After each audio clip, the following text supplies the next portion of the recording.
Chapter 1, Layoffs, Where Are My Keys? After a long day of overtime, Chen Shou patted his pockets, only to find the keys that should have been nestled there had vanished without a trace. Surely, I must have left them at the office, he murmured to himself. He pulled out his phone, but his girlfriend, Li Shuaba, had only responded with a brief "I need to work hard" at 6 that evening, and since then, silence reigned. How peculiar, he thought, to be working overtime at such an hour. Furrowing his brow, he sent another message. By nightfall, the office lights were nearly extinguished. Chen Shou exited the elevator and arrived at the company's entrance. The sight before him struck like thunder.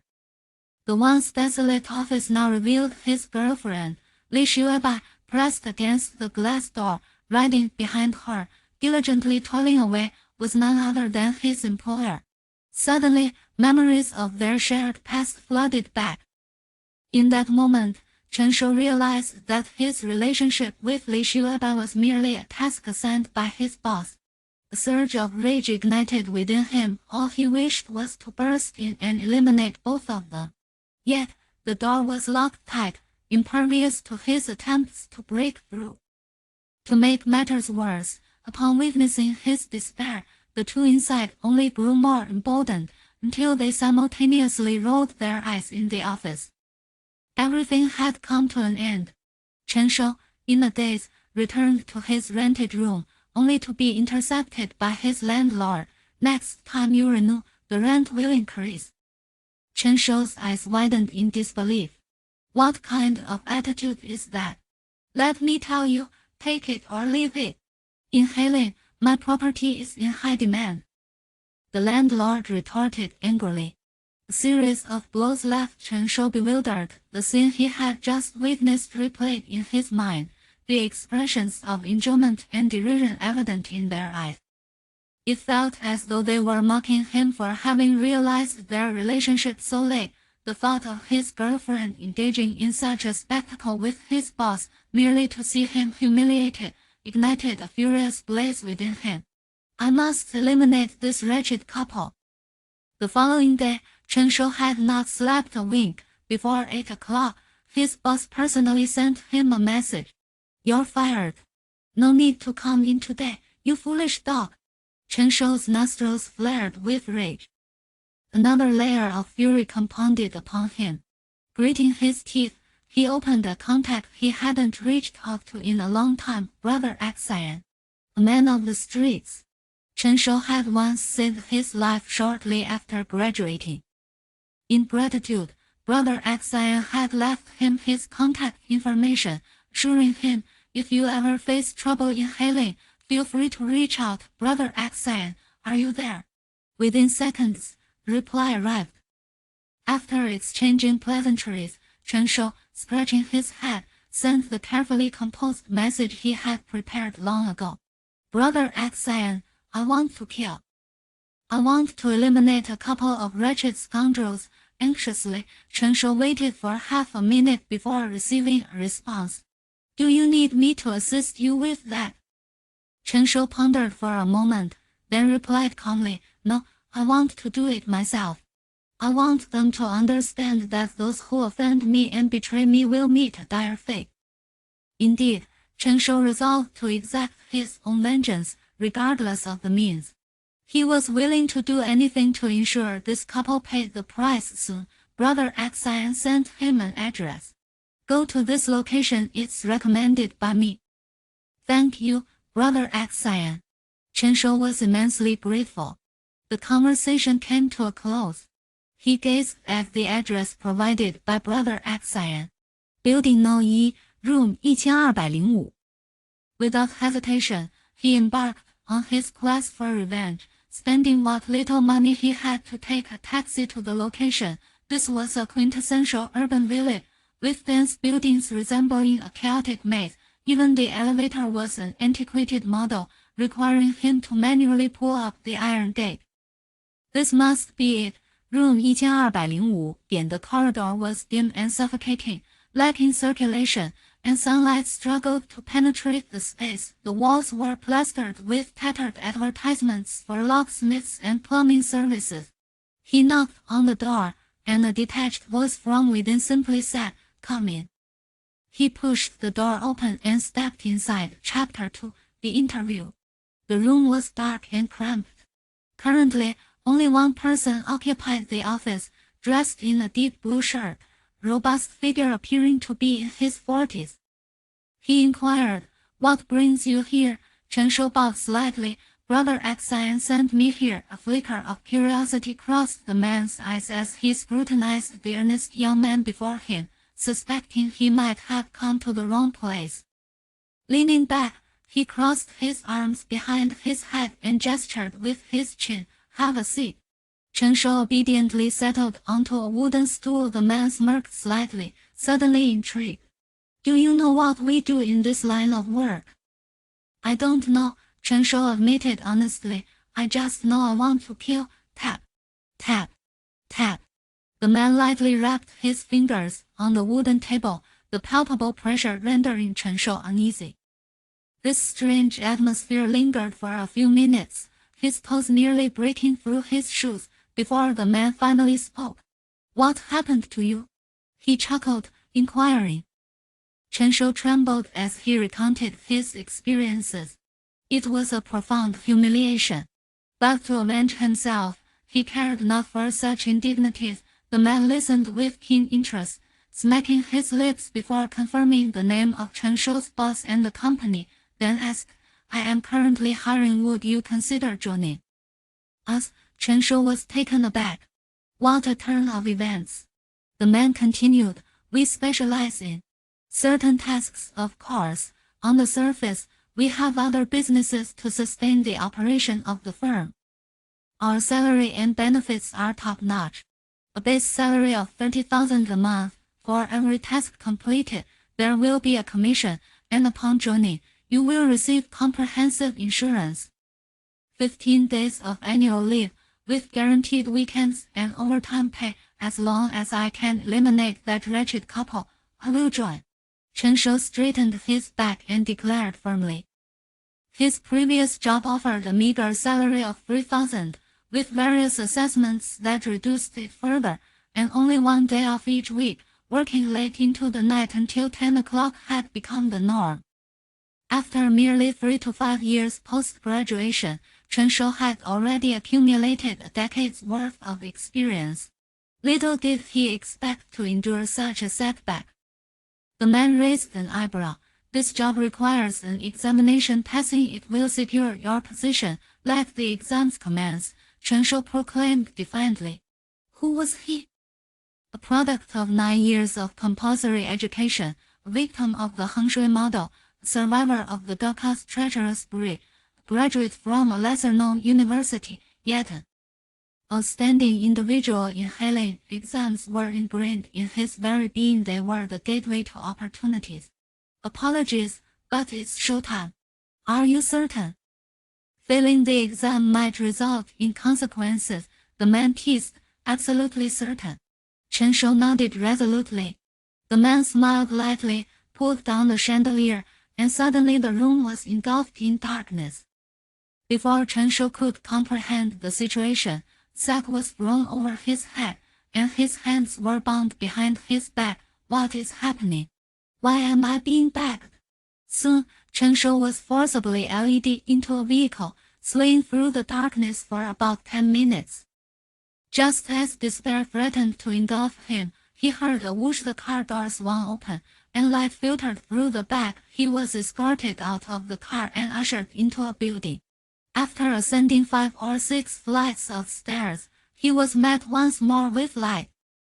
Regaining his senses, Chen Shou realized he had arrived in a dilapidated building, strewn with dusty carts and shovels. Behind him stood the very man who had interviewed him, watching with keen interest. "Push open the door. Inside lies the examination task. You can still back out if you wish." Before him stood the fire door, quietly awaiting his decision. "This examination is unlike any you've encountered before. Many have been frightened to the point of wetting themselves at the mere sight of the content. the man remarked. Nonchalantly, as though accustomed to such reactions, seemingly looking down upon him, Chen Shou smirked, successfully provoked, and pushed the door open, stepping inside. Cough. Cough. Ash fell down. Chen Shou instinctively closed his eyes and waved his hand to dispel the dust. What lay before him rendered him utterly motionless. Within the dilapidated warehouse, a sniper rifle lay conspicuously displayed. A gun. The target will appear in 10 minutes. Take a moment to familiarize yourself. If you can eliminate the target without drawing attention, the mission will be deemed a success. By the way, should you succeed in this examination, it will count towards your commission. The man lit a cigarette and briefly explained the details of the test. Chen Shou felt a pang of regret. The thought of taking the life of a stranger was unbearable for him. He considered retreating and prepared to turn away. Suddenly, a hard, rounded object pressed against his back. In this day and age, who hasn't witnessed a pig run? Chen Shou immediately recognized what was pressed against his waist. A handgun. Complete the examination, or face death. The man's voice was chillingly cold as it reached his ears. Click. To affirm that he was not jesting, the sound of a bullet being chambered echoed throughout the abandoned building. The man held one hand on the gun aimed at Chen Shou while the other clutched the cigarette, its burning tobacco flickering in and out of light. Chen Shou took a deep breath and approached the sniper rifle. He froze. It wasn't fear that paralyzed him. The moment his hand made contact with the weapon, he felt as though he had been jolted by electricity, retracting his hand instinctively. Suddenly, a cold yet reassuring notification rang in his ears. Detecting host entering the counterattack realm. Activating top-tier assassin system. Chapter 3. A single shot to oblivion. How splendid. It is the commander. We are saved. After languishing for over 20 years, I never anticipated that a turning point would manifest before my eyes. Would you like to activate the novice gift package? Activate. Congratulations, host. You have acquired the golden trait. Perfect accuracy. Perfect accuracy. Within your line of sight, every bullet you fire will strike your designated target with flawless precision. Hit rate 100. Congratulations, host. You have acquired the golden trait.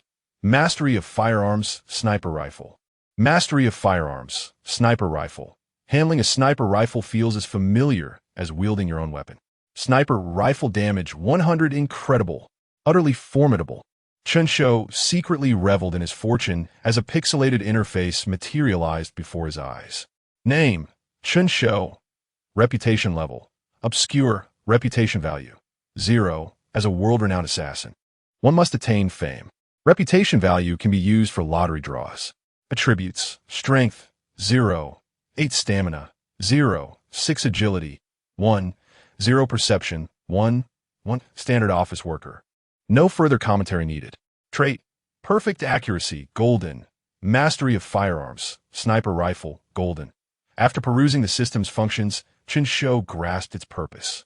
In essence, it was designed to assist him in becoming the premier assassin in this realm. The first step towards that goal was to patiently await the emergence of his target. Then, one decisive strike. With this thought, Chen Shou reached out to grasp the sniper rifle perched beside the stained glass window. The moment he touched the weapon, a surge of memories flooded his mind, as if he had genuinely been a sniper for over 20 years. Meanwhile, the man beside him appeared lost in thought. Although he held a gun, his mind had already wandered far away. The name New Brother that Chen Shou mentioned reminded him of a prominent figure, one of his important clients. Little did he expect that this seemingly unassuming office worker would have connections to such a person. He thought to intimidate him. After all, New Brother was still his client. He would confirm the details once this affair concluded. If he wasn't the one who sent him, it could be resolved swiftly. As he regained focus, he noticed that Chen Shou was now crouched before the stained glass, eyes fixed on the scope, one hand supporting the gun, the other poised on the trigger. Observing this, the man chuckled. Clearly, Chen Shou had indulged in his fair share of shooting games. Unfortunately, real-life combat was not a video game. Before long, the target the man had mentioned appeared before them. Chen Shou's eyes widened in astonishment. The individual was none other than his former boss. Upon seeing his target, a murderous intent surged within him. It was one thing to kill a stranger, but to assassinate his former employer? Apologies, even a tremor in his hand would be deemed a fault. As Chen Shou pondered, another figure emerged, his ex-girlfriend. His heart tightened as he watched them converge. His former boss pulled her close, enveloping her in his embrace. They exchanged affectionate gestures, soon lost in a kiss. Witnessing their interaction only fueled Chen Shou's wrath. A cold smirk curled upon his lips. How fortuitous! With the system's enhancement, it was a 2-for-1 deal. A discount greater than any Black Friday. He expertly aligned the gun's muzzle with his ex-boss's head. At that moment, his breaths elongated, his heartbeat slowed. He had become one with the weapon, awaiting the opportune moment to unleash the bullet. The man beside him raised an eyebrow, intrigued, as he contemplated when it would be appropriate to intervene in this farce. As an assassin, he possessed a keen understanding of firearms. He was acutely aware that the novice before him would be unable to hit his target. No beginner could achieve such precision on their first attempt, especially at a distance of at least 200 meters. He himself had trained for years in the wilderness before earning the chance to undertake his first mission. Even then, he had executed multiple attempts at his initial target before ultimately succeeding. How astonishing it was that, after so many years, becoming an assassin had devolved into a profession where anyone could apply. The man extinguished the cigarette, but he had discarded on the ground and spoke. Enough. I shan't tease you any longer. This line of work is still bang. A silenced sniper rifle bullet erupted unexpectedly. The sound of 2 bodies collapsing echoed in the air. Through the scope, Chen Shou observed the 2 lifeless forms entangled, even in death. And he could not help but feel a sense of satisfaction. Report. Mission accomplished. After firing, Chen Shou promptly stood to declare. Huh? The man was momentarily taken aback. Is it over? Wasn't the kill supposed to happen now? The examination hasn't even begun. Now, it was Chen Shou's turn to be bewildered. The man, incredulous, took a few steps forward to confirm the target's demise before fixing a penetrating gaze upon Chen Shou. A genius. A true genius. Absolutely brilliant. The man's eyes gleamed with fervor. Chapter 4. The Welcome Feast and the Bonus in the Deep of Night. A hot pot restaurant in Highland City was shrouded in smoke and filled with the clamor of voices. Among them was Chen Shou, who had just completed a killer examination. That Chen Shou, who had just taken a life, now sat upright in his chair like an honest man. He was still unaware of the name of his future employer. Just call me Sushi, said Sushi, a cigarette dangling from his lips as he leaned back comfortably in his wooden chair, increasingly fond of the young man before him. Chen Shou shifted slightly to allow a waiter to serve the dishes. You have another colleague. He couldn't come today as he is on a business trip. You will meet him in a couple of days, Sushi informed him. Looking at the prodigy across from him, Sushi inquired, Shao Chun, do you enjoy playing shooting games? Despite being a middle-aged man, he had some understanding of the interests of the younger generation. I have never played shooting games. Chen Shou replied. Oh, really? Sushi paused, taken aback. Then what do you usually play? Chen Shou, feeling awkward, replied, farming games. Sushi, are you joking? How did you manage to secure a one-shot kill then? Don't tell me about beginner protection. This is reality. There are no bullet locks here. Sushi silently raged inwardly, then let out a long sigh. The world had indeed evolved into a form he no longer recognized. The welcome dinner concluded in this peculiar atmosphere. The two stood at the bus stop, one on either side. After a moment, Chen Shou finally spotted his bus approaching. He forced a smile. My bus is arriving. I'll be leaving now. Wait, Sushi suddenly called out. Did you forget something? Huh? Chen Shou halted, his mind racing. Could it be an overtime shift? Sushi pulled out a stack of cash from his pocket and patted it against Chen Shou's chest. Here's your bonus for today's work. Chen Shou accepted it and deftly counted through the bills. A full 10,000 yuan. To think that taking a life could yield such a reward. The amount of the bonus depended on the difficulty of the task. This one was relatively simple. Hence the 10,000. After delivering this information, Sushi waved his hand dismissively and turned to leave, soon seen riding off on his electric scooter. A pink safety helmet perched atop his head. Back in his rented room, Chen Shou remained in a daze, still processing the night's events. He took out the stack of money again, carefully inspecting it, then impulsively kissed the bills, fearing it might vanish upon waking. He hurried downstairs to the ATM and deposited the entire sum. Watching his balance surge from the hundreds to the tens of thousands filled him with immense joy. Money, it seemed, could be so easily earned. He was resolved to become a killer. The excuse of not being able to do dirty work seemed flimsy. Perhaps it was merely a matter of insufficient funds. Chen Shou opened a contact, the avatar depicting a blooming lotus named Hua Kai Fu Gui. He promptly transferred 3,000 yuan, attaching a voice message. "Mom, I made some money. You can spend it for now." Expecting his mother to be asleep at such a late hour, he was surprised when she quickly responded. 3,000 yuan? That's quite a sum. His mother was astonished. She was well aware of her son's situation. Relying on him to earn big money was unrealistic. As long as he could support himself was already commendable. Receiving 3,000 yuan and hearing him say he made money was an odd feeling. "Mom, I found a good job, and my boss is quite generous. He advanced my salary," Chen Shou fabricated.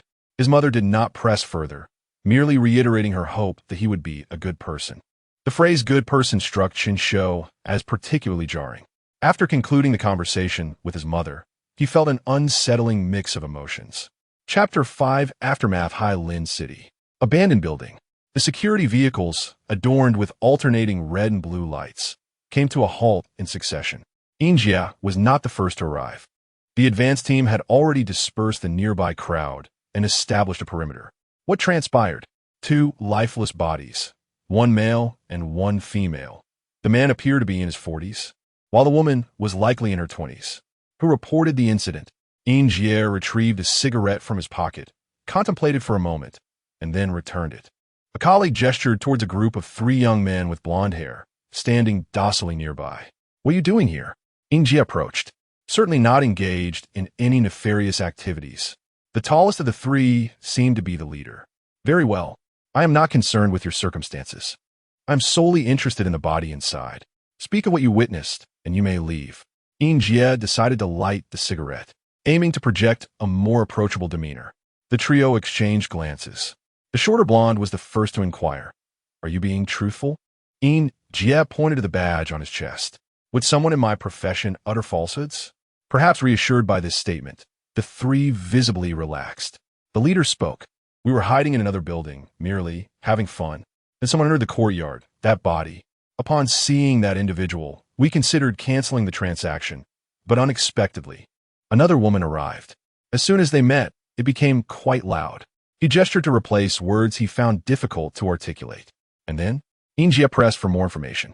Then, the leader swallowed hard and recounted. A gunshot rang out. Both of them collapsed simultaneously. "Did you observe anything else? Any unfamiliar faces, suspicious individuals? Do you know from where the bullet was fired?" The leader shook his head.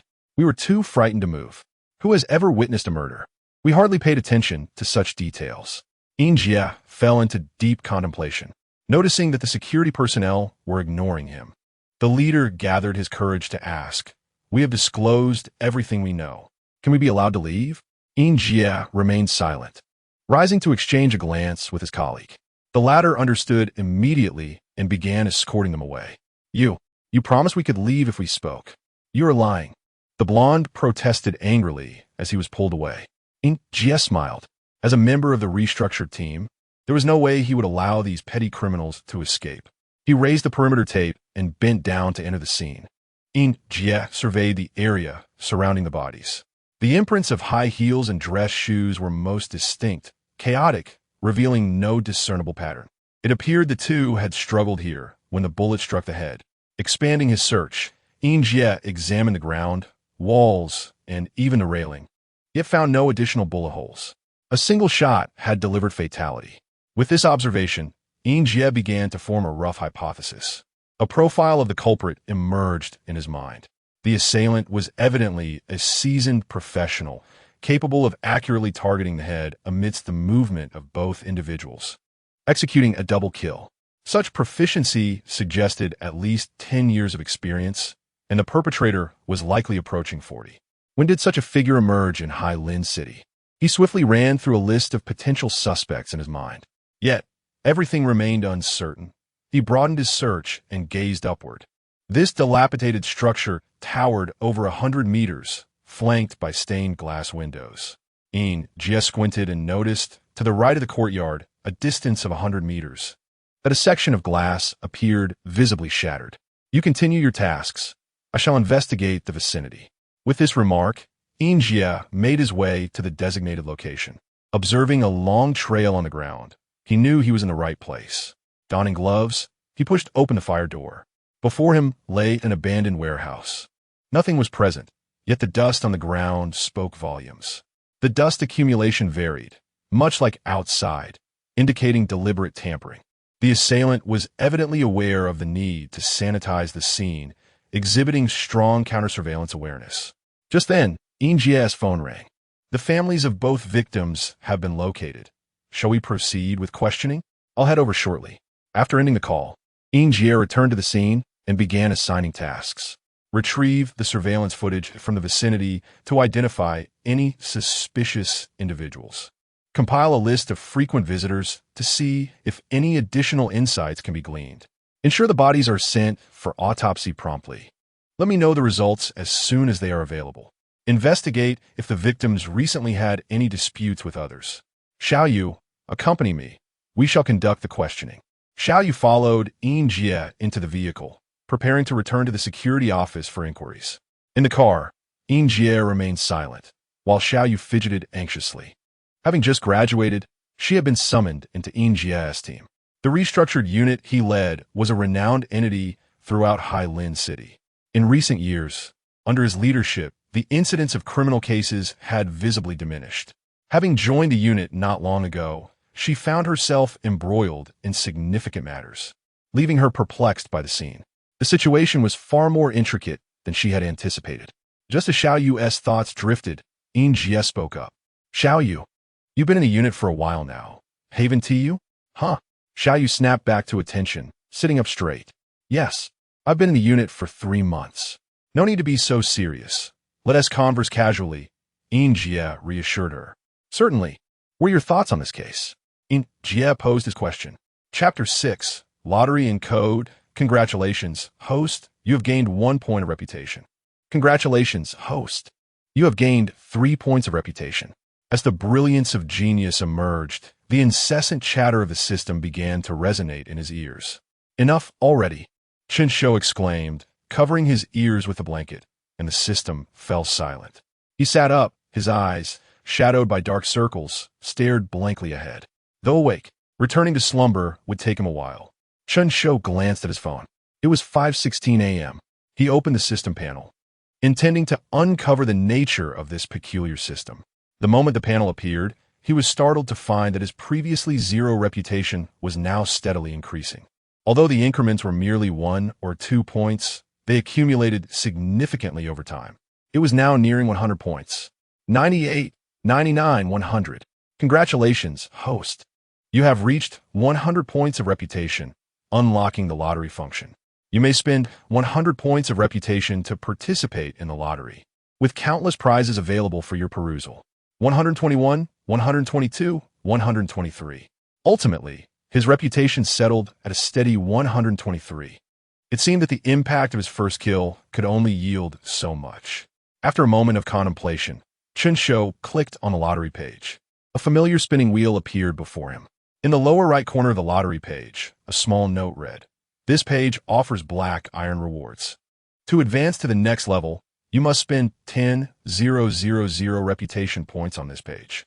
Once promoted to the bronze tier, the quality of the lottery prizes will be significantly enhanced."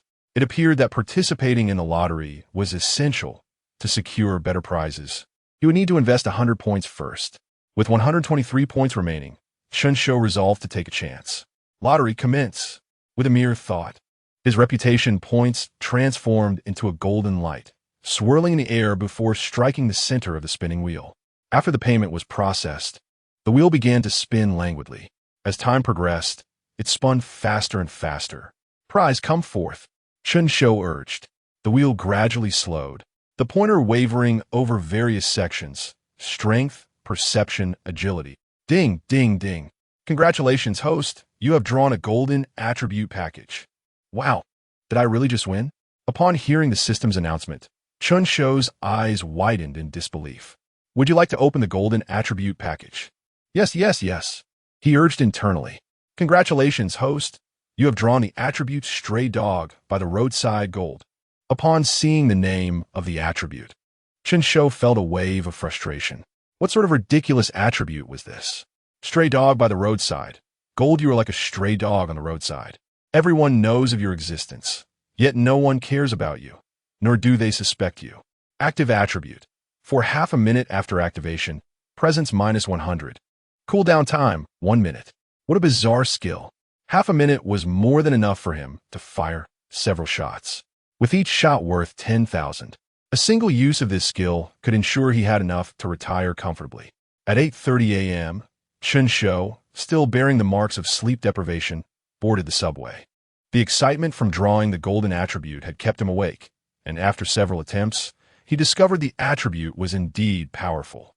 As long as he did not create too much commotion, even if he were to drop dead on the spot, it would take half a minute for anyone nearby to realize. Upon arriving at the office, Sushi was already seated at the desk. Today, he donned a yellow shirt, a flat cap obscuring his brow. You're here?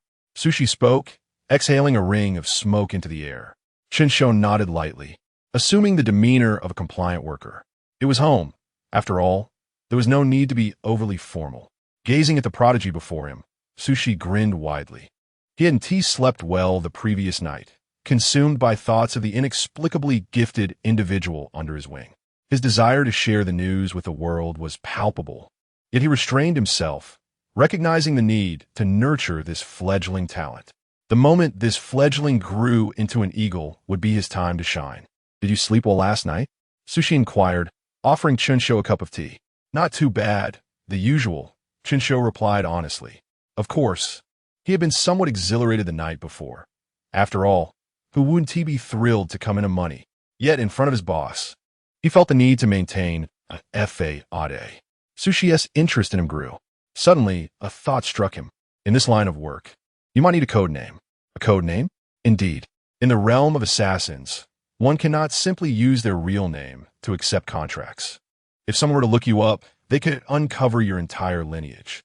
You certainly possess the capacity to handle yourself. But what about your parents, your relatives, your friends? Hence, a code name is indispensable. Your first task today is to devise one. Chen Shou began to ponder.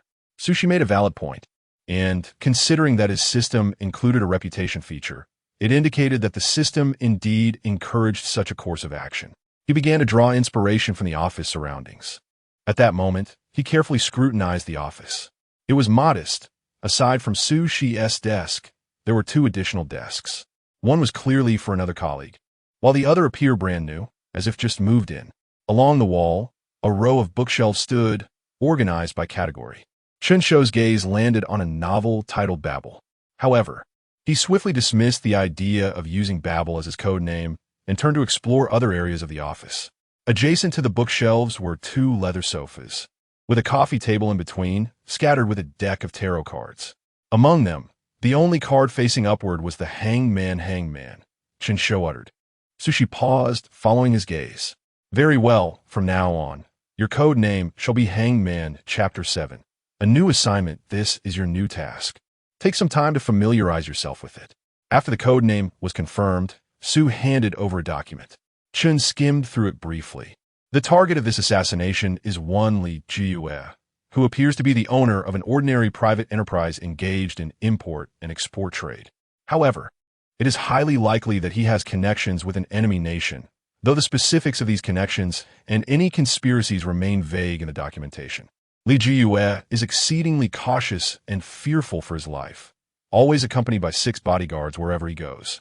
Do you have any thoughts? Su inquired. Chen felt a twinge of headache. The difficulty of this task was on an entirely different level compared to the previous one. In the earlier assassination of his former boss, his responsibility was merely to pull the trigger. This time, it appeared that extensive preparations were necessary. Chen expressed his concerns. Sujuka, this is the nature of a typical job. You must devise an assassination plan tailored to your habits and preferences. Of course, The foundation of all this is to ensure that you do not expose yourself. What happens if I do? Chen asked. Nothing much. You'll just be taken in. We'll escape and relocate elsewhere. Su shrugged nonchalantly. The assassination of Li Jiyue may prove somewhat challenging. Turn to the last few pages. Su stood up and extinguished his cigarette. 3 attempts at this assassination had already failed. Is Li Jiyue so fortunate to have survived 3 attempts? Must he face a 4th? Chen exclaimed in astonishment. Su shot him a sidelong glance and continued. The first attempt was carried out by K Company. Everything seemed to be proceeding smoothly until, inexplicably, Li Jiyue altered his itinerary, causing the assassin to miss the opportunity. After the initial failure, the second attempt was also undertaken by K Company. They meticulously arranged their strategy for the moment Li Jiyue was on vacation. To facilitate the assassination, they bribed the hotel manager of the resort. However, fate intervened, and a typhoon struck that day, rendering communication devices inoperable. To ensure the assassination's success, they moved all the yachts from the resort to prevent Li Jiyue from leaving unexpectedly. It sounds like a foolproof plan, trapping the target on a deserted island and gradually wearing him down, Chen silently acknowledged. But how did it fail this time? Su rolled his eyes. For some unknown reason, the assassination proceeded as planned, yet at the last moment, the enemy nation sent a helicopter through the storm, whisking him away in plain sight. Chen was taken aback. After the enemy nation learned of this, they must have employed some means to eliminate all members of K Company, leading to their capture or escape. Chen sensed that this task was far more complicated than he had anticipated. Given the background, is it wise for me to undertake the assassination? Rest assured, as long as you don't disclose your identity as a hanging man online, once you eliminate Li Jiyue, I will ensure everything else is taken care of, Su assured him. Chen inwardly scoffed. What exactly will you take care of? Arrangements for my cremation? Su proceeded to discuss the third assassination attempt. After K Company's demise, the order for Li Jiyue's assassination remained active, with the employer even doubling the bounty. In our world of assassins, as long as the bounty is sufficient, everything can be negotiated. The third attempt was entrusted to a renowned assassin known as Yang. Yang? Chen was taken aback. Yes, she is a female assassin. Such assassins are indeed rare. After taking on the assignment, Yang did not rush into action. Nearly 3 months passed before anyone thought the task had failed. She first executed a symbolic assassination. While Li Jiyue was at a foot massage parlor, Yang disguised herself as a staff member, and at the moment he let his guard down, she made a symbolic strike. A symbolic assassination? Chen inquired. Yes. This assassination involved merely a small knife, a quick jab to his chest. By the time he reacted, she had already fled through the window. But wouldn't her appearance have been recorded? How could she continue her work as an assassin afterward? Chen asked curiously. Su gave him a meaningful look. You still do not grasp the art of disguise. Following the failure of this assassination attempt, Yang announced her retirement from the world of assassins. The bounty task circulated once more on the dark web. Just when it seemed that Li Jiyue had evaded assassination yet again, Yang shot him in the forehead from 100 meters away while he was in the restroom. Good heavens! How audacious! Chen was stunned. What kind of assassin kills while the target is in such a compromising position? That is hardly dignified. Due to the fierce winds that day, the bullet's trajectory was deflected, and at a critical moment, Li Jiyue's phone fell to the ground. As he bent down to retrieve it, the bullet struck a pipe embedded in the wall behind him. Did he survive? Chen cautiously inquired. In summary, this is the context of the task before you. You need to devise your plan based on the wisdom of those who came before you. You may take this document to review, and once you have formulated a strategy, come speak to me. Su settled back into his chair, leisurely lighting a cigarette. After 3 failed assassination attempts, the employer behind the case approached him, insisting he carry out the assassination. He had observed this target for an extended period and even devised a plan. Through years of experience, he estimated the plan's success rate to be around 80%. However, considering Chen's performance yesterday, Su decided to demonstrate it to him, not to fully hand over the task, but to convey that in the world of assassins, not every task is as simple as pulling a trigger. This opportunity might temper Chen's arrogance. For those who succeed on their first assignment often believe they possess extraordinary talent. However, in the realm of assassins, caution is paramount. Only by surviving and remaining hidden can one see a task through to completion. Of course, before all this, there is still one more matter you need to attend to. Chapter 8. Interrogation and Conference at the Hygiene City Public Security Bureau. Mr. Chen Shou, may I inquire about your relationship with Li Shuabai? Ain Ye Muted.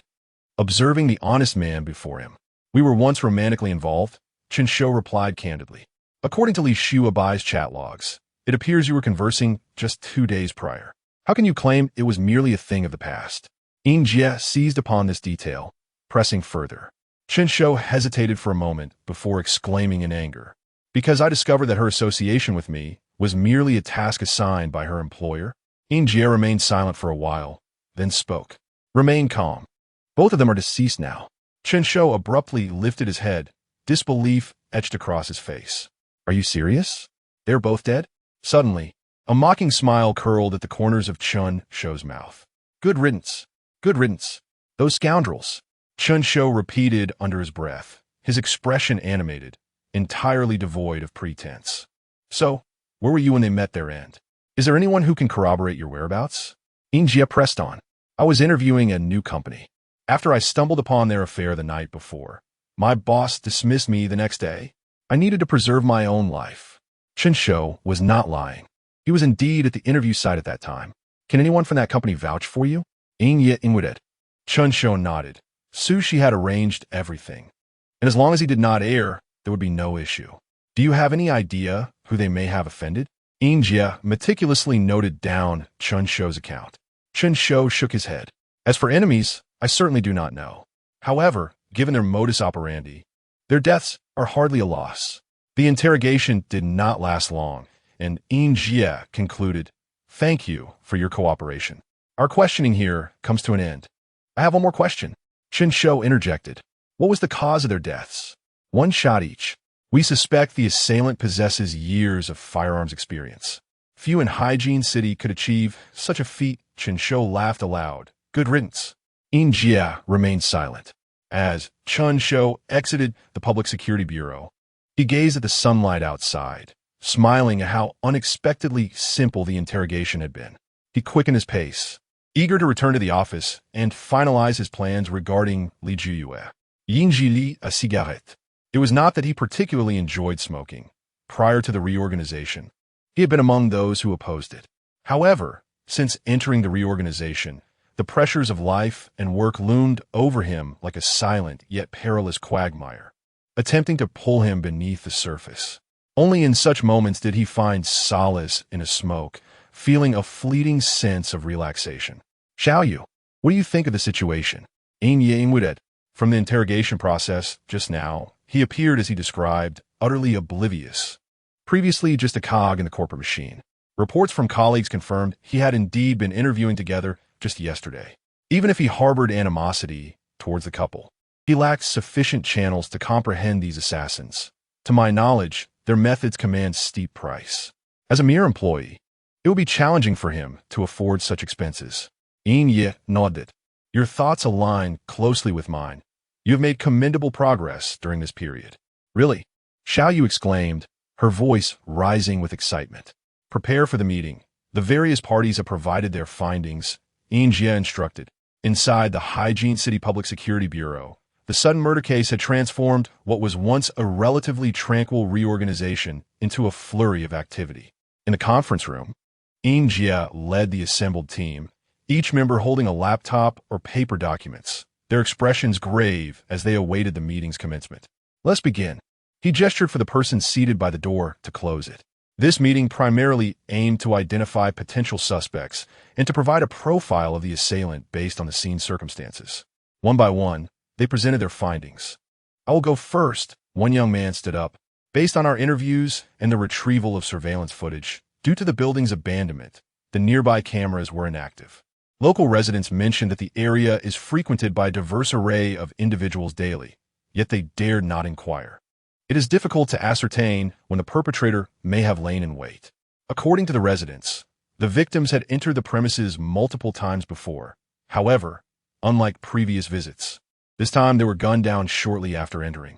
Jie turned to another individual.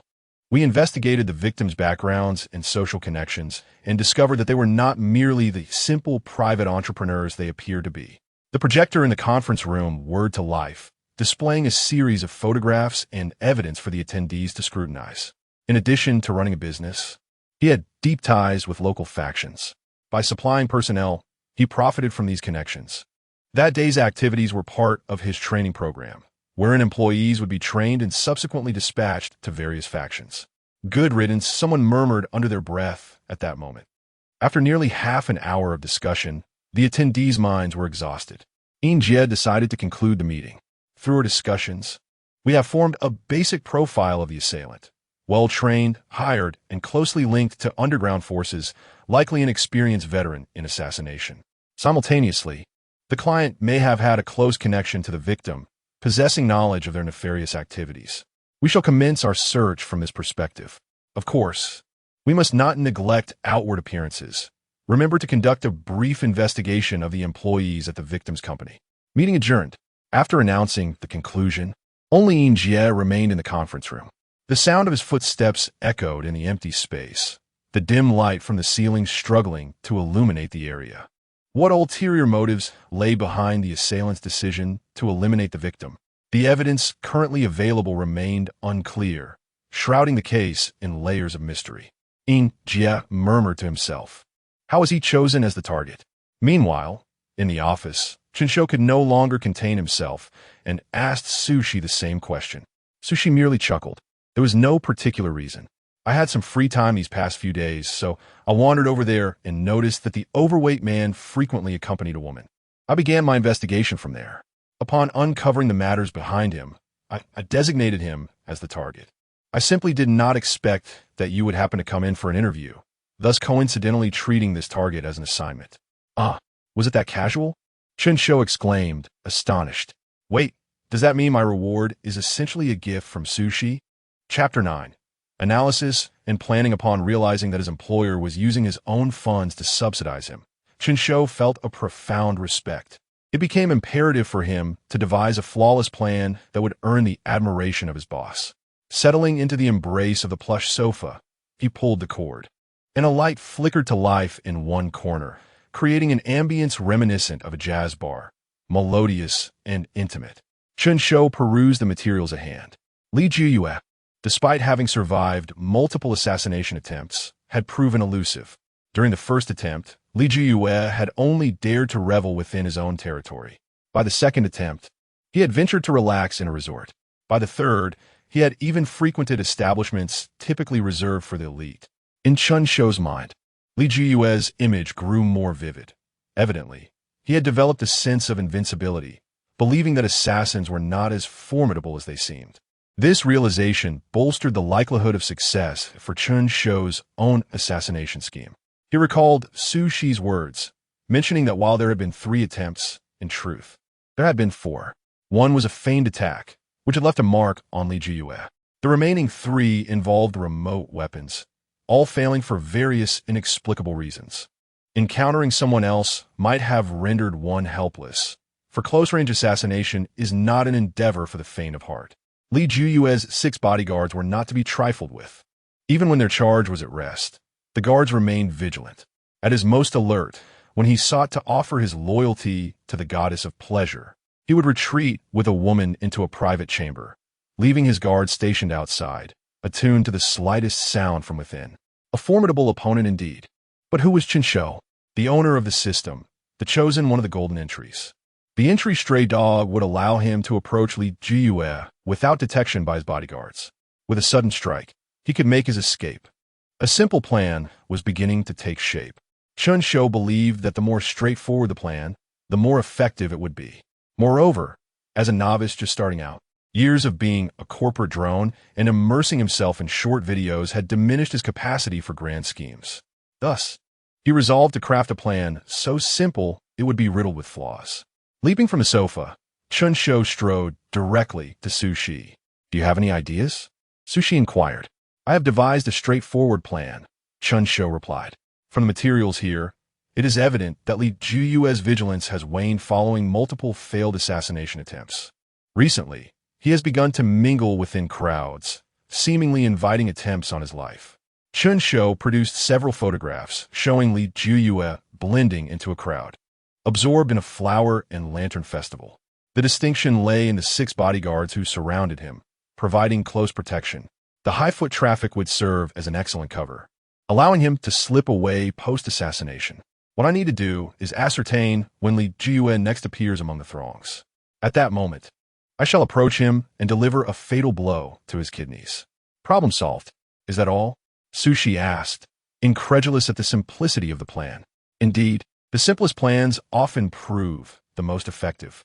Chen Shou stood there, earnest and unassuming, as if presenting not an assassination plan, but rather a mundane report. Sushi could not suppress a chuckle. Is it the first mission that has given you this confidence? Do you comprehend how challenging close-range assassination is? Do you believe it is as simple as you envision? Approaching the target, delivering a shot, and then disappearing into the crowd? The prior 3 attempts employed sniper rifles for a reason. Li Juyue is no ordinary target. He maintains close ties with hostile nations. Should one of my operatives fall, they would search high and low for the perpetrator. The 6 bodyguards are not your run-of-the-mill protectors. They possess profound knowledge of combat and marksmanship, capable of detecting intrusions before anyone can reach their employer. Had it not been for the 3rd attempt, where Li Juyue's toilet window aligned perfectly with the commode, there would have been no opportunity for a second assassin.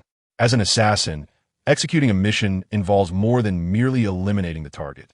There exists a hidden agenda. Sushi fixed his gaze on Chen Shou, enunciating each word carefully. You must conceal yourself, remaining undetected. You cannot approach the target so brazenly.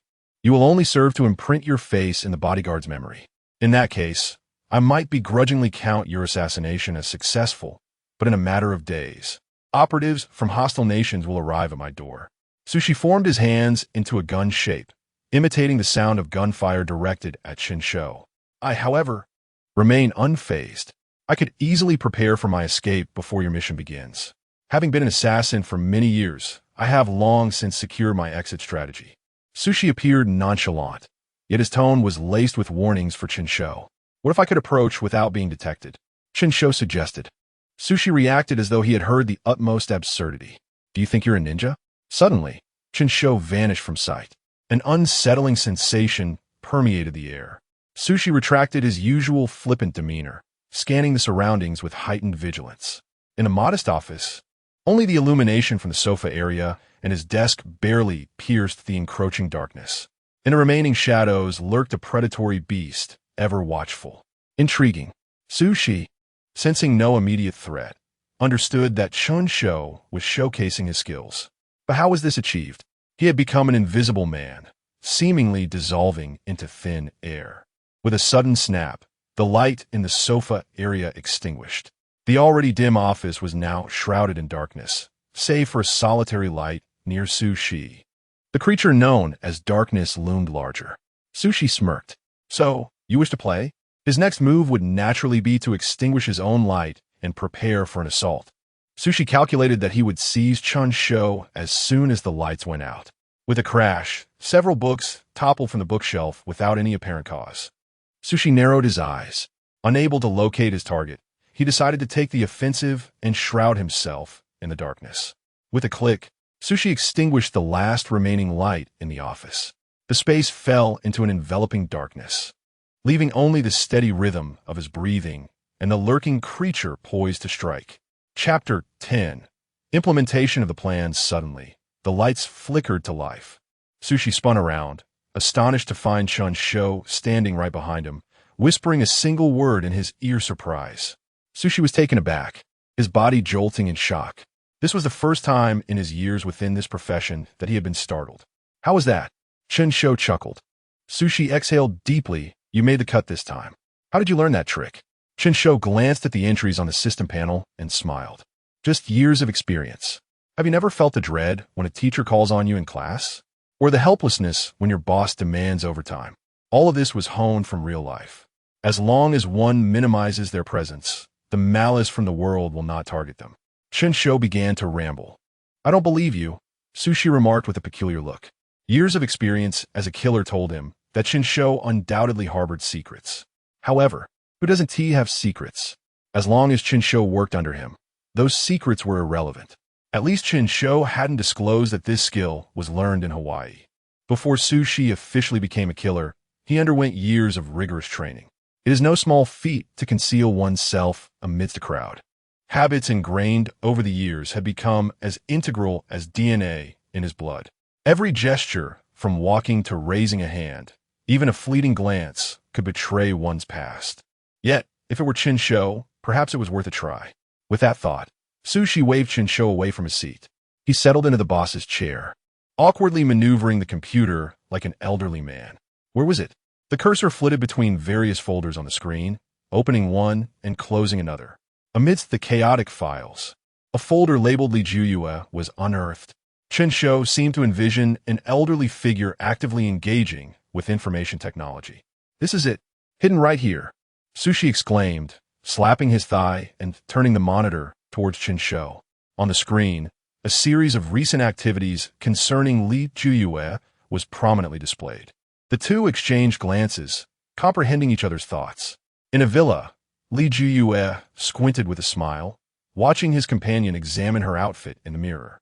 Darling, do you think this outfit fits? She pouted. It fits, of course it does. You look good in anything, Li Juyue replied, his hands wandering. There are others watching.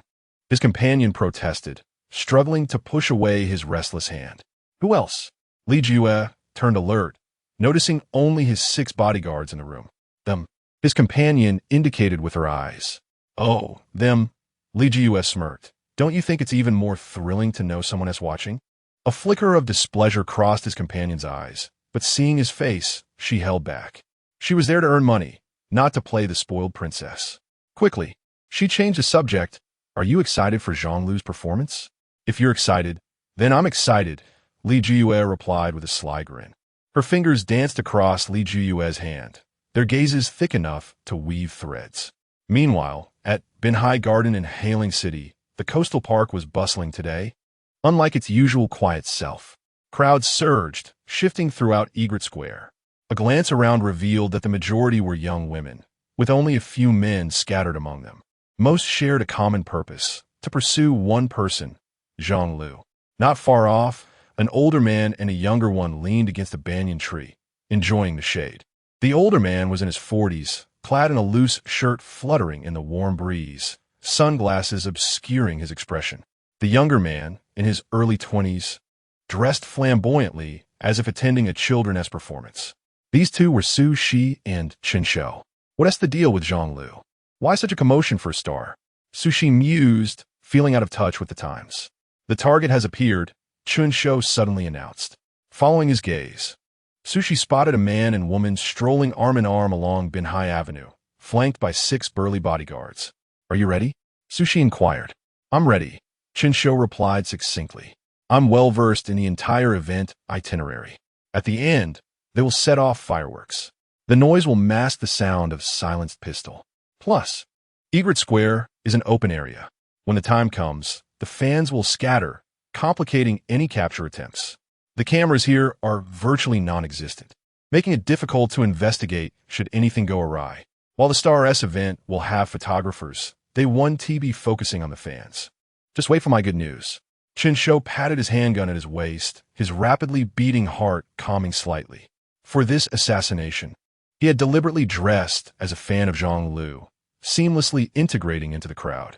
Zhonglu, we love you, Chen Shou shouted, holding up a long-prepared sign, blending into the throng, so she could only stare in awe. On Binhai Avenue, the couple, hand in hand, marveled at the crowd in Egret Square.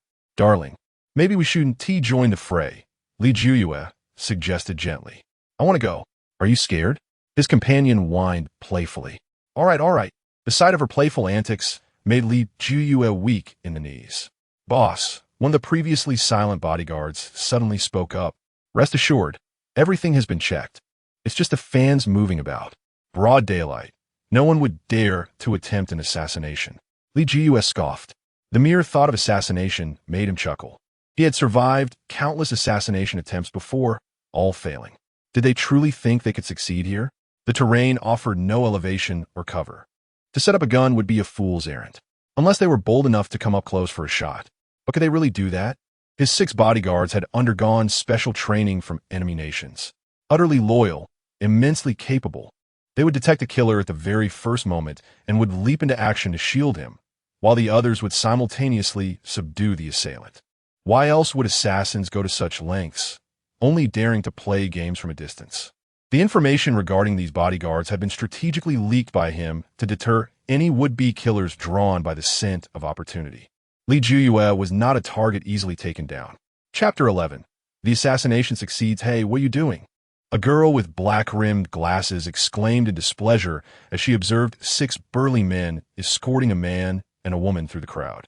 The moment she laid eyes on them, she fell silent, for their demeanor radiated an unmistakable aura of danger. This is outrageous. A boy's voice emerged from behind her, filled with indignation. She turned to see a handsome young man clad in a costume from a previous performance, glaring intently at the 6 imposing figures.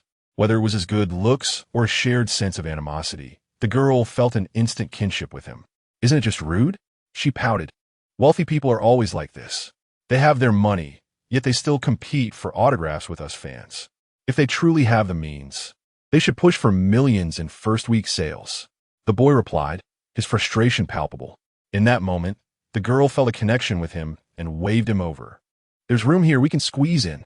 They moved closer together, and she felt the warmth radiating from the boy beside her, her heart quickening in response. However, their moment was soon interrupted by the arrival of the star, Zhang Lu. A young man, approximately 6 feet tall, stepped onto the stage of Bailu Square amidst the cheers of the crowd. The flashes of cameras erupted like an exaggerated sun, blinding in their intensity. Oh my God, Zhang Lu is so handsome. Zhang Lu, look at me. The girl, momentarily stunned, turned to the handsome boy beside her, whose screams nearly pierced her eardrums. Just then, Zhang Lu took the microphone and greeted his fans warmly. Good morning, everyone. A resounding cheer erupted from the crowd. Amongst them, Li Juyue, pressed tightly against the throng, felt the heat rising and the deafening shouts clouding his judgment. How can she enjoy this chaos? He mused, wishing he had brought the charming young man home instead for a private performance. As the crowd surged, Li Juyue's large hand began to wander restlessly, prompting an angry glare from his female companion. Save it for later, she said, writhing to escape his grip. But he remained silent, only intensifying his hold. Nearby, Sushi observed the unfolding scene with a smile, though his rigid posture betrayed his true intentions. His hand rested on the holstered gun at his waist, ready to act swiftly if necessary. On stage, Zhang Lu began to sing from his new album. To seamlessly integrate with his fans, Chen Shou had forced himself to memorize every song, even the poorly produced tracks that seemed to mock him. As the hour-long event drew to a close under the scorching sun, local residents began to gather, drawn by the booming loudspeakers. Noticing the swelling crowd and the joy of his employer, one of the 6 bodyguards grew suspicious. There are too many people. If something happens, it will be hard to track down. But before he could voice his concerns, Li Juyue gestured for him to remain silent. At that moment, the fireworks were prepared for launch, and the atmosphere reached a fever pitch. This song is dedicated to all of you here. It was your support that gave me the courage during my sleepless nights. Zhang Lu declared, please sing along with me. The fans erupted into song, their voices creating a resonance that overwhelmed Li Juyue's senses, clouding his ability to discern any impending threats. Yet, he was past the point of hesitation, ready to charge forward.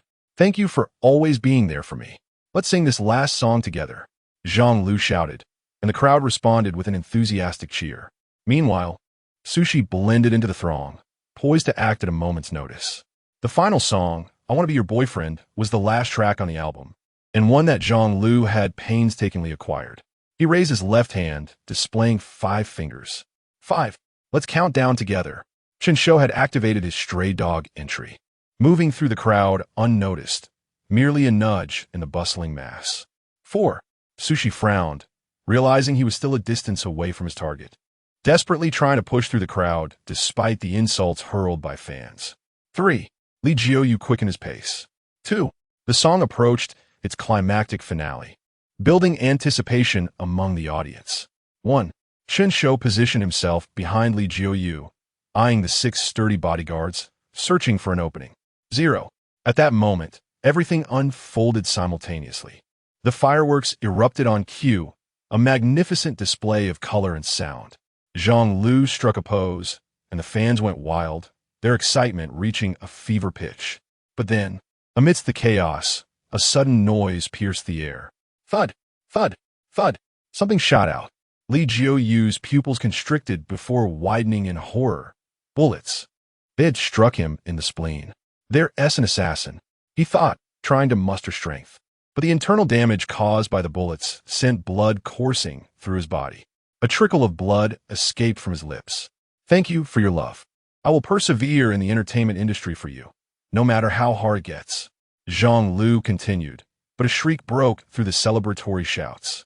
Someone's dead, cried his female companion. What's going on? A small performance turned into this. The crowd instinctively parted to reveal the grim scene. Li Jiuyu lay lifeless on the ground, his eyes vacant and his pants askew, surrounded by scattered tarot cards. One card, stained with blood, was firmly embedded in his chest, the hangman. The surreal scene sent the audience into chaos. Fans, ignoring their idol, focused on their own survival as the atmosphere in by Lu Square shifted from elation to terror within moments. At this critical juncture, the female companion witnessed a grotesque mixture of blood and other fluids, her eyes rolling back in absurdity before she fainted. Amidst the throng of fans, Chen Shou slipped away from the scene, a smirk gracing his lips. The mission was accomplished. The assassination had succeeded. Chapter 12. Consequential Effects Yesterday. A heinous murder transpired at the Egret Square in Coastal Park. The victim was Li Jiyue. On television, reports surrounding the demise of Li Jiyue have been broadcasted repeatedly, no less than 5 times. Beside the sofa, a hand reached for the remote control and pressed it gently. Click! The television went dark. What is the meaning of this, you 6? In the room, 6 burly men bowed their heads, facing the man seated before them, silent as the grave. Some even trembled on their feet. You, speak first. The man on the sofa gestured towards the one on his left.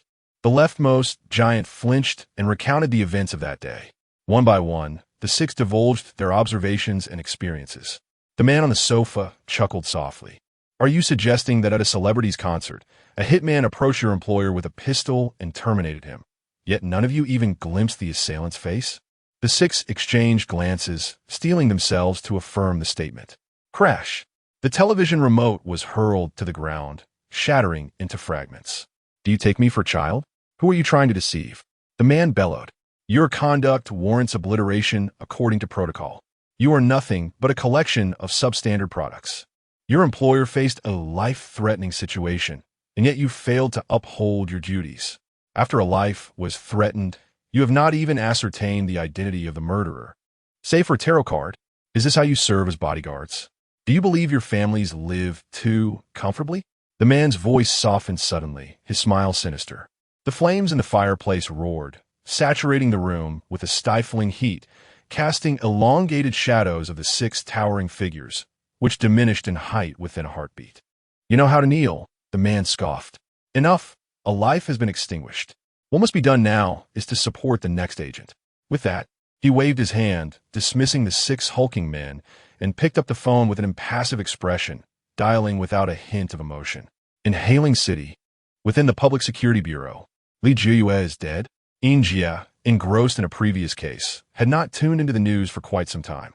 At that moment, he found himself locked away in a conference room, grappling with the caseboard, when a colleague brought forth the news. Jia's pupils dilated, as if he had heard an outrageous fable. Everyone in the Public Security Bureau knew who Li Jiyue was, and they were vaguely aware of his clandestine dealings. However, they could never quite gather the necessary evidence. The forces behind Li Jiyue seemed to possess a pair of enormous eyes, watching over everything in Hailing City. This is disastrous. Utterly disastrous. Jia paced back and forth, muttering to himself. But Captain isn't Li Jiyue's death a blessing? We've been unable to secure evidence. Wouldn't it be advantageous for others to handle this matter? Jia halted in his tracks. The underground forces are intricate and convoluted. Li Jiyue, was a mid-level player within that realm, closely connected to enemy factions. His demise could incite chaos among the underground circles. Things are likely to become tumultuous in the near future. He sighed and rubbed his temples. Let us not dwell too far ahead.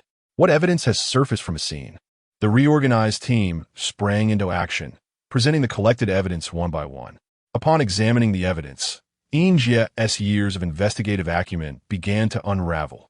In broad daylight, during a small performance, amidst the sound of fireworks, a murder occurred, leaving behind a mark and allowing the perpetrator to flee unscathed. This did not resemble a typical murder at all. The killer seemed to declare that Li Jiyue was slain by the hangman. The timing of the death was rather well calibrated, allowing Li Jiyue a moment of impulsiveness before his end. At this realization, Jie could not help but chuckle. What a talent, indeed. It appears the underground realm has birthed a new prodigy. With a swift motion, Jie slid from the table to the caseboard, gently flipping it over to reveal the blank side. The hangman possesses formidable counter-surveillance skills, exceptional self-concealment, and swift execution. Suspected to be a newly emerged assassin within the underground forces, likely with a training period of at least a decade. After inscribing this, Jie clasped his head in despair, murmuring, "This day surely will bring change." Stunned, the rumored pawn of the enemy nation was assassinated at the Zhonglu concert. On his phone, Chen Shou intended to search for information regarding Stardew Valley, but was instead bombarded with news about Li Jiyue. Intrigued, he clicked to see the public's reaction to the incident. The comments were overwhelmingly dominated by fans of Zhonglu. "Ha ha! Who would have thought my brother Zhong Lu has become a law enforcement icon? Incredible! Not only does he sing beautifully and possesses striking looks, but he can also apprehend criminals." Chen Shou. He quietly closed the comment section. On this rare weekend, he wished not to mar his mood due to the antics surrounding Zhong Lu. Just the day before, he had forced himself to learn all of Zhong Lu's songs for a task. In an effort to avoid errors, he even delved into the fan community's practices, memorizing their rituals and familiarizing himself with rival stars. He wouldn't be surprised if he forgot his identification while boarding a high-speed train. A few disparaging remarks about a celebrity would likely prompt fans to send him a photo of his ID in under a minute. How infuriating! He had accomplished something monumental, yet only his employer was aware. Who could understand his desire to flaunt his achievement? Not everyone knew that a tarot card from the hangman was found on Li Jiyue's corpse. To prevent imitation crimes, news reports only mentioned Li Jiyue's death, omitting any reference to the hangman. Enough of this. Ding dong. Chen Shou noticed a text message had arrived on his phone. Qin Bafang, Hu Yi. Are you going to the comic convention next week? Qin Bafang, his university roommate, was aptly named a person who could eat from all corners. A quintessential otaku. They had kept in touch post-graduation. Back in the day, Chen Shou had dabbled in the otaku culture, engaging in profound discussions with him. However, after graduating, he naturally lost interest as he could barely afford meals. Now, as an assassin, Chen Shou found relief, an opportunity to rekindle his old hobbies. He replied, "Sure, I'm free. Qin Bafang. See you next week." Chen Shou searched online for information about the comic convention in Hailing and discovered that the nationally renowned Sihua convention was indeed taking place there, generating substantial buzz. The convention would feature several booths from the anime culture he once adored. Just then, Sushi sent him a message. Chapter 13. Bonuses and rental housing. The bonus has been transferred. Do check it. The task was executed commendably. Let us continue this way next time. Chen Shou, unable to pause in his excitement, eagerly opened his banking application. After several trembling attempts at entering his password incorrectly, he finally accessed the balance page. Upon seeing the new balance, Chen Shou thought he was seeing things. He recounted the figures once more. 1 0, 2 zeros, a total of 5 zeros. This bonus amounted to 500,000. Chen Shou leaped up in exhilaration. 500,000, 500,000. This is indeed 500,000. After bouncing around his room for a few minutes, Chen Shou, now calmer, contemplated what to do with this newfound wealth. Should he transfer a portion to his parents? However, he soon reconsidered. The last time he sent 3,000, his mother grew concerned about his well-being.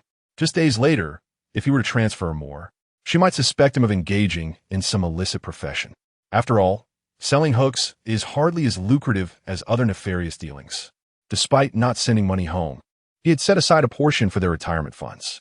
Having settled these thoughts, Chen Shou gazed at his dilapidated computer and a long-buried idea emerged. Perhaps it was time to upgrade his outdated 1060 computer. We are in a new era. The 50 series has been released, and the 60 series is on the horizon. Yet he remains tethered to a relic from the 10 series. Not just the computer, his phone and worn-out t-shirts could also be discarded. Even this rental apartment. After 2 years of living here, he would have long since left if not for its affordability. This rental unit was merely a partitioned space in the stairwell, and it could amass hundreds of thousands of views on Bilibili. Upon entering, one is greeted by a toilet and shower, followed by a kitchen equipped with an induction stove, and then finally his bedroom. With such conditions, renting in Highland City would cost at least $1,500 a month. The living conditions are harsh, and the sound insulation is poor. At night, he can hear couples on the floors above and below indulging in their revelries. He opened his WeChat chat with the landlord, which consisted solely of the landlord's one-sided tirade. The next lease renewal would come with a price increase to $2,000. $2,000? Is that not exorbitant? In Highland, that's the going rate. Don't complain about high rents. Reflect on your own efforts over the years. Has your salary increased? The landlord continued. If you don't want to rent, then leave. This is Highland. There are plenty of people eager to rent your spot. Each time he heard the landlord's acerbic remarks, Chen Shou felt a surge of indignation. Yet, where else could one find a rental in the city center for $1,500? But now, things were different. He began to scout for new accommodations. With an income of $500,000, living in such a rental would surely diminish his status as a skilled killer. In the meantime, he messaged Qin Bafong. Before becoming a killer, Qin Bafong had spent a considerable time as a rental agent, braving the summer sun in a suit, guiding tenants through various properties. Chen Shou distinctly remembered that during his sales days, Qin Bafong had lost nearly 30 pounds. Qin Bafong replied promptly, "Damn it, who still keeps contacts in that rental market? Wait, Shou Gu, you Haven Tea struck it rich, have you? Why the sudden urge to change places?" Chen Shou chuckled softly, "Just earn a little money. Enough to rid myself of this landlord. Remember, when fortune smiles, don't forget your roots." Since Qin Bafong's path was no longer viable, Chen Shou decided to take the traditional route and hire someone to help him find a new place. He browsed online and found several listings, all starting at a monthly rent of at least $10,000, barely befitting his status. These properties were not far from his current rental. Chen Shou hesitated for a moment, pondering whether to spend so much on rent. But then he reflected. As a killer, his days are uncertain. He could be met with untimely demise during a mission. Should he not seize the opportunity to enjoy life now, rather than let the bank swallow his savings posthumously? After scheduling a meeting with a rental agent, Chen Shou began to contemplate his computer specifications seriously. A new thought suddenly struck him. The panels. He had nearly forgotten about the system upgrade. Following the assassination of Li Jiyue, the local television stations were in a frenzy, continuously reporting on the incident. Discussion online, albeit forbidden, thrived as people circumvented the restrictions to speculate on the nature of Li Jiyue's situation. This line of thought led Chen Shou to believe that this operation would garner considerable prestige. With that notion, he firmly commanded, "Panel, activate." As his words fell, a myriad of pixel points materialized before him, swirling into existence, gradually coalescing into the familiar interface he knew so well. Chapter 14. Lottery and Enhancement. Name, Chen Shou. Fame level, slightly known. Fame value, 4,127 attributes. Strength, 0. 8 stamina, 0. 6 agility, 1. 0 perception, 1. 1. Standard office worker. No need for further elaboration. Entries, perfect accuracy, gold. Firearm Mastery. Sniper, gold. Stray dog, gold. My attributes have not seen even the slightest increase. But that is to be expected, as I have not attempted to train during this period. Even the tasks I completed relied solely on the entries provided by the system. However, my fame has surprisingly reached 4,000, which means I can perform 4 tenfold draws. Without delay, Chen Shou summoned the Grand Wheel. It was just 99 draws away from breaking free of the black iron prizes and advancing to the bronze stage. To rid myself of past grievances, Chen Shou decided to light incense and bathe, dedicating his soul to the King of Fortune. Silently, he chanted, "Tenfold draw." The fame value in the upper left corner was instantly deducted by 1,000, and a surge of golden light flowed into the grand wheel. The wheel began to spin at a dizzying speed. Stop! The grand wheel gradually slowed down, revealing one prize after another before his eyes. Strength 0. 1. Stamina 0. 1. Agility 0. 1. After one tenfold draw, not a single entry was obtained. Chen Shou felt a bit embarrassed. Does the grand will not even guarantee a minimum return on 10 draws? No matter, he still had 30 draws remaining. He initiated another tenfold draw. Stop. Strength 0. 1. Chen Shou's embarrassment turned into utter humiliation. 20 draws. Apart from attribute points, he received nothing. For the third tenfold draw, the outcome remained the same. Chen Shou cursed vehemently. Is this how it begins, suppressing combat power right from the start? Is there still a game to be played? For the final tenfold draw, Chen Shou muttered a few choice words against the system before issuing the command to draw. Stop. The grand will gradually came to a halt, amplifying the prizes before him like a game of 1 cut 999. Perception 0. 1. Stamina 0. 1. The penultimate prize glimmered with a green light, sending a wave of unease through Chen Shou. It was a green entry, martial arts, green close combat skills, a fundamental ability for assassins. It is said that when mastered, one can even evade unexpected ambushes. Excellent, excellent. Though merely green, it still counts as a pleasant addition. Chen Shou clicked to continue, and the grand wheel clattered to a stop. The final prize appeared, another green light, revealing yet another green entry. Disguise. Green, you possess a modest skill in 3 major dark arts, allowing you to alter your appearance. Active entry. Upon use, your face can be modified, retaining 60 similarity to your original face. Duration. 24 hours. In the assassin system, the entry levels are categorized as follows: white, green, blue, purple, gold. To advance to the next level, one must draw 3 identical entries. Thus, to upgrade disguise green to disguise blue, 3 disguise green entries are required. However, at its current level, disguise is already quite sufficient. According to the entry's description, once it reaches the golden level, one could potentially alter their appearance entirely. Chen Shou closed the entry description and organized the remaining 39 prizes drawn. All attribute enhancements were based on increments of 0. 1. After 38 draws, his strength increased by 1 point, stamina by 1 point, agility by 1 point, and perception by 0. 8. His attributes now stood at attributes: strength 1, 8 stamina 1, 6 agility 2, 0 perception 1, 9. You have become a fitness aficionado, immersed in the gym for years. In any commercial fitness setting, you are a deity.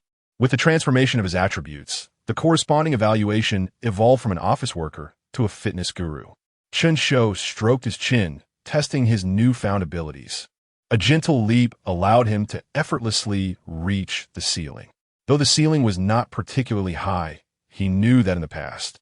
It required considerable effort and time to achieve such a feat. Even if he managed to jump that high, he would have felt dizzy from the exertion. This attempt ignited a desire within him to test all 4 attributes at once. How could he gauge his newfound strength? After circling the room, he stuffed a pile of heavy objects into a suitcase, weighing in at nearly 30 kilograms. Chen Shou effortlessly lifted the suitcase with one hand, completing several sets of one-handed dumbbell presses without breaking a sweat, his shoulders experiencing no fatigue whatsoever. Has he grown so much stronger? With lingering doubt, he glanced at the mirror, lifting the oversized shirt he had inadvertently shrunk to a larger size. His once formidable abs were now distinctly defined, to the extent that they could serve as a washboard. His shoulders were visibly broader than before, though not to the extent of being able to serve as double doors. Compared to his previous image as a lethargic office worker, he now radiated vitality, resembling a once dormant athlete. The remaining 2 attributes, stamina and perception. The best way to test stamina was through long-distance running. Glancing at the time, he noted he had just over an hour before his scheduled house viewing. This was ample time to exhaust himself with a 20-minute run. Exiting the cramped rental, he made his way to a nearby elementary school. On weekends, the school was mostly deserted. After a simple registration, he was allowed to use the facilities. Standing on the playground, he surveyed the area, confirming it was empty. Chen Shou secured his phone to his waist and clicked to start the timer. He aimed to see how many laps he could complete on the 400-meter track in 20 minutes. The timer began. Chen Shou's calf muscles tensed as he propelled himself from the starting line, launching forth like a nimble rabbit. 1 lap, 2 laps, 3 laps. He felt no fatigue. His gaze fixed ahead as he maintained a steady pace. Upon reaching the 10th lap, however, exhaustion began to set in. His lungs felt as if they were ablaze, each breath akin to expelling flames. Yet his current stamina still permitted him to continue running. As he approached the 13th lap, his speed noticeably decreased. Panting heavily, his calves began to ache, and discomfort in his stomach urged him to stop and rest. Nevertheless, with time still remaining, he chose not to halt. Ding, his phone chimed, signaling that 20 minutes had elapsed. Chen Shou collapsed onto the ground in a T-pose, gasping for the fresh air around him. 18 laps. In 20 minutes, he had completed 18 laps. This could be considered a world-class speed. To think that with just a doubling of his attributes, he was nearing the limits of human capability. What would he become with 3 or 4 times that enhancement? The thought was too daunting to entertain. Closing his eyes, Chen Shou quietly absorbed his surroundings. With a perception of 1.9, he could distinctly discern the source of a bird's call from a nearby tree. Subtle sound from a soccer field reached his ears as well. The wind rustled the flags, creating a soft symphony. Not far away, on the basketball court, he noticed someone gracefully leap to take a shot. The vibrations from the ball hitting the rim reverberated through the ground and into his body. Is this the power of 1.9 perception? Chen Shou suddenly opened his eyes and checked the time. After resting for a while, 10 minutes had passed. He still had half an hour left, enough time to freshen up before heading out to view the house. Chapter 15. Viewing the property and unexpected incidents. Surely, you must be Mr. Chen Shou? A female agent approached as Chen Shou stepped out of the taxi, gesturing with her hand. He nodded in affirmation. Xiaoyu was one of the more competent agents, taking the opportunity to introduce the amenities surrounding the first apartment during their journey. Upon arriving at the entrance of the apartment, Chen Shou immediately noticed a significant issue: the excessive surveillance cameras. He refrained from voicing his concerns and followed Xiaoyu inside for a brief tour. He found the place quite appealing. Had he not been an assassin, he might have seriously considered this option. Having worked as an agent for quite some time, Xiaoyu was adept at reading people's expressions and did not press for explanations, simply leading him to the next property. However, Chen Shou was dissatisfied with the second option as well and requested that Xiaoyu take him directly to the third apartment.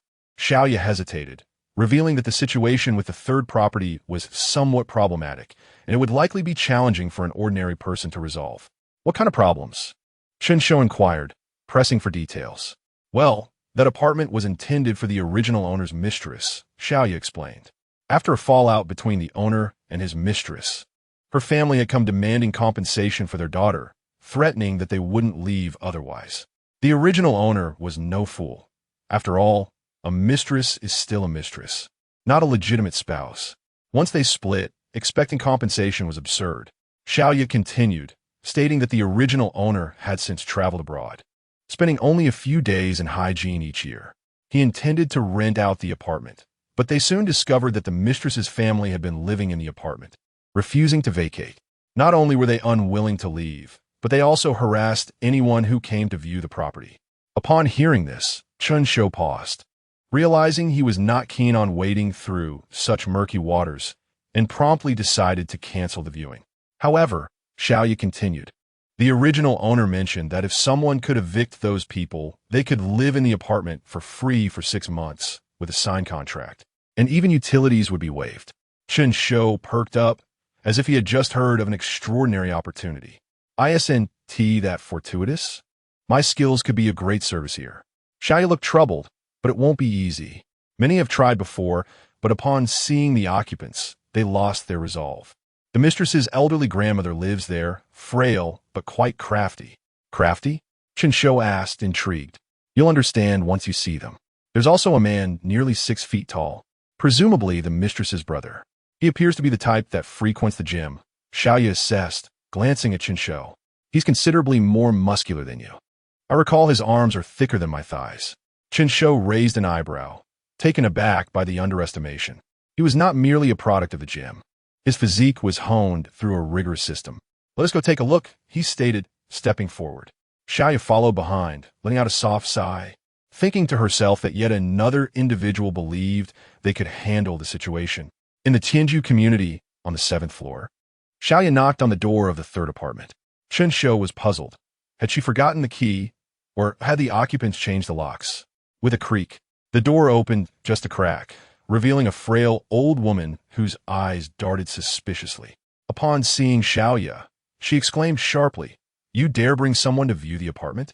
Xiaoya cast a helpless glance at Chen Shou, as if to say, "This is just how she is, please don't take it personally."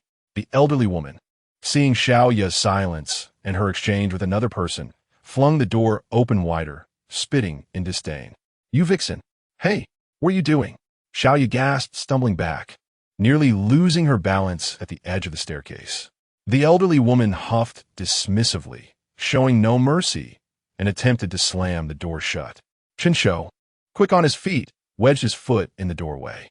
The elderly woman, struggling to close it, finally noticed the obstruction and shouted, "What are you doing? Breaking into someone else's home?" Chen Shou remained silent, using his bicep to force the door open.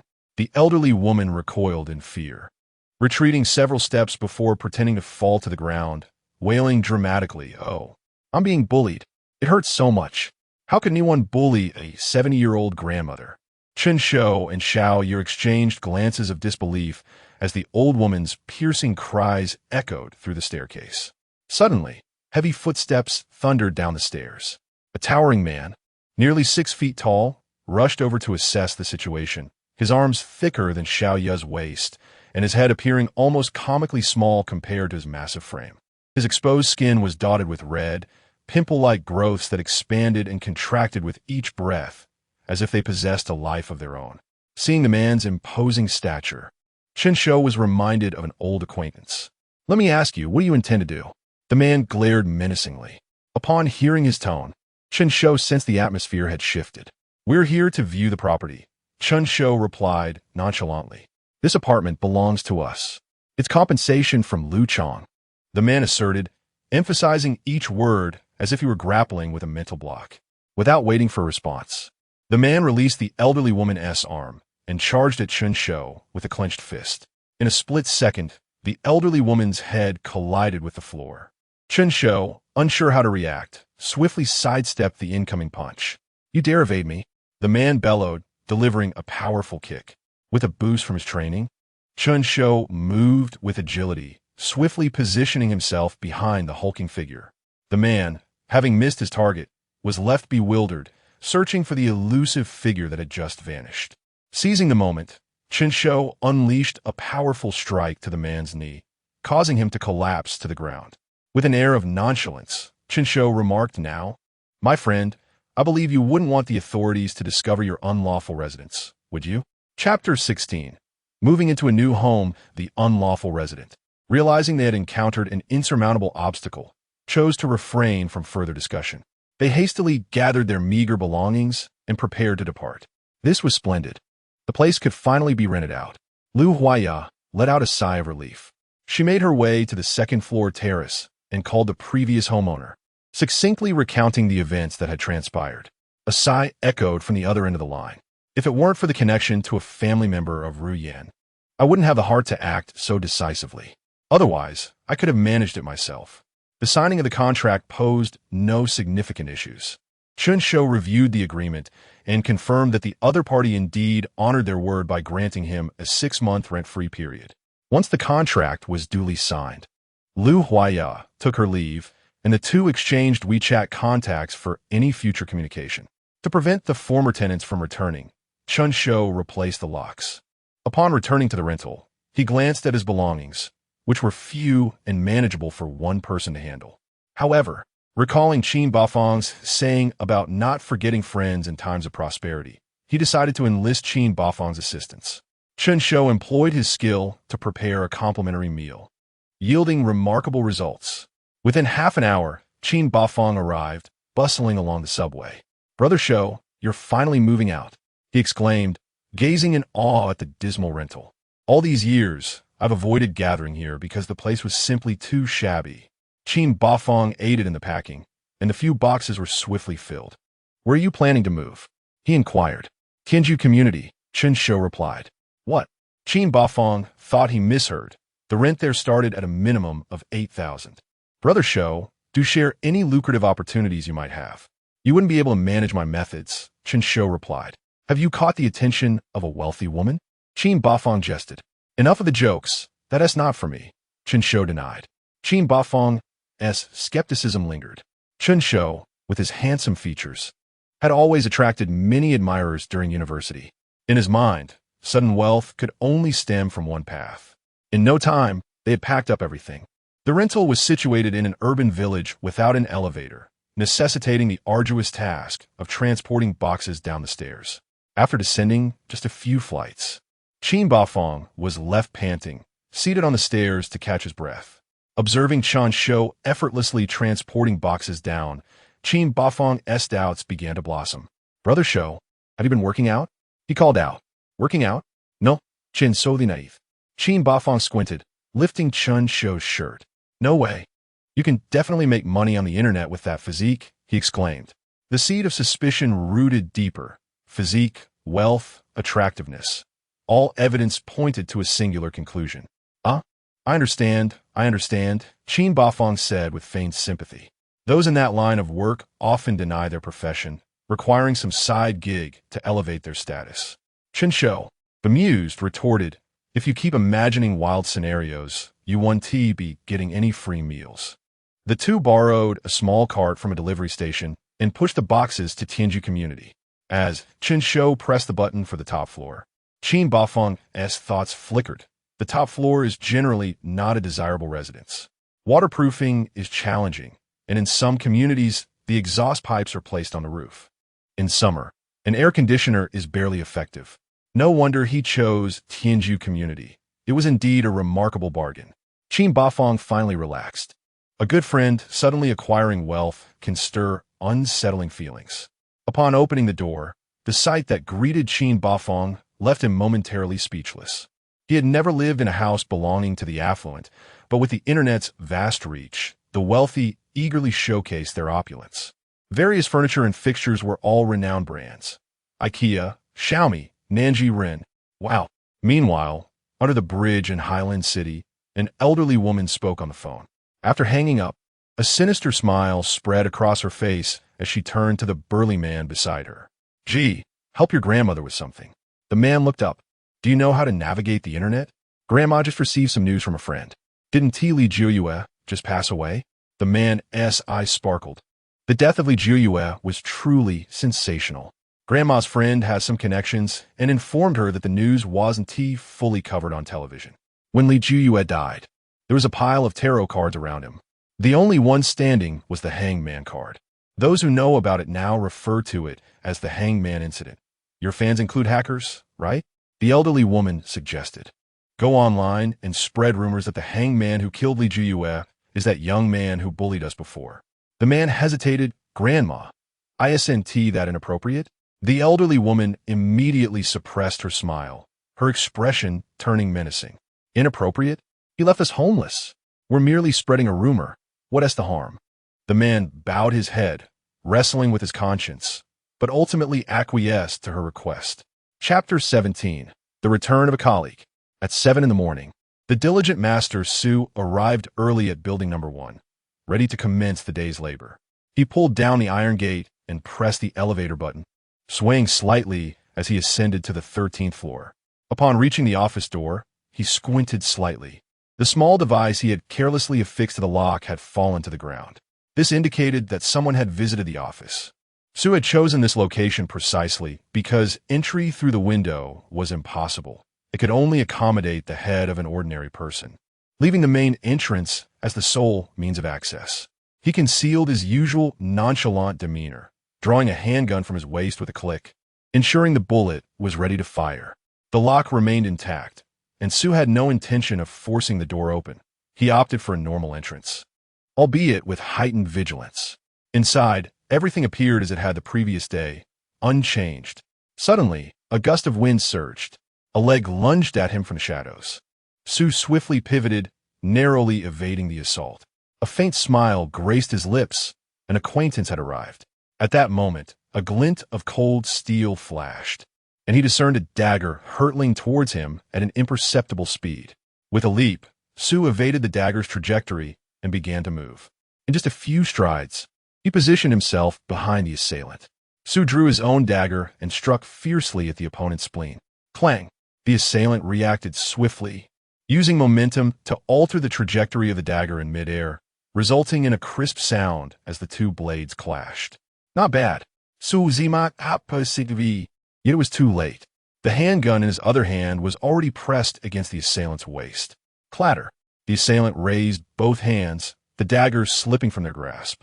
Just when it seemed that all was resolved, the assailant abruptly turned, delivering a knee strike to the gun, diverting its aim. Puff!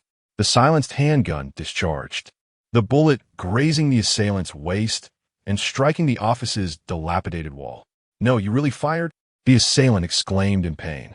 Shou smirked, holstering the handgun once more.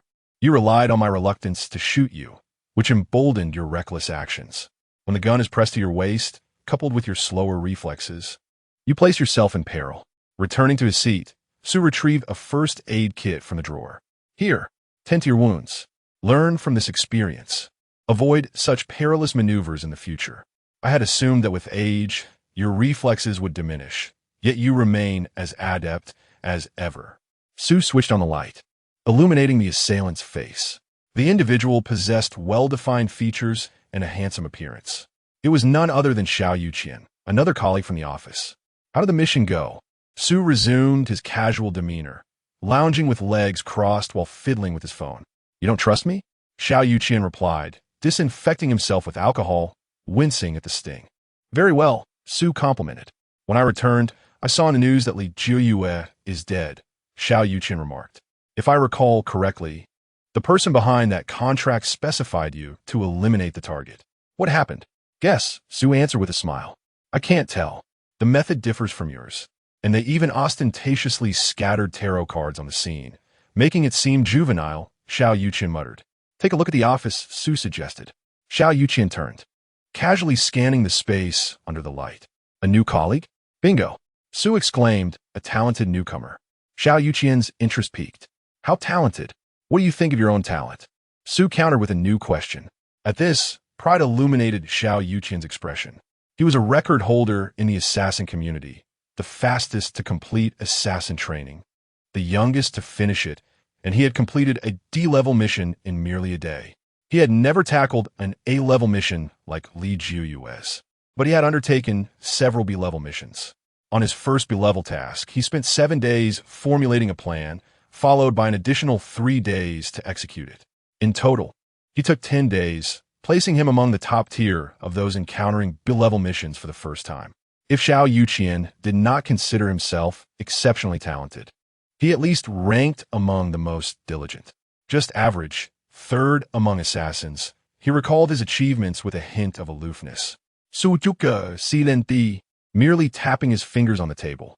Feeling uneasy, Xiao Yuqian snapped, just say what you mean. Don't beat around the bush. If I were to say, their talent surpasses ours? Impossible. Absolutely impossible. Xiao Yuqian immediately refuted. If Shou had claimed that the new colleague's talent exceeded his own, Xiao Yuqian might have been skeptical. However, Shou suggested that this newcomer surpassed even Shou himself, a figure known in the assassin world for single-handedly completing SSS-level missions in his youth. A presence no one could stop in Siam. The sorcerers there were so furious they wished to cast a curse upon Shou. Were it not for him, Xiao Yuqian would not be confined to this modest office. With his talent, he could thrive independently. Yet here, he had the opportunity to learn much more from Shou. What did Shou's words imply? Simply put, apologies, but you all present are inferior. Upon hearing Shou's statement, Xiao Yuqian promptly denied it. Shou, observing the young man's reaction, was not surprised. After all, it had taken him several days to digest this revelation. Are you serious? Xiao Yuqian tentatively inquired, Noticing Su's lack of affirmation, Su shrugged, igniting a cigarette, the orange glow flickering in the dim light. He glanced at the time and remarked, "It's nearly 9 o'clock. Others will arrive soon. You might as well." Xiao Yuqian, understanding the implication, slipped into the shadows. The office returned to its usual tranquility, as if only Su remained. Minutes later, a voice resonated from outside. "Su, good morning." Chapter 18. I believe after a rejuvenating weekend, Chen Shou had fully regained his strength. Having enjoyed an unusually pleasant weekend, he unexpectedly greeted Su Shi at the door. "Good morning, Su Shi." Su Shi acknowledged him with a slight nod, a faint smile playing at the corners of his mouth. "What has happened to make you so cheerful?" Chen Shou inquired casually. "Nothing, just reminiscing about some delightful memories," Su Shi replied, unable to suppress a slight twitch of amusement. Suddenly, Chen Shou's subconscious alarm rang out. "Danger! Danger!" His pupils constricted as he caught a glimpse of a cold glint approaching. He swiftly turned away. Thud! A dagger embedded itself in Chen Shou's backpack.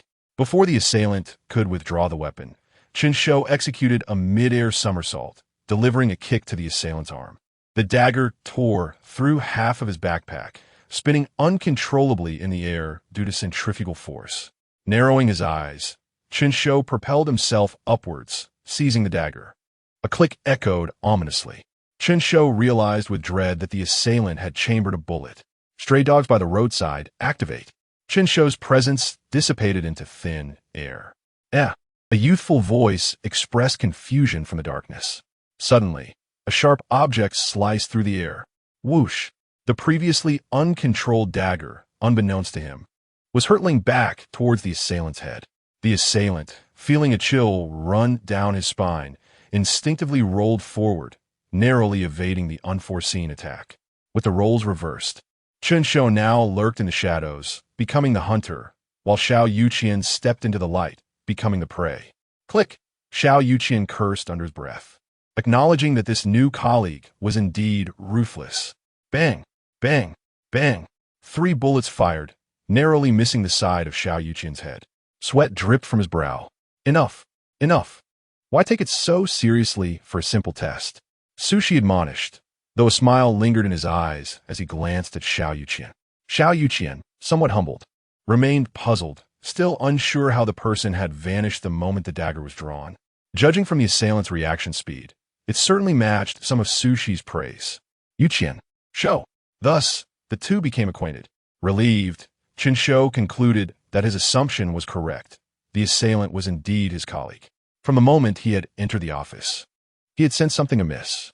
Upon seeing the glint, he had initially thought it was an attacker.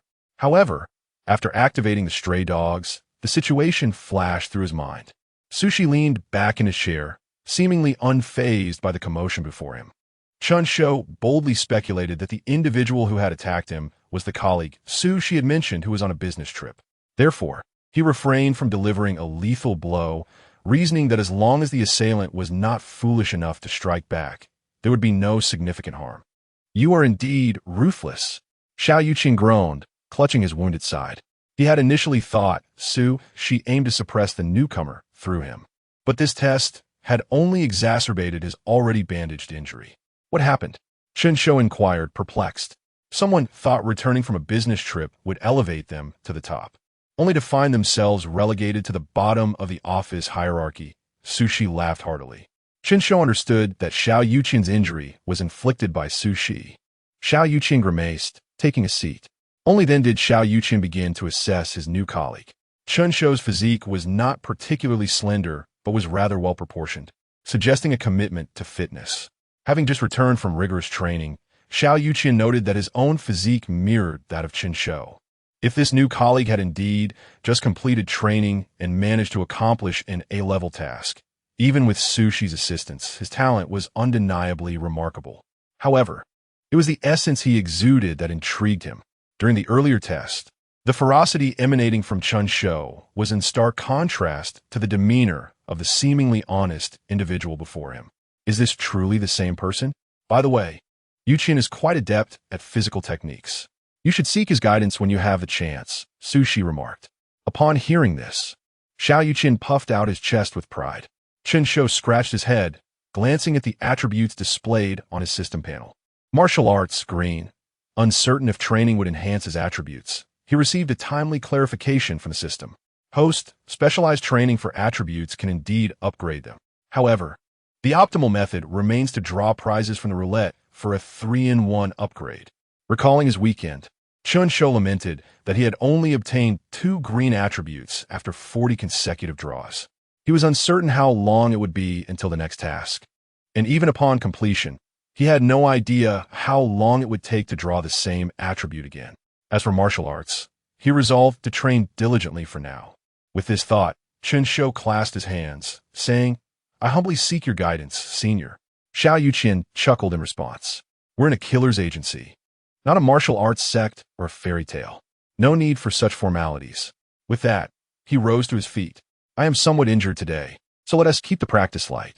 Hours passed, and Chen Shou lay on the ground, gasping for breath, having assumed a position reminiscent of Tai Chi. Practicing martial arts felt utterly beyond human capability. Xiao Yuqian, perhaps fueled by a sense of retribution, infused every strike with genuine intensity.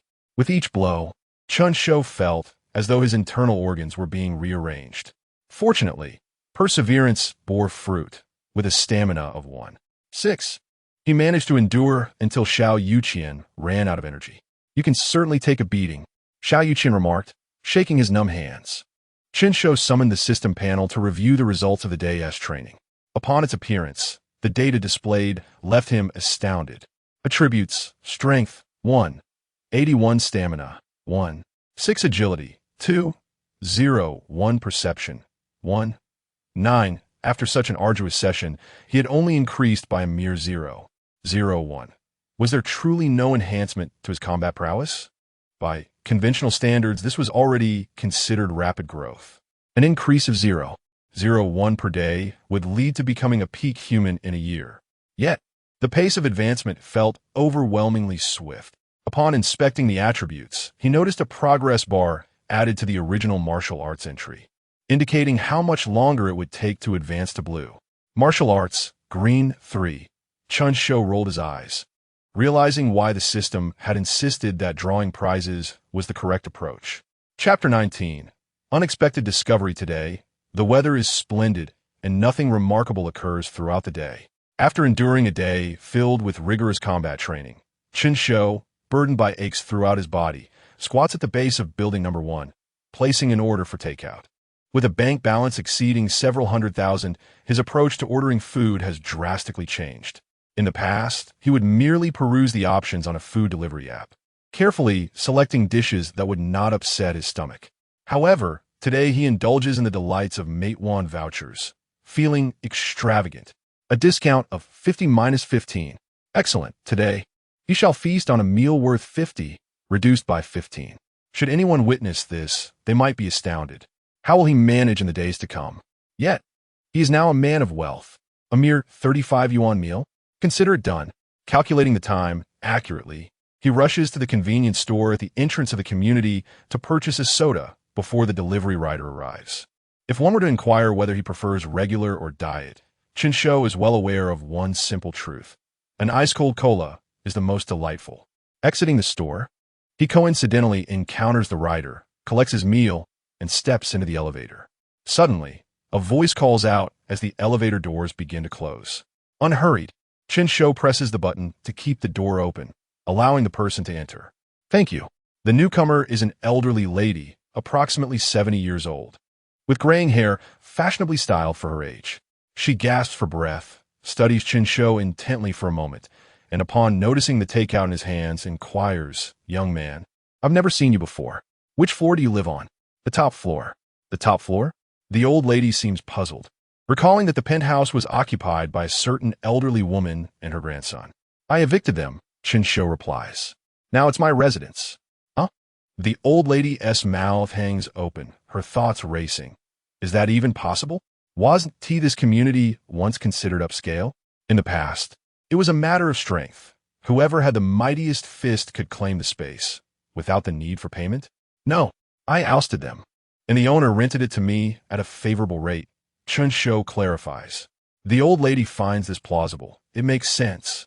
One must offer some benefit for helping others. As they approach her floor, the old lady chuckles. I've long found those two disagreeable. Using their daughter as a mistress. Stirring up trouble in the building. You'd best be cautious. They might have some connections in the system. Otherwise, they wouldn't have gone unpunished for so long. Chen Shou thanks the old lady for her advice, though he does not take it to heart. Ding! The elevator arrives at his floor, and he steps out. A subtle change in the corridor catches his attention. On the previously blank wall, near the entrance, a conspicuous mark has appeared. Chen Shou's instincts kick in. He places his precious takeout down and shifts into a vigilant mode. After examining the mark and ensuring no one is nearby, he captures a photograph of it. Upon returning home, he notices that the window, which was tightly closed before, now stands wide open, with the flimsy curtains swaying in the breeze. After surveying his home and confirming he is alone, Chen Shou sends the photo of the mark to his group chat at the agency. Chen Shou, I just discovered this mark in my home. What does it mean? Is there a thief? Image. JPG Xiao Yuqian. You don't know what it means? Sushi. It's a killer S mark. Someone from the industry has their eyes on you. Be careful. Chen Shou, can I still live in this house? Xiao Yuqian. You genuinely don't know? Wasn't this covered during training? Sushi. This mark indicates that they will come for you tomorrow night. Tonight is inconsequential. You can view it as a declaration of war among assassins. Declaration of war? Chen Shou is perplexed. In his view, a declaration should be straightforward and aboveboard, not some obscure symbol hidden in a corner. Who would notice such a thing? Nevertheless, since Sushi mentioned that there was nothing to worry about tonight, he proceeds to enjoy his dinner.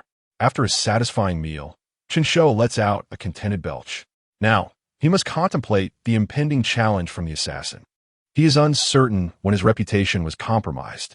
Logically, his identity as an assassin should not have been disclosed so swiftly within the industry. Something is amiss. Chen Shou understands a need for gradual growth. Sushi will not always be there to clean up his mess. This is a golden opportunity for him to hone his skills. Although Sushi claims there is no cause for concern tonight, Chen Shou remains vigilant, securing all doors and windows. Even while bathing, he keeps his handgun close. Fortunately, the night passes without incident. However, the following day, Chen Shou bears the weight of dark circles under his eyes. To evade an assassin's ambush, he has spent the night in a state of half-sleep. As usual, he departs at the same hour, running into the elderly lady downstairs, exchanging greetings. Didn't he sleep well? The old lady inquires with concern. I have to work overtime today. Just thinking about it kept me awake, Chen Shou explains. Oh, the world is tough. Having a job is a blessing. My son, after graduating for years, still can't find work, the old lady sighs. Building number 1, the agency. Xiao Yuqian approaches with an air of hostility, directly confronting Sushi with the chat records. What is going on? What do you mean? Sushi glances at the records, bewildered by the question. How could he not have learned this during training? Didn't he learn anything about this during training? Xiao Yuqian presses. How could he have learned such things? Sushi retorts, puzzled. If he doesn't know, just tell him. It's not a big deal. Xiao Yuqian glares at Sushi, frustration boiling over. Is that the point? The crux is that your so-called talented player doesn't even know the basics. Do you honestly think Chen Shou received the same rigorous training as you? Sushi counters. What do you mean? Xiao Yuqian senses an ominous premonition. Literally, he never underwent training. He was just an ordinary office worker. Sushi shrugs. Impossible. Absolutely impossible. Xiao Yuqian exclaims once more. There is nothing impossible about it. I was once like you. When you see him in action, you'll understand that there are always greater talents beyond your own. Sushi replies, opening a newspaper and falling silent. Xiao Yuqian paces back and forth, ultimately declaring in frustration, damn it, I refuse to accept this. Chapter 20. Continued training at the stroke of 9. A nonchalant check-in. Chen Shou entered the office, clutching his breakfast. Have you eaten breakfast? Chen Shou inquired. Hand it over. Xiao Yuqian snatched the breakfast with vigor and took a fierce bite. Chen Shou raised an eyebrow, glancing at Sushi, who merely shrugged, leaving his curiosity unexpressed. The assassin didn't come yesterday, did he? Sushi asked. I hardly slept last night. Chen Shou replied as he settled into his seat. Just as you said, he came by my place for a glance and then left. Have you considered moving? Xiao Yuqian questioned. An assassin is like a cockroach. Once one has set its sights on you, there are bound to be more lurking in the shadows. Chen Shou pondered internally. Who would compare themselves to a cockroach? He responded, "Not yet. I just moved in. I should at least stay for 6 months before thinking of moving again." "What's wrong? Is this 6-month period free? Do you have to finish it before relocating?" Xiao Yuqin asked. "It actually is." Chen Shou summarized the events of the weekend. After hearing the tale, Xiao Yuqin slumped onto the sofa. "Why have I not encountered such good fortune?" He lamented. "This may have been orchestrated by those two. I merely drove them away. I didn't kill the mistress." "Does it really have to come to this?" Chen Shou frowned. "It's merely a speculation," Sushi interjected. "Rest assured, our operations are airtight. If an assassin has targeted you, it is not a flaw of the office. It's likely someone is framing you." Chen Shou fell into contemplation. "Do you have any strategies to counter this?" Sushi asked. "I have a rough idea and will need your assistance. This matter, however, must be addressed by you alone. Neither Sushi nor I can be of substantial help," Xiao Yuqin stated. Chen Shou nodded in understanding, as he felt confident in handling a one-on-one duel. He then laid out his plan. Xiao Yuqin cleared his throat. "Once we finish eating, we shall arrange training. We have much to accomplish before the end of the day. This week has been slow for orders. You both can attend to your own matters," Sushi remarked, burying himself in his phone. In the training room, philosophical voices echoed. "Do not misunderstand. It was merely Chen Shou and Xiao Yuqin engaged in training." Approaching noon, Xiao Yuqin announced a break. Chen Shou gazed at the incremental increase of 0.01 in his panel and the newly acquired 3 proficiency in combat skills. He yearned to rush out and eliminate a few more foes. For this gradual training felt agonizingly slow. "You're progressing rather swiftly," Xiao Yuqin complimented while wiping his sweat. It was the truth. Previously, Xiao Yuqin had viewed Chen Shou through a lens of skepticism, but after 2 days of probing and training, he recognized the genuine improvement. There was a certain elegance in the notion of a diligent student stepping into the realm of assassin training. Without shortcuts, relying solely on relentless practice. One must repeat actions until they master them, regardless of their initial ineptitude. Most importantly, Chen Shou seldom complained, a quality that Xiao Yuqin admired. "This afternoon, we shall shift our focus from combat training to trap making," Xiao Yuqin mentioned.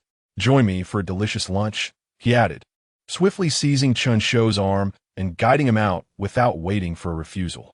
The lunch break was brief, yet Xiao Yuqin felt increasingly anxious. From the entrance exam to the task assigned by Li Jiyue, it was bewildering that someone who could not even distinguish between models of sniper rifles could accurately hit a target from 100 meters away on their first attempt. On the second mission, they executed a close-range assassination amidst 6 bodyguards and emerged unscathed. After lunch, Xiao Yuqin decided to intensify Chen Shou's training, transforming the theoretical lesson into a practical course. You see, sometimes traps do not require overly intricate calculations. While many factors must be considered in trap making, the most crucial is the purpose behind it. Is it to lead the enemy astray or to ensnare them? Such considerations must be made before setting a trap. The lesson extended throughout the afternoon, leaving Chen Shou feeling dizzy. With the shift to practical training, Xiao Yuqin showed no leniency. Chen Shou repeatedly fell victim to traps. Suspended in midair, detected host's diligent study of assassin-related knowledge. "Congratulations, host. You have acquired the entry. Mechanical trap, white. Mechanical trap. White, you now possess a fundamental understanding of most traps employed by assassins and can even create your own. Trap precision 20. Upon hearing the system's notification, Chen Shou raised an eyebrow. "All right, that will suffice for today. Now, create a trap of your own to demonstrate your learning. I will return in half an hour to assess your progress." With that, Xiao Yuqin exited the training room. Chen Shou wasted no time, applying the newly acquired entry to his trap-making endeavor.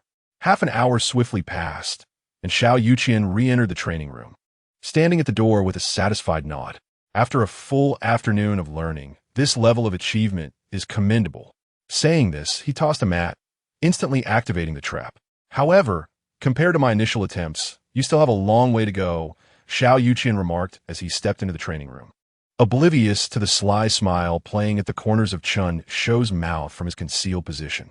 With a sudden crash, another trap was triggered, leaving Xiao Yuqian suspended in midair. How embarrassing! Xiao Yuqian cursed silently. Chapter 21. Witness my performance amidst Xiao Yuqian's incessant tirades. Chen Shou released his captive with a beaming smile. Monster! Was the first exclamation that escaped Xiao Yuqian's lips as he descended. He had never encountered anyone who could master the intricacies of traps with such proficiency after merely an afternoon of study. It was as if they were under some sort of enchantment. Fortunately, this monster was on their side. Had he belonged to another agency, Sushi might not have received a single order for half a year. Xiao Yuqian exhaled deeply, adopting his habitual pretentious expression as he remarked, "Well done. It appears you learn at a pace far surpassing that of an ordinary person. However, from my perspective, you still have a long way to go." He paused, adding, "Today's training ends here. There is still some time until we clock out, so you may wish to prepare your plans." As Chen Shou observed Xiao Yuqian's departing figure, he pondered thoughtfully. That previous remark served as a reminder. Although the agency appeared to consist of only 3 members, the other 2 were no pushovers. Particularly concerning was Su Shi, the agency's owner, whose carefree demeanor concealed an intimidating strength. Truly the most formidable aspect of all. It seemed there were numerous facets from which he could learn from them. Now, the most pressing issue lay ahead, the impending nighttime ambush by an assassin. The outcomes of such an encounter were typically binary. Either the assassin would escape, or he would remain. To avert the potential embarrassment of his identity circulating within the assassin community, Chen Shou resolved to employ a skill he had long possessed yet never utilized: disguise. The disguise skill was only of a green grade, offering a mere 40 differentiation. Yet this sufficed. Chen Shou merely needed to alter his eyes from their previously innocent and dull appearance to something more fierce and menacing, thereby enhancing his resemblance to a killer. The rest could easily be masked by a simple face covering. Before the mirror in the restroom, Chen Shou gazed at the array of cosmetics, products that were not his own but had been unearthed by Xiao Yuqian after Chen had proposed his plan that morning. Chen had cast a peculiar glance at him, to which Xiao Yuqian had awkwardly replied, "Isn't it normal for an assassin to have cosmetics?"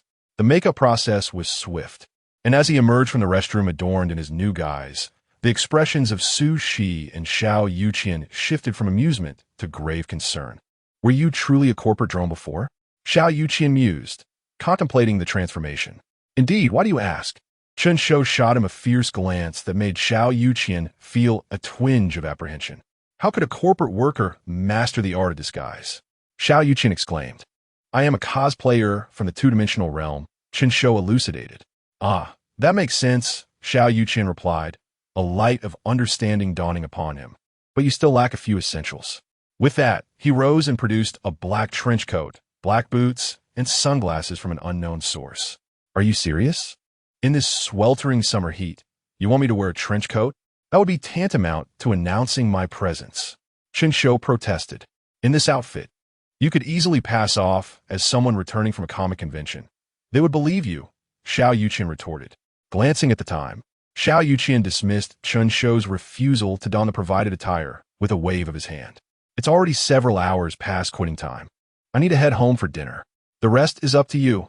Don't bring shame upon our agency."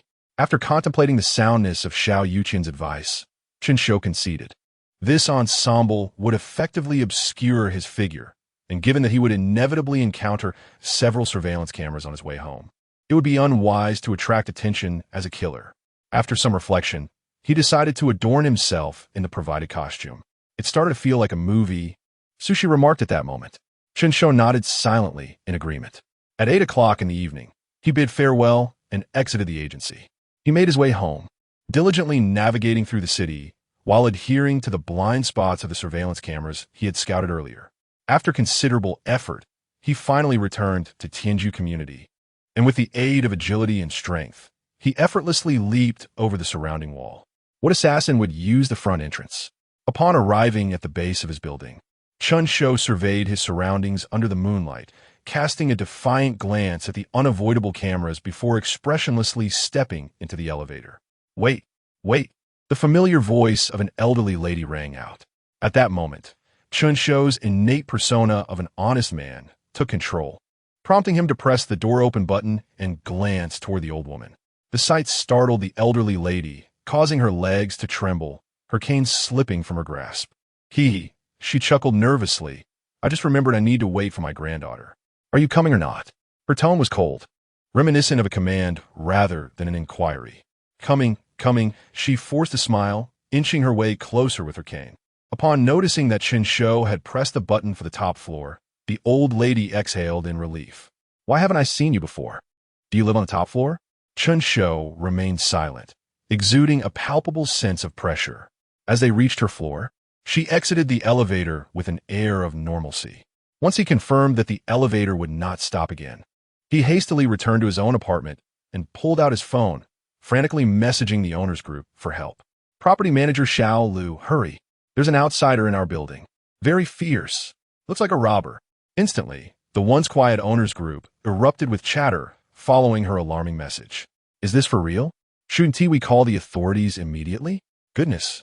We live in a high-end community. How could someone like that get in? Property manager Xiao Lu, say something. Amidst the flurry of messages, the normally diligent property manager, Xiao Lu, was nowhere to be found. Inside the property management office, Xiao Lu lay unconscious on the ground, his uniform stripped away.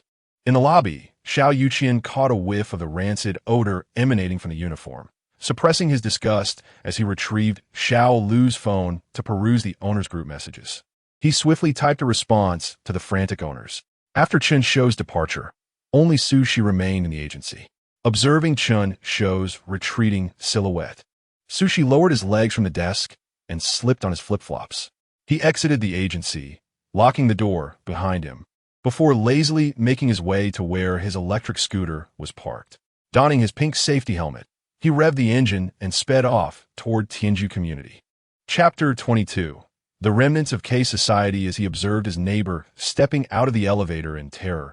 A subtle smile crept beneath the mask he wore.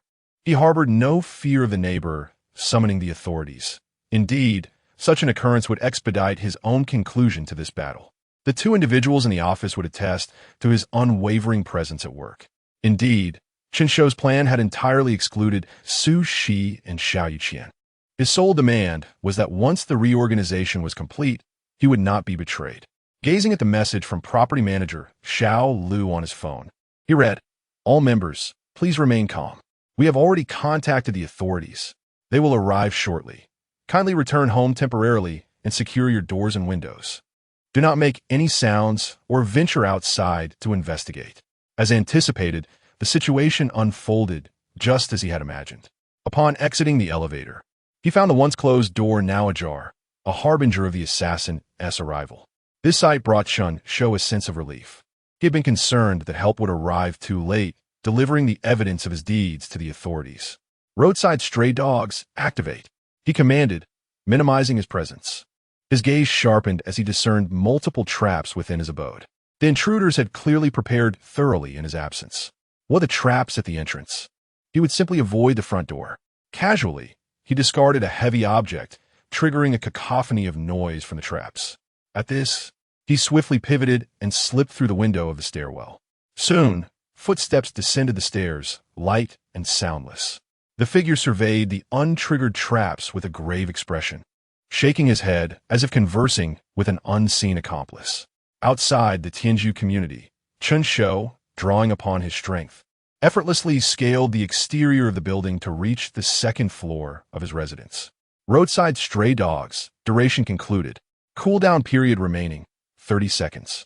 Applause erupted from within. Truly the hanged man, adorned in such flamboyant attire. "Are you concerned I might recognize you?" A figure clad in dark attire emerged from the shadows. A K symbol formed by human actions emblazoned on his chest. Chen Shou retorted, "Your garb hardly grants you the authority to critique me. It was you who killed Li Jiuyu." Standing beneath the moonlight, he fixed his gaze upon the assassin concealed in darkness. The light cast upon the eaves created a stark divide between them, delineating a clear boundary. One stood in light, the other in shadow, oppositional and poised. Noticing Chen Shou's silence, the assassin immediately retracted his smile, launching himself forward with a powerful kick, brandishing a dagger aimed at Chen Shou. He resolved to engage in a physical confrontation first. As the assassin sprinted towards him, Chen Shou merely sidestepped, evading the initial strike. This is merely the beginning. The assassin, with a vigorous flick of his wrist, propelled 3 poison darts towards Chen Shou. Clang! Chen Shou deftly drew his own dagger, deflecting the incoming projectiles. Indeed, this is the prowess expected of a hanged man, the assassin proclaimed. Now, allow me to demonstrate the true strength of K society. Catching the key term, Chen Shou's expression hardened. K society? The very organization that failed in assassinating Li Jiuyu, only to have their lair dismantled? Remarkably, remnants still survive. The enemy's resolve is evidently lacking. Moreover, why would they seek me out after I killed Li Jiuyu? In an instant, these thoughts raced through his mind. Yet the assassin again flung 3 darts in his direction. Chen Shou sidestepped 2, parrying the third with his dagger. From behind, he heard a triumphant whisper, "Observe closely. This is the might of K society." The assassin's lips curled into a smirk, and Chen Shou realized the gravity of his predicament. He had miscalculated. There were indeed 2 of them. How utterly devious, resorting to a tactic of sheer numbers when outmatched. Chen Shou cursed inwardly, maneuvering his body at an impossible angle to evade a dagger thrust from behind.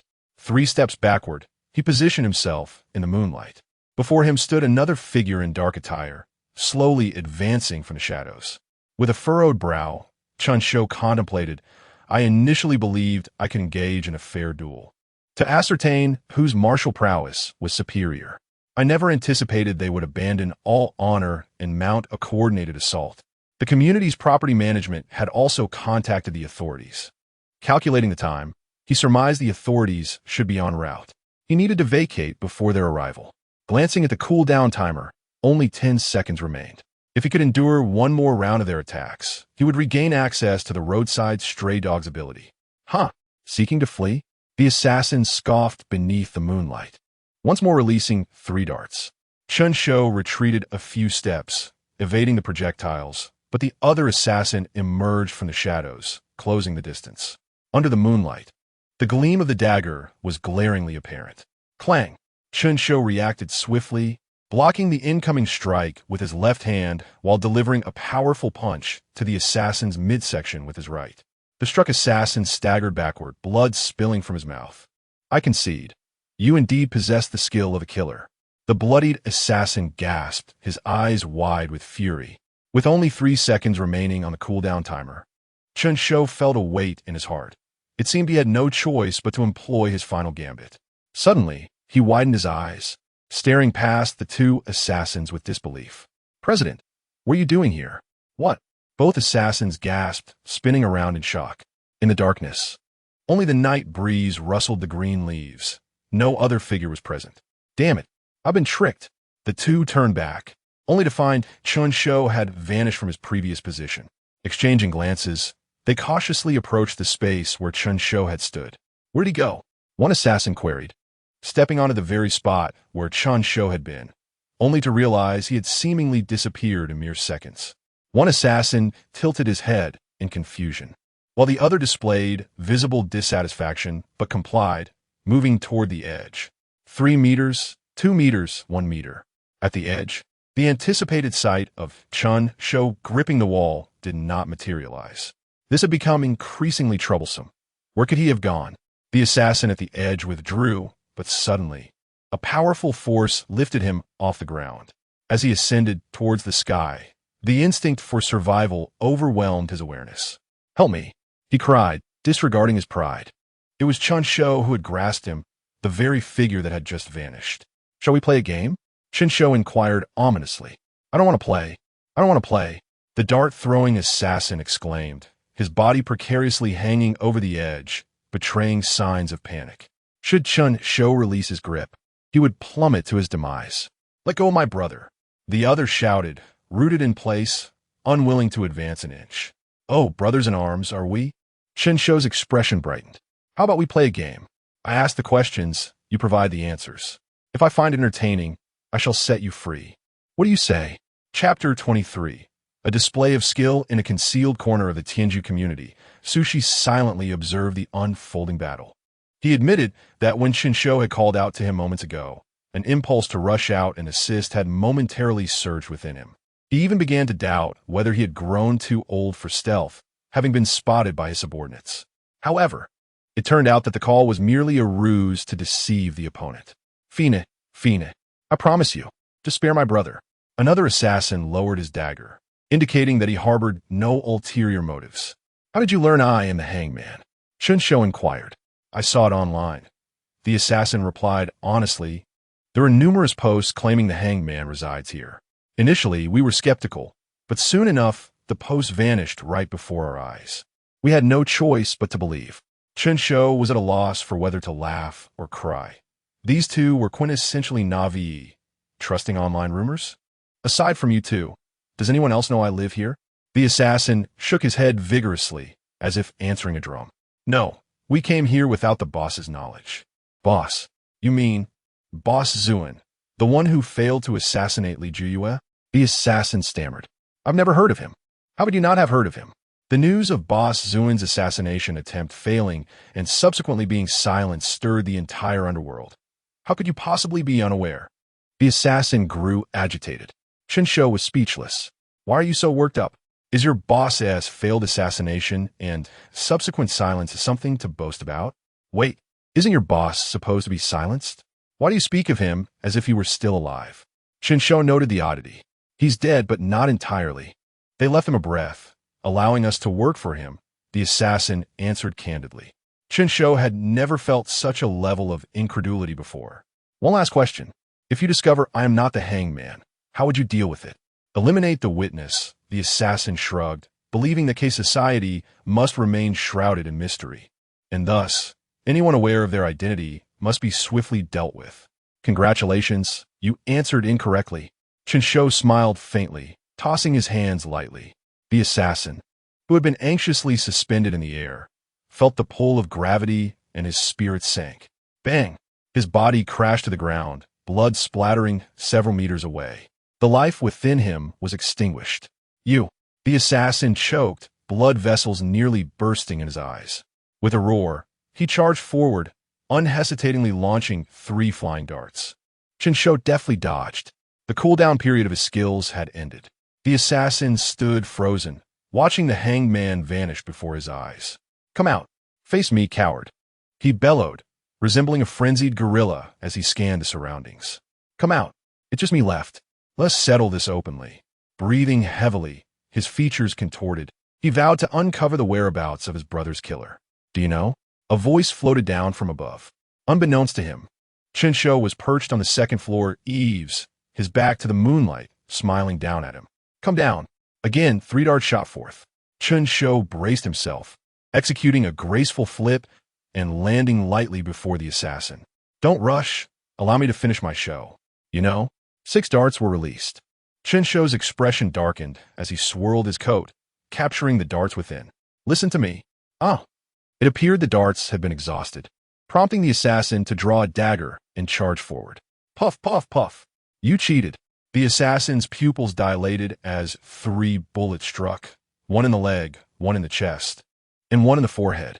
Such a hassle. Conversing with someone who doesn't understand, Chen Shou sighed, brushing off his sleeves. The assassin knelt, stuttering as if he wished to utter something more, but soon succumbed, lifeless like the previous assassin. All taken care of, Chen Shou said, producing a well-prepared tarot card. Placing the hangman card upon the assassin's body. There's still one below, he murmured. A figure stealthily descended from the edge. In the shadows, Sushi revealed himself, observing the direction Chen Shou had vanished, before leaping away into the Tianju community.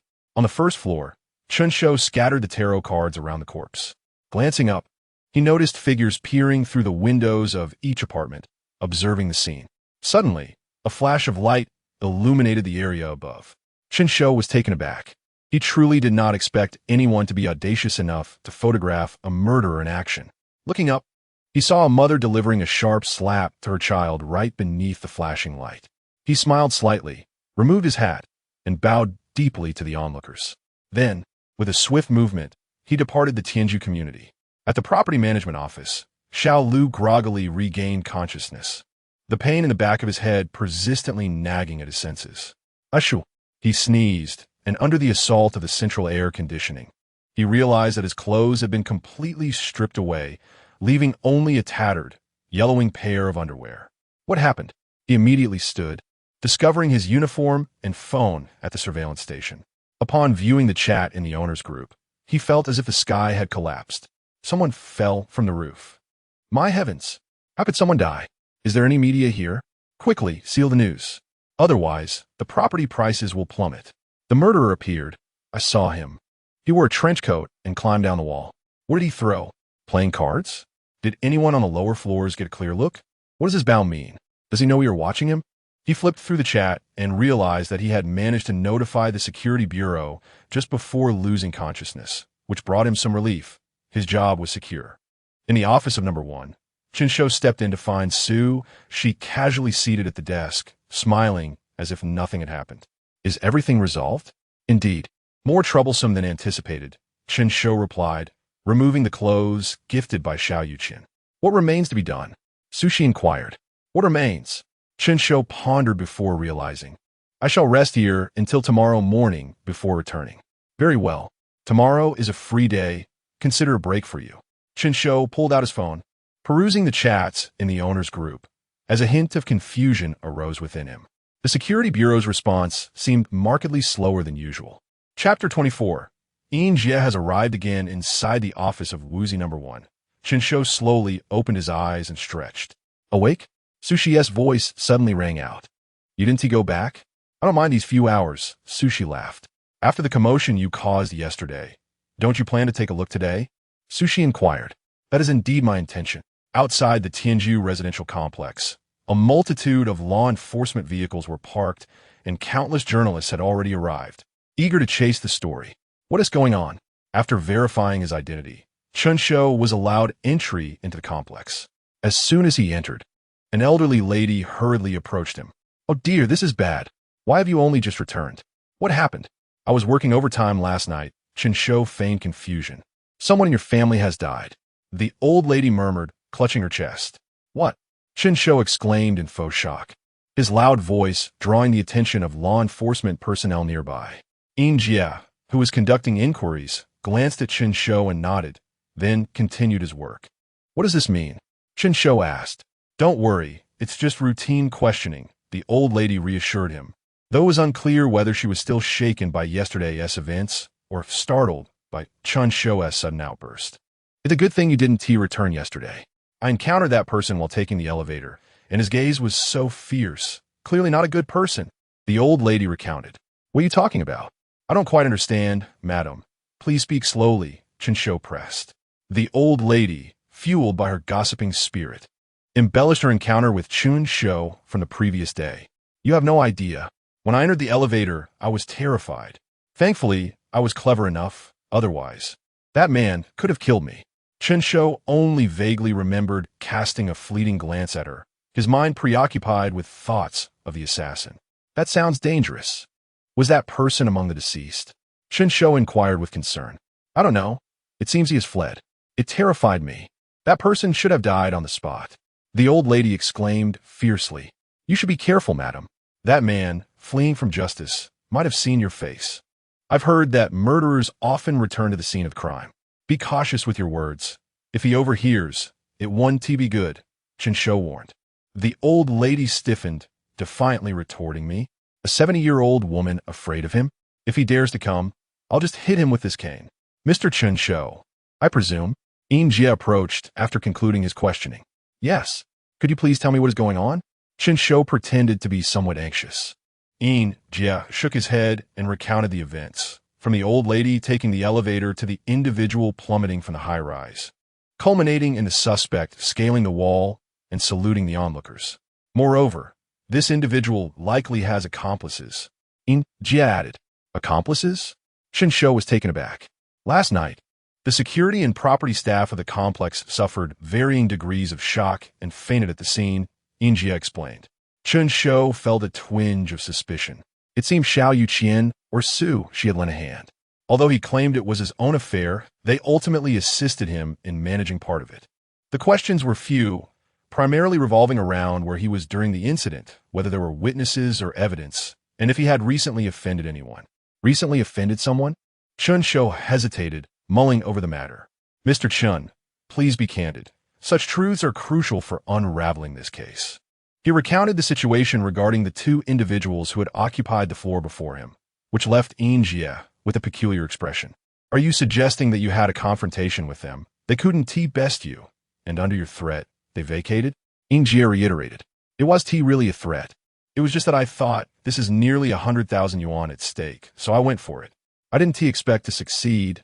Chen Shou chuckled, momentarily forcing himself to recall the thrill of gaining the upper hand, which Jie perceived as somewhat boastful. Jie advised him gently, next time, it's best not to take such risks. Losing could land you in the hospital. Winning might lead to imprisonment. After concluding the inquiry, Jie released Chen Shou, instructing him to remain in Highland for the time being, as there was a possibility of further summons. Returning to the scene, Jie ordered, before Chen Shou, who live here, investigate thoroughly, and if necessary, employ some measures to extract the truth. Captain Yin, is there any issue with Chen Shou? Xiao Yu inquired. Uncertain. He claims to have worked overtime all night, and his employer can vouch for him. He just moved in and encountered such an event. Is there no surveillance footage? He works at Woozy No. 1. That explains it. Woozy No. 1 is the largest shared rental building in Highland, established 50 years ago. The entire structure comprises 4 large buildings, and following recent urban development, it has become a favored spot for day laborers and transient workers. Its complex demographic, outdated facilities, and average environment lead to frequent surveillance malfunctions. Fortunately, the crime rate here is not significantly higher than in other areas, allowing for a temporary overlook. Jie surveyed the scene, beginning to feel a headache. Just after the hanging man had murdered Li Jiuyu, 2 more individuals had been slain. Their identities remained unclear, and it appeared they might be brothers. But why had these 3 chosen to gather at Chen Shou's residence for such a conspicuous confrontation? What role did Chen Shou play in all of this? It was a tangled web. Jie raked his fingers through his hair, standing on the second-floor terrace, where the corpse lay quietly on the ground. A thorough search had already been conducted, yet the scene remained unchanged, aside from 3 necessary bullet casings. There were no extraneous bullet marks. It was as if the assailant had meticulously planned, striking precisely at the leg, chest, and forehead. Wait. Suddenly, a flash of insight struck Jie, and past cases flooded his mind. The abandoned building case bore similarities, precise shots to the victim's brain. Could it be that the hanging man was involved in that as well? Why was there no tarot card left at that scene? As the 3 cases began to intertwine, the mysteries only deepened. Chapter 25. Interview. After the concluding questions of the interview, Chen Shou was informed that it would take several days to process the scene. He began to silently calculate the financial losses he had incurred during this period. Outside the Tianju community, waves of news media were besieging the entrance, attempting to capture every resident emerging from the area to uncover the truth. In contrast to the mainstream media, the self-media outlets were far more audacious, utilizing manpower. They scaled the walls and conducted live broadcasts within the community. The once tranquil neighborhood had transformed into a bustling spectacle. Finding himself without a destination, Chen Shou decided to linger in the office. As he stepped out of the community, he was promptly intercepted by a reporter. Sir, may I ask you a few questions? The reporter, in her 20s, sported a ponytail and black-rimmed glasses, her eyes sparkling with youthful fervor. Still clinging to the idealistic notions of journalistic integrity she had carried from her academic days. Chen Shou paused. Sensing an opportunity, the reporter inquired, Do you feel frightened by the events that transpired at Tianju community? After a moment's contemplation, Chen Shou replied, I don't think there is much to fear. If they truly intended to harm us, they would have acted last night. Following this incident, do you have any plans to relocate? She pressed. Not for now. Perhaps in a year or so, I'll reconsider, he answered. Why do you think the assailants chose to confront each other at Tianju community? The question appeared to cause him some discomfort, and after a brief pause, he remarked, It's likely because the residents there are affluent and attractive, making it hard to resist. The reporter was taken aback. Their interview lasted only a few questions before Chen Shou was released. He casually enjoyed breakfast at a nearby eatery when his mother's call came through. As soon as he answered, an urgent tone rushed through the line. I saw the news. Are you coming home for a few days? What? Chen Shou was momentarily taken aback. I read online that many people died there. Hailin is currently very dangerous. Shouldn't you come home to hide? Well, Chen Shou mused, counting on his fingers, only 4 people died. That's not too many, is it? Not too many. His mother gasped. When have so many people ever died before? By your logic, places where many people have died should be avoided. Wouldn't that make hospitals the most dangerous places?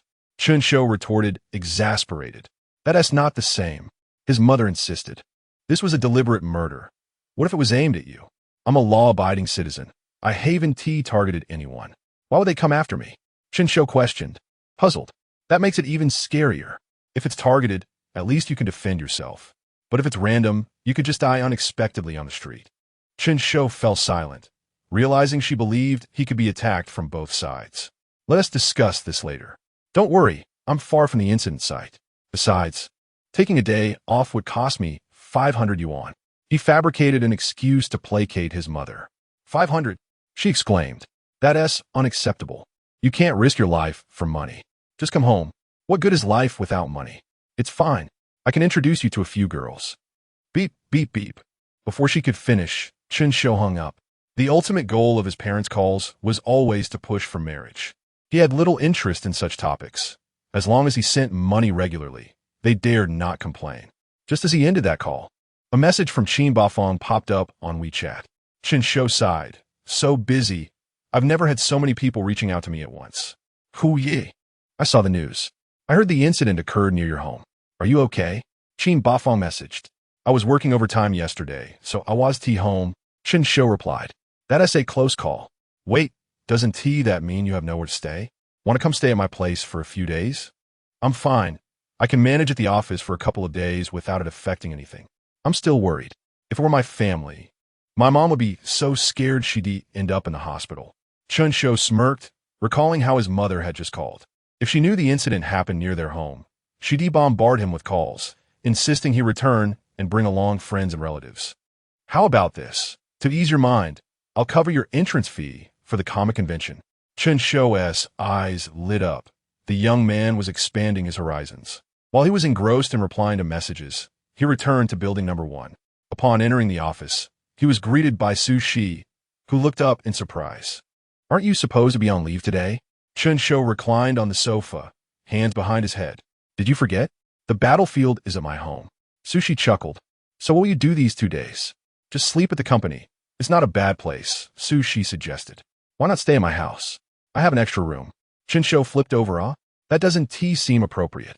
Won't your wife mind? Getting married and having kids in this line of work only gives rivals ammunition, Su Shi replied sarcastically. Chen Shou feigned a sigh. Why does that sigh sound like you're lamenting something? Let us not discuss that. I have another question. What exactly is K Company? Su Shi, expecting the inquiry after overhearing the assassin introduce himself yesterday, responded, That's a long story. That's fine. I'm on leave today. I have plenty of time to listen to your ramblings. Chen Shou replied nonchalantly. Su Shi. Chapter 26. The Secrets of Organization K. Su took several documents from the drawer and tossed them to Chen. Organization K, formerly known as Killer, was founded by its president, who had undergone training in the island nation. Upon returning, he established this organization. Initially, Killer struggled to accomplish even B-level missions. However, his true talents lay elsewhere. These orphans, having lost their parents and deprived of basic necessities, felt immense gratitude after being rescued by K, as they were finally able to lead a semblance of a normal life. Consequently, K began experimenting on these orphans, applying the training he had acquired in the island nation along with his self-studies over the years. He nurtured these orphans into grateful assassins. As they matured, Organization K began to flourish. At first, they found it challenging to complete even D-level missions, but sheer numbers provided an advantage.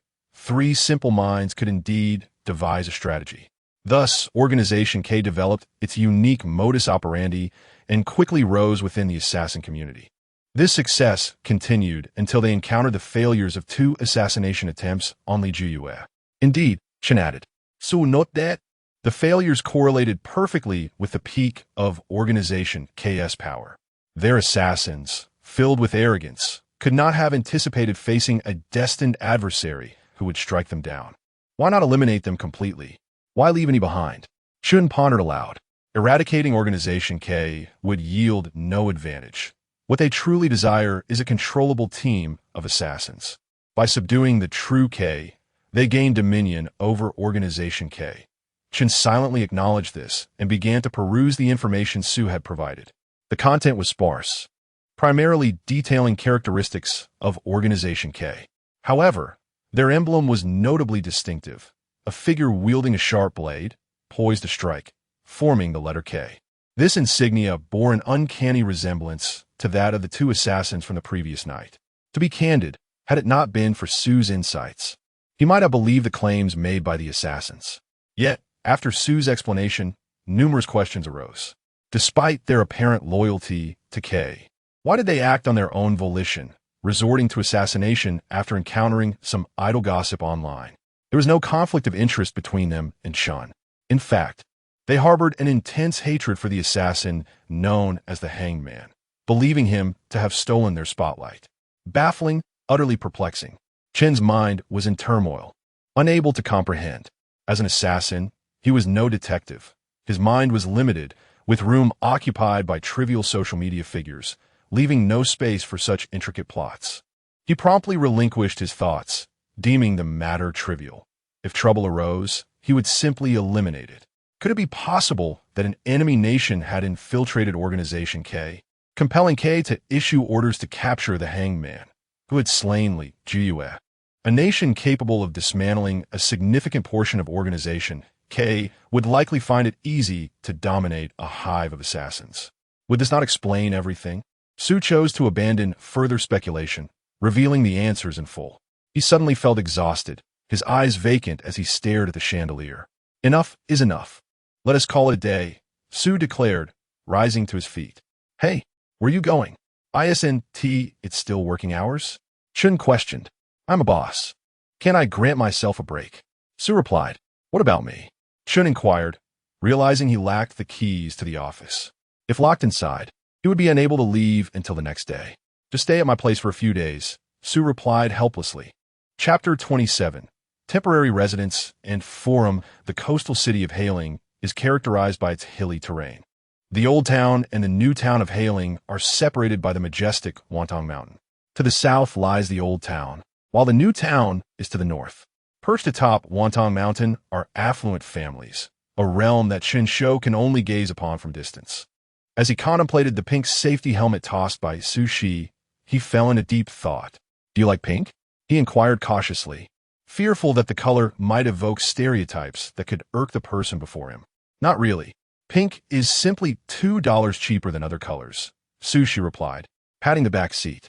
With a single stride, Chen Shou mounted the small electric scooter, which sagged under the weight of two men.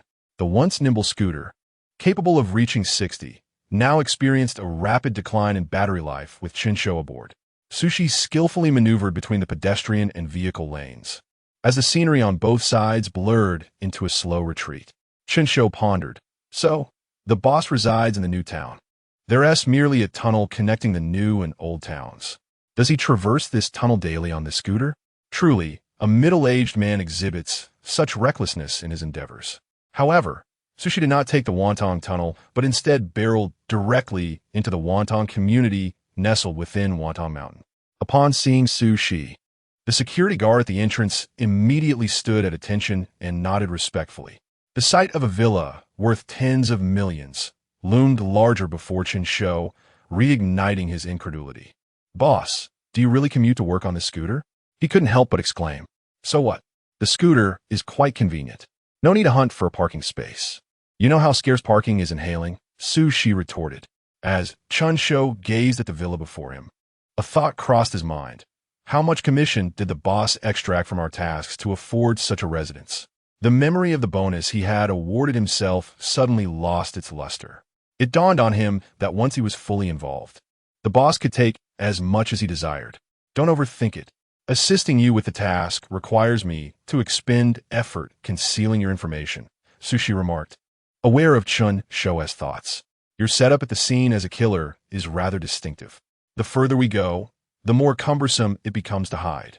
I'm entitled to take a cut. Aren't I? Chen Shou shot him a sidelong glance. Sushi led Chen Shou on a brief tour, prompting Chen Shou to exclaim in awe at the extravagant surroundings. After casually arranging a room, Sushi granted Chen Shou the liberty to explore. Reclining on the plush bed, Chen Shou, with idle hands, began perusing his phone. After a night of fervent discourse, discussions regarding last night's confrontation on the forum had spiraled out of control. Initially, users discovered that any direct mention of the words related to hailing would result in restrictions. Consequently, they spontaneously began referring to it as Highland. It was unclear whether the AI supporting the big data had learned, but soon the term Highland also faced limitations. Following this, users resorted to employing emojis as substitutes for hailing. This interception had ignited a frenzy surrounding the confrontation from the previous night. Even the national producers began to participate in the discussion and creation surrounding this event. How incredible to have slain someone yet still bow elegantly to the crowd, he mused. He recalled the journalist who had interviewed him that morning and hastily opened the relevant news article. He scrolled through the coverage repeatedly, only to find no trace of himself. His interview had been cut. No way, my interview was absolutely riveting.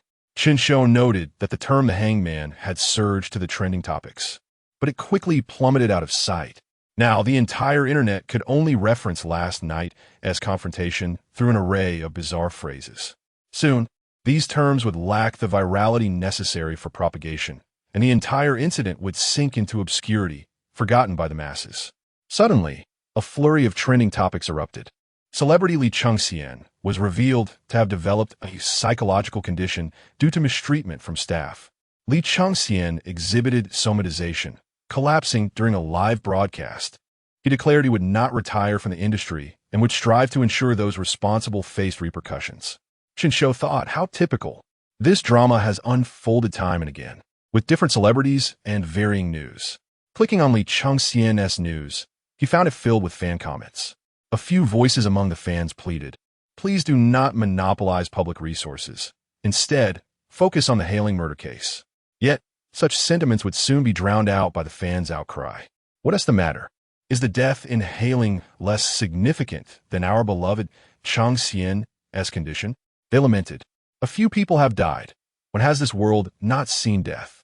Closing his phone, Chen Shou exhaled deeply, expelling the negativity he had absorbed from the fan circles. Gazing out at the serene green landscape, he observed that Sushi's villa was situated at the very heart of Wantong Mountain. Coming to his senses, he summoned the system. After this battle, his reputation was bound to soar. Following an array of dazzling effects, the panel materialized before him. Name, Chen Shou. Reputation level, slightly notorious. Reputation value, 16,666. Attributes, strength, 1. 82 stamina, 1. 6 agility, 2. 0 2 perception, 1. 9 skills, perfect aim, gold. Firearms proficiency, sniper rifle, gold. Street stray dog, gold. Combat skills, green 6 traps and mechanisms, white. His reputation, which had dwindled to a mere few hundred, had surged to an astonishing 16,000 after this confrontation. Gratitude filled him for the internet and the truth-seeking netizens. The reputation value continued to rise, albeit at a slowing rate. It seemed the back-end's information blockade had indeed begun to take effect. Ultimately, the reputation value stabilized at 17821. Chapter 28. Lottery and Feedback. Chen Shou suddenly became energized. He summoned the grand spinning wheel, which indicated in the lower right corner that he had completed 41 draws. With just 59 more draws, he could ascend to the bronze wheel. He wondered what kind of rewards awaited him at that level. With a determined exclamation, he declared, "Draw 1,000 reputation points were deducted," transforming into shimmering golden specks that spiraled into the grand wheel. The exhilarating lottery began. "Stop!" Chen Shou's gaze sharpened, commanding the wheel to halt. With a series of thuds, 10 attribute points of 0, 1 each illuminated before him. Chen Shou sighed. "Well, it's not worth getting upset over. This is merely the basic guarantee of the wheel. It's certainly preferable to the mechanism of obtaining 0, 1 while risking the loss of fragments." He exhaled deeply, closed his eyes, and awaited the opportune moment. Suddenly, he opened his eyes, inspiration striking him. Draw the wheel began to spin once more. Stop!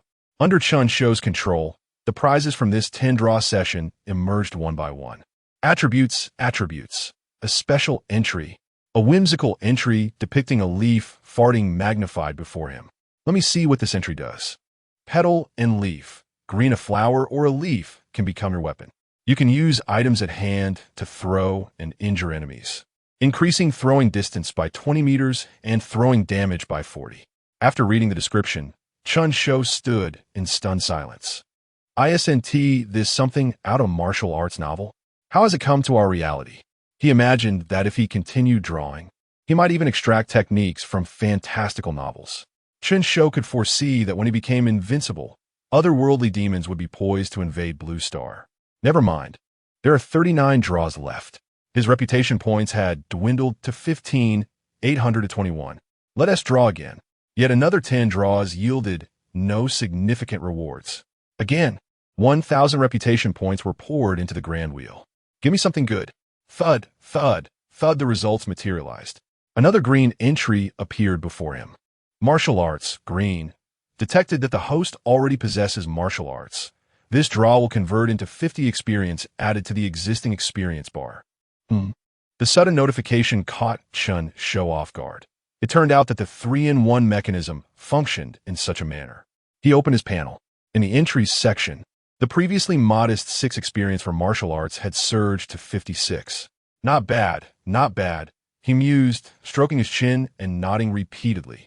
Indeed, gaining fame through killing and drawing is the righteous path. After laboring alongside Xiao Yuqian for half a day, I only gained 6 experience. Yet, after spending less than half an hour eliminating someone and having everyone I encountered help boost my fame, I gained 50 experience, along with a slew of attribute points and a new skill. This is undeniably a bargain. Now, Chen Shou's reputation stood at 13,821. Correspondingly, the progress bar in the lower right corner of the grand wheel was nearly full. He needed just 19 more draws to advance to bronze. Why hesitate? Let us dive in. Another 1,000 reputation points were deducted, yielding 10 more 0. 1 attributes. Chen Shou remained composed, preparing to invest another 1,000 in draws. The system displayed a notification. Detected that there are 9 draws remaining before entering the next mode. This draw will only cost 900 reputation to complete. After the notification, 900 reputation points were deducted. Thud, thud, thud as the results emerged. Chen Shou's eyes widened. What was that? A golden legend.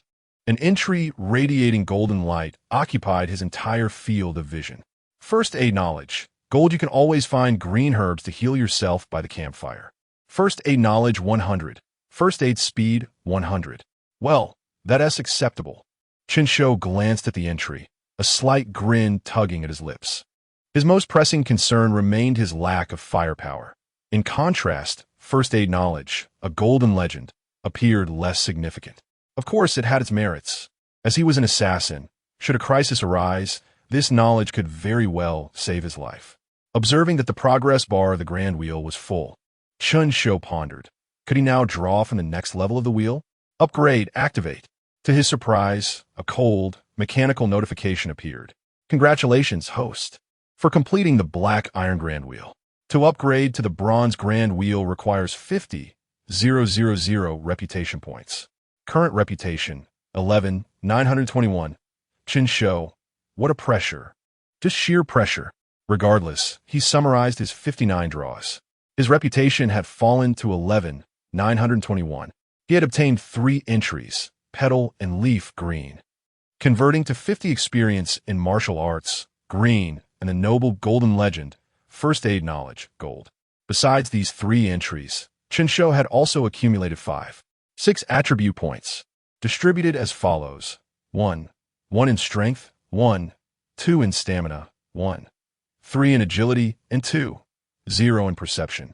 Currently, Chen Shou's panel appeared as follows. Name, Chen Shou, fame level, slightly notable, fame value, 11,921 attributes, strength, 2, 92 stamina, 2, 8 agility, 3, 32 perception, 3, 9. Congratulations. To some extent, you have become the world's foremost individual. Even the 9 dragons cannot match your prowess. Entries: perfect aim, gold; firearms proficiency, sniper rifle, gold; stray dog by the road, gold; first aid knowledge, gold; martial arts, green; 56 petal and leaf, green; mechanisms and traps, white. Seeing his attribute evaluation change once more, Chen Shou raised an eyebrow. With a substantial increase in his attributes, he felt as if his physique had expanded. With a perception of 3, 9, he could even discern the chirping of birds and the buzzing of insects outside the window, identifying their respective species. As he focused intently, he could hear Su Shi moving about in the hallway above, turning a corner, descending the stairs, and arriving at his room. "Are you asleep?" Su Shi inquired. "I have attained enlightenment." Su Shi paused. "What have you enlightened?" "The power of all things in heaven and earth is now converging within me. I have grown stronger." Chen Shou suddenly opened his eyes, his gaze shining brightly. "Oh." Su Shi dismissed Chen Shou's outburst. "I'm going to get something to eat. Do you want to come along?" "Not yet. Let us have a spar and see just how strong I am now." Chen Shou sprang up from his bed. Upon hearing this, Su Shi chuckled. He had never disclosed his identity to Chen Shou, but during their time together, he must have realized that he was not just any insignificant character who could be easily subdued. "Fine. How much strength and experience should I exert?" "I want you to unleash your full power," Chen Shou stated earnestly. Su Shi laughed heartily. "You want that." A few days ago, when Xiao Yuqian returned, I sparred with him, and I hadn't even used my full strength when he lost. In my view, your skills and strength are far inferior to his. You indeed possess some extraordinary talents to have succeeded in a spar with Xiao Yuqian, but considering his rigorous training over the years, he cannot match me. "Are you certain you want me to give my all?" Su Shi asked with a smile. "Or should I call Xiao Yuqian over for a practice match with you?" "No need. Just you and me. I am confident," Chen Shou declared. Su cast a meaningful glance at Chen Shou, raised his hand, and beckoned him to follow as they descended to the basement level. Chapter 29. Sparring. The basement of the villa, originally designed as a recreational area for the owner, was equipped with a temperature-controlled wine cellar, a private cinema, and a small entertainment zone. However, it had been transformed by Su Shi into a soundproof training room, where an array of weapons was meticulously arranged on the shelves. Chen Shou casually picked up a long sword, measuring 3 feet and 7 inches, adorned with a jade embedded in the guard, its hilt wrapped in several coils of cord. With a swift motion, he brandished the sword, its blade glimmering with a cold, mysterious blue light under the illumination. "Are there still assassins who utilize melee weapons?" Chen inquired. "Weren't those 2 last night using darts?" Su Shi replied. "How do you know that?"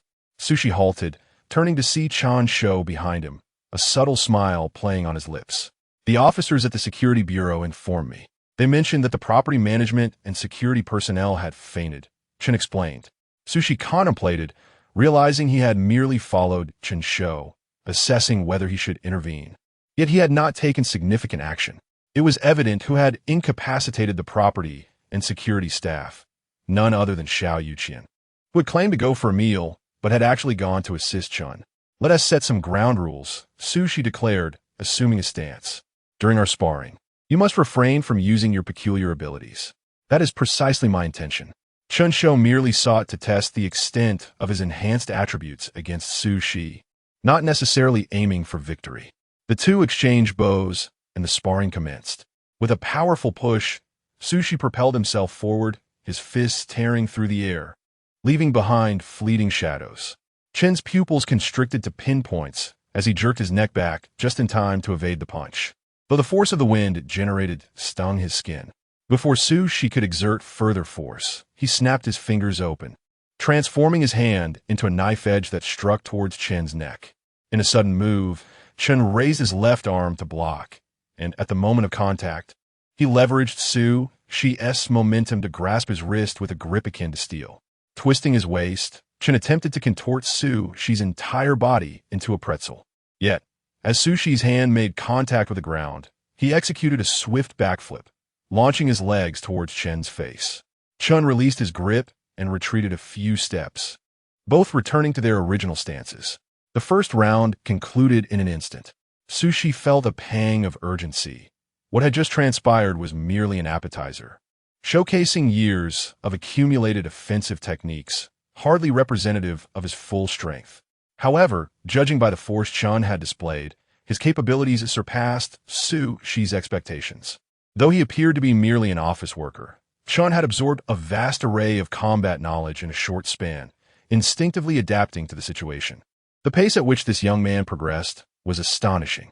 If given years of training, the moniker of the Hanging Man could very well loom like a dark cloud over the entire underground world. Shou Shi realized he could not underestimate his opponent. With these thoughts in mind, Shou Shi initiated the second round of attacks. This time, he did not rely solely on technique as he had in the first round. He drew upon the raw power he had harnessed when he first emerged from assassin training. His fingers morphed into claws, lunging towards Chen's face. This time, Chen raised both palms upward, exerting all his strength to deflect Shou Shi's lethal strike by 3 inches. Shou Shi smirked disdainfully. His other hand followed suit, fingers poised to strike at Chen's heart. In a moment of chaos, Chen's footing faltered, and he swiftly maneuvered to Shou Shi's side, leaving Shou Shi's fingers grasping at air. Chen smiled faintly, tracing a circular motion with his palms before launching a fierce strike forward. Alarm bells rang in Shou Shi's mind as he pivoted, barely evading the attack. He reached out with both hands to seize Chen's wrists, only to find Chen's next wave of offense already upon him. Allowing Shou Shi to control his wrists, Chen suddenly dropped his weight, pulling both of them toward the ground. Shou Shi, unwilling to grant Chen the opportunity to regain his balance, tightened his grip and executed a roll, pinning Chen beneath him. "I concede," Chen declared with a smile while pinned down. Shou Shi exerted force, lifting him from the ground and gently patting Chen's back. "Not bad. You're progressing rapidly, but there remains much to learn," he remarked nonchalantly. "Not bad, you say? This rate of progress is nothing short of prodigious. At this pace, you might surpass me in less than a year.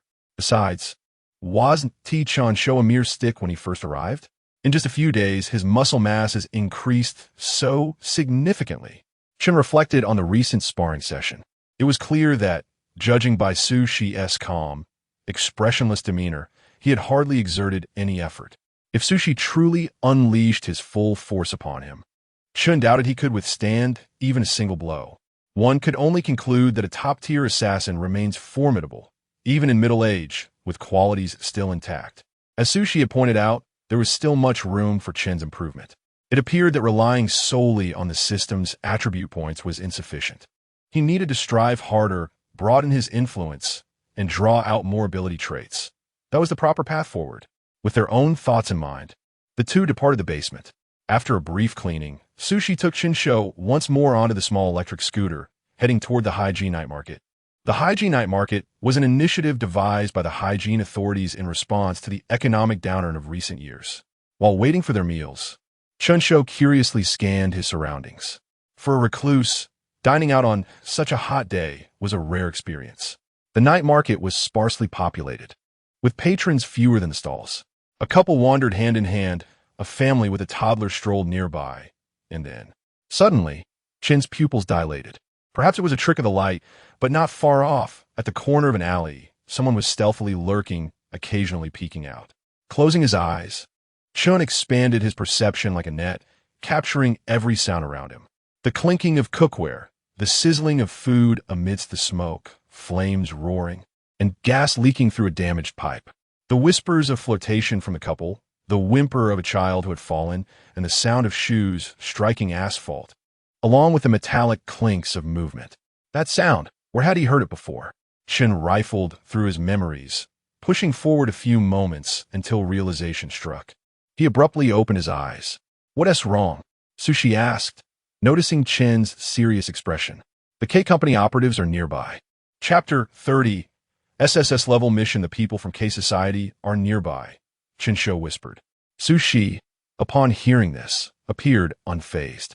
He broke open a pair of bamboo chopsticks and sampled the dish's seasoning. "Not bad. The food here is quite good. Best to try it while it's warm."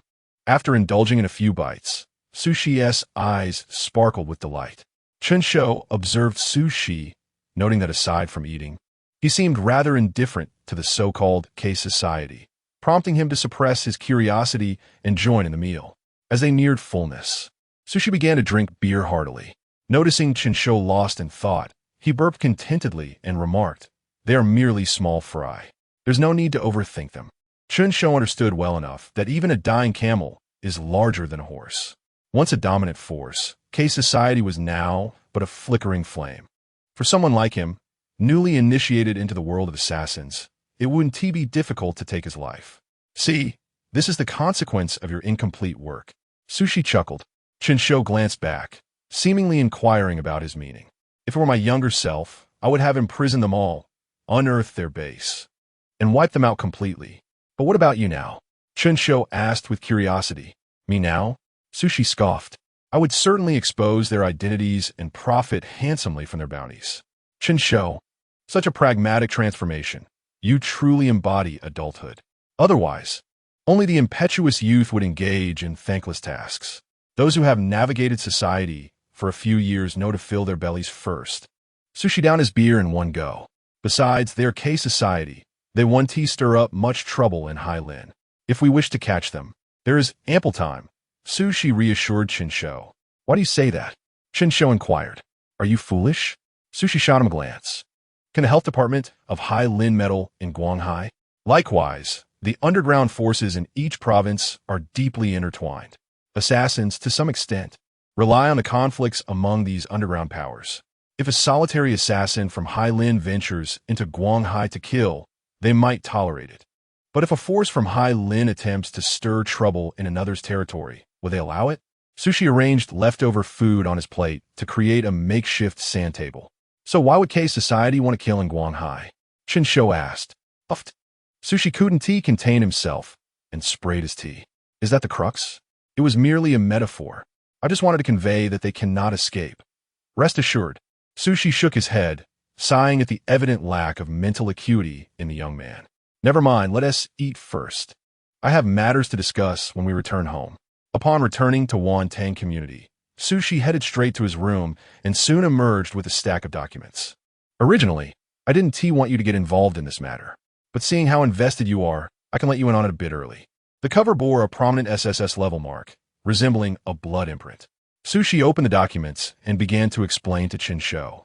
"Recently, not just in Highlin, but throughout the South, there has been a phenomenon. Many major assassin factions have been eradicated, and those responsible for the eradication are not official forces, but various overseas entities." "What for?" Chen Shou asked. "To reach this place."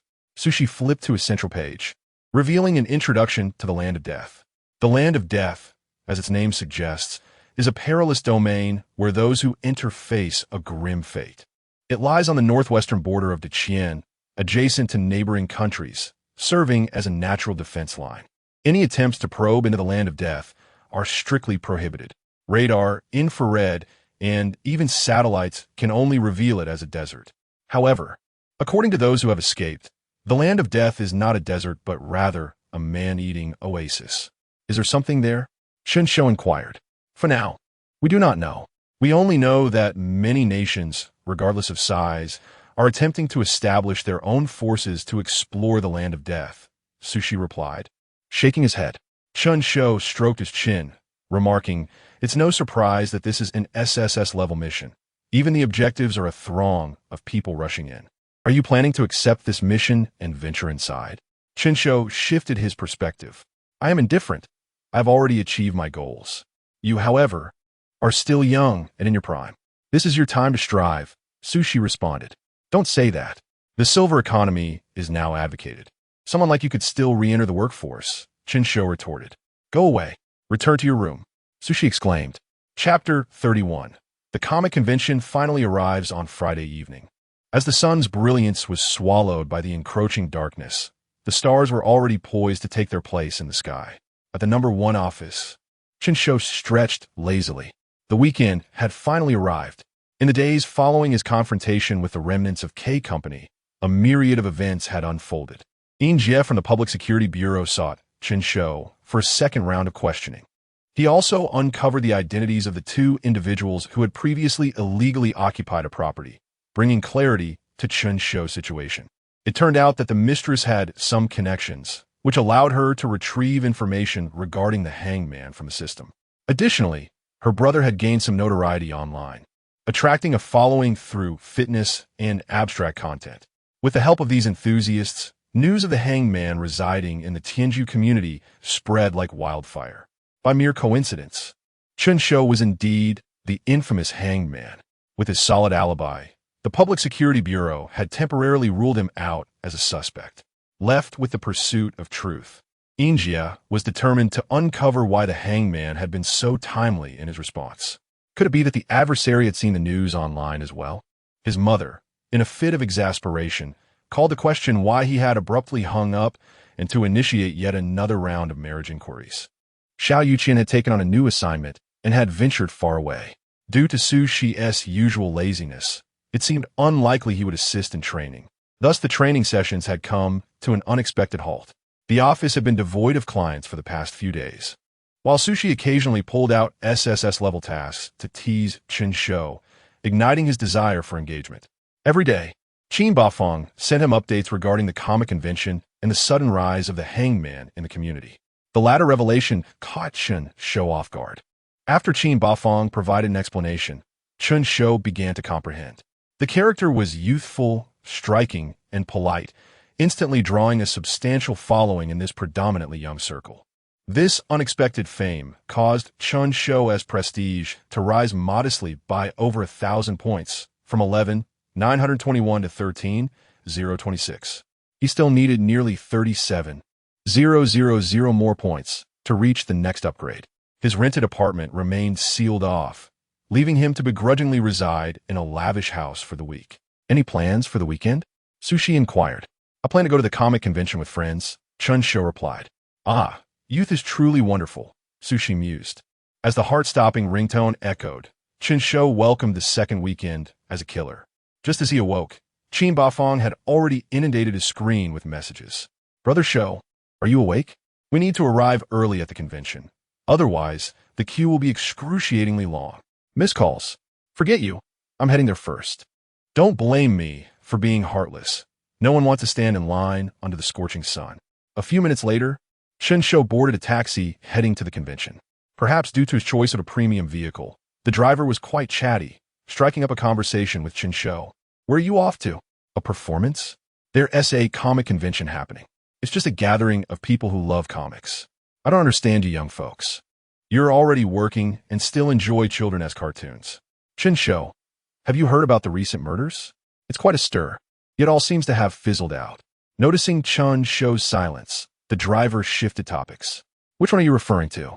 Chen Shou pondered for a moment. Huh? There's only one? Is there a second? The driver exclaimed in disbelief. My wife warned me not to go to crowded places lately. It's been dangerous around Highland. What if something emotional goes awry? The driver continued. I heard it was a love triangle gone wrong. The homeowner returned home to find his wife with another man and, in a fit of rage, killed them both. Chen Shou, how did this story get so convoluted? No wonder I received no prestige. The narrative has gone awry. Unable to contain his curiosity, Chen Shou asked, where did you hear that? On the news. It's south all over the place. It's normal for someone like you, who watches those silly videos, not to follow the news. I took a glance, and it was terrifying. I heard the homeowner dismembered the male lover and tried to flush him down the toilet. Thankfully, the Public Security Bureau arrived in time. Chen Shou, short videos, that's quite common. The two engaged in a back-and-forth conversation, but as the dialogue progressed, Chen Shou realized that the driver was quite inept at conversation, managing to stifle every topic.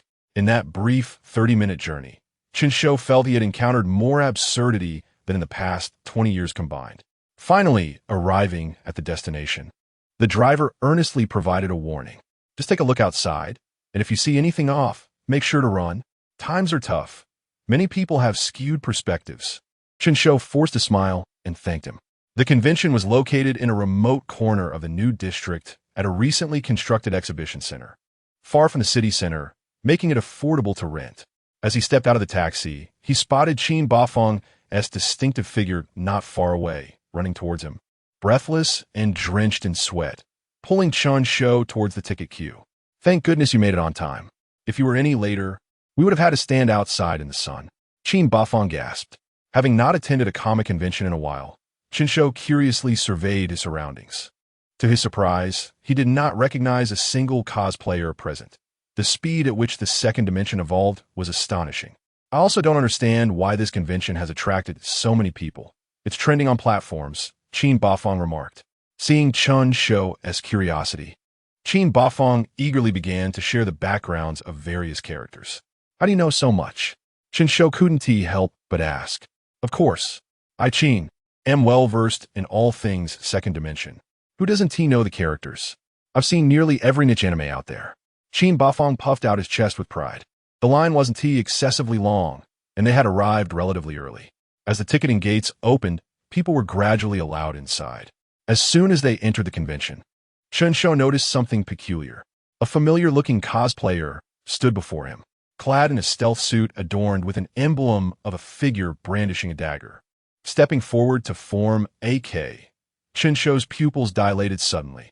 How could there be remnants of K Company here? Yet he remained uncertain, glancing at the second dimension aficionado beside him. What character is that? He asked, gesturing towards the K Company remnant. Qin Bafang scratched his head. That's just someone in a stealth suit. Many series feature such characters. I haven't heard of any particular character becoming famous for it. It might just be a niche anime. I don't often watch anime myself, haha. Qin Bafang awkwardly laughed, trying to cover his lack of knowledge. Chen Shou continued to observe the man in the stealth suit. Sensing someone watching him, the man met Chen Shou's gaze. Killing intent, a fleeting moment of murderous energy. Chen Shou's heart sank. It is rare for an ordinary person to exude such an aura. He was now certain that the individual was indeed a remnant of K Company. Noticing Chen Shou's neutrality, the man nodded expressionlessly and turned to leave. What are you waiting for? Go on. Qin Bafang misinterpreted their interaction, inadvertently reminding Chen Shou. Realizing the moment, Chen Shou hurriedly approached and called out to the K Company remnant. Hello? Can we take a picture together? Chapter 32. Online Inquiry. What to do when encountering your own Kozer, the remnants of K Society, known as Yunya, paused in his steps, turning to gaze intently at the sincere Chen Shou. It was impossible to glean anything from the depths of the other's eyes. Yunya stiffly nodded, and the two captured a photograph together. Under Chen Shou's heartfelt gratitude, Yunya felt a lightness in his feet. He cast a complicated glance at Chen Shou, confirming that Yunya was not focusing on him. The smile on Chen Shou's face crumbled in an instant. In the embrace of the other, he heard the same sound from a night market days prior, the sharp clinking of darts colliding. Chen Shou was uncertain about the purpose of the other's presence here. It didn't seem like a convention where assassination targets would be lurking. He sent the photograph to the group chat of the agency. Su Shi, appearing rather idle, quickly responded, Do you have some unmentionable connection with K Society? How is it that you encounter them at conventions? Is that the point? Haven't most of them been wiped out by the enemy nation? How can they be everywhere? At that moment, Xiao Yuqian, who had been silent for 2 days, suddenly chimed in the group chat. Perhaps there is a peculiar magnetism among assassins, causing them to unconsciously attract one another. We are assassins, not stand-ins, Chen Shou replied, feeling that K Society was a bit deranged. He found an unverified piece of information online that seemed directed at him. If you're worried, I can come take a look, Sushi offered, but the tickets cost money. Don't worry. Stealth is a necessary skill for assassins. Just keep an eye out and sim your location.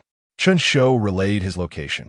At that moment, Qin Bafang, having just acquired some free merchandise, approached. Brother Shou, who are you messaging? You look so serious. With the boss. Who else? There's a bit of an emergency, Chen Shou explained irritably. The two proceeded to browse through the exhibition hall in order. As they ambled along, engaging with unfamiliar characters for photos and claiming free merchandise, they embraced the spirit of being there.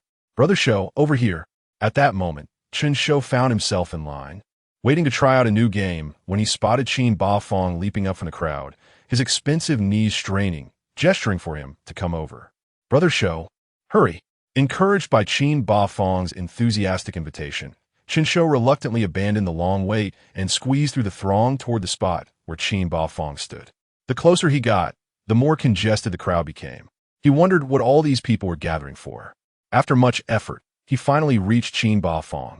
only to be greeted by a shocking sight. Countless individuals were queuing for photographs with a figure clad in a black trench coat, black leather boots, and half of their face obscured by a black mask. After finishing a photo session, the figure bowed solemnly amidst the cheers of the crowd and dramatically produced a set of tarot cards, scattering them into the air. The surrounding spectators, invigorated, snapped photos fervently. Chen Shou watched in pain. Help! Online inquiry. What should I do if I encounter my own cost at the convention? How cool is that?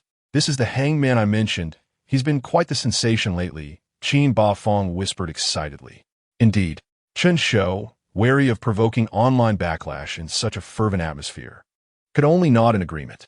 Yet, from an outsider's perspective, the behavior did seem excessively juvenile. It appeared he needed to rethink his own exit strategy. Brother Shou, hold this for me. As it was finally Qin Bafeng's turn, he thrust everything in his hands at Chen Shou and dashed eagerly to pose with the hangman. Just then, Chen Shou noticed a fierce gaze penetrating through the crowd, fixated on the scene before him. Following the line of sight, he realized that Yu Nia from K Society was glaring at everything with palpable hatred. Could it be? An absurd thought struck Chen Shou. Was it possible that because he had killed Li Jiuyu, it had provoked the enemy nation behind him? And that K Society, under the enemy's control, had received this information and thus harbored resentment toward the hangman? Clearly, this person was an ordinary individual. Otherwise, their unwarranted animosity would be inexplicable. Igrekunye, having noticed Chen Shou from afar, momentarily calmed his previously hostile expression. He nodded at Chen Shou, then turned away without a second glance. Wait, I'm the hangman. You have your targets wrong, Chen Shou thought, utterly taken aback by the unexpected encounter at the convention. Brother Shou, let's go. Qin Bafeng returned, cherishing his photograph with the faux hangman. How is it? The photo turned out quite well, right? In the picture, the faux hangman brandished a fake gun at the kneeling Qin Bafeng while dramatically gesturing with the tarot cards as if to shoot. Chen Shou felt goosebumps rise on his skin. At that moment, he had lost all interest in K Society and just wanted to escape this cursed place. Accompanied by a satisfied Qin Bafeng, Chen Shou hurriedly left the area of turmoil. Chapter 33. The conclusion of the first day outside the convention center. The sun shone brightly, while a steady stream of attendees continued to emerge from the subway entrance. For Chen Shou, the latter half of the convention proved to be rather unremarkable. He lingered at the exit, hoping to catch a glimpse of any remnants from K Society. Qin Bafeng, still riding the high of excitement, chose to explore on his own. Chen Shou settled onto the ground. Suddenly, a bottle of mineral water waved in front of him. Upon closer inspection, he found Su Shi, dressed as always, standing before him, seemingly having entered unnoticed. Su Shi casually flipped his flip-flops and sat down. Were those K Society folks? He inquired, not pressing further. They're probably inside. It's crowded, and there's only this one exit. You're just too naive. In such large venues, a killer can come and go freely. They only deter honest folks like you. Su Shi chuckled. The two sat together for a moment before Su Shi stood, tilting his head toward the venue. You keep watch here. I'll take a quick look inside. With a nod from Chen Shou, Su Shi swiftly slipped into the throng. Hey, this is the exit. The entrance is on the other side. Someone shouted in complaint. Just then, Chen Shou noticed Qin Bafeng hesitating at the venue's exit, contemplating whether to approach. Ultimately, he mustered the courage to quietly ask, "Who was that person?" "My boss." Chen Shou replied. Qin Bafeng's eyes widened in surprise. What did he come here for? There's a character he likes inside. He wanted to take a photo with it. Chen Shou fabricated. Quite the approachable guy, Qin Bafeng remarked, his expression peculiar at Chen Shou's words. Feeling fatigued from wandering, Qin Bafeng plopped down next to Chen Shou, beginning to recount his treasures from the convention. The highlight, he declared, was a photo with the hangman character, which he had proudly shared on social media. Hey, give my post a like, Qin Bafeng nudged Chen Shou. With a long sigh, Chen Shou pinched his nose and obliged, liking the photo. After a brief respite, they stood to continue exploring the convention. Just then, Su Shi emerged from the venue, his first words being, "Didn't he see anyone?" Qin Bafeng and Su Shi exchanged glances, then looked at Chen Shou. "Su Shi, my boss," Chen Shou introduced. Qin Bafeng, My friend, Chen Bafang added, smiling as he shook Sushi's hand. I didn't expect my boss to be a fan of the second dimension. Sushi paused slightly, then smiled mysteriously. Not only do I understand it, I am practically an expert. Chen Bafang blinked. What are your favorite animations and characters? Sushi promptly listed an array of 4 to 6 character titles and their respective roles, passionately critiquing their performances, the chemistry in their scenes, and even the emotional depth of their voice acting. At first, Chen Shou was taken aback by Sushi's extensive knowledge of the second dimension, a stark contrast to his usual demeanor as a disheveled uncle. Yet, as the conversation progressed, Chen Shou began to sense an unsettling shift. Sushi's interpretation of the second dimension diverged sharply from conventional understandings. Chen Bafang, too, appeared momentarily stunned, before breaking into a sly smile. We've encountered a fellow connoisseur. The two exchanged knowing smiles, engaging in a spirited discussion. Chen Shou face-bombed in exasperation. You two, have you already hit it off? Their camaraderie blossomed, but Chen Bafang's phone rang abruptly, causing his expression to darken. My family has suddenly fallen ill. I must return home to take care of them. Thus, Chen Shou was left to navigate the remaining convention alone. Although it had only been half a day, encountering someone like Chen Shou's boss, who possessed a unique perspective on the second dimension, was not in vain. Chen Bafang glanced at Sushi, and they exchanged WeChat contacts for further discussions on their shared interests, bidding farewell. Sushi chuckled, stroking his stubble. I never expected to find a kindred spirit in such a place. As Chen Bafang departed, Sushi turned to Chen Shou with a smile. What are your plans now? Are you going to continue waiting for the K-Society folks? Chen Shou shrugged. He had no plans for the weekend, so waiting a bit longer was of no consequence. All right, I'll go back and see if I can find anyone. The two parted ways, one stationed outside, the other searching within the venue. They remained there until nearly evening, yet no members of K-Society appeared at the convention. They might have slipped away after finding something. Didn't a commotion arise the last time at the night market? Sushi consoled him. Chen Shou shook his head, feeling an unsettling anxiety. The way that person had looked at the faux hangman was as if they intended to devour it whole. Suddenly, a thought struck him. What if they were lying in wait for the hangman to emerge from the venue?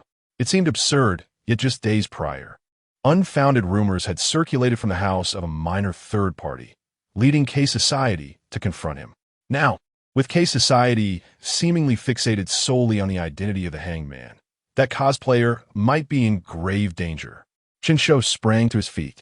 What's wrong? Sushi furrowed his brow. Something feels off. I need to go in and check. Keep an eye on the exit. Chen Shou urged Sushi to watch the exit while he pushed against the tide of the crowd and ventured back inside. Outside the venue, Sushi remained silent, seemingly lost in thought. Just then his phone rang. Come to the venue quickly, Chen Shou's voice urged. With a sudden jolt, Sushi sprang into action, weaving through the crowd and disappearing from sight in the blink of an eye. Chapter 34. A call for help half an hour earlier. As the comic convention was drawing to a close, many exhibitors had already departed, and the once bustling crowd had considerably thinned. Vowing, a Firearms cosplayer, had chosen to portray the character known as the Hangman. He had first encountered this figure while perusing the news 2 days prior. Though unrelated to the anime realm, a video circulating online showcasing the Hangman's bow captivated him profoundly. Thus, he resolved to embody this character at the convention, unwittingly securing his status as one of the most popular cosplayers of the day. With a heart full of joy after the event, he made his way to the staff's private restroom to change out of his costume. Upon exiting the venue, the outfit transformed into a veritable sweat trap. Selecting the most spacious stall, he locked the door and prepared to change into casual attire. Suddenly, a sound reverberated, a gentle knock at the door, followed by a more insistent series of raps. Someone's in here, he called out, irritation evident in his voice. The knocking persisted, and Lei frowned, questioning the rudeness of the individual outside, especially with other stalls available. The restroom fell silent, yet through the minuscule gap at the bottom of the stall, an unsettling sight emerged. The figure outside morphed from 2 legs into 4, standing still and silent, a presence that sent shivers down Lei's spine. The unease halted his movements. Though he dared not open the door, as if the apparition outside embodied his deepest fears. With a sudden crash, the figure outside grew impatient, forcefully rattling the stall door, causing splinters to rain down. Amidst the commotion, the sounds of knocking and pushing echoed through the restroom. After realizing the door was locked, a voice faintly suggested, "It might be locked. Let us check another restroom." Panic gripped Lei as he shouted, "Help!" But before he could finish, the stall door was yanked open with a violent force. A blow to his abdomen and a strike to the back of his neck rendered him unconscious, collapsing within the confines of the stall. Inside the restroom, two men clad in dark attire exchanged glances before retrieving a burlap sack from their belongings, swiftly stuffing Lei's limp form inside. Once their task was complete, they unlocked the restroom door and stepped outside. "Ah, it's you," exclaimed a man who had approached to knock, his expression brightening upon spotting the figures emerging from the restroom. The man in dark clothing hesitated, yet was urged on by his companion, and they departed with an impassive demeanor. Once the two men had moved away, the observer retrieved his phone and summoned Chen Shou to hurry over. Ensuring the vicinity was clear, he swiftly scaled the wall to the ceiling. From his vantage point, he tracked the remnants of K society below. Noticing a bulging burlap sack containing a discernible human shape, he surmised it was likely an innocent bystander masquerading as him. The duo climbed into a van, tossing the sack inside before one drove while the other kept a watchful eye on their captive. The engine roared as they sped away from the venue. Sushi followed closely behind, and upon descending from the ceiling, startled Sushi visibly. "Hurry, did you bring your scooter? They've taken someone and fled in a van. I memorized the license plate," he urged. Sushi's expression darkened, evidently surprised by K Society's audacity in abducting an innocent. Soon, the scooter was brought forth. "Can we still catch up?" Chen Shou inquired as he mounted. "Rest assured, this route leads straight to Shangyuan Avenue, where I encountered a throng of people earlier. With the event concluding, they'll have difficulty escaping," Sushi reassured him. Chen Shou steadied himself as Sushi twisted the throttle. The modest scooter surged forward with unexpected vigor, nearly throwing Chen off balance. "Have you modified this thing?" he exclaimed. Due to the prohibition of motorcycles in Highland, this was the only option, Sushi replied, accelerating to nearly 80 kilometers per hour, the wind howling around them, drowning out their conversation. Chen Shou lamented the absurdity of their situation. In films, assassins drove powerful, modified motorcycles, roaring through deserted streets under the cloak of night, engaging in fierce gunfights. Yet here they were, one side employing the age-old method of abducting individuals in burlap sacks, while the other donned pink helmets, pursuing them on a scooter. Just ahead, Sushi shouted, weaving through traffic amidst the cacophony of angry shouts from pedestrians. They trailed the van along the road, leading to Shangyuan Avenue. After several minutes, Chen Shou spotted the familiar vehicle and license plate. "Stay close. Let us see what they're up to," he commanded. Life's looking up, being ordered around by a newbie. Sushi teased, twisting the throttle once more. Thus, they maneuvered deftly behind the van, carefully avoiding its blind spots as it veered north along Shangyuan Avenue, heading toward the outskirts of Highland. "Where could they possibly be going?" Chen Shou queried. "How should I know? I'm not part of K Society," Sushi chuckled. Eventually, the van approached a highway entrance but diverted onto a rural dirt road, stirring up clouds of dust and revealing the desolation of abandoned buildings. The two parties continued down the unpaved path until, just before the scooter's battery dwindled, the van arrived at a deserted factory. Both men clad in dark attire exited the vehicle, releasing the captive from the burlap sack. With a gentle but firm grip, they pulled Lei bone upright, pushing him forward as he stumbled. Quickly realizing their intent was to usher him into the forsaken factory, striving to maintain his composure amidst the chaos. Lei scrutinized the two men, whose expressions remained devoid of emotion, fixated ahead as if executing a directive. One of them sensed his gaze and turned slightly, nearly causing Lei to lose his composure. He perceived a palpable intent to kill. He had once believed such malice existed only in the realm of fiction. It had just glimpsed a clear manifestation of murderous intent in that man's eyes. Chapter 35. The dual and triple blades. The darkness of the abandoned factory gradually engulfed the three individuals, with only the gentle summer evening breeze whispering outside. Chen Shou, hidden in his concealed spot, observed the scene, confirming that the footsteps of the trio had vanished shortly after entering the forsaken factory, preparing himself to advance for a rescue. "You still owe me a favor," Sushi suddenly spoke, his tone laced with a hint of reproach. "Bringing you here has caused quite a bit of trouble." Chen Shou pondered for a moment before nodding in acknowledgement. "Understood. Allow me to impart a little-known piece of knowledge," Sushi continued with a smile. "The assassins within K Society are classified by rank, discernible by the insignia upon their chests." Chen Shou paused, recalling the two remnants of K Society he had encountered in his home that fateful night. They bore insignias depicting a single blade. Just moments ago, however, he had distinctly observed that one of the individuals in the restroom had 2 blades on his chest, while another had 3. How are their ranks differentiated? Chen Shou inquired calmly. He was acutely aware that the leap from rank 1 to rank 2 was not merely a matter of incremental difficulty. There must be a substantial disparity in capabilities. It's a combination of training duration, the number of missions undertaken, and the complexity of those missions.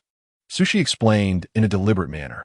A 1-blade assassin has undergone at least 5 years of training, a 2-blade after 10 years, and a 3-blade has trained for 20 years.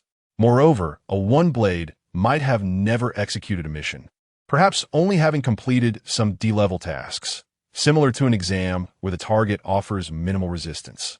A 2-blade assassin, on the other hand, has at least accomplished 1 B-level mission and 1 Team A-level mission. Team A-level? Chen Shou asked, intrigued. Team A-level is more challenging than a standard A-level, yet significantly easier than S-level. You can consider the 2-blade assassins participating in a Team A-level task as the leaders within that mission. Upon hearing this, Chen Shou felt a weight settle in his heart. A 2-blade was far more formidable than he had initially anticipated. He had recklessly contemplated rushing in to save someone, and he feared that he would be detected the moment he approached the abandoned factory. Grateful, he cast a glance at Sushi. And the 3 blades? Chen Shou could not resist probing further. 3 blades are typically regarded as mid-tier within K Society. In the present context, they might very well be its leaders. A 3-blade assassin has completed at least 1 S-level mission independently. While I am uncertain why they have brought an ordinary person here, it is prudent to warn you that the 2 K Society assassins before us are not to be trifled with. What was the level of Li Jiuyue's mission? Chen Shou suddenly inquired. A-level, Sushi promptly replied. But do not be misled into thinking that having dealt with an A-level task equips you to contend with Team A-level individuals. Let me quantify it simply. If an A-level task has a difficulty of 1, a Team A-level task is 2. And for S-level, that would be 4. Is the progression linear or exponential? Sushi paused, momentarily taken aback. What do you mean by exponential? Is it a fixed multiplication factor? Or does it involve a small number in the upper right corner? It is indeed exponential. Above S-level, there exists S-team, and above that is SS level. Chen Shou silently nodded, realizing that the SSS level he had witnessed at Wantong Villa was likely far more daunting than he had previously imagined. Yet, the immediate concern lay not with that, but with the 3-blade assassin before him. Remember, utilize your abilities whenever possible. They are not like the 2 individuals from a few days ago, who were limited to using only darts and close combat weapons. Given their approach to this location, they have likely prepared extensively. Those who reach this level are invariably ruthless. They possess more weaponry than you can fathom. After absorbing Su Shi's words, Chen Shou set a firm objective for himself: rescue the individual and successfully retreat. He held little hope of eliminating a 3-blade or even a 2-blade assassin. Having trained within the same faction, it was reasonable to assume that they had developed a certain synergy during their offensive maneuvers. Upon entering the abandoned factory, the desolation was palpable. This place, once a point of pride for hailing, had transformed into a forsaken relic. The air was permeated with the scent of decay from the past. The 3 navigated through the factory, and Lei Bowen's footsteps echoed ominously in the vast emptiness.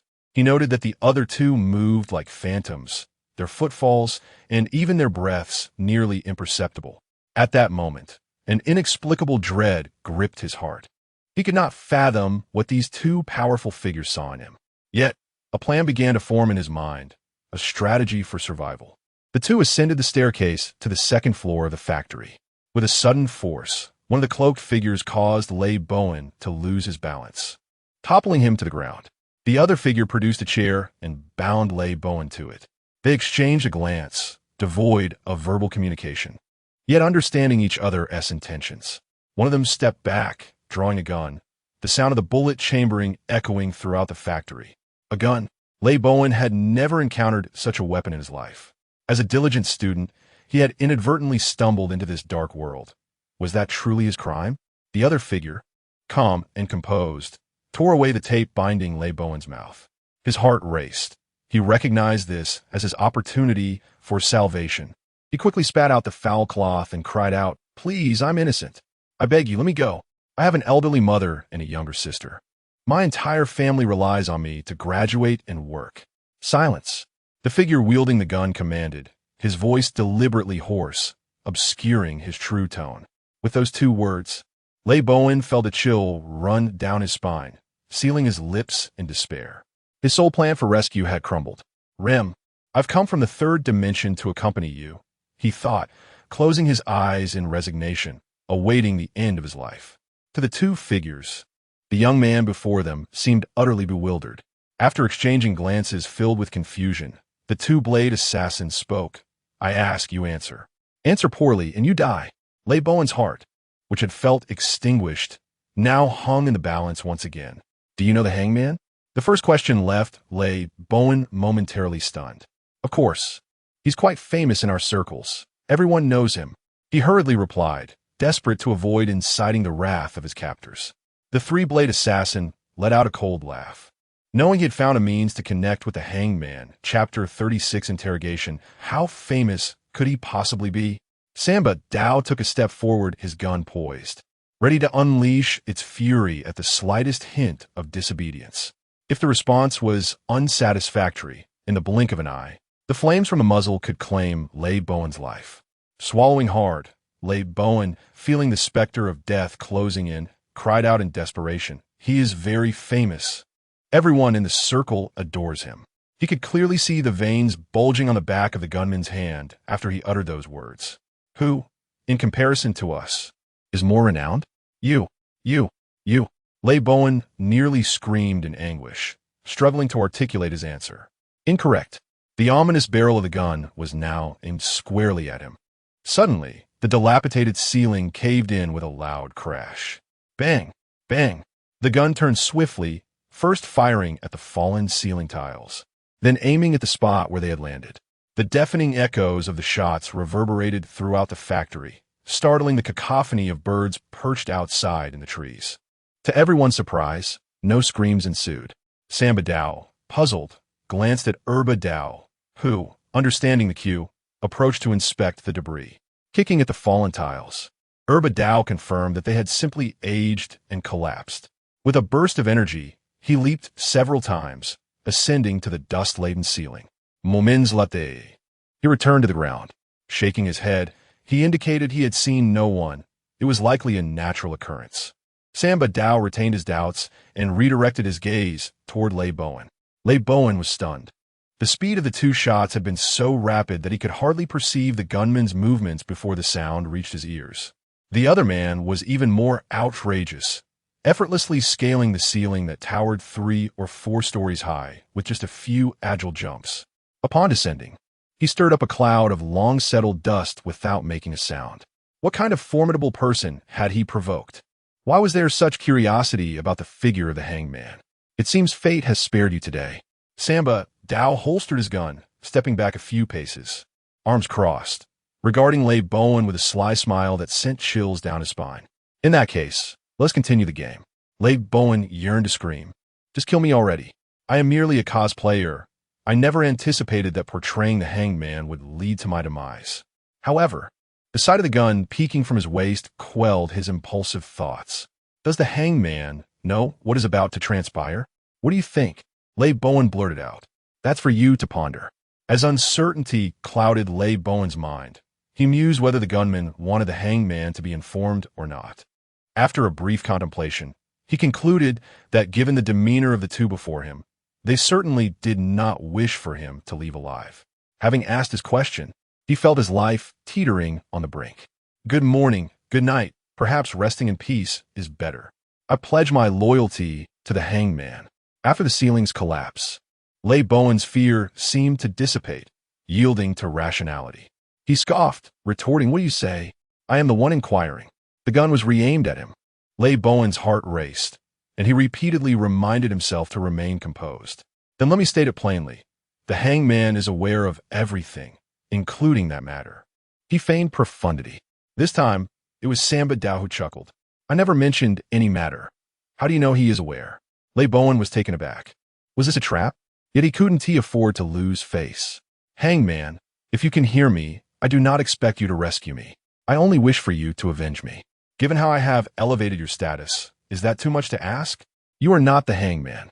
How can you be certain he is unaware of the matter you speak of?" Samba Dao mused aloud, momentarily perplexed. The killers of K Company were taught from a young age the art of assassination and how to erase their traces. Samba Dao found this puzzling. Yet one thing helped him comprehend. The gun was once again aimed at Lei Bowen. To his astonishment, he noticed that this time, Lei Bowen appeared to be devoid of fear. Something was amiss, profoundly so. Within mere seconds, a man who had been terrified seemed to transform entirely. Just then, a flurry of birds took flight outside, circling in the waning light of the sunset. Bang! Without a glance, Samba Dao raised his hand and fired. This time, nothing was struck. The factory spanned thousands of square meters, and from this distance to the bird's nest, there were at least hundreds of meters. It was beyond the capability of a mere handgun to hit its mark. Samba Dao fell into contemplation. The first time he aimed at the young man, the ceiling's collapse could be considered a coincidence. However, the second time he aimed, the sudden commotion from the birds was clearly out of the ordinary. Was the young man wasting his bullets? With this thought, combined with the youth's earlier words, Samba Dao arrived at a conclusion. In that case, let us see how this plays out. He re-aimed his gun, slightly adjusting his aim. Bang!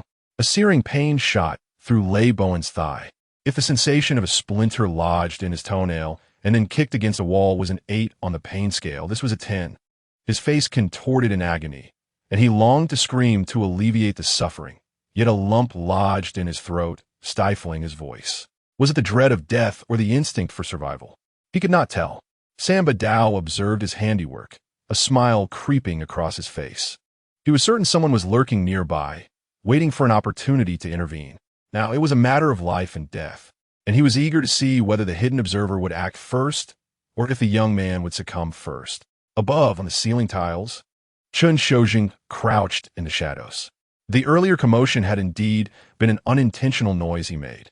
Following the collapse of the ceiling, he immediately activated the stray dog entry to obscure his presence and swiftly vacated the area. Fortunately, the individuals who came to investigate did not linger long. Had they waited a few more seconds, his entry would have expired, and his presence would have been revealed, jeopardizing his rescue plan. The second time the gun was aimed, the disturbance outside was not due to Chen's actions. He surmised that Sushi was likely assisting him from outside. Observing Samba Dao fire a shot at the supposed hangman, he realized the intent was to force him out into the open. With the young man's thigh bleeding profusely, it was evident a pool of blood was beginning to form. Chen Shou thought to himself, "I apologize, but now is not the time to save you. Just hold on a little longer." Chapter 37: Accelerate. Accelerate. Outside the dilapidated factory, Sushi tossed the cigarette but onto the ground and crushed it under his flip-flop. Listening to the 2 gunshots that echoed from within the building, a smirk crept across his lips. A Colt. Unlike Chen Shou, a novice in the field, Sushi, as a seasoned assassin, could identify the specific model of a gun merely by its sound. As the head of the agency, he did not impede Chen Shou's impulse to rush in and save. Youthful vigor is what defines the young. Those devoid of passion are mere walking corpses. Yet, this is the realm of assassins, where one must remain cold-blooded, even when a life is extinguished before one's eyes. Composure must be maintained to ensure the success of the assassination plan. He hoped this experience would help Chen Shou acclimate to the assassin's world sooner rather than later. Sushi calculated the time and kicked the tree twice, startling a flock of birds into flight. Sure enough, the gunfire erupted once more. As the leader, This was all he could do. Glancing at the time, Sushi dialed a number. Long time no see. Upon the call connecting, he spoke. What's the matter? The voice on the other end paused, recognizing his familiar tone. I've tracked down the hangman. What are your terms? After a moment of contemplation, the response came. I need 2 spots. Entries to the land of the dead. The other side fell silent for a time, then uttered a single word. Agreed. I'll send you the address. If you arrive late, the target may very well escape. Please keep me in the loop. My involvement comes at another price. Sushi chuckled, but rest assured, he is currently occupied with someone. Oh, and remember to call an ambulance. An innocent bystander has been caught up in this too. Thank you. Sushi hung up, leaning back against the tree, startling the birds once more. Another similar tactic? Watching the birds take flight again, San Ba Dao scoffed. Am I underestimating myself? Since you've employed the same strategy, I shall do likewise. The 4th bullet was fired instantaneously, striking the young man in the abdomen. The bullet tore into Lei Bowen's stomach like a beast with sharp fangs, ripping apart his insides. Blood gushed forth, a sweet and metallic taste rushing to his throat. Come on, if you have the guts, finish me off with a single shot. After enduring 2 bullets, Lei Bowen believed his demise was inevitable. Since death was certain, he might as well die heroically, even if just for a minute. Want to die? Not yet. You still serve a purpose. Huh. As the target came within range, Lei Bowen spat a mouthful of blood towards San Ba Dao. San Ba Dao, seeing his dark attire stained, wore a grim expression. Just then, 2 concealed weapons struck. One aimed at San Ba Dao's hands, the other at Ba Dao's neck artery. Ba Dao reacted swiftly, stepping back to evade the ambush. San Ba Dao glanced at the bloodied mark on his hand and grinned. He looked toward the direction from which the hidden weapon had come. Precisely the ceiling that Ba Dao had just inspected. The weapon that had attacked them was not a traditional concealed weapon. It was merely 2 tarot cards meant for divination. The 1 soft tarot card were now embedded in the concrete like blades. He shot a glance at Ba Dao, conveying skepticism, anger, and a curse through a single gaze. This time, he decided to investigate personally. With a lighter step and leaped in Ba Dao, he reached the ceiling just as several concealed weapons flew toward him. Clang! Clang! Clang! San Ba Dao had anticipated this and hurled his darts at the tarot cards. The darts struck the cards as if they were solid steel. The hangman? Quite intriguing. In the darkness, San Ba Dao's pupils narrowed like a predatory beast, drawing upon the instincts honed from years as an assassin. He sensed nothing on the ceiling at that moment. Suddenly, San Ba Dao launched 3 more darts. The 3 tarot cards were shattered upon impact. Chen Shou observed San Ba Dao, lost in thought. The time for the roadside stray dog was about to expire in mere seconds. Once it ended, his figure would inevitably be exposed to San Ba Dao's perception. At that point, he would be at a disadvantage, risking his own life. With no time to hesitate, Chen Shou utilized the remaining moments, activating the entry, falling flowers, and plucking leaves, launching most of the tarot cards at an acute angle. The ceiling was narrow, and as the barrage of concealed weapons approached, San Ba Dao narrowed his eyes, flipping over and hanging by 2 fingers from the ceiling. Chen Shou hurled tarot cards at his fingers once more. San Ba Dao winced as pain shot through him, losing grip and plummeting from the ceiling. In midair, he attempted to regain balance. For him, this was not a significant challenge. He adjusted his posture to land on his back, cushioning the impact. But at that moment, he distinctly perceived what had appeared to be an empty ceiling now bore a pair of triumphant eyes fixed upon him. Not good. San Ba Zhao et pupin di la tête. Within his line of sight, a flurry of tarot cards descended like petals scattered by a celestial maiden. In no time, 3 cards akin to bullets pierced through the guise, targeting his chest, abdomen, and thigh. There was no time to react. Those tarot cards had just cut into his hand, firmly embedding themselves in the concrete. He had no idea how the opponent achieved this, nor did he need to know. All he needed to grasp was that being struck by them was equivalent to being hit by bullets. San Ba Dao barely managed to shift his body to evade the 3 tarot cards that functioned as concealed weapons. On the ceiling, Chen Shou smiled faintly. You fell for it. Those tarot cards were merely a feint, intended to expose San Ba Dao's neck. The 4th concealed weapon followed closely behind, concealed amidst the previous 3.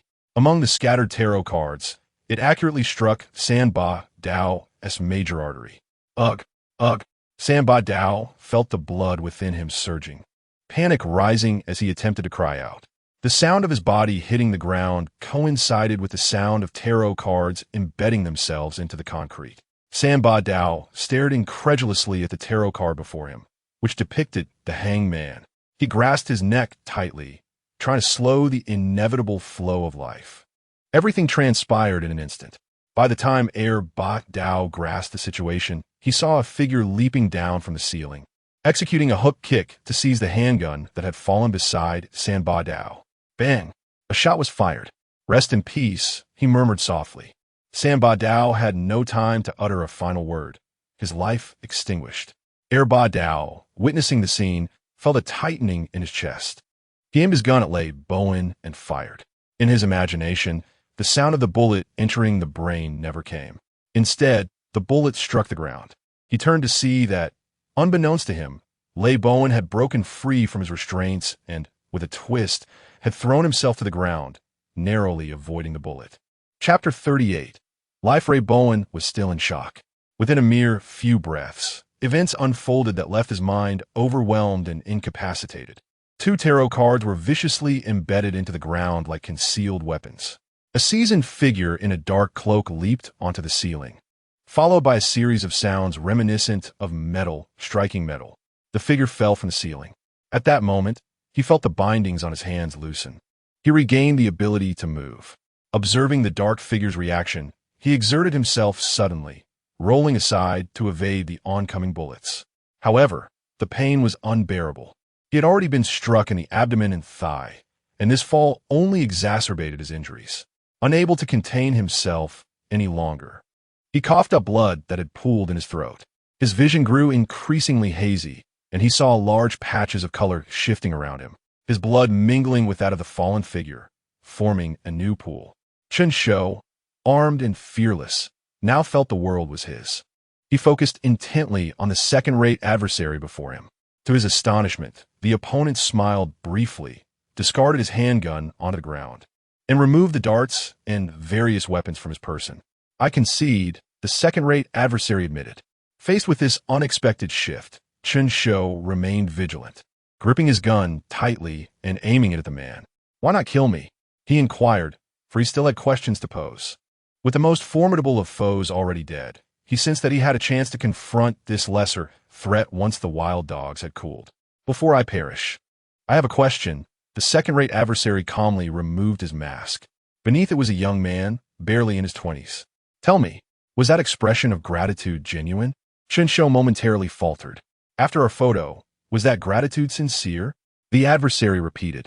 Chen Shou's heart sank. He recognized that the adversary had identified him. They stood in a tense standoff for a long while until the adversary chuckled. I have no weapons at my disposal. You could easily end my life at any moment. I simply wish to resolve this small doubt before I die. Very well, Chen Shou replied. I have no objections. You may kill me now. The adversary sighed with relief, a smile breaking across his face. Yet I still have not finished my inquiry. Why do you pursue the hangman so relentlessly? Chen Shou asked. Something from the land of the dead is about to emerge. They wish to eliminate all potential competitors beforehand. The land of the dead again, what is that entity? The adversary shrugged nonchalantly. Who knows? We are merely executing orders. They likely do not know either, or else it wouldn't be classified as an SSS-level mission. What are their instructions? Chen Shou pressed. Leave no stone unturned regarding the hangman. Even innocents must be captured and interrogated. After a moment of silence, Chen Shou shifted the topic. Why ask me this question? The adversary, perhaps caught off guard by the inquiry, hesitated before responding casually. They have never done that before. With a swift kick, he sent all his weapons flying away and sat cross-legged on the ground. Say thank you? Chen Shou questioned. Not just that, everything. It is as if they have bestowed upon us the obligation to be grateful after abducting us and brainwashing us. The adversary removed his hat, revealing a ghastly array of scars, knife wounds, bullet wounds, like vibrant centipedes crawling across his skin. I am somewhat different. I was sent for training at a later age. I have encountered many assassins. They are cold-blooded, ruthless in their pursuits, even willing to sacrifice their own. All of this stems from my lack of choice. I could only ascend. Otherwise, I would become a stepping stone for others, fading quietly into oblivion.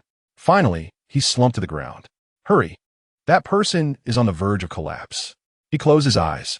Chen Shou, expressionless, sighed as a tarot card sliced through the air, severing the adversary's major artery. Feeling the life ebbing away, he experienced an inexplicable sense of control over the final moment of his existence. "What's your name?" Chen Shou asked. The adversary suddenly laughed. Memories flooded back like a mire, ensnaring him. The war-ravaged homeland, a life of instability, a world engulfed in dust, and the youth forever trapped in the past. After a long pause, he finally spoke, a multisyllabic utterance escaping him. His breath faded, consciousness dissipated. He was dead. Chen Shou sighed. Now is not the time for sorrow. Another life required his aid. Turning, he found Lei Bowen in a condition worse than anticipated. Pale lips, unclear consciousness. The immediate priority was to staunch the bleeding. Utilizing knowledge gleaned from his resources, Chen Shou swiftly bandaged him up. "Well done," murmured Lei Bowen faintly, barely aware of a voice speaking to him. "All sorted?" Sushi appeared just in time, observing the two remnants of K society sprawled on the ground, lifeless. He raised an eyebrow instinctively. This lad was more capable than he had presumed. It seemed the plan could indeed elevate him. Chen Shou nodded, but this person is not in good shape. Sushi conducted a quick examination. "Rest assured, I calculated the timing. The reinforcements are en route. We need to evacuate promptly. They will take over soon." Chen Shou nodded but paused, turning back to the injured man. Sushi looked puzzled. Chen Shou rummaged through the man's belongings, retrieving a photograph. In it were two young boys, their features showing a striking resemblance. They were brothers. Chen Shou removed the mask from the third-rate adversary's face. As expected, they were siblings. Without uttering much more, Chen Shou tucked the photo into his pocket and hoisted Lei Bowen onto his back. "What's the matter? Are you not reassured?" Sushi inquired. Chen Shou nodded silently. "Just leave him at the entrance," Sushi instructed. They exited the factory swiftly, one in front of the other. Lei Bowen vaguely sensed warmth returning as he was jostled up and down. "Who are you?" he managed to ask with his fading awareness. Chen Shou pondered for a moment before replying, "The hangman." The sun had fully set. Darkness descended once more, engulfing the factory and burying the assassins of K society within the night. The stars hung in the sky as usual, gentle evening breeze blowing through. Chen Shou placed Lei Bowen on the ground, marking him conspicuously so the reinforcements could easily identify him. "Get in the vehicle." Sushi had everything prepared. "Rest easy. He won't be on the news tomorrow. You needn't repay the favor." Seeing Chen Shou hesitate, Sushi reassured him. In the darkness, within 2 minutes of their departure, flashing red and blue lights pierced the night. "Captain Yin, there are survivors here." Chapter 39. Tarot cards upon receiving a call from above. Yin Jie hastily made his way to the scene. Fortunately, he arrived in time. The young man lying on the ground could still be saved. His thigh and abdomen had been hastily bandaged to prevent further blood loss. The medical personnel followed closely behind, promptly transporting Lei Bowen to the hospital. That night, as Yin Jie gazed upon the imposing factory building before him, it felt as if stepping inside would willingly invite the darkness to consume him. A small team lit their shoulder lamps and cautiously ventured into the eerie silence of the area. The sight before them caused all present to furrow their brows. A vast pool of blood flowed sluggishly, following the contours of the ground. On the floor lay two young men clad in dark attire, both lifeless and silent. Yin Jie signaled for others to eliminate any dangers while he approached to assess the situation. He treaded carefully, only to discover a scattered deck of tarot cards beside the bodies. One corpse bore a gaping wound at the neck, a bullet to the forehead, and its hands clutched the throat as if there had been a struggle before the fatal shot. The other body lay in an odd position, sprawled out with a faint smile on its lips, an unsettling expression in the dead of night. Yin Jie, accustomed to the sight of corpses, felt that these two were not particularly alarming. Yet, what was even more peculiar were the tarot cards embedded in the cement floor, as if they were rebar.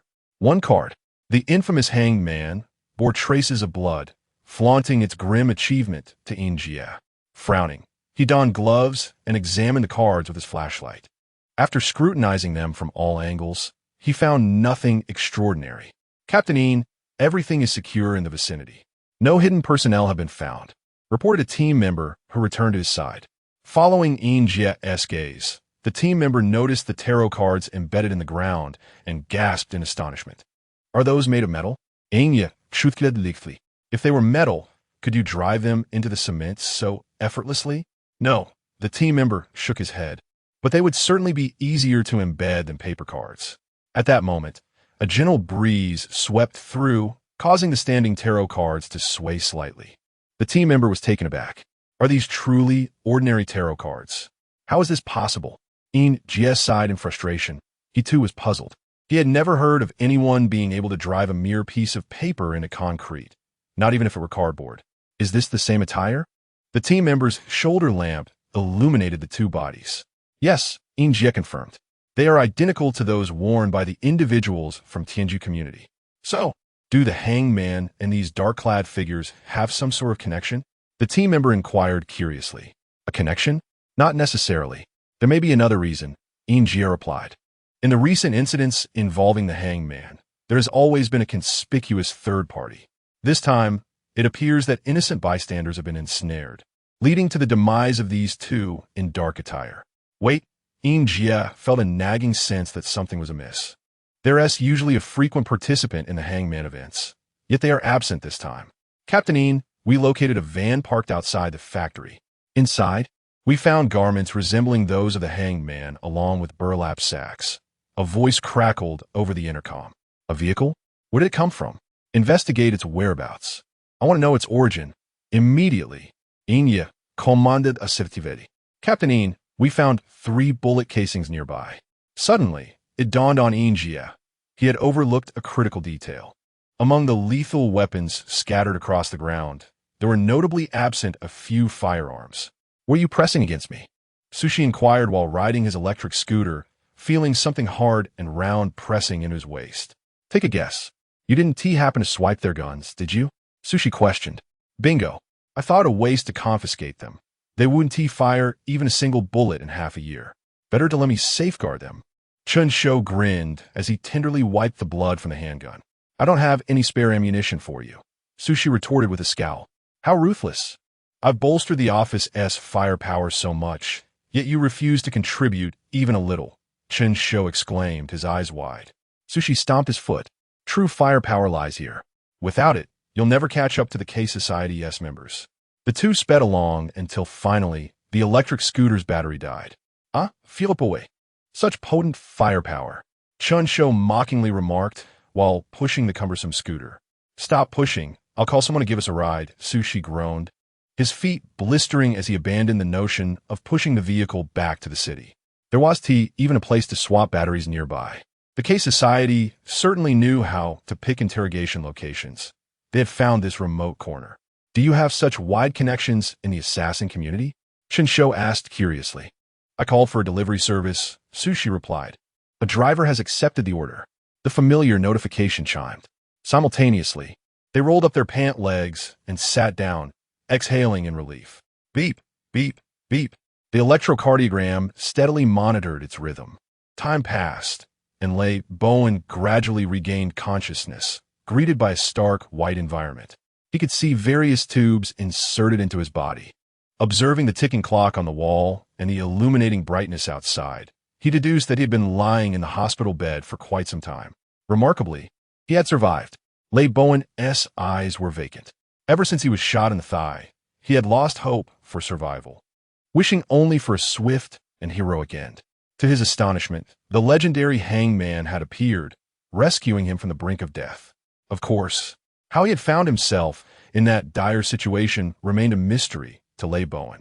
Feeling a surge of emotion, his heart rate monitor spiked dramatically, sending an alarm to the nursing station. Room 11. Room 11 is having an issue. A nurse rushed to Lei Bowen's bedside and, seeing the young man who had been hastily brought in, noted that aside from his heightened emotions, he appeared stable. Relieved, she inquired, You're awake? How do you feel? Any discomfort? Lei Bowen shook his head. I'm fine, just a bit of pain. The nurse chuckled softly. Pain is normal. The anesthesia is wearing off. If you can endure it, do so, but let us know if it becomes unbearable. Do you know who brought me here? Bowen asked, eager to uncover the identity of the hanged man and how he had known to find him in such a place. You were brought in by an ambulance. The nurse responded. Bowen felt a pang of disappointment for not being able to meet his savior. All right, focus on your recovery. Don't overthink it. Bowen nodded in acknowledgement. By the way, personnel from the Public Security Bureau may come to ask questions. Don't be nervous. Here, the patient is the priority. Chapter 40. Cancer. When Chen Shou and his companion returned to Wonton Community, the hour was nearly midnight. Sushi expressed his intention to enlist the help of a confidant to eliminate evidence from their recent endeavor, then hurried upstairs. Chen Shou reclined on the soft bed, closing his eyes. The night's undertaking had been fraught with peril. Had he not drawn the term falling flowers and plucking leaves, he would have been utterly unprepared and likely unable to rescue anyone, let alone slay 3 adversaries. Suddenly, his phone rang. Brother Shou, help me. Upon answering, Qin Bafang's voice erupted in distress. What's going on? Chen Shou inquired. My mother. She's in serious trouble. Qin Bafang's voice was hoarse and feeble, as if he had just finished a bout of inconsolable weeping. Chen Shou sat upright in bed. Stay calm, speak slowly. Through tears and sniffles, Qin Bafang recounted the shocking news. His mother was not merely suffering from a fever. She had been diagnosed with late-stage breast cancer following urgent examinations at the hospital. Currently, she was undergoing intervention treatments, and he was alone in the corridor, calling Chen Shou for support. After hearing this, Chen Shou felt overwhelmed. Do not worry. Focus on her treatment. I will bear the burden. Is your mother's well-being not more important than money? He reassured. On the other end of the line, Qin Bafang was overwhelmed with gratitude, nearly ready to bow down in reverence. Thank you, Brother Shou. By the time they arrived at the hospital, dawn was breaking. Qin Bafang sat outside the ward, his eyes red and swollen. He dared not enter, allowing his mother's condition to remain an enigma, akin to S.C. Char Dinger's cat. As long as he did not observe, all might still be well. The corridor echoed with hurried footsteps, and then Qin Bafang heard a glimmer of hope. What did the doctor say? Chen Shou asked. Her condition is stable for now, but Chen Shou sighed. It's all right. We will do our utmost.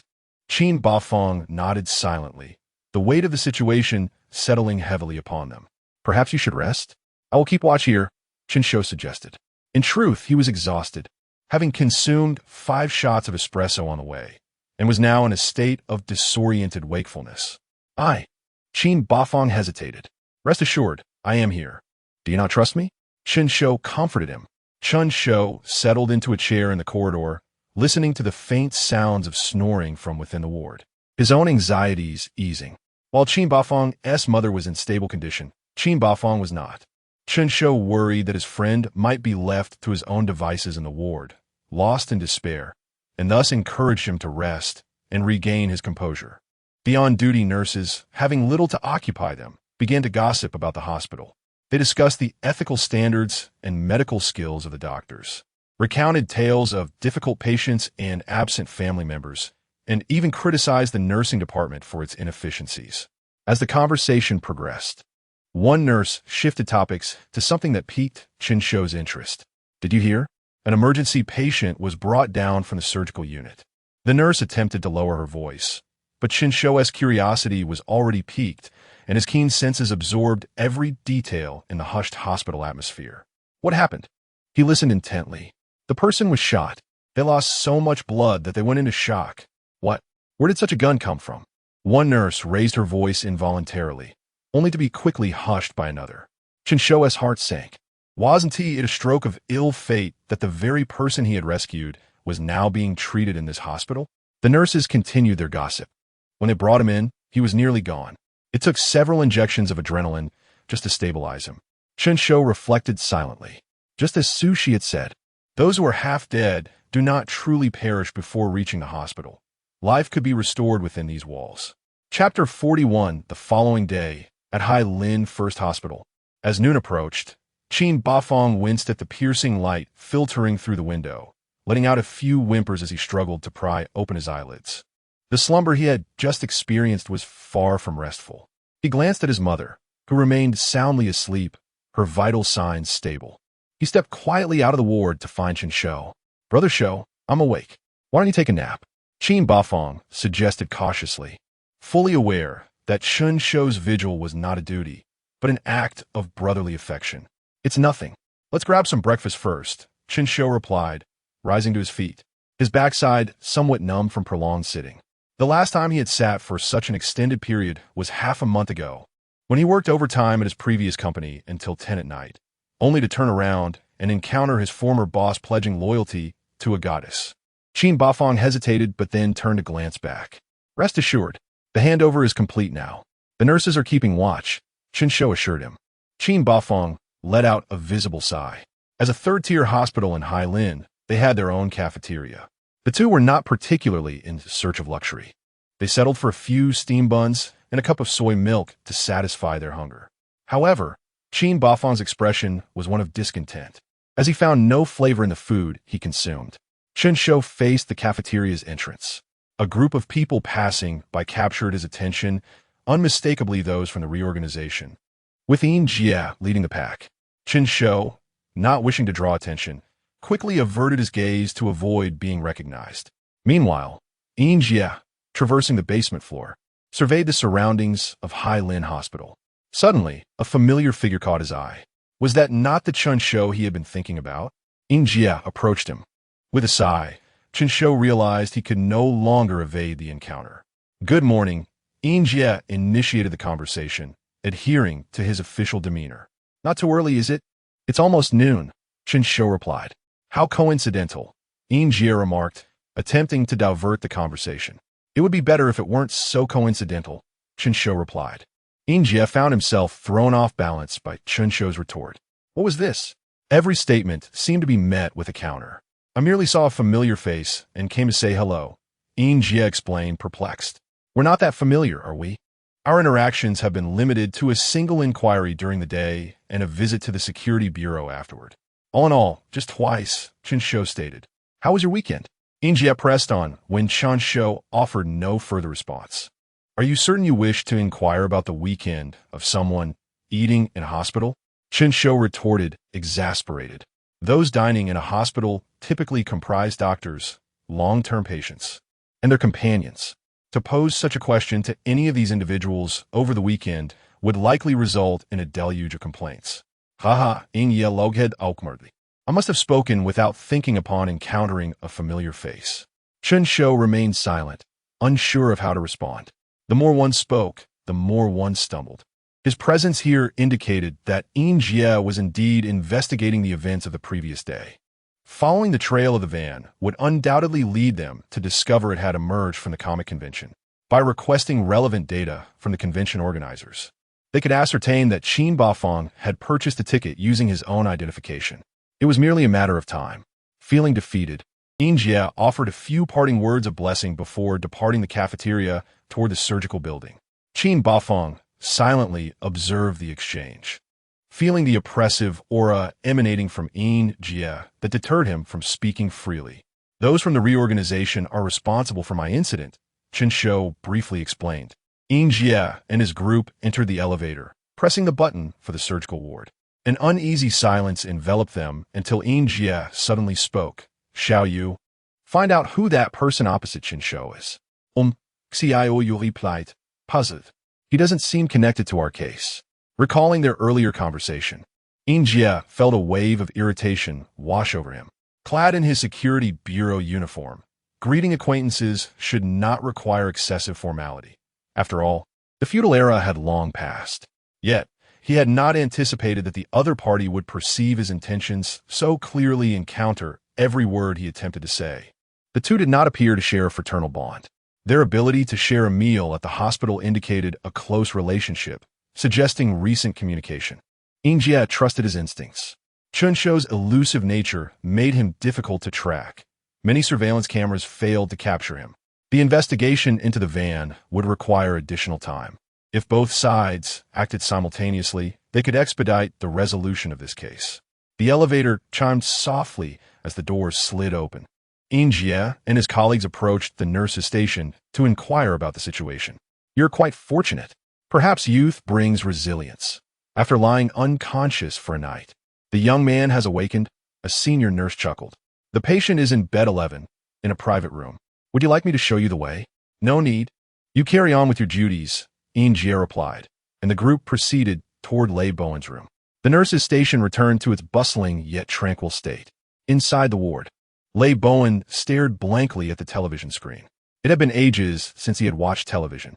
His phone, seemingly seized as evidence, was nowhere to be found. He had hoped to check for news reports on the previous day's incident, only to discover that the world continued as usual, as if someone were deliberately suppressing any mention of what had transpired. The thought that no one shared in his ordeal only heightened his restlessness. At that moment, a knock on the door interrupted his thoughts. After a prompt, "Please enter," a group of imposing Security Bureau personnel filed in. Following some innocuous small talk, the leader began to interrogate him. As the questioning progressed, Jie asked, "Did you see who saved you before you lost consciousness?" Lei Bowen shook his head. Given his condition at the time, it was a miracle he had managed to stay conscious at all, let alone observe the surroundings. At the scene, we found a number of tarot cards. Do you recall anything about that? A jolt of anxiety coursed through Lei Bowen. His mind raced. He was uncertain whether the inquiry into the hanged man was to apprehend the individual or to reward him as a model citizen. However, based on the current line of questioning, it seemed more likely to be the former. Had the hanged man not rescued him, he might have perished in obscurity, left to rot in the wilderness, unseen until decomposition set in. Now, the very people before him were investigating the one who had saved his life. In that instant, rebelliousness surged within him. Lei Bowen stubbornly shook his head. "I lost consciousness early due to the pain. I hardly paid attention to what was happening around me." Chapter 42. The photograph. It was evident that this round of questioning yielded no substantial results. When faced with inquiries related to the hanged man, Lei Bowen consistently responded with ignorance. However, there was a singular breakthrough. Upon being asked where he had been the previous day, Lei Bowen candidly revealed that he had attended a comic convention, expressing his agitation by stating that he had been seized in the restroom of the venue. A thorough investigation must be conducted, Lei Bowen insisted, his emotions running high. "Rest assured, we will pursue this matter to the very end," Jie replied with a smile. After leaving the hospital room, Jie instructed his subordinates to immediately investigate the ticketing system of the convention and the on-site surveillance footage. If the first occurrence was a coincidence and the second too, then what about the third? If they could locate Chen Shou in the surveillance, it would suggest that there were indeed issues at play. Even if Chen Shou was not the perpetrator, he likely had connections to the hangman. Jie felt a sense of clarity wash over him, as the stagnation that had plagued him for days began to dissipate.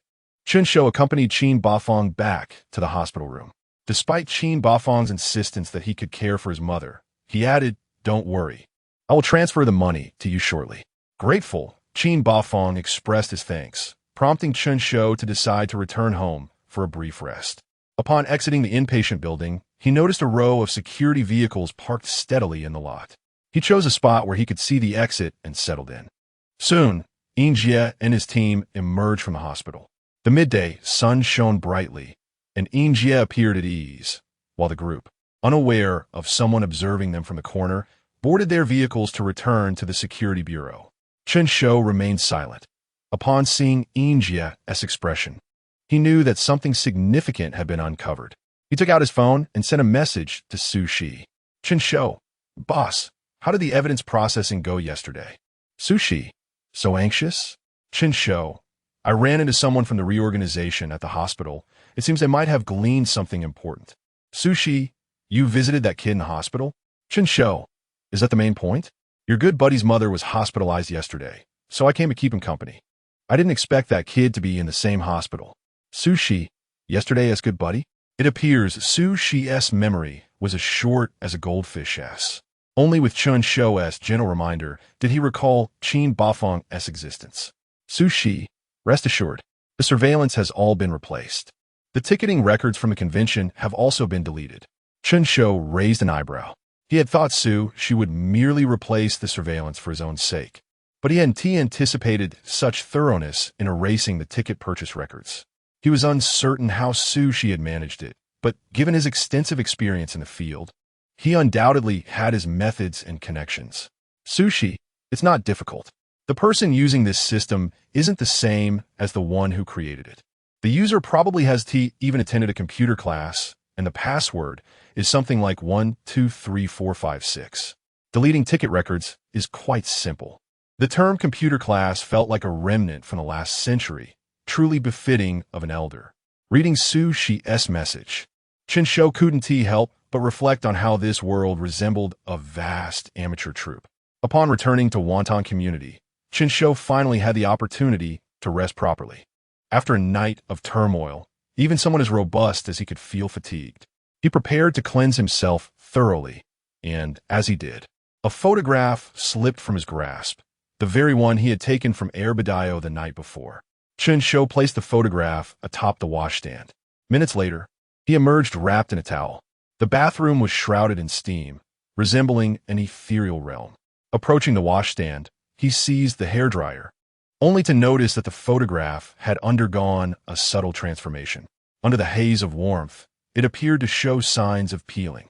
Chen Shou picked up the photograph and gently rubbed it, revealing the inner layer.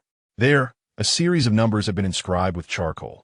Without bothering to dress, Chen Shou swiftly captured the sequence with his phone. "Have you eaten yet?" Sushi entered Chen Shou's room, intending to invite him out for a meal, only to find Chen Shou lost in thought, draped in a towel. "You're here? Look what I've discovered." Chen Shou beckoned Sushi over. "Why don't you put on some clothes first?" Sushi hesitated, noticing the towel precariously hanging. "We're both men. What I have, you have too. Unless you're afraid to see mine being longer, which might make you feel self-conscious." Chen Shou jested before dutifully dressing. Sushi examined the photograph, observing the string of numbers, and fell into silence. "Based on your years of experience as a seasoned assassin, what do you think this signifies?" Chen Shou inquired.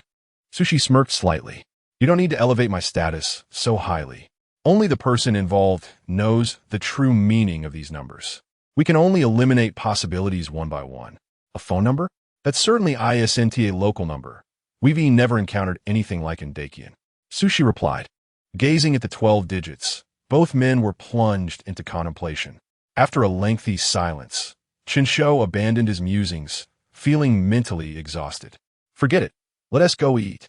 We want to uncover anything by merely thinking. At the Hygiene City Security Bureau, we shall commence the meeting now," Jie announced, his mood noticeably buoyant. Compared to the oppressive atmosphere of the previous days, today felt considerably lighter. The attendees exchanged glances, puzzled by Jie's uncharacteristic demeanor. Following protocol, they presented the relevant materials from the previous day, beginning with the profiles of the two individuals in the night suits. According to the records, they were indeed brothers. Foreign nationals who had been secretly transported to Dakian at the ages of 7 and 4, respectively. They underwent years of training in the southwestern wasteland without any legitimate identity, serving underground forces without having received proper socialization. Jie nodded, clearly uninterested in the identities of these two men. Thanks to the team's late-night efforts, the investigation into the van also yielded results, confirming that it was a vehicle long overdue for scrapping, with a forged license plate. However, it had indeed been seen departing from the convention to an abandoned factory the previous day. At this moment, a smile crept across Jie's lips. Soon, the results he sought would emerge. It was now Xiao Yu's turn to report. "Report, Captain.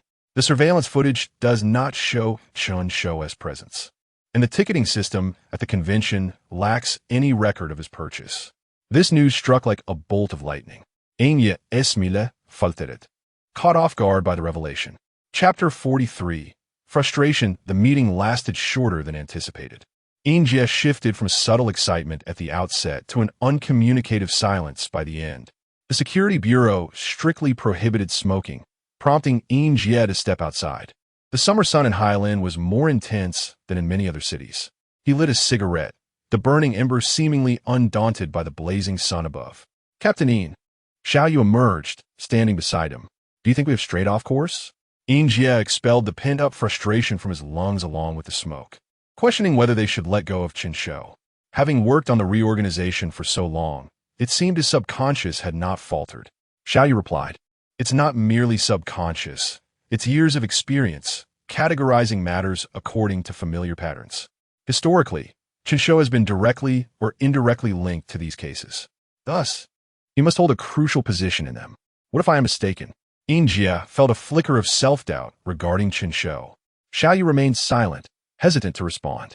The two stood quietly, observing the heat waves rolling through Hylene summer. After finishing a cigarette, their frustrations diminished significantly. "We shall continue our investigation. We must uncover the truth," Yin Jia said, his eyes narrowing slightly. He was resolute, having weathered countless storms, and would not be defeated by such trivialities. From now on, we will split into two teams. Upon hearing the new directive, Xiaoyu immediately perked up. One team will pursue the case of the hanging man, while I will lead the other to investigate Chen Shou. Understood. During lunch, Qin Bafeng sent a message, repeatedly expressing gratitude for Chen Shou's assistance. Chen Shou, however, was indifferent, believing that his money was better lent to someone in need than left idle. In the midst of this conversation, he realized he had been added to a group chat. He intended to exit, but noticed that the person who had added him was none other than his high school class monitor, Su Wenxiang. Intrigued, Chen Shou decided against leaving. Soon, the group amassed 50 members, precisely the number of students in their senior class, excluding only the homeroom teacher. Class monitor Su Wenxiang initiated the conversation. "How has everyone been lately?" Meng Yilin chimed in, "I miss everyone so much." Chu Ximin added, "Lin Lin, I miss you too." After a series of nauseating pleasantries, Su Wenxiang revealed the purpose of the gathering. "I was thinking, after all these years, we should find an opportunity to reunite."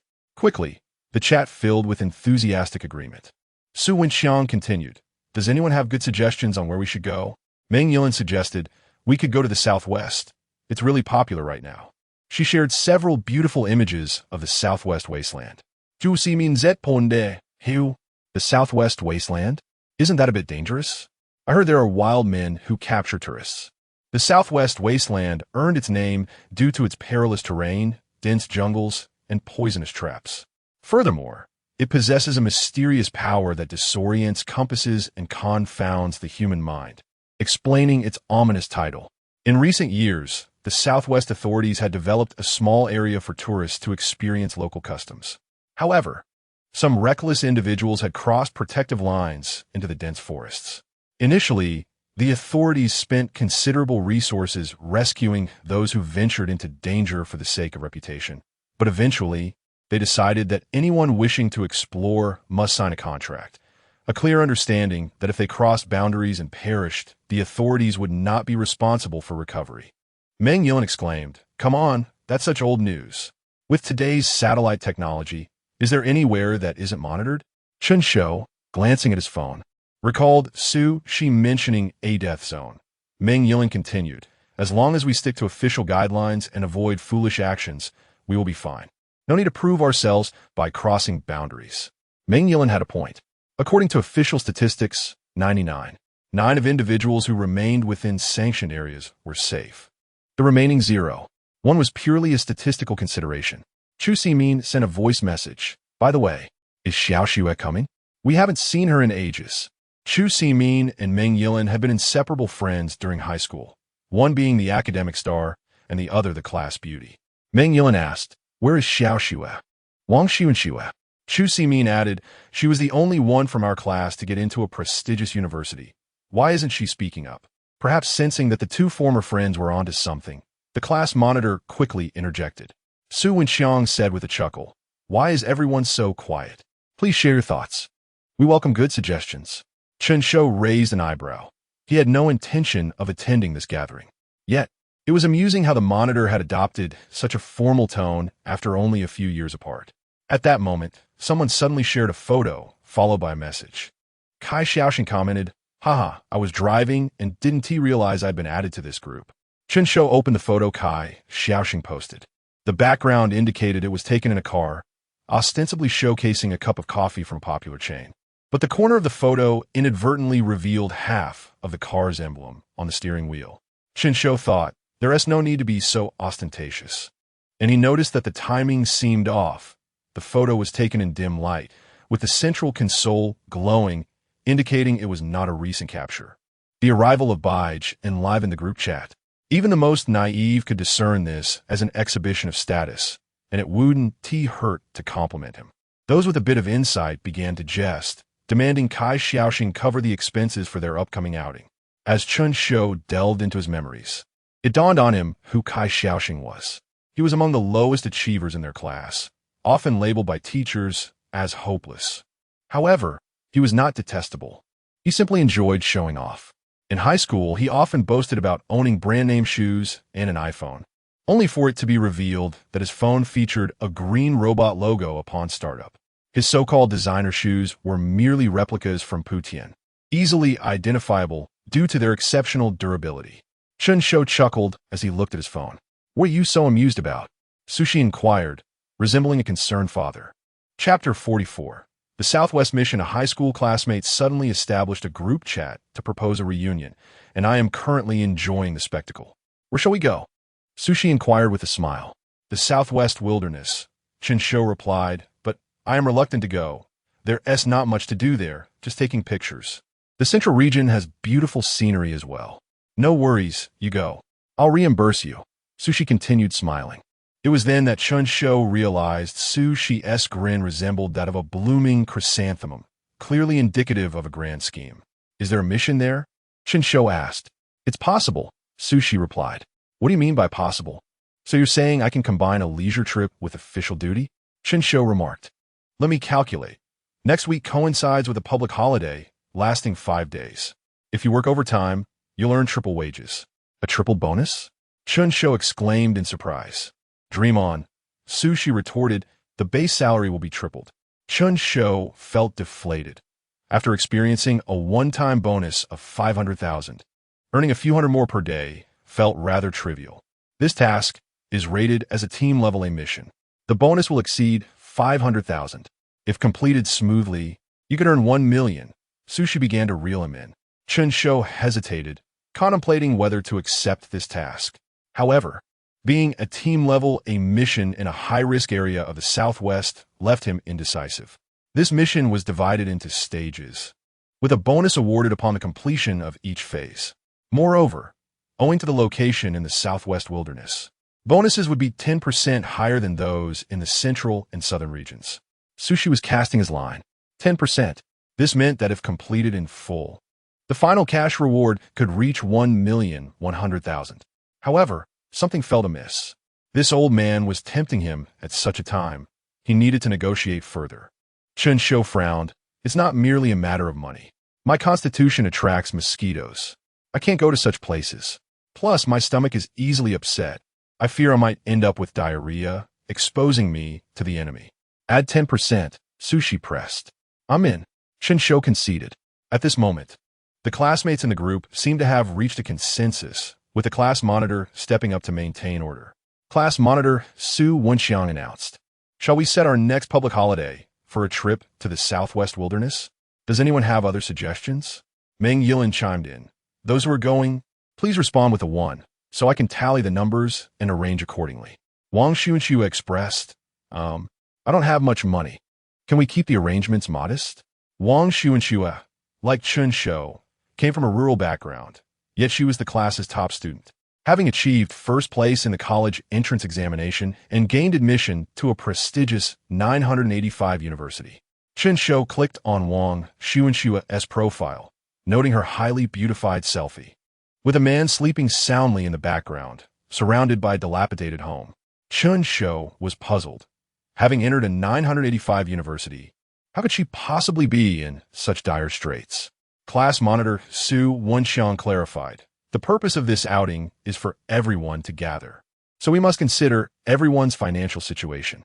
Only by understanding who is signing up can we plan accordingly." Meng Yilin, the class's academic star, had fainted during the examination due to health issues, resulting in a low score in one subject, ultimately attending a regular university. She seemed to be doing well now, and despite their lack of past interaction, Meng Yilin was surprisingly generous. "Xiaoxue, don't worry. If it's a bit pricey, I'll cover the difference." "Thank you," Wang Xuanxue responded. Meng Yilin asked again in the group for those attending to respond with a 1. Gradually, more individuals began to respond. With people contributing financially, Chen Shou was happy to join. 1, he replied. At that moment, Chu Simin suddenly popped up. Chen Shou, you're going too? At that instant, in a newly renovated riverside apartment, Meng Yilin felt a jolt upon seeing Chu Simin's response. She recalled Chen Shou as one of the few boys in the liberal arts class, a mere bystander in academics, yet a giant in appearance. If Kai Xiaoxing was the playful banter among female classmates about their husbands, Chen Shou was the fantasy husband of the group. I wonder how this former crush of the girls is faring these days. Chen Shou replied, nothing much. I'm on a business trip there, so I can join you all. The arrangements for the journey need not account for me. Meng Yilin understood a bit more now. It seemed Chen Shou was not doing particularly well. Those dispatched by the company to the southwest were either casualties of internal strife or lacked significant influence within the company. Truly capable individuals were stationed in the northern city. People strive to ascend, not venture into desolation. Oh, I see. Work must be tough, huh? Thankfully, I married a good husband, Chu Simin remarked. Chen Shou opened Chu Simin's moments, where the photos featured only an elderly man appearing 30 years her senior. Were it not for the caption claiming he was her husband, Chen Shou might have mistaken him for her father. After some contemplation, Chen Shou replied, working in the kitchen certainly isn't as arduous as office work. Chu Simin responded, I feel so wronged. I was just inquiring about you, and you're twisting my words. A multitude, sensing the flames of gossip were insufficiently stoked, eagerly jumped in to add fuel to the fire. Behind the screen, many believed that the former class heartthrob was not faring well and was merely putting on a brave face, relishing in the satisfaction of witnessing his current plight. At this moment, Meng Yilin's South former close friend, Chu Simin, found herself incensed by the group chat. Her expression soured. Who upset my baby? She cooed in a gentle yet mature tone. High school classmates. Chu Simin pouted. What's going on? Tell me. Chu Simin recounted the events of the group to her husband, who was nearly 30 years her senior. My baby feels wronged. I must ensure he gets his revenge. After pondering for a moment, her husband suggested, just agree to go. You should attend. Why? I already said I wouldn't go. Chu Simin feigen and, pouting sweetly. Go. Go and show them who's boss. Chu Simin perked up, sitting upright on the bed. How do I show them? Which city do your classmates spend the most time in? On that day, fly from that city. I'll book you a first-class ticket, and upon landing, I'll arrange for the most luxurious car service. I'll even reserve the finest hotel for you. Chu Simin, filled with glee. Imagine the moment when those who looked down on her would be left speechless. Is my baby satisfied? With a soft sigh, Chu Simin replied, didn't you just come this morning? Why again? I'll help my baby vent. Doesn't my baby also need to help me vent? Their loving voices echoed throughout the villa. Chapter 45 Prelude to the mission 48 hours remain until the public holiday. Sushi has commenced preparations for the Southwest mission with great urgency. A new identity, fresh equipment, and advanced weaponry are all part of his meticulous preparations. Qin Bafang's mother has regained consciousness, but her spirit remains quite languid. Once the funds are received, the most favorable treatment options will be selected. During this time, Qin Bafang has not dared to leave his mother's side for even a moment.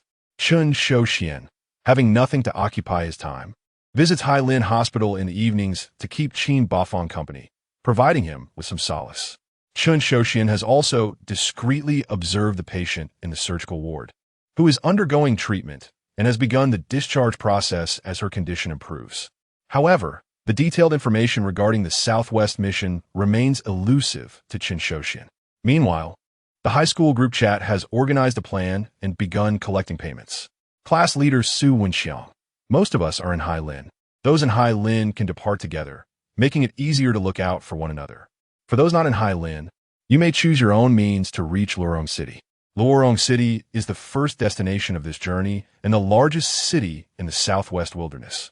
Beyond Luorong lies an endless expanse of mountains and forests, renowned as the most famous attractions in the Southwest wilderness. Meng Yilin is particularly enthusiastic about this matter.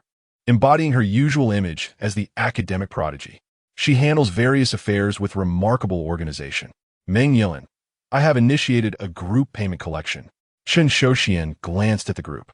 The number of participants for this trip was limited to about a dozen, comprising the most vibrant individuals from their class.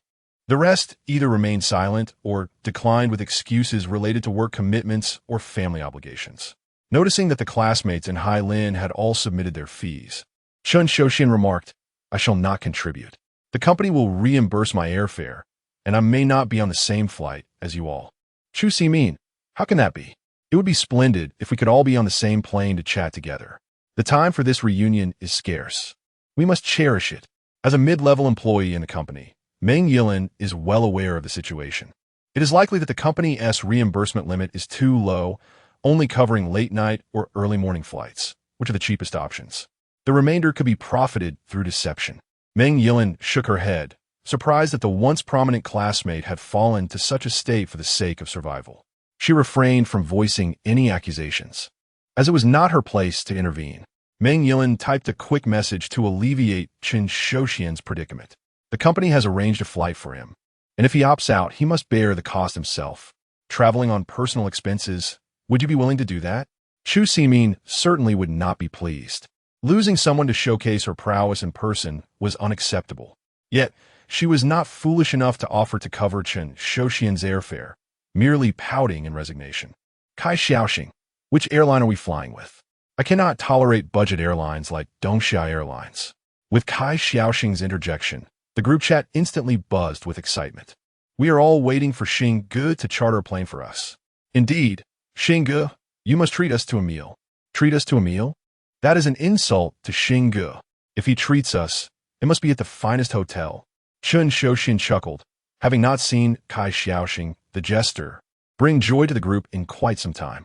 As he scrolled through the chat, he suddenly noticed a glaring one in his friend requests.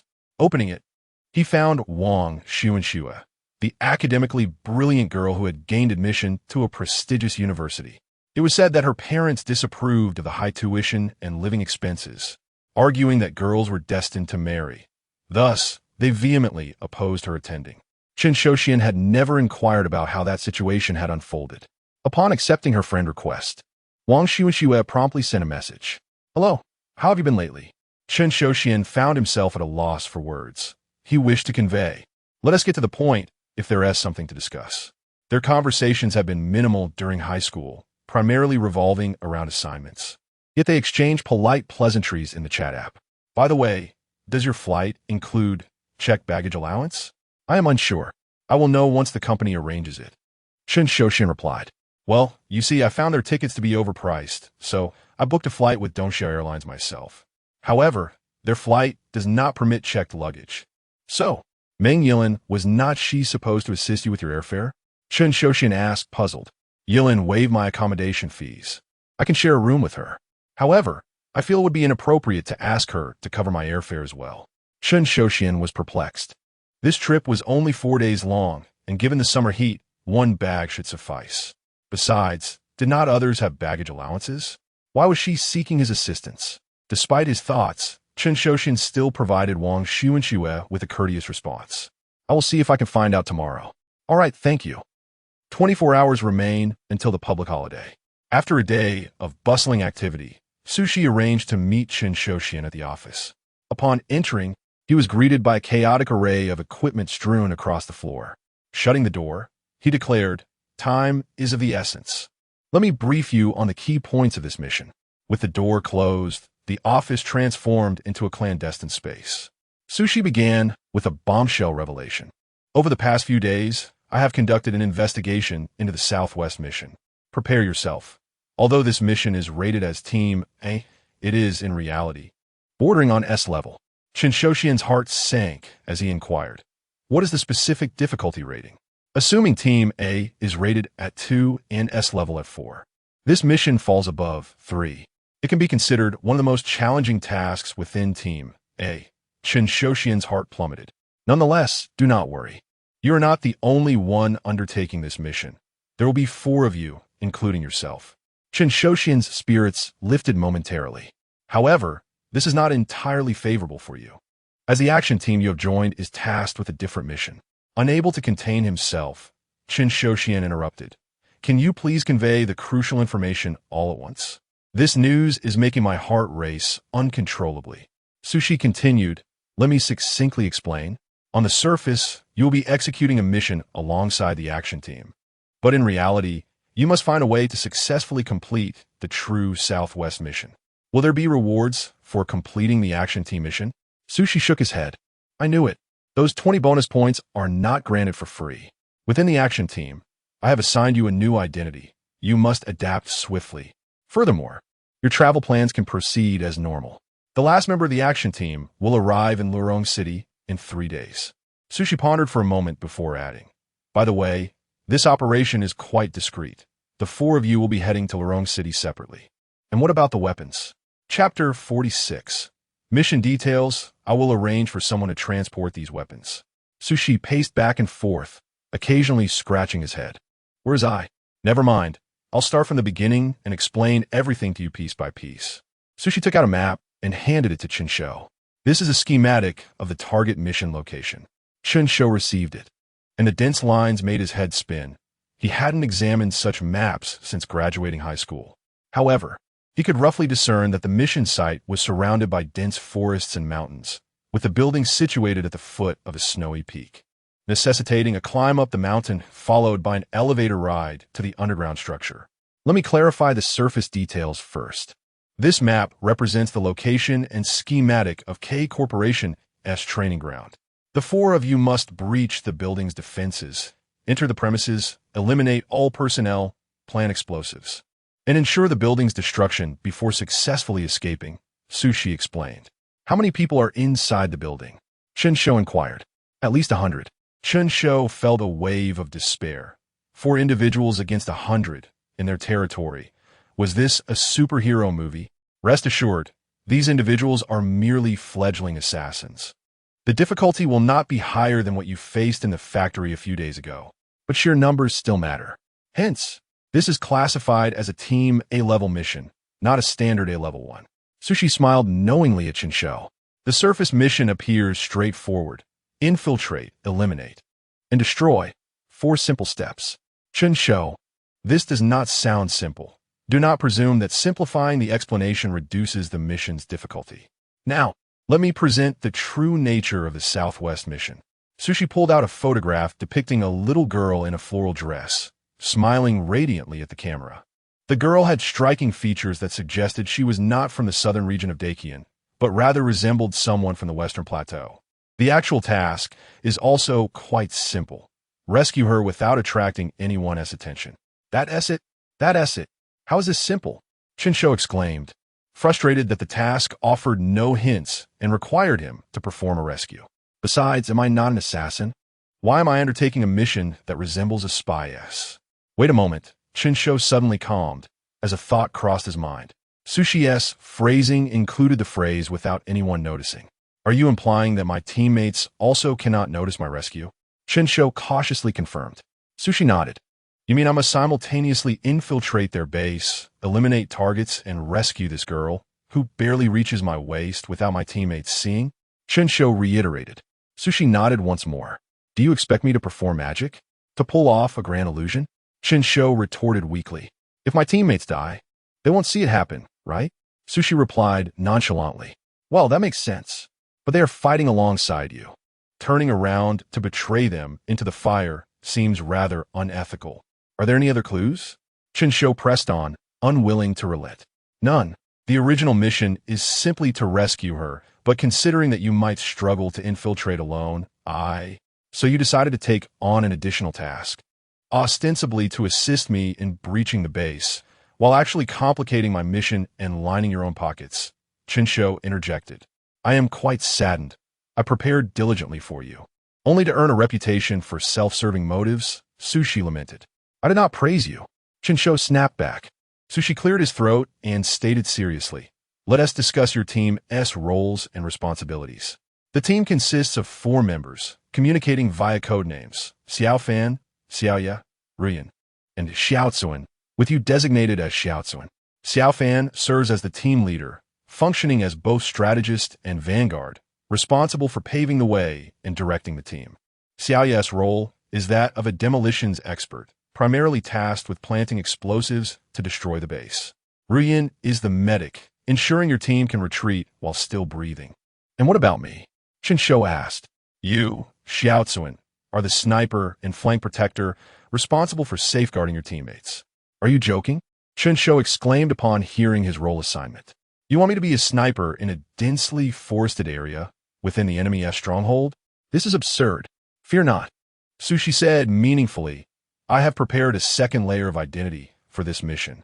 What identity? The illegitimate son of a high-ranking official from Highland undergoing grassroots experience. Sushi grinned widely. Chen Shou, which family sends their illegitimate child to the assassin's den to kill? Surely this isn't the legitimate heir's plan to eliminate the successor? Of course, your third layer of identity is simply you. You must protect this identity and ensure no one discovers it. Sushi recalled something. By the way, this team lacks unity. Each member has their own agenda. It would be wise to remain cautious and not trust most of what they say. Good heavens. Is this a murder mystery? You've assembled every element for a single mission. By now, Chen Shou had resigned himself. A reward of 2 million was not easily earned. And assassins must strive hard. Time is of the essence. I've arranged for a private plane. Sushi raised an eyebrow. Such extravagance? Chen Shou was taken aback. After all, your current identity is that of the illegitimate son of a high-ranking official from Highland. Chen Shou, the plane departs at midnight. Make sure you prepare well, Sushi instructed. Why the rush? Isn't the mission scheduled for 3 days later? Chen Shou queried. Are you not going on a trip? Moreover, I need some time to deliver the equipment, Sushi explained. Chen Shou remained silent, merely assisting Sushi in organizing the gear. A high-caliber sniper rifle, with a range of 6,000 meters and a record kill distance of 2,500 meters, accompanied by a 10-round magazine. Sushi had thoughtfully prepared 4 spare magazines as well. Chen Shou hefted it with one hand, testing its weight. The empty rifle alone weighed over 20 pounds. With the accessories, it likely approached 30 pounds. Fortunately, his strength was several times that of an ordinary person, making the rifle feel akin to lifting a bucket of oil. However, the nature of the mission made the weapon seem somewhat cumbersome. Noticing Chen Shou's ease with the weight, Sushi raised an eyebrow. What else is there? Chen Shou inquired. An automatic handgun equipped with 9mm ammunition, featuring a 15-round magazine, along with 100 rounds of ammunition prepared for you. Chen Shou toyed with the handgun. I'd like to discuss something with you. Could we exchange the sniper rifle for an automatic rifle? No, Sushi promptly rejected. It took considerable effort to procure this sniper rifle. You could simply use it as a regular rifle. After all, there aren't too many adversaries. And with your remarkable stealth ability, you can approach and utilize the handgun without issue. Chen Shou. Sushi ignored Chen Shou's silence and continued. The rest is equipment for your escape. Choose what you think suits you best. Wingsuits, snowboards, mountain bikes. Chen Shou gazed at the gear scattered haphazardly on the ground, feeling a profound sense of helplessness. Am I participating in an extreme sports event or becoming an assassin? Chen Shou asked. Stop being sarcastic. This is intended for your safe return, Sushi retorted. Well, thank you very much, Chen Shou replied through gritted teeth. Chapter 47. Public holiday. On the night of the public holiday, the city of Hailing, known for its relentless labor, experienced a sudden tranquility. Chen Shou exchanged greetings with Qin Bafong before announcing his need to go on a business trip, advising his companion to call him if any issues arose instead of enduring them alone. The classmates' group chat buzzed with conversation, lively discussions continuing into the early hours of the morning. In an old rental unit in Hailing, sunlight was a rare visitor. With a simple push, one could reach the balcony of the opposite apartment. A cozy environment had been established for moss and cockroaches alike. In the living room, a middle-aged man lay snoring loudly, his face flushed, clutching an unfinished bottle of liquor. Meanwhile, Wang Xuanchua's heart raced as she swiftly packed her belongings.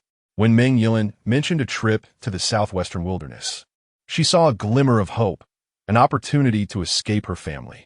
After graduating from high school, when her parents refused to fund her university education, she worked tirelessly to save the first year's tuition. Yet, midway through her studies, her parents caused a scene at the university, forcibly dragging her back to their rural home.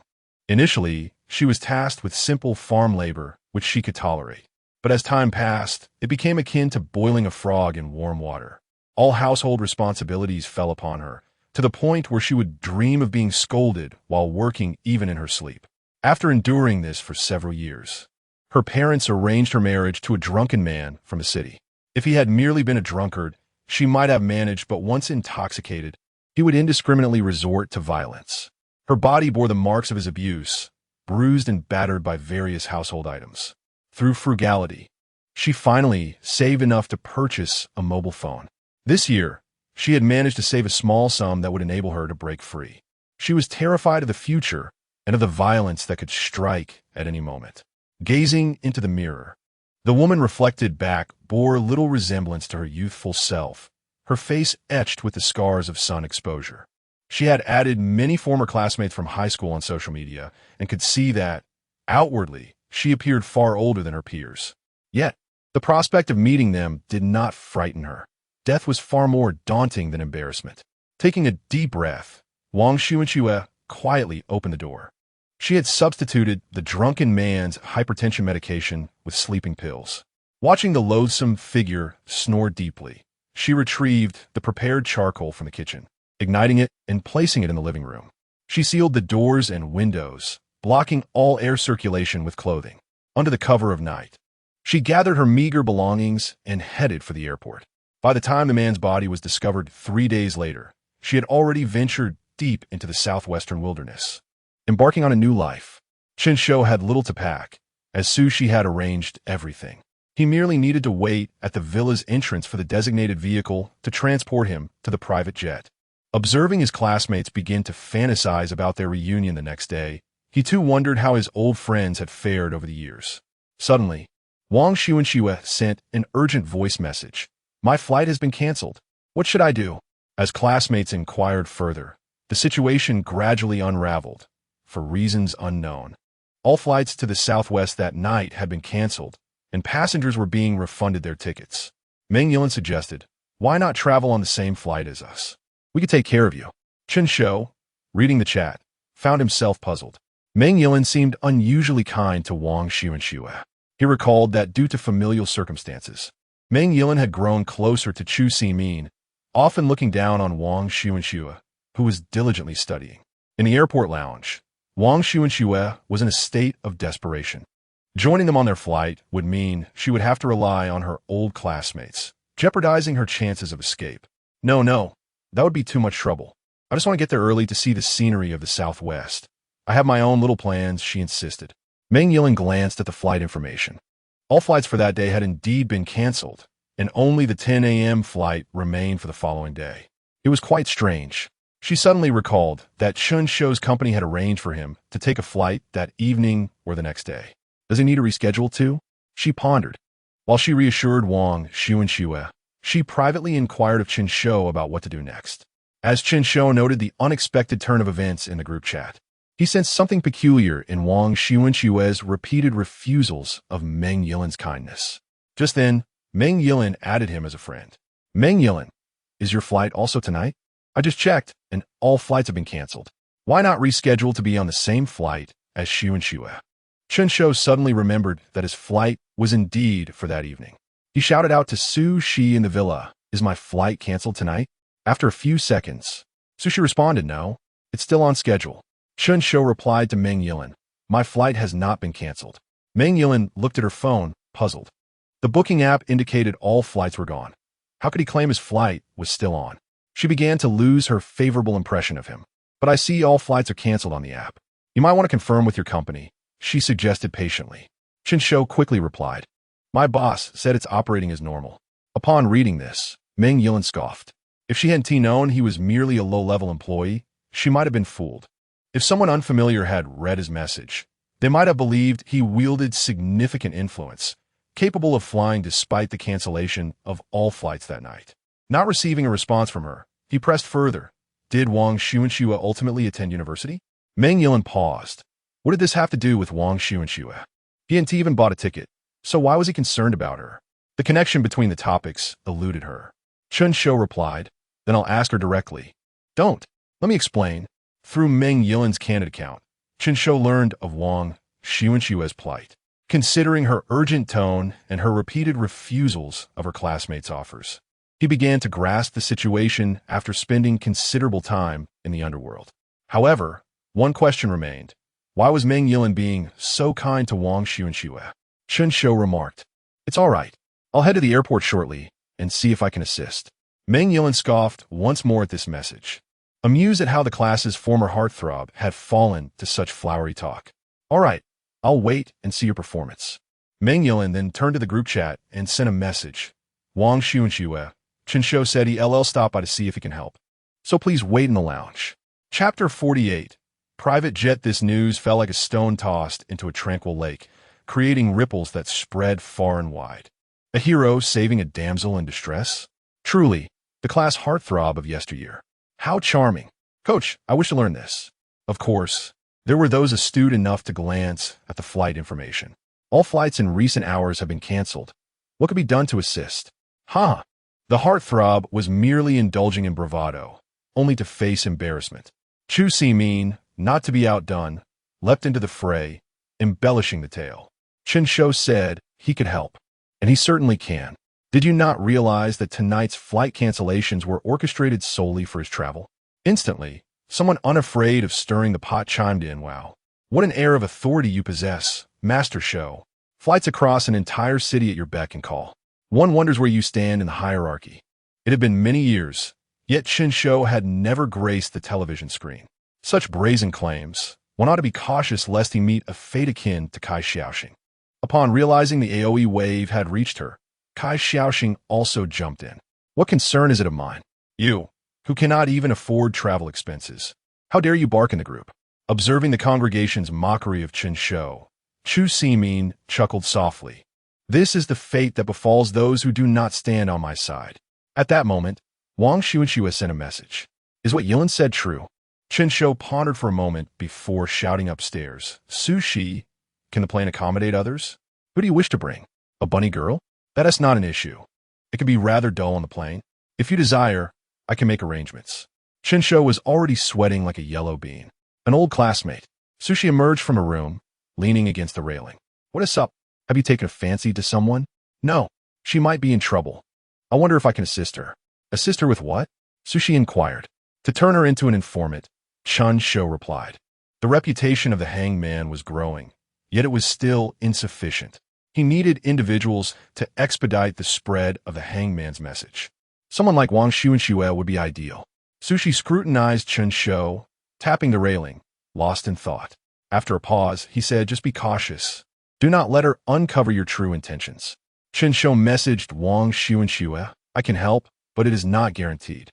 We shall see when the time comes. This is not a suitable place for discussions." An hour and a half remained before the jet's departure. Chen Shou donned a backpack containing a few changes of clothes and boarded the sleek black vehicle. Before entering, he glanced at the car emblem. Wow, a vehicle worth nearly 10 million. He never imagined he would become what he once derided, a filthy, rich individual. "I entrust the equipment to you," Chen Shou stated. "Rest assured. Do you remember what is the most important part of your task?" Sushi asked as he secured the car door. "To survive. And one more thing." Sushi retrieved a jade pendant from his pocket. Upon reaching Lorong, deliver this to someone named Dong Zhaoxi at the Howei Hotel. Seeing Chen Shou take it, Sushi smiled. "I await your good news." The car, doors shut, and the black vehicle sped down the highway at an alarming rate, provoking curses from ordinary drivers. "Can you drive?" Chen Shou noted the speed approaching 150, feeling slightly taken aback. Truly, being the illegitimate child of a high-ranking official grants one privileges. Half an hour later, Chen Shou successfully arrived at the airport, with 1 hour remaining before takeoff. The airport was ablaze with lights. The private jet arranged by She required no security checks, allowing for special passage. "Stop here," Chen Shou commanded. Wang Xuanxue had been waiting at the airport for nearly 3 hours. Here, every tick of the clock felt like a countdown to her legal judgment. "I have arrived. Go to gate 12. I have a few questions for you." Chen Shou's message arrived, just in time. Wang Xuanxue's face lit up with joy as she tugged her worn suitcase, rolling it along. "Where are you?" Wang Xuanxue sent a message, as she scanned the area. A seemingly luxurious car pulled up, and the door swung open. "Get in," Chen Shou instructed. Wang Xuanxue hesitated, pondering the consequences if Chen Shou were implicated. "Do not worry. I will ask a few questions, and if all goes well, I will take you to Lurong." Wang Xuanxue complied and entered the vehicle. The door closed, enveloping them in a comfortable space. "Were you unable to inform him before you left?" Chen Shou inquired. Wang Xuanxue paused momentarily. "Your husband?" After asking, Chen Shou felt as though he were not merely boarding a plane, but rather sneaking away with someone else's spouse. Wang Xuanxue shook her head. "Are you planning to return?" A pang of anxiety struck Wang Xuanxue as she cautiously asked, "Do you know something?" "Just a guess," Chen Shou replied, appearing relaxed. "What do you intend to do?" "I will help you clear your name. In return, you will assist me with some tasks." "What say you?" Chen Shou smiled. "What can I do for you?" Wang Xuanxue questioned, perplexed. "Many things. We will discuss them in due time." Chen Shou continued. "One more question. Have you settled matters at home?" Wang Xuanxue took a deep breath. "All settled. I used charcoal. The doors and windows are sealed, and I administered sleeping pills." Chen Shou nodded in satisfaction. "What is your husband's name?" After a brief silence, Wang Xuanxue revealed her husband's name. "Let's depart. Wasn't tonight's flight cancelled?" Wang Xuanxue queried. Chen Shou offered no response. As the black vehicle entered the special passage, a luxurious private jet awaited on the tarmac. Upon seeing it, Wang Xuanxue was initially struck speechless, followed by a wave of inferiority that left her restless in her seat. She had never anticipated that, in just a few short years since they attended the same school, the disparity in their statuses would grow so vast. With half an hour remaining until takeoff, the two awaited the plane's departure. It was Chen Shou's first experience aboard a private jet, yet in front of his old classmate, he effortlessly assumed the role of a seasoned patron. "Please sit," he said graciously. Wang Xuanxue felt quite uncomfortable, opting for a corner seat in an attempt to obscure her presence, not wishing for the attentive staff to witness her embarrassment. Each attendant on the plane was strikingly attractive, with one particularly lovely female attendant fixated on Chen Shou, her eyes darting about. She frequently approached him, showering him with attention, calling him brother in a manner that nearly crossed into excessive familiarity. Chen Shou, however, remained at ease, engaging in negotiations with Su Shi. "I will deliver the pendant. You assist me with a favor." "Speak," Su Shi replied. Chen Shou sent over the names of Meng Yilin, Chu Simin, Wang Xuanxue's parents, and her husband. "Can we investigate matters from a few years ago?" Wang Xuanxue, after leaving university, had been coerced into dropping out and, after spending several years at home, was forced by her parents in a marriage with this man. "I suspect there may be connections among them." Su Shi remarked, "It might be challenging. By chance, Xiao Yuqian is nearby on business. I will have him confront them directly." At this moment, Meng Yilin sent a concerned message to Wang Xuanxue. "Shue, have you seen Chen Shou? He hasn't harmed you, has he?" Wang Xuanxue jumped, realizing how her current state could be misconstrued. Yet, she hesitated to voice her doubts directly to Chen Shou.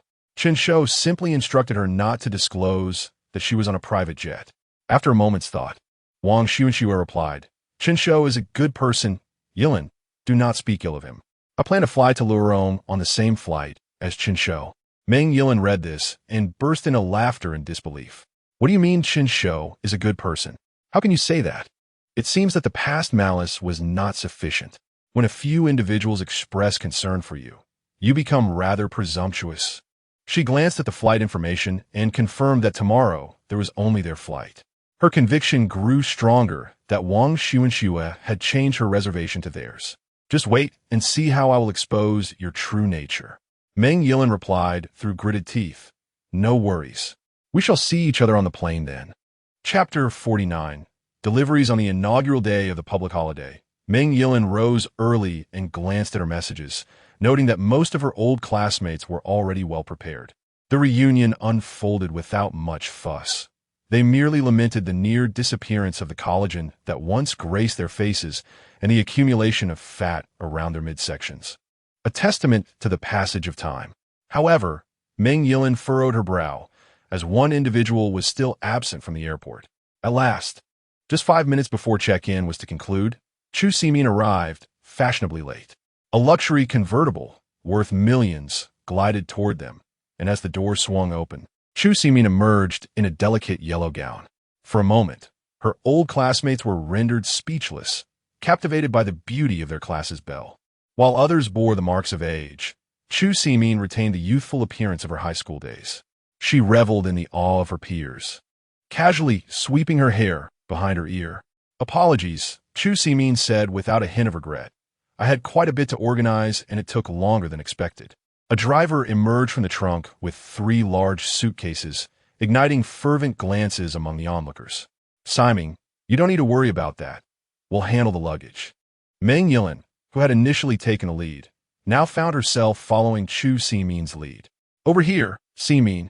This is our check-in line," a fellow classmate from Bohemia called out. "My husband upgraded me to first class." Chu Simin maintained a soft smile throughout. "Wait, where are Xiao Xue and Chen Shou?" Someone suddenly inquired.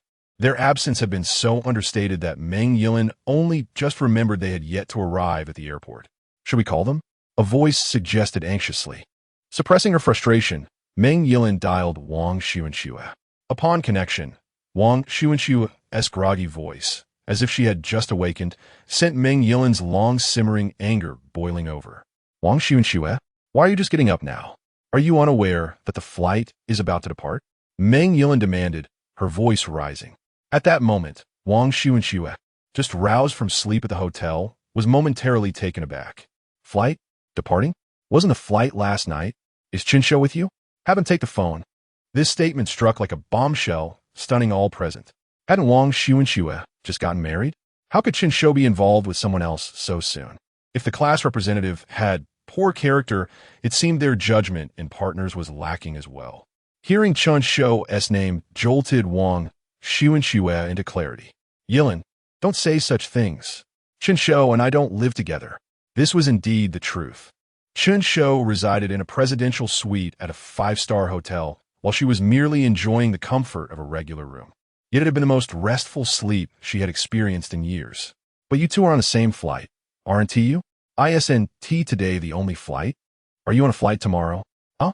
Wang Xuanxue finally realized the misunderstanding. "We're already in Luoyang." Meng Yilin was momentarily speechless. "You've arrived?" "Yes. On last night's flight." "But last night's flights were all cancelled.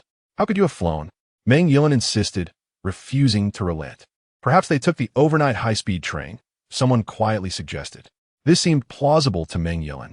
Chen Shou, feeling embarrassed about boasting without following through, had opted for the train, traveling nearly 10 hours overnight to reach Luoyang. By noon, Chen Shou finally stirred for bed. He noticed messages from Wang Xuanxue in their office group chat. "Wang Xuanxue, Meng Yilin seems to have misunderstood our relationship. I'll clarify when we meet. Don't worry too much." Wang Xuanxue, Meng Yilin and the others have arrived at the airport. Once they finish check-in, we should gather for a meal. Shall we head over? Xiao Yuqian efficiently executed the task without requesting compensation, promptly apprehending Wang Xuanxue's parents for questioning. The outcome revealed that both Chu Simin and Meng Yilin harbored disdain for Wang Xuanxue, a poor girl who had managed to gain admission to a prestigious university. Given Meng Yilin's failure in the college entrance examination, jealousy only intensified, though neither of their family backgrounds were powerful enough to influence officials. It was relatively simple to manipulate Wang Xuanxue's avaricious parents into pressuring her to drop out. A few years later, fearing exposure, they bribed Wang Xuanxue's current husband, compelling her into an unwanted marriage. Chen Shou stroked his chin, intrigued by the unfolding drama. He instructed Wang Xuanxue to wait in the lobby while he freshened up. As the day's agenda was packed, not only would he reconnect with old classmates, but he also needed to deliver something to Su Shi. Wang Xuanxue, who had been anxiously waiting, had taken the time to prepare herself, appearing far more composed than the previous day. Upon seeing Chen Shou, she felt a rush of emotions, quickly turning crimson. Dressed simply in a floral shirt and loose, solid-colored linen trousers, Chen Shou's attire accentuated his handsome features and athletic build. "I need to take care of something first. I'll join you afterward," he informed her. They summoned a vehicle, heading for the Howei Grand Hotel. Wang Xuanxue's expression turned complex upon hearing the destination. After nearly half an hour in the car, They arrived at the Howei Grand Hotel, which loomed before them like a magnificent palace, every statue exuding an air of opulence.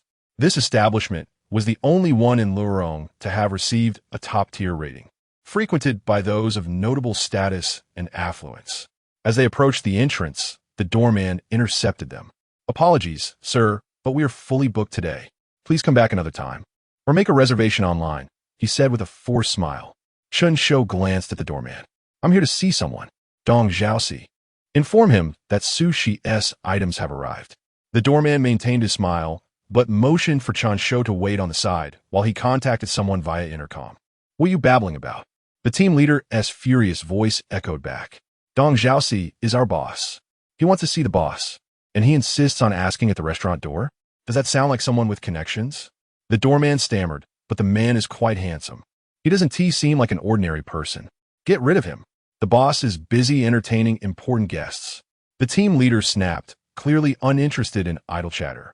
Muttering to himself, the doorman approached Chen Shou again, still smiling. "I'm sorry, but our boss is not available for meetings today." "Why not?" Chen Shou inquired calmly. The doorman's smile faltered. It wasn't that they didn't take visitors, but rather that they didn't wish to meet him. Couldn't he discern the nuance? "There are important guests to attend to today." At that moment, Wang Xuanxue spoke up. "What's the matter?" Chen Shou asked. Wang Xuanxue whispered. "They said they were gathering here for a meal and wanted me to reserve a table." Though her voice was soft, the doorman heard her clearly. "Reserve a table? One might think we were a school cafeteria," he thought, feeling an inexplicable sense of pride. Chen Shou nodded thoughtfully. "Wasn't it agreed that we would find an affordable restaurant? How do we end up here?" They mentioned that Chu Simin was treating, so we ended up making a reservation here. However, online bookings are no longer available, and we were instructed to come and secure a spot. The doorman was clearly at his wit's end. Securing a spot here feels akin to queuing for a meal in a bustling shopping mall. I have made my position clear. I kindly request the guests to seek an alternative dining venue. The doorman issued a warning. "So, what you meant was that Dong Xiaoxi is currently in the restaurant." The doorman, alert, reached for his walkie-talkie to call for backup. "All right, don't be so tense. I have no intention of barging in. I intend to simply walk in." Chen Shou thought to himself. The doorman finally relaxed, yet his vigilance did not wane for a moment. The two stepped aside, and Wang Xuanxue appeared quite anxious. "What should we do? If this doesn't work out, we can choose another restaurant. There are plenty of options in Lorong. Why must we select this one?" Chen Shou inquired, puzzled. Wang Xuanxue paused momentarily. "Didn't you see the chat records in the group?" "No, I didn't." Chen Shou then opened the group chat, scrolled for a while, and understood the situation. On the surface, Chu Simin mentioned treating everyone and changed the location to Howei Grand Hotel. When she asked Wang Xuanxue for a favor, she said with a hint of sarcasm, "Xiaoxue, could you please reserve a seat at Howei?" Chen Shou should have a way to resolve this. The group responded with a chorus of agreement. Chen Shou, who could independently take off at Hailin in the evening, was more than capable of securing a spot at a small restaurant like Howei. Furrowing his brow, Chen Shou couldn't recall having offended this group of old classmates. "You wait here. I'll go in and deliver something." Wang Xuanxue was momentarily taken aback, and by the time she regained her composure, she could no longer find Chen Shou. At that moment, a new message popped up in the group. "Chu Simin, Wang Xuanxue, have you secured the seats? We've completed our check-in procedures and will be arriving at Weihai in half an hour." Meng Yilin promptly intervened. "All right, Howei is already full. We can eat elsewhere just as well." "Chu Simin, but I want to eat at Howei. If it's elsewhere, I want to be treating." A wave of discontent rippled through the group, subtly directing their ire at Meng Yilin.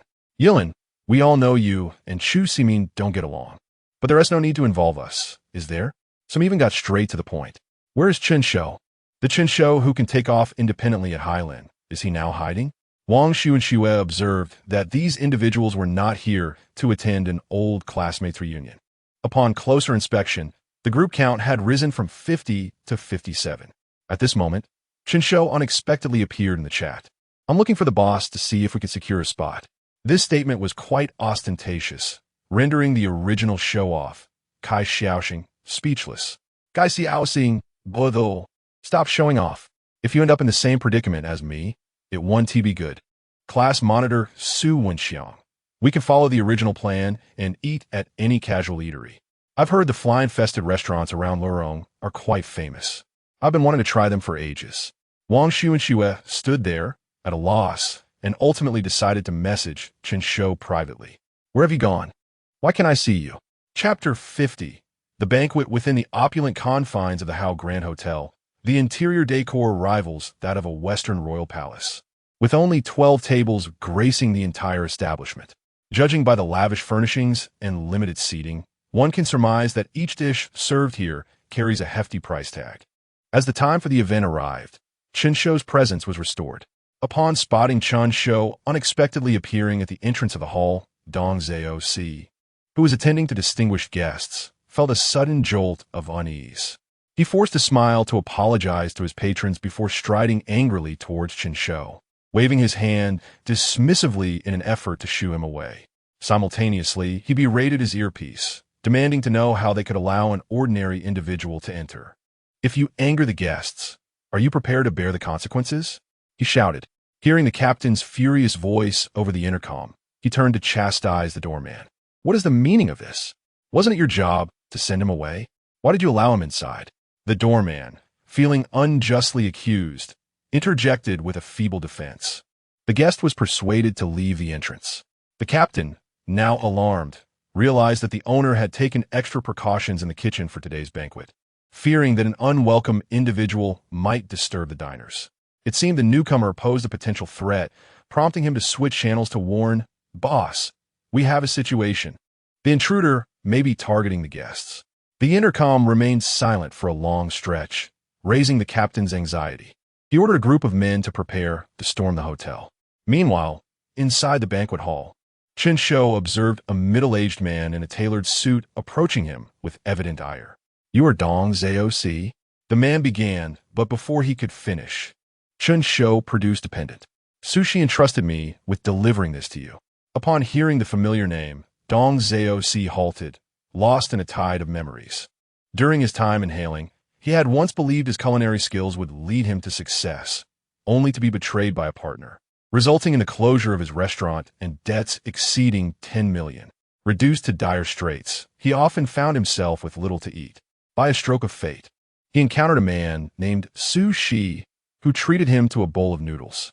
Just as he was about to finish, he sensed something amiss in the dish. But out of courtesy, he intended to continue eating until Su Shi intervened, inquiring if there was something wrong with the noodles. Dong Zhao, si candidly confessed. Su Shi, intrigued, learned about Dong Zhao Si's background and, after a moment of contemplation, offered him an opportunity to establish the Hao Grand Hotel in Lurong City. In gratitude for this chance, Dong Zhao Si gifted Su Shi's ancestral pendant, promising that as long as one possessed it, any request made to him in Lurong would be fulfilled. On the day he left Hailing, he learned via the car radio that the owner of the noodle shop he had dined at had met an untimely demise. Only then did he realize the caliber of the individual he had encountered. As he emerged from his reverie and gazed at the young man before him, Dong Zhao Si instinctively inquired, "Are you his?" Chen Shou pondered for a moment before replying, "I am his adoptive father." Dong Zhao Si was momentarily taken aback, but soon warmed to the realization that possessing the pendant made them kin. He smiled, stepping forward to embrace Chen Shou at last. "You have arrived." Just then, the captain and his entourage burst into the hotel lobby. "Boss, be cautious. The intruder does not come in peace." The commotion was so great that the orchestra ceased playing and the dining guests paused, utensils suspended mid-air. In an instant, all eyes in the establishment were drawn to the scene. Fueled by anger, Dong Zhao Si approached and struck the captain across the face. "Who dares to threaten? You cannot even recognize a friend of my benefactor. Everyone step back. Maintain your vigilance at the door." The captain, stung and embarrassed, forced a smile as he retreated. After exiting the hall, the doorman felt a similar sting of humiliation. You couldn't even recognize the benefactor of the boss, and you allowed him to be turned away. The doorman, feeling wronged, was about to retort when the boss's voice crackled through the intercom. "Bring that woman at the door inside. Be courteous." At that moment, Wang Xu and Xue anxiously awaited outside. The messages in the group chat were frantic, a cascade of mockery following one another. Any discerning individual could see that something was amiss. Yet, should anyone dare to speak up, the tide of scorn would swiftly turn upon them. Finally, Su Wenxiang, the group leader, recognized the issue and began expelling the 7 intruders one by one. In an instant, the group chat fell silent. Chu Ximin, we are boarding the vehicle. Xiao Xue, how are things on your end? Before Wang Xuanxue could reply, the doorman, sporting a bright red handprint on his cheek, gently ushered her inside. Guest, I sincerely apologize for not recognizing you earlier. That was my mistake. Please follow me. Wang Xuanxue knew that Chen Shou had succeeded. She sent a message to the group. We have entered the hotel, awaiting your arrival. Upon entering, she was awestruck by the lavish decor, a style she had only seen in foreign films on television. Experiencing it firsthand revealed the true magnitude of its splendor. In the hall, only one table was occupied by individuals dressed in formal attire, while Chen Shou, in his floral shirt, appeared conspicuously out of place. As soon as Dong Zhaoxi noticed Wang Xuanxue's arrival, he approached Chen Shou. Who is this? Wang Xuanxue, my subordinate, Chen Shou explained. A wave of laughter, reminiscent of old money, echoed throughout the hall as the dignitaries began to engage in idle chatter. Wang Xuanxue felt a sense of unease, convinced she did not belong in such an opulent setting. Do not worry, we shall wait for them, Chen Shou whispered. Wang Xuanxue quickly grasped his intention. On Changrong Avenue, a small bus was slowly making its way toward the Hao Grand Hotel. The passengers aboard were none other than Chen Shou's old classmates. Chu Ximin was impeccably dressed, while the others appeared as casual tourists, donned in relaxed attire with hiking backpacks. Do you think we will be turned away like this? Someone whispered apprehensively. Rest assured, Xiao Xue has already said that Chen Shou is inside. We can simply tell the doorman that we are old classmates of his. Chu Ximin replied with a light laugh. Meng Yilin had remained silent. After disembarking from the plane, events had not unfolded as she had envisioned. What was supposed to be a reunion had morphed into a gathering of sycophants. Soon, they arrived at the Hao Grand Hotel. The doorman, still stinging from his earlier slap, saw the group disembark from the dilapidated bus, their tourist-like attire igniting his anger. He strode forward, prepared to shoo them away. We have important guests to attend to today. Please make a reservation online and arrive according to your scheduled time. This is not some shabby establishment. Do mind your attire and decorum. Some in the group felt their faces flush with embarrassment at his rebuke. I knew it. There was no way Chen Shou could get in. Chapter 51. Howei Grand Hotel. Chu Ximin did not hesitate in the slightest. She stepped forward slightly and sweetly inquired, Excuse me. My classmate just informed us that he is already waiting for us inside. The doorman was on high alert, unwilling to repeat the earlier farce. He had no choice but to ask the captain, who, with great reluctance, interrupted Dong Zhaoxi, who was dining. Dong Zhaoxi quietly asked Chen Shou, A group of people is outside claiming to be your old classmates. Chen Shou smiled. They're indeed my old classmates. Dong Zhaoxi queried, Shall we invite them in? After a moment of contemplation, Chen Shou replied, Not for now. Let them wait outside. Inform them they're guests. Dong Zhaoxi understood immediately and relayed the instructions down the line. The doorman, upon receiving the message, donned an innocuous expression. There are important guests dining inside. Please wait for a moment. Upon witnessing the doorman's swift change of demeanor, the classmates realized that Chen Shou was indeed inside. Chu Ximin became restless. She had ensured her husband had thoroughly checked.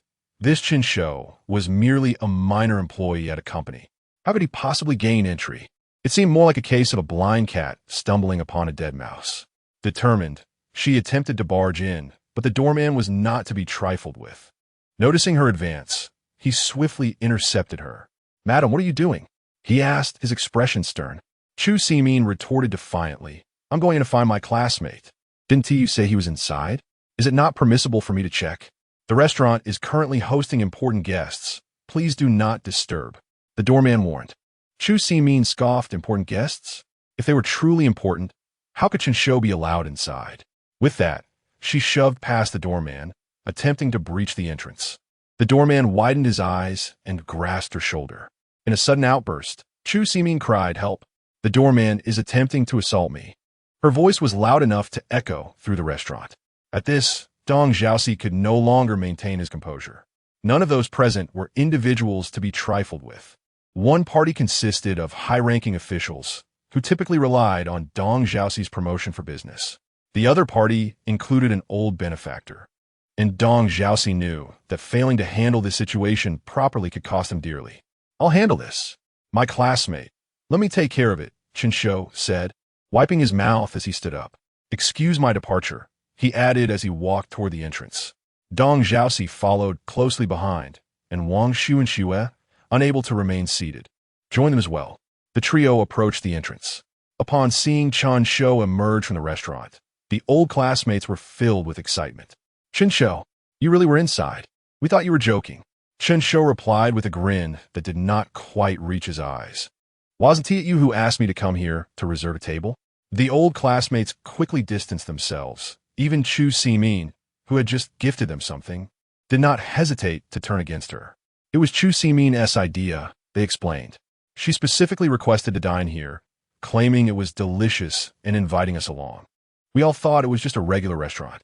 Chu Simin, breaking free from the doorman's grip, protested. "You went in. What is wrong with us joining you for a meal?" Chen Shou looked at her, and she felt a chill run down her spine. He explained, "Did I not mention? We are entertaining guests. We will be next." The old classmates breathed a sigh of relief, realizing that the important guests were not Chen Shou, who was also waiting. Chu Simin coldly remarked, "I didn't TC you earlier. All I saw was you bragging in the group chat. Who knows if it's true?" As the misunderstanding dissipated, Dong Xiaoxi stepped forward, slightly bowing, inviting Chen Shou back inside. Chu Simin's pupils constricted in shock, her heart racing. Whether Chen Shou was genuine or not, she had mingled long enough in the affluent circles alongside her husband. Before their departure, she had indeed acquainted herself with several notable figures in Lorong City. Standing before her was none other than Dong Xiaoxi, the founder of Howei Grand Hotel. Although he merely ran a restaurant, he was involved in countless businesses and had extensive connections. In Lorong City, he was a prominent figure. As long as he did not make a blunder, no one could touch him. Even someone of Dong Xiaoxi's stature had to bow to Chen Shou. Just how much had Chen Shou concealed? Beside her, Meng Yilin also wore a look of shock. The Chen Shou and Wang Xu and Xue before her bore no trace of fatigue from their long journey. Many might have been fixated on the scene in front of them, forgetting the flight cancellations the previous day. Considering the circumstances, it seemed that the flight's cancellation was likely orchestrated solely to accommodate Chen Shou's arrival in Lorong. Just how influential was he to prompt such a response from the authorities? Upon entering the restaurant, Chen Shou gestured to Dong Xiaoxi. "Do you know what to do shortly?" Dong Xiaoxi pondered. "Shall we expel them?" Chen Shou shook his head. "No. We shall invite them in and treat them well." Dong Xiaoxi was perplexed. Given the earlier hostility between the two groups, how could they be welcomed? Chen Shou continued. "Then we will inflate the prices by 100 and specify that the woman in the long dress is to settle the bill." Dong Xiaoxi nodded, falling silent. Before long, the important guests concluded their meal. Chen Shou bid farewell to his old classmates, stating he had urgent work to attend to. Chu Simin led her group inside. "Wow, we have a whole place to ourselves," someone exclaimed in astonishment. Chu Simin waved her hand grandly. "Order whatever you like. Our old classmate Chen Shou is here to assist us." Meng Yilin, her eyes darting, feigned discomfort and excused herself from the gathering, fleeing in haste. She had noticed the way Dong Xiaoxi regarded her group, as if he wished to devour them whole. However, little did she expect that shortly after stepping outside, she would be struck from behind and, in a daze, bound and taken away. As the orchestral music played, the old classmates feasted heartily. Plates of exquisite delicacies were served. With Meng Yilin and Chen Shou absent, Chu Simin emerged as the most dazzling presence among them. One by one, the guests ordered the restaurant's most expensive wines, toasting to Chu Simin. After the meal, the old classmates, with full bellies and belching loudly, praised, "Simin really knows how to pick a place. Without her, we would never have experienced such a high-end restaurant." Chu Simin reveled in the attention. With Chen Shou and Meng Yilin gone, this group now looked up to her. As she led them to leave Howei Grand Hotel, Dong Xiaoxi appeared before them, smiling broadly. "Dear guests, please settle the bill. The total amount is 586,000 yuan. Chu Simin paused momentarily, then frowned. Wasn't he Chen Shou treating us? Dong Zhaoxi chuckled. I do not know any Chen Shou. If the guests insist on not paying, I will have to contact the authorities and have you all arrested. Panic set in for Chu Simin. That's impossible. Chen Shou must have forgotten to inform you. Please ask him. Dong Zhaoxi replied, expressionless. As I said, we do not know any Chen Shou. Chu Simin shouted, someone go ask in the group about Chen Shou. Quickly bring him out. He must have forgotten to inform us. Dong Zhaoxi's face darkened. It seems you all do not intend to pay? With a snap of his fingers, a group charged forward, pinning everyone to the ground. Chapter 52. Armament. Do you think I might be going a bit too far? In the car, Chen Shou smiled, the trunk holding the unconscious Meng Yilin. Wang Xuanxue bowed her head in silence. Do you think that, since we are old classmates, there is no need to be so ruthless? Chen Shou continued to inquire. Wang Xuanxue nodded gently. Chen Shou displayed the information from his phone to Wang Xuanxue. Videos, recordings, and transfer records. Each piece of evidence pierced Wang Xuanxue's heart deeply. A former classmate had become the villain responsible for her downfall. Wang Xuanxue's hands trembled. Suddenly, she looked up. Sunlight streamed through the glass, illuminating Chen Shou's profile, obscuring his expression. Have you not realized how submissive you have been? Chen Shou asked. In that moment, Wang Xuanxue dared not speak. Indeed, her persistent issue was her passivity, but she never anticipated that her endless tolerance would gradually lead her into an inescapable abyss. I don't know. Wang Xuanxue shook her head. No, you do know, Chen Shou replied calmly. You are aware that none of those classmates liked you. In fact, they despised you. They envied your admission to such a prestigious school. Thus, they conspired to push you towards the abyss bit by bit. Wang Xuanxue sat quietly, her fingers tightly gripping her faded jeans, leaving visible imprints. At that moment, she yearned only to unbuckle her seatbelt, open the door, and flee from this place. What can I do? Wang Xuanxue felt lost, having no retreat. Chen Shou produced a knife and handed it to Wang Xuanxue. I can't. Wang Xuanxue exclaimed in terror. Chen Shou chuckled. You've already killed one. Wang Xuanxue fell silent. Chen Shou continued. You still need to assist me. Once you comprehend these matters, I will help you clear your name. Previously, she would not have dared to take a gamble. However, since yesterday, everything she witnessed surpassed her wildest imagination. After a long pause, Wang Xuanxue tightened her grip on the knife. One Meng Yilin is not enough. Chen Shou smiled. Excellent. The car drove on, arriving at a desolate area. Meng Yilin suddenly lifted her head, seeing the knife in Wang Xuanxue's hand, fearfully asking, Xiaoxue, what are you doing? We were high school classmates. High school classmates? Wang Xuanxue trembled. Is this how you treat your classmates? Meng Yilin screamed. I don't know what you're talking about. Wang Xuanxue took a deep breath. You have one more chance. What chance? Just let me live, and I will do anything. Bring Chu Simin here. Meanwhile, Chu Simin was at the police station, on the phone with her husband. Upon hearing that his wife had spent over 50,000, he hung up without a word. Infuriated, Chu Simin was released by the authorities, confused, when she noticed a message from Meng Yilin. Sister, I pay to get you out. Chen Shou is with me. Hurry. Chu Simin smiled faintly, got into a car, and headed towards Meng Yilin. Upon arriving in the woods, she was swiftly knocked unconscious by Chen Shou, who awaited her in the trees. When she regained consciousness, she found herself tied to a tree alongside Meng Yilin. Wang Xuanxue, what are you doing? Chu Simin struggled. Wang Xuanxue sliced the knife across Chu Simin's face. You wretched creature, what do you want? The money spent on this face is something you could never earn in a lifetime. Chu Simin spat. Wang Xuanxue followed Chen Shou's instructions. Let us play a game. I refuse to play your. With a swift thrust, Wang Xuanxue plunged the knife into Chu Simin's abdomen. The sensation of killing was unlike butchering meat. At that moment, she felt life ebbing away from her hands, a mix of fear and trepidation. She inhaled deeply, forcing herself to remain calm, and squeezed out a faint smile. Whoever can recount the events of that year in full, I shall release. In a desperate bid for survival, Meng Yilin recounted everything that transpired, from jealousy to using their influence to force her out of school, and the subsequent pressure from her parents to marry a violent man. Congratulations! You have won this round of the game. Wang Xuanxue drove the knife into Meng Yilin's pancreas, then slashed her neck. The third knife. The fourth.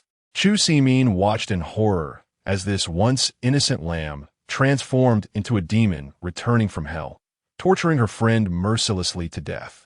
Wang Xuanxue, covered in blood, stared wide-eyed at Chu Simin, smiling. Now it's your turn.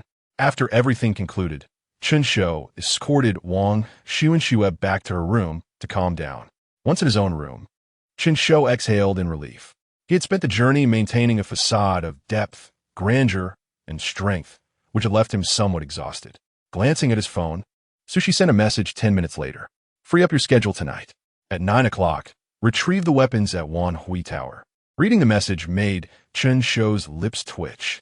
Wan Hui Tower, the tallest building in Lurong City, stands over 600 meters high, serving as the office for Lurong Television. From the 88th floor, one can gaze upon the vast wilderness of the southwest, hidden and breathing in the night. Just a glance leaves one breathless. On the other side, a panoramic view of the entire layout of Lurong City unfolds. It is undoubtedly one of the city's most worthwhile attractions. According to Su Shi, it seemed the other party planned to directly airdrop the heavy equipment.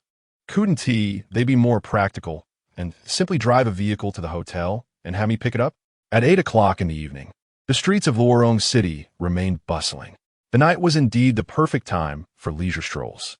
In the streets, Chen Shou's attire was no different from that of the day, save for slight modifications to his facial features via disguise. Arriving at the base of Wan Hui Tower, he gazed up at this iconic structure of Lurong City, where neon lights diligently illuminated the night. By midnight, there were even more visitors than during the day. Lowering his presence to a minimum, Chen Shou leaped over the facial recognition turnstile, blending in with the crowd entering the observation elevator. With the help of technology, visitors gradually ascended into the air, gazing through transparent glass at the breathtaking wonders of nature. The 88th floor arrived. As the pleasant chimes sounded, visitors rushed out, none noticing the additional figure of a fair-dodging youth standing still within the elevator. 50 minutes remained until the weapons drop.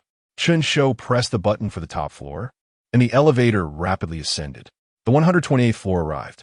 This was the highest level accessible by the elevator, reserved for staff. Had he not managed to procure a work permit in advance, he would never have reached this level. The 128th floor was shrouded in darkness. Upon Chen Shou's entry, the sensor lights flickered on, illuminating the hall as if it were midday. At this moment, 45 minutes remained until the weapons drop. Below, someone noticed something unusual. How did the elevator reach the top floor? Respond. Respond. My card has been stolen. One staff member exclaimed, patting himself down in alarm. Security personnel, prepare to investigate the top floor. Received. Amidst the crowd's confusion, a group of fully armed individuals entered the observation elevator. On the 128th floor, Chen Shou moved cautiously. Suddenly, the elevator behind him was rapidly ascending past the 88th floor towards his level. Chen Shou squinted, astonished that his act of card theft had been exposed so swiftly. Utilizing the corners for leverage, he skillfully climbed up to the ceiling. As the elevator doors opened, a group of well-armed individuals emerged, wielding firearms. There remained 35 minutes until the deployment of the weaponry. Chapter 53. This is a killer like smoke, not a lover like smoke. Chen Shou held his breath, fearing that the group before him would glance in his direction. The well-equipped security team, armed with guns, searched the hall briefly before proceeding to inspect the outer door locks. After confirming that no one was outside, they cautiously entered the elevator one by one. The 128th floor returned to tranquility as they watched the elevator descend slowly to the first floor.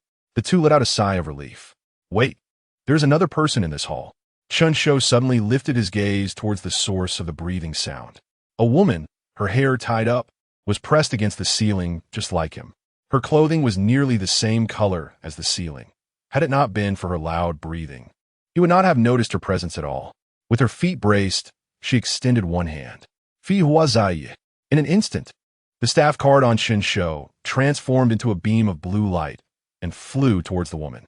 Her pupils constricted sharply, and she flipped back to the ground.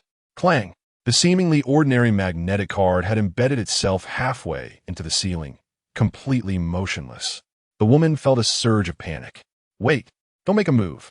We're on the same side," she exclaimed, raising her hands. Chen Shou narrowed his eyes, his vigilance unwavering, ready to release his presence-enhancing ability at any moment. The woman sighed. "Allow me to introduce myself. My code name is Smoke." Chen Shou was taken aback. Is this person truly Smoke? What a coincidence for them to be in the same place at the same time. "Don't look at me like that. I'm here to retrieve weapons," Smoke said, shrugging. Chen Shou nodded discreetly and jumped down from the ceiling. "Are your weapons here too?" he casually inquired. To his surprise, he had encountered the legendary illegitimate child of a high-ranking official from Hailing. Smoke smiled widely. Chen Shou halted, rendered speechless. "How do you know I am Xiao Cun?" "Simple deduction," Smoke replied. "Xiao Fan is coming from North City and will arrive the day after tomorrow. Xiao Yu is a woman." "You? How dare you assume my gender?" Chen Shou demanded sharply. "Smoke." Seeing Smoke turn the tables on him made Chen Shou feel considerably more relaxed. A thick iron chain, as wide as an arm, was wrapped several times around the door and secured with a fist-sized lock, as if to prevent anyone from exiting. Chen Shou tugged at the chain, the crisp sound echoing in the hall. "It's a bit heavy." He exerted more force. The chain moved, but the lock remained utterly immovable. He turned to Smoke, who was silently pressed against his back like a ghost. Startled, he shuddered, eliciting a few light chuckles from Smoke. Chen Shou rolled his eyes. "Do you have any solutions?" "Simple," Smoke replied with a mysterious smile. She turned towards the elevator and pressed the down button. "Chen Shou, what are you doing?" Smoke offered no explanation, waiting for the elevator to ascend. When it reached their floor, both returned to the ceiling to hide. As the elevator doors opened, it was empty. Chen Shou was perplexed. Soon, after the elevator reached the ground, it paused on the 88th floor for a while. With both still hidden on the ceiling, it ascended back to their level. The same group of people performing the same actions, but with a hint of suspicion. However, they did not dwell on it, and collectively exited the floor. At this moment, there were 30 minutes remaining until the weapon drop. The two descended from the ceiling. Chen Shou asked, "What is happening?" "Just watch," Smoke replied, crossing her arms as she gazed at the elevator, keeping a distance from her. Chen Shou felt uneasy about the woman named Smoke. He approached the large glass window, knocking on it twice. The solid sound indicated the glass was of high quality. "Do you think we can?" Chen Shou gestured with his elbow. Smoke retorted, "Have you watched too many movies? This glass is reinforced, several layers thick. Even a group kicking it simultaneously would yield no effect."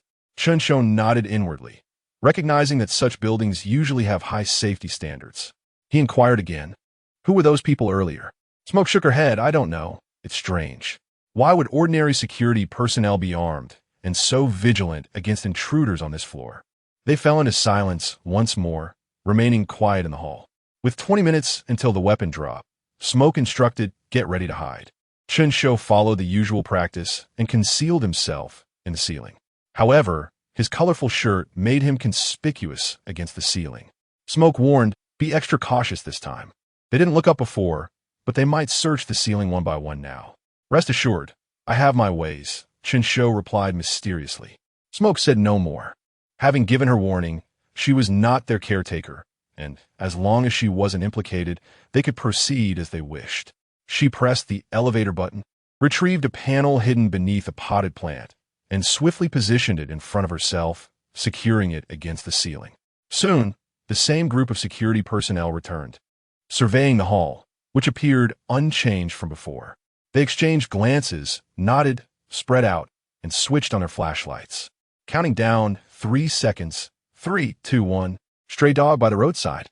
The security personnel simultaneously looked up, illuminating the area below, where even spider webs were exposed. They cautiously walked within their designated zones, searching for any signs of life, but upon confirming there was no one, they exchanged puzzled glances. It was as if they were silently questioning. Could it be haunted? At the captain's signal, one after another, the security personnel retreated into the elevator. The hall fell silent once more. Smoke lifted her panel and jumped down.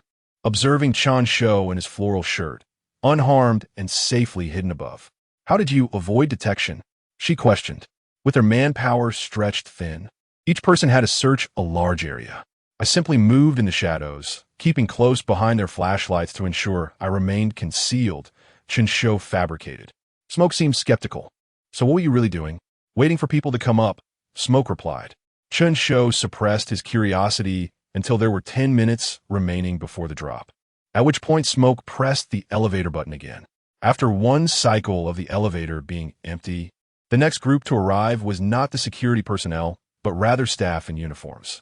He inspected the hall, fiddling with the distribution box for a while, scratching his head in confusion, and ultimately turned back to press the elevator button.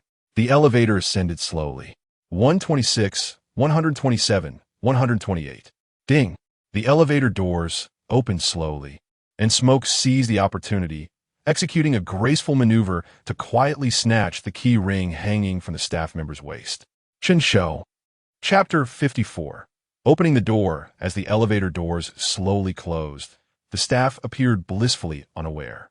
Ruyan leapt down, a light laugh escaping her lips as she twirled a keyring around her fingers. Chen Shou observed that the keyring held at least 30 keys, which made him feel rather overwhelmed. He inquired, "How are we to test these?" Ruyan chuckled softly one by one, just like Xiao Chunan did the first time. "If it fits, the key will enter the lock." Chen Shou couldn't help but question, is this truly a medic? In my recollection, medics on television were pure and innocent beings.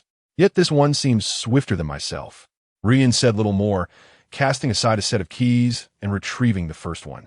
She inserted it into the lock, turning it twice, yet the anticipated sound of the door opening did not resonate. With a gasp, she released her grip and exclaimed, "It doesn't work." A wave of helplessness surged through Chen Shou, who sighed, "Stop pretending." Ruyan pouted, "How boring." Other men seemed to enjoy this. Intrigued, Chen Shou probed, "Other men? How do you know?" Ruyan fumbled with the second and third keys, both unsuccessful, before responding with irritation. "Haven't you seen men online? They are everywhere," making them seem quite abundant. Just then, Chen Shou's attention shifted as he noticed the elevator beginning its next round of passengers. 56th floor, 57th floor. Up to the 88th floor. The elevator halted at the 88th, and a new wave of guests surged in to admire the view. Chen Shou breathed a sigh of relief, turning to see Ruyan leisurely trying the keys. One failed, and she feigned annoyance before switching to another. Chen Shou sighed again, urging, "Could you not make such a performance out of unlocking a door?" Ruyan suddenly adopted a playful tone, stamping her foot and saying, "But I'm a girl. Girls shouldn't have to do such rough work." With a swift motion, Chen Shou seized the key from her hand. Ruyan gasped, "Such gallantry from a boy." Chen Shou dismissed her theatrics. "How many have you tried so far?" 17, Ruyan replied, offering a cheeky reminder about her earlier statement. The 18th key failed. The 19th key failed. The 20th key, still no luck. After a brief moment of silence, Ruyan suddenly advised, "I suggest you hurry." "What?" Chen Shou was taken aback. Following Ruyan's gaze to the elevator, which was steadily ascending from the 88th floor, panic gripped his heart as he hastened his actions. The 21st key failed. The 22nd key failed. The 23rd key, still no success. Ruyan, sensing the tension, began to count out loud. Ding! The elevator reached the 93rd floor. Ding! The elevator reached the 99th floor. Chen Shou's hands trembled, sweat pouring from his palms, causing the keys to slip. He wiped his sweaty palms on his trousers, leaving a damp mark on the linen fabric. "Attention! The elevator has reached the 108th floor." Chen Shou shouted, "If you're so capable, why not lend a hand instead of causing chaos?" Ruyan retorted, "There's only one lock. How can I assist? Should I push from behind?" Chen Shou countered, "This is no time for jokes." The elevator reached the 110th floor. Chen Shou began to try the 33rd key. He positioned it at the lock, inserted it, turned it. It still failed. The elevator reached the 118th floor. Sweat began to bead on Chen Shou's forehead, trickling down the sides of his face. The 34th key. Insert. Hurry. The elevator was now at the 120th floor. Ruyan's voice became frantic as she urged Chen Shou by patting his back. "Turn. Click." The lock opened. Chen Shou's expression brightened. Quickly, Ruyin urged. With all his strength, Chen Shou struggled to uncoil the heavy iron chain. He pushed the door open, pulling Ruyin along as she gasped in surprise, rushing outside. The elevator reached the 125th floor. A fierce wind, dark skies, and vertigo assaulted the two unsuspecting individuals standing 500 meters above ground. Gazing down at the vast distance below, an instinctual urge to leap over the railing surged within Chen Shou. He gritted his teeth, suppressing the impulse. Grasping the heavy iron chain, he secured the door, wrapping the chain around it once more and locking the hefty padlock with a definitive click. Now, even if those inside the hall spotted them, they could not escape. Well done, Ruyin remarked, suppressing her discomfort to commend him. The elevator ascended to the 128th floor. Chen Shou led Ruyin to a corner, where they cautiously peered out. The elevator doors slowly opened, and armed personnel surged into the hall. No, something was amiss. Chen Shou's pupils contracted. The numbers were off. Previously, there had been only 5 or 6 individuals. This time, there were at least 10. Watching the armed personnel scour the hall, a distant sound of whirling rotors grew louder, signaling the approach of a helicopter ready to drop weapons onto Wan Hui Tower. This noise not only drew the attention of Chen Shou and Ruyin, but also that of the security team inside the hall. At this moment, there remained only 2 minutes until the weapon drop. Ruyin's face brightened, but Chen Shou suddenly hushed her. It was in vain. A beam of light illuminated their hiding spot. Damn it, we've been sold out. The armed personnel followed the light to their position, arriving at the door. The iron chain securing the door remained unyielding. The two exchanged relieved glances, exhaling in relief. Their impromptu decision to lock the door had just saved their lives. With only 1 minute left until the weapon drop, the helicopter hovered above Wan Hui Tower, seeking a platform to unload its cargo. Bang! Bang! 2 heavy packages smashed into the ground, cracking the tiles beneath. The two rushed forward, eager to retrieve weapons and retaliate. The equipment bags were disguised as wings, cleverly wrapped to resemble gear packs. As they opened the bags, Chen Shou's expression shifted to one of alarm. He turned to Ruyin, who mirrored his shocked expression. Their gear had been swapped. At that moment, Chen Shou's bag contained only a sniper rifle and a communication device, while Ruyin's bag held merely a medical kit, with the rest filled with weights. Clang! Suddenly, the sound of bullets striking the glass echoed from behind them. Chapter 55. Fireworks. Suddenly, the two individuals lifted their heads. The armed squad, as if endowed with newfound intelligence, formed a line and commenced firing at the glass without pause. There was no time to lose. Put on the wingsuits, Ruyin declared earnestly. Chen Shou nodded, and before the armed squad, donned his wingsuit. The glass was thick, its layers unknown, interspersed with an indeterminate amount of adhesive. The squad leader, observing the futile attempts of the squad to penetrate the glass, raised his hand to signal a ceasefire. As the two donned their wingsuits, the squad leader gestured again, pointing towards a small crack created by the recent gunfire. The squad understood the cue, raising their rifles to fire synchronously at the same point. Clang, clang, clang. Chen Shou watched as the cracks in the glass widened, showing signs of imminent shattering, and hastened to complete his outfit. The two moved with the urgency of being discovered in the wild, as if about to be apprehended by the security forces. The wingsuits were finally donned, and the glass was now riddled with fissures. One of the squad members raised his rifle butt and struck the glass. The entire pane trembled, revealing signs of imminent collapse. At that moment, the helicopter above seemed to sense the disturbance and lowered a rope ladder. Does anyone understand the feeling of salvation when the rope ladder descends? Ruyin exclaimed, and without finishing her thought, she sprang upwards like a monkey. Chen Shou remarked, "This woman truly knows no decorum in critical moments." Grabbing his sniper rifle, he followed closely behind. Upon seeing the two ascend the rope ladder, the helicopter wasted no time and turned to flee from Wan Hui Tower. The sound of the rotor blades above created a disquieting atmosphere, exacerbated by the sudden crash of shattered glass below. The group burst into the open air. In the darkness, the leader commanded his men to fire. In the dim light, countless gun flashes flickered like stars, though fortunately, their aim was poor. After the initial barrage, the squad's ammunition dwindled, leading them to pause and reload. Chen Shou, sensing unease, retrieved an infrared scope from behind, preparing to attach it to his sniper rifle. Ru Yan, climbing up, noticed the lack of movement below and assumed Chen Shou had fallen.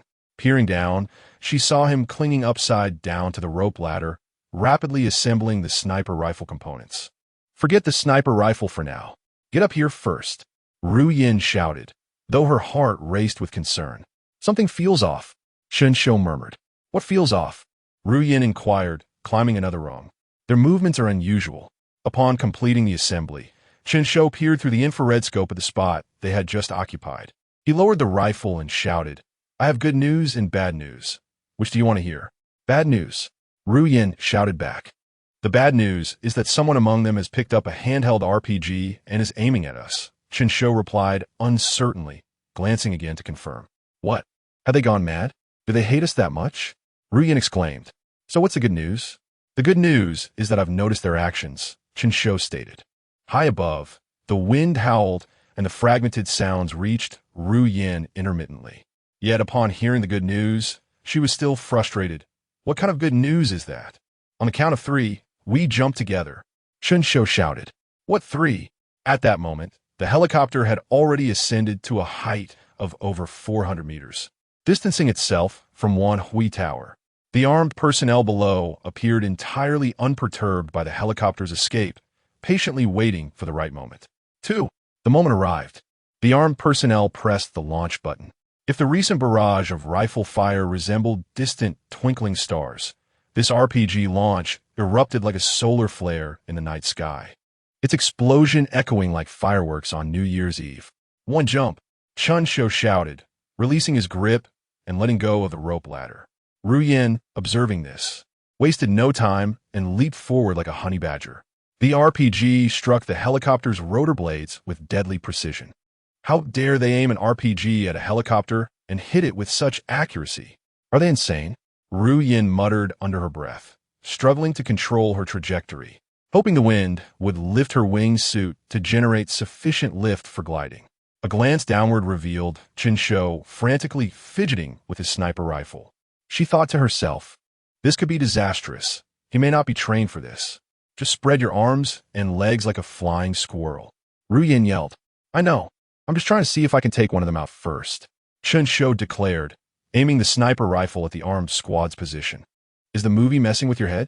Save your own life first," Ru Yan retorted, incredulous. Chen Shou focused intently, his body in free fall without the wingsuit deployed.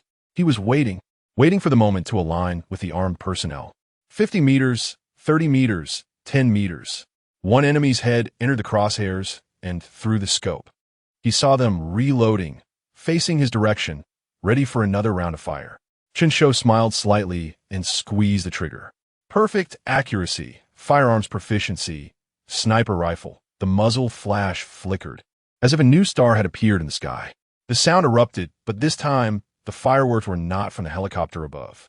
The bullet struck the enemy's forehead with astonishing speed, the force sending the adversary teetering off balance and plummeting from the tower. Chen Shou spread his wingsuit, gliding towards Ru Yan.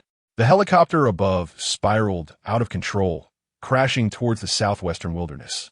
A thunderous explosion erupted, lighting up the ground like a rising sun.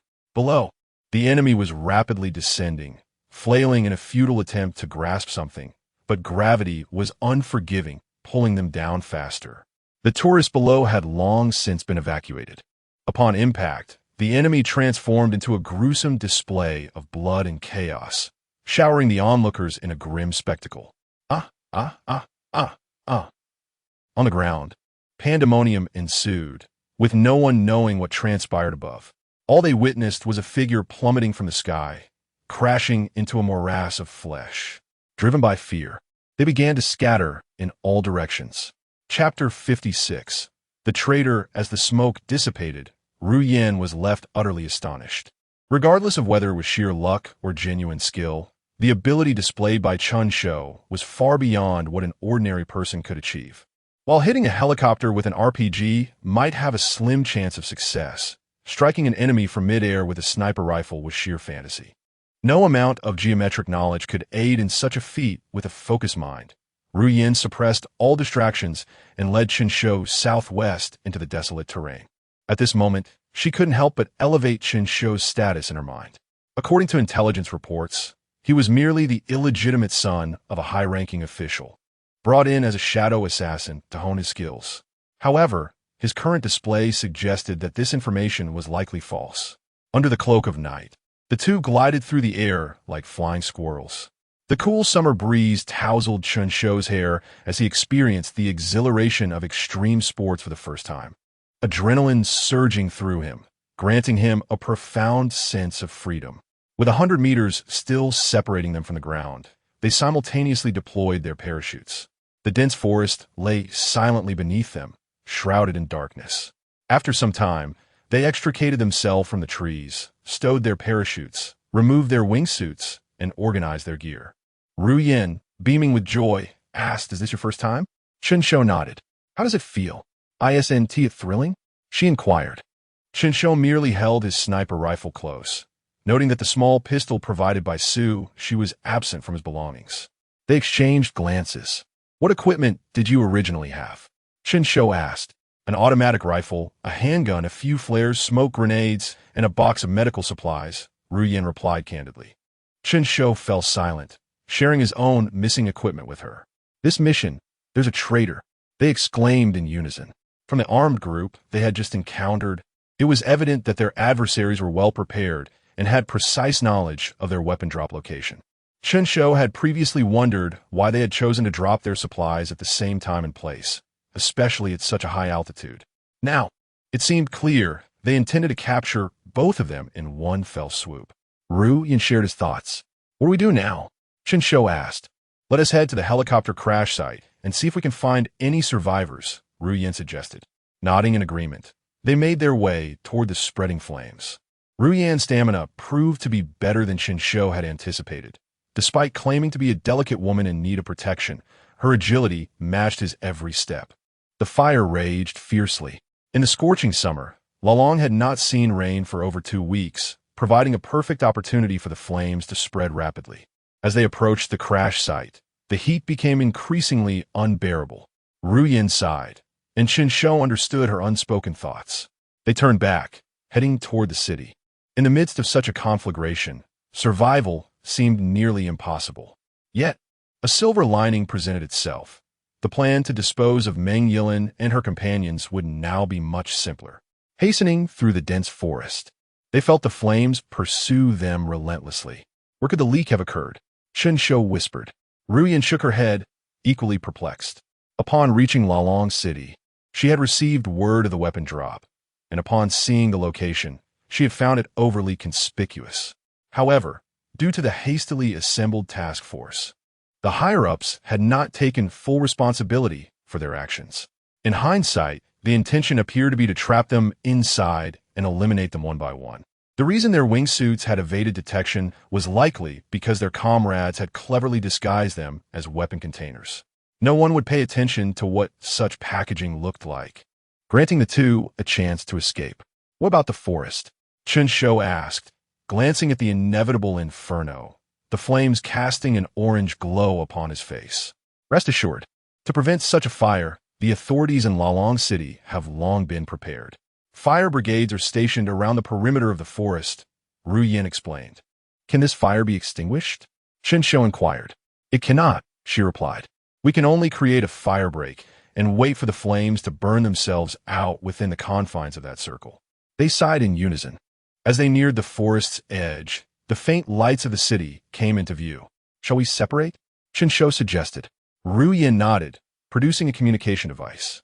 "If you discover anything, contact me here." "I will go ahead," Chen Shou stated. Ru Yin chuckled. "So much for chivalry, then?" Chen Shou raised his sniper rifle. "If you want to go first, be my guest." Ru Yin rolled her eyes and sat down, exasperated. 3 minutes. I'll give you 3 minutes to make your escape."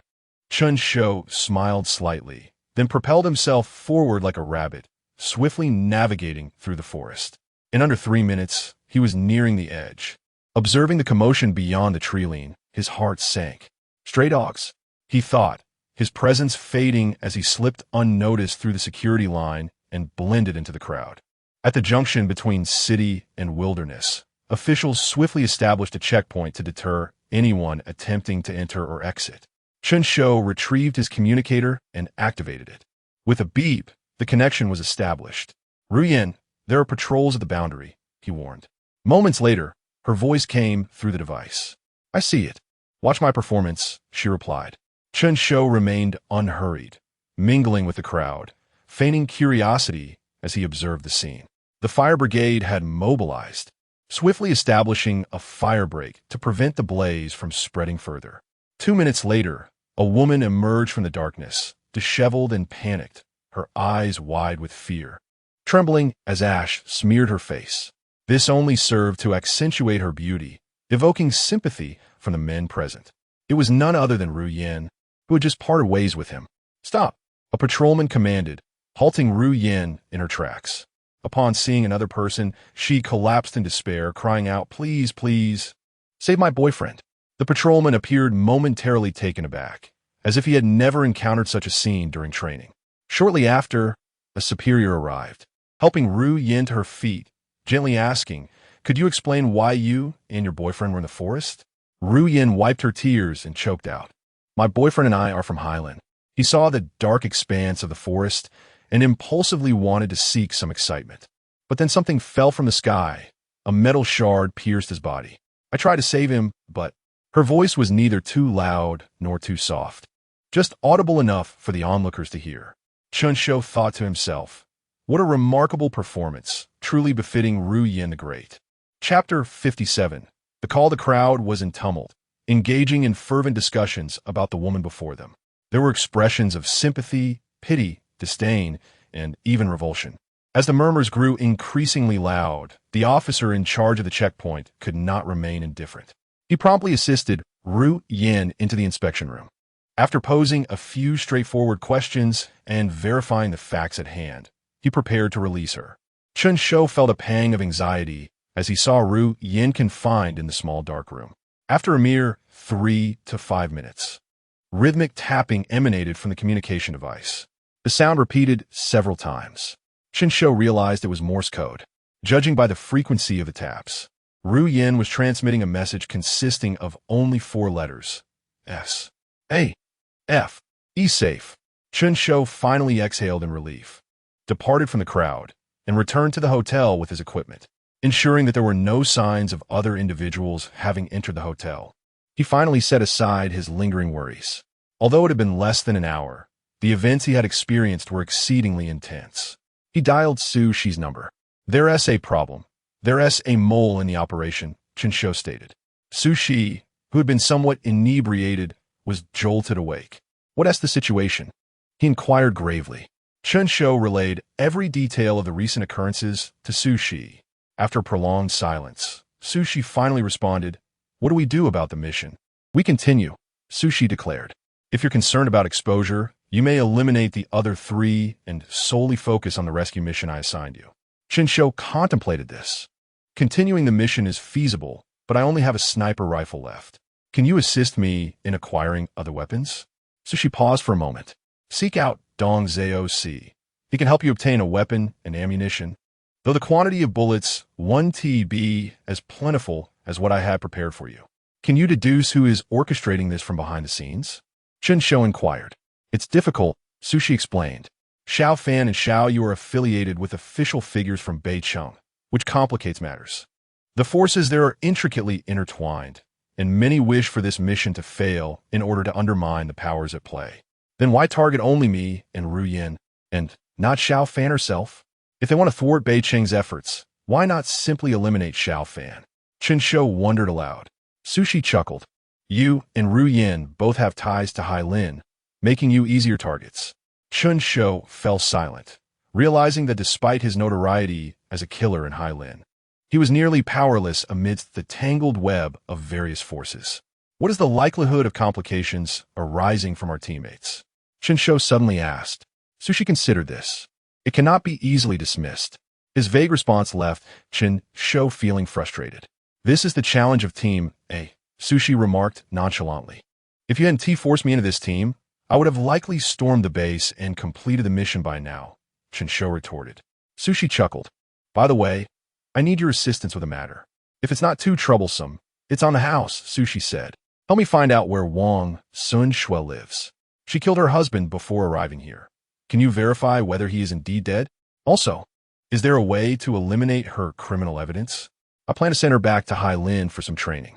Chen Shou replied. Sushi pondered for a moment. It's possible, but it may be challenging. Don't try to negotiate. You've already assigned me an extra task that I reluctantly accepted. All right, I'll get right on it. Regarding the weapons, remember to find Dong's AOC. Be cautious. I have a feeling this isn't as simple as it appears. Sushi warned. Chen Shou acknowledged and hung up the phone. At that moment, the communication device chimed. This is Ru Yan. I am completely safe. Received. Upon hearing Chen Shou's acknowledgement, Ru Yan's tone turned triumphant. So, how was my performance? Quite impressive, wasn't it? Very indeed, Chen Shou replied, feeling somewhat dismissive. Ru Yan pouted. What are your thoughts on today's events? I inquired, and it's likely that individuals from Beicheng do not wish for the mission to succeed, thus planning to sacrifice the two of us. Beicheng, Ru Yan mused. Xiao Fan's background is tied to Beicheng. Could this be the work of the forces behind her?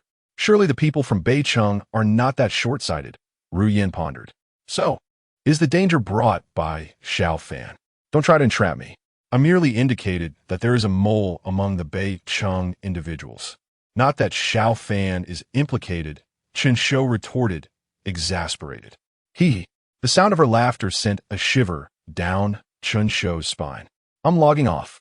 He did not wish to engage in further banter with Ru Yan. Hey, stay and chat with me a bit. A single woman alone in an empty room at night. Can't you keep me company? Ru Yan urged eagerly. On the other end of the communication device, Chen Shou remained silent. How boring, Ru Yan sighed. Placing the device down. In her dimly lit room, a chandelier swayed gently from the ceiling. Ru Yan had changed into a silk loungewear, seated gracefully on a chair. Her figure subtly discernible. She gazed at the whiteboard, where various lines intersected, linking different portraits together. Among these figures were Xiao Fan, Xiao Yu, and Xiao Siyuan.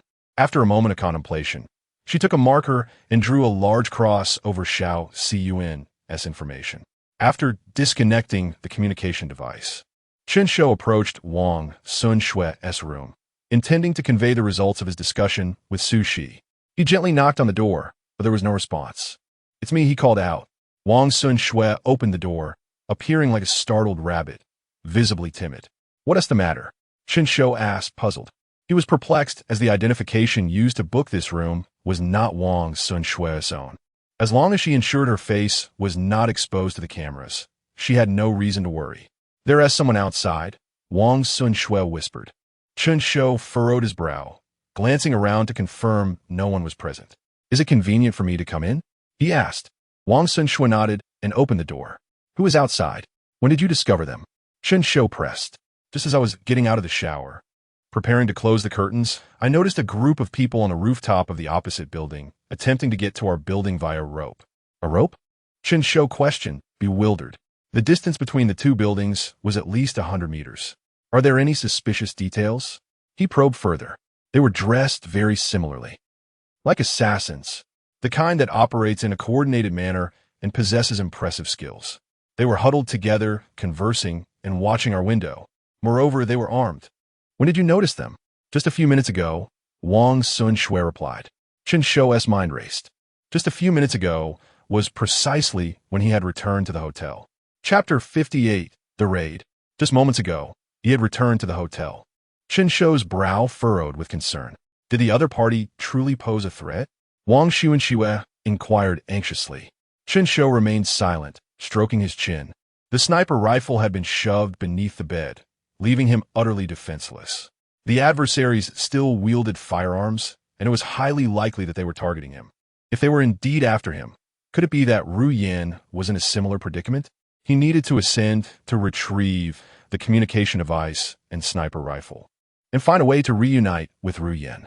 Composed and unhurried, Chen Shou surveyed the room, seizing the unopened deck of playing cards from the table.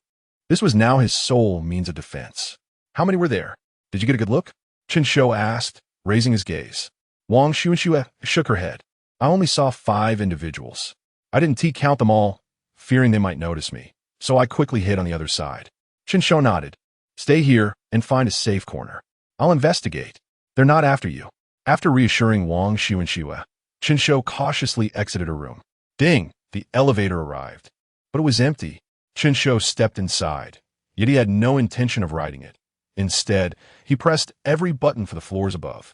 He then turned and dashed towards the fire escape. Taking the elevator was perilous. It would be easy for them to trap him. Although he had the playing cards as a backup, it was crucial to utilize them wisely in a critical moment. The elevator stopped at each floor, and with the time spent on opening and closing doors, Chen Shou was able to reach the top floor. Upon arriving at the rooftop, Chen Shou held his breath, clutching a few playing cards tightly in his hand. He closed his eyes, sensing the invisible tendrils rapidly growing along the corridor. First, he heard the faint rumble and click of the elevator machinery, followed by the sound of the elevator stopping at the next floor. The tendrils clung to the ceiling. There was no sound from the rooftop, no footsteps, breaths, or conversations. As the tendrils reached the door of his suite, he felt a cool breeze rustling through the corridor. The door to his room was ajar. He had been certain it was closed when he left. At that moment, the elevator doors closed, preparing to arrive at Chen Shou's floor. He heard it, although the footsteps were muffled by the thick carpet. A subtle, shuffling noise emerged from the vicinity of the elevator. Indeed, this group was lying in wait for him to emerge from the elevator. Stray dogs by the side of the road. Their presence diminished to a whisper. The elevator reached the floor, and Chen Shou abruptly flung open the fire door. The individuals inside saw the elevator was empty and instinctively turned to shoot in the opposite direction. Swish, swish, swish. Bullets rained down. The eldest among them raised a hand, and the others immediately ceased fire. Chen Shou counted. Only 3 remained in the corridor, indicating at least 2 were still inside the room. Controlling his breath, he braced his legs against the ceiling, gripping the playing cards tightly, waiting for the opportune moment to strike. The duration of his ability was nearing its end. The 3 approached the fire door cautiously, gently pushing it open, only to find no one outside. They exchanged glances, and the guns suddenly aimed at the ceiling. In an instant, 3 glimmers of cold light flashed. 3 playing cards sliced through the air, targeting the carotid arteries of the 3 men. As their arteries were severed, blood gushed forth, staining the once dark blue carpet, now eerily vivid in crimson. Like determined warriors, the trio disregarded their own safety and unleashed a hail of bullets towards the ceiling. Swish, swish. More shots fired. A sudden, excruciating pain surged through Chen Shou's thigh. The agony forced him to grimace. He had been shot. His injured leg faltered, and he fell from the ceiling. The duration of his ability expired. Chen Shou's presence was restored. The 3 men were startled as a living being appeared before them. Their eyes widened in surprise. But they quickly redirected their weapons towards the young man, preparing to end his life in his final moments. 6 gleams of cold light flashed once more. 6 playing cards struck true, piercing the eyes of the 3 men. The sound of shattering eyeballs faintly echoed, carried away by the wind in the corridor. Chen Shou gritted his teeth, bent low, and tackled the 3 men to the ground, seizing a rifle from one of them. 3 precise shots found their mark in the brain. R.I.P. Chen Shou silently intoned in his mind, wishing to grant them a swifter demise, sparing them further suffering. At this moment, there were still 20 seconds left on his ability's cooldown. The commotion from the 3 men hitting the ground attracted the attention of the 2 remaining individuals in the room. Chen Shou smiled, armed and ready to seize control of the situation. He noticed the head of one man peeking slightly from the room, seemingly assessing Chen Shou's position. Yet, the mere glimpse of a head prompted Chen Shou to confidently pull the trigger. However, the anticipated scene did not unfold. The weapon clicked ominously, signaling that the magazine was empty. Damn! Chen Shou's expression changed dramatically as the adversary's guns were already trained on him. He grabbed the lifeless body of one of the fallen men for cover. The still warm blood flowed down his arm, staining the sleeves of his floral shirt. As bullets struck the corpse, The robust body absorbed some of the impact. Chen Shou endured the pain, using his foot to kick up another gun. Holding the corpse as a shield in one hand and a gun in the other, he limped toward the room. With the weight of the two objects, he estimated they combined to over 200 pounds. Watching the cool-down timer dwindle, he realized he had to close the distance. Only then would he have a chance of entering the room. The enemy was too cunning, not allowing him a moment to aim, merely firing intermittently in his direction. Chen Shou silently calculated that amidst their alternating fire, there would be a brief window of opportunity. As the cooldown ended, he activated his ability once more. His presence faded again. With all his strength, he hurled the corpse upwards. With a swift movement, despite the intense pain, he propelled himself forward. 20 meters, 10 meters, 5 meters. Gunfire erupted once more. However, this time, they aimed at the body, which was already void of life. He reached the door. Chen Shou kicked against the wall, leaving a vivid red imprint as he forced himself into the room. The instant he entered, Chen Shou quickly assessed the number of enemies present. 3. He readied his weapon, aiming for 3 rapid shots. 1 shot, 2 shots, click, click. Damn it, Chen Shou cursed inwardly. Once again, he found himself without ammunition at a critical moment. The adversaries seemed to sense the impending shots and aimed at Chen Shou's position to retaliate. Desperate, he pulled out the deck of playing cards from his pocket, scattering them like petals in the wind, using their cover to replicate the same deadly tactic with the knives. Moments later, the enemy clutched their throats, their eyes widening in terror. In their final seconds, a living figure suddenly appeared before them. As they gazed upon this target, their lives ebbed away amidst the pool of blood. Chapter 59. Minor surgery. After the battle concluded, Chen Shou muttered a few curses under his breath. He limped as he retrieved the sniper rifle hidden beneath the bed and slung it over his shoulder. He rifled through the corpses, but perhaps due to the strict gun control enforced by the Deqian, he could only find an extra magazine on the leader's body. Reluctantly, he hoisted all 6 rifles along with the sniper rifle onto his back. These were valuable assets. Once the mission was completed, he could seek Su Xi's assistance in selling them. Now armed, all he needed to do was procure some ammunition from Dong Zhao Si. Gazing at his wounded right leg, Chen Shou tore a strip from the bedsheet and wrapped it tightly around the injury. Sitting on the bed, he contemplated his predicament. Now that he was limping, he could not travel far, and carrying 6 rifles made it impossible to board a vehicle and rendezvous with Ru Yin, presenting a significant challenge. He glanced at the wingsuit beneath the bed and sighed, realizing he had no choice but to resort to the same method again. After struggling to don the wingsuit, Chen Shou picked up his phone and communication device. "This is Xiao Ciyuan, calling Ru Yin." After a long while, there was no response. Gritting his teeth, Chen Shou stepped out of the room and glanced at the elevator, which was making its way to his floor. It seemed that the commotion he had caused had alerted the residents of the building to notify the authorities. Otherwise, no one would rush toward the sound of gunfire. He hopped towards a rooftop. On the rooftop, a cool breeze enveloped him, and the pleasant temperature made it easy to doze off with closed eyes. Chen Shou approached the edge, preparing for another glide. At that moment, Ru Yan's voice chimed in. "This is Ru Yan. I'm safe." Chen Shou felt a surge of joy and pulled out the communication device. "Ru Yan, how are things on your end? Is the handsome guy missing me?" Ru Yan teased. "Enough with the jokes. I just dealt with 6 enemies. I barely arrived at the hotel when they followed closely behind," Chen Shou replied sternly. Ru Yan's playful demeanor faded. "Same here. Enemies are hovering above me." "Hovering above?" Chen Shou mused, finding it strange. "Are you living underground? Can we meet at the Howwei Grand Hotel?" he suggested. "They seem to have discovered me. I suspect there's an issue with the communication device. They searched for a long time without it, but as soon as you sent a message, they started shooting in my direction," Ru Yan explained.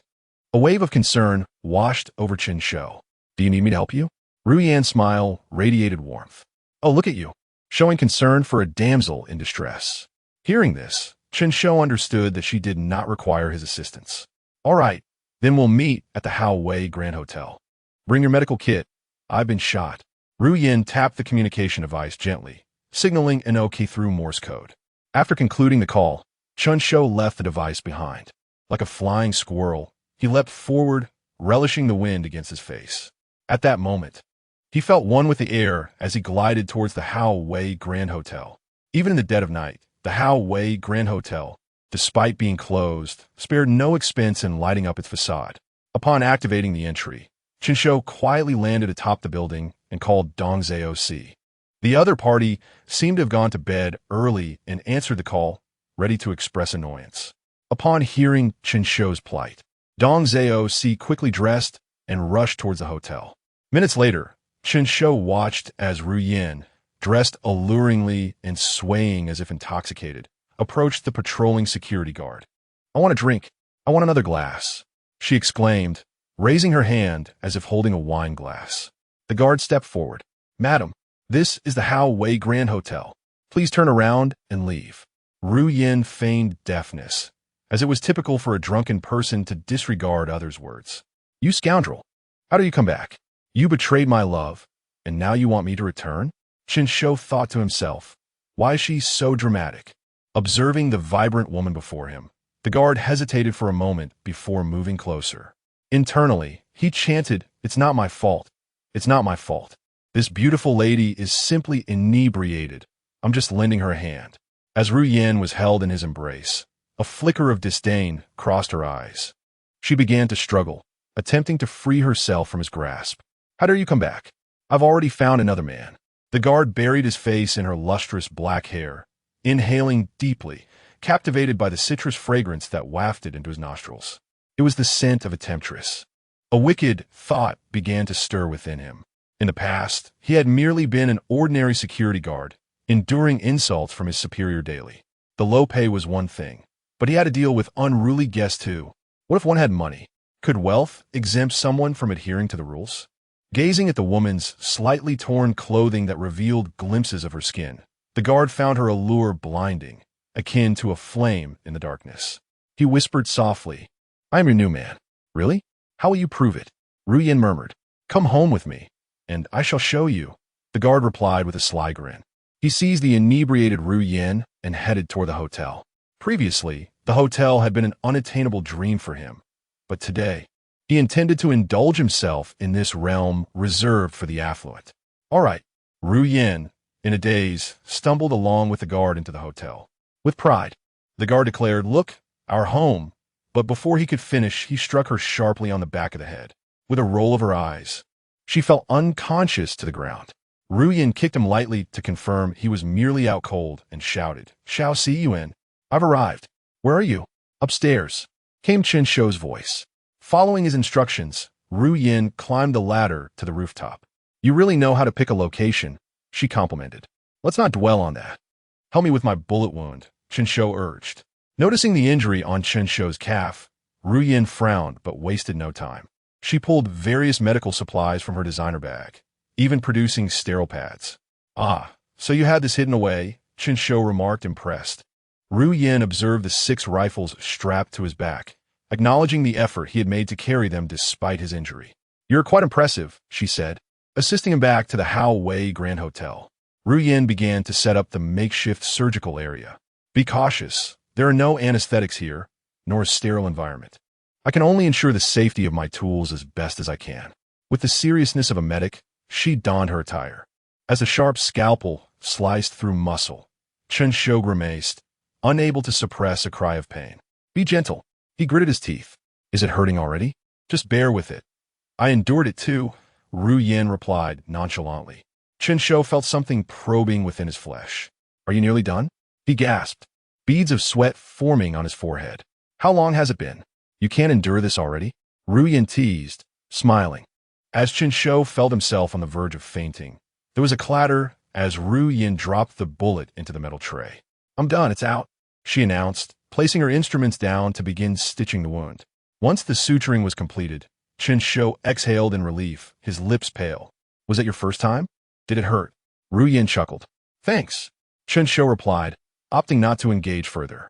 Chapter 60, Dongzhe OC. As night fell, a cool breeze swept through the air, and the distant dense forest was faintly illuminated by the remnants of a fire, gradually being engulfed by nature like the setting sun.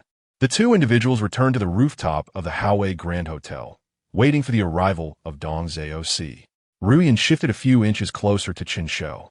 What are you doing? Chen Shou inquired, his tone tinged with vigilance. My belly is quite chilly. I need some warmth, Ru Yin pouted playfully. With his weapon drawn, Chen Shou pointed it at Ru Yin. Are we just going to wait here? Can't we find some amusement? Seeing the dark barrel aimed at her, Ru Yin felt a twinge of grievance. Chen Shou holstered his gun, remarking, a woman's words are often deceptive. Then you should fill my mouth, and I won't deceive you. Ru Yin retorted, assessing Chen Shou with a playful gaze. You are rather handsome. What brought you to this line of work? My father sent me, Chen Shou replied tersely. Ru Yin scoffed. Who would believe such a fabricated identity?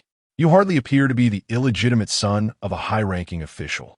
Their conversation meandered, and soon a luxury car, its headlights ablaze, came to a halt at the hotel entrance, eliciting Ru Yin's remark about the lack of manners. The two fell silent, cautiously peering out to confirm that the passenger was indeed Dong Zhao Si, taking their time before proceeding. Chen Shou set up his sniper rifle, scanning the surroundings through the scope to ensure there were no threats. Only then did they descend the ladder back into the hotel. Upon noticing the bandage wrapped around Chen Shou's foot, Dong Zhao Si's expression grew serious. Didn't he follow us, did they? He asked. Chen Shou shook his head. It's all taken care of. The Public Security Bureau has likely dispatched most of their personnel to my residence. Dong Zhao Si sighed in relief. He was merely a chef assisting in clandestine matters, unlike Chen Shou, who was agile and lethal. And who is this? Dong Zhao Si inquired, glancing at the woman beside Chen Shou. Ru Yin, with her graceful figure and delicate features, exuded an undeniable charm despite her tattered clothing. Ru Yin, one of us. Chen Shou clarified. What do you need from me? Dong Zhao Si asked. After a moment of contemplation, Chen Shou replied. Provide me with a secure location to stay for a while. I will leave when the time comes, and please prepare some ammunition for me. Dong Zhao Si considered this. I have a safe place, but I might not be able to procure a large quantity of ammunition. How much do you need? Both 5, 56, and 12. 7 are required, with a greater need for the former, Chen Shou specified. Only then did Dong Zhao Si notice the 6 firearms strapped to Chen Shou's back, causing a rush of astonishment. He was familiar with the weight of a single gun. 6 of them must weigh at least 50 pounds, and yet Chen Shou, despite his injury, seemed unaffected. Very well, I shall prepare that for you. In the meantime, please refrain from causing too much commotion, Dong Zhao Si advised. He was not foolish. He had seen a firelight in the forest and the news reports prior to arriving here, thus discerning that the disturbances were indeed caused by the two before him. Chen Shou chuckled lightly. We have no desire for chaos. It seems our adversaries pursue us, as if we have annihilated their entire family. Yet to kill, Ru Yin interjected. Is it not still forthcoming? Chen Shou retorted instinctively. Wait, what do you mean by forthcoming? Chen Shou caught the implication in Ru Yin's words. Are they from the K Society? Ru Yin nodded. When they were pursuing me, they attempted to locate the entrance to my residence. I overheard their conversation through certain means. They are indeed from the K Society. A wave of frustration washed over Chen Shou. Could members of the K Society brazenly seek employment as security personnel in Luo Rong City? It appeared that the complexity of influences in Luo Rong was far deeper than he had imagined, with foreign powers infiltrating so thoroughly. Dong Zhao Si's gaze flickered, lost in thought. He then addressed the pair. I will arrange what you have requested. Should anything arise, do not hesitate to reach out. As Chen Shou observed Dong Zhao Si's retreating figure, he asked, Can we trust you? Dong Zhao Si paused, and after a moment of silence, he chuckled dryly. I am but an ordinary man and a merchant. The waters run murkier than you might perceive. I will do my utmost to safeguard you. However, he left the sentence unfinished. Yet Chen Shou grasped the unspoken implications. As a common man, his own survival would take precedence. He could only ensure their safety as long as his life remained unthreatened.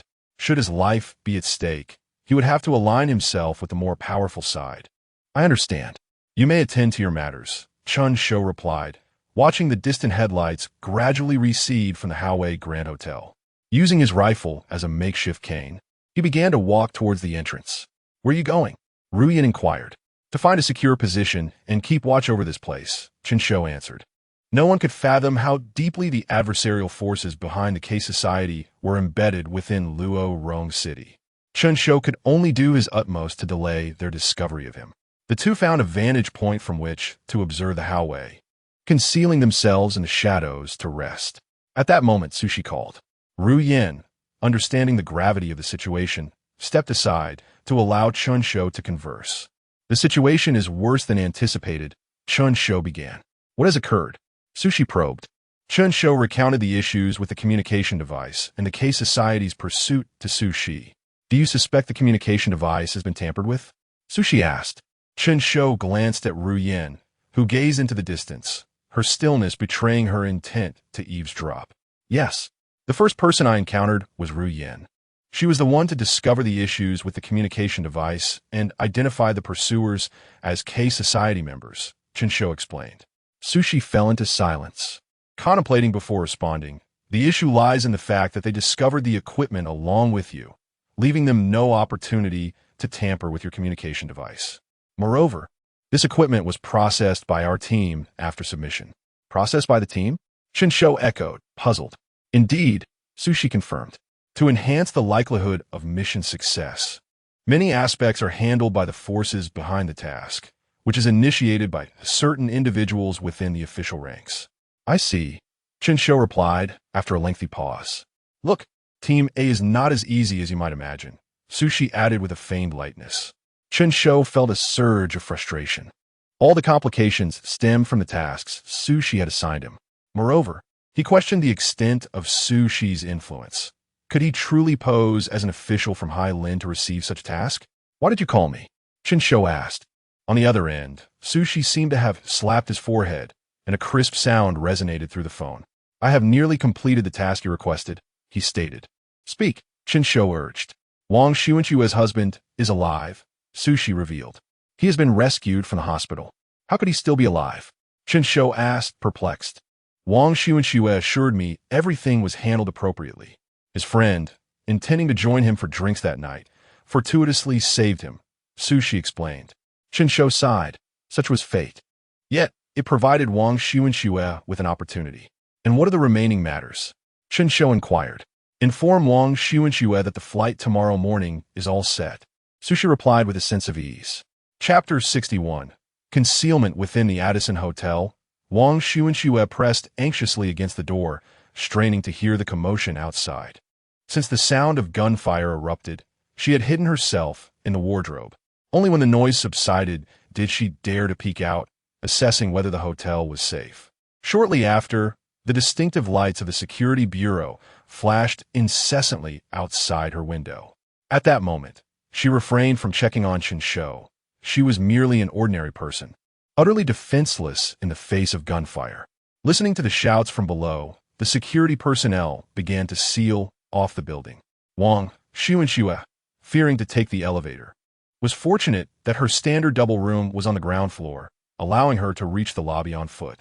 Observing the bewildered expressions of the crowd in the lobby, she concealed herself among them. Soon, the security officers began to calm the gathered masses, and one lifeless body after another was carried out. Wang Xuanxue fixed her gaze intensely, terrified that one of them might be Chen Shou. Commander, the death toll stands at 6. Wang Xuanxue, who had been eavesdropping, let out a sigh of relief. Not one of the 6 corpses being removed was Chen Shou.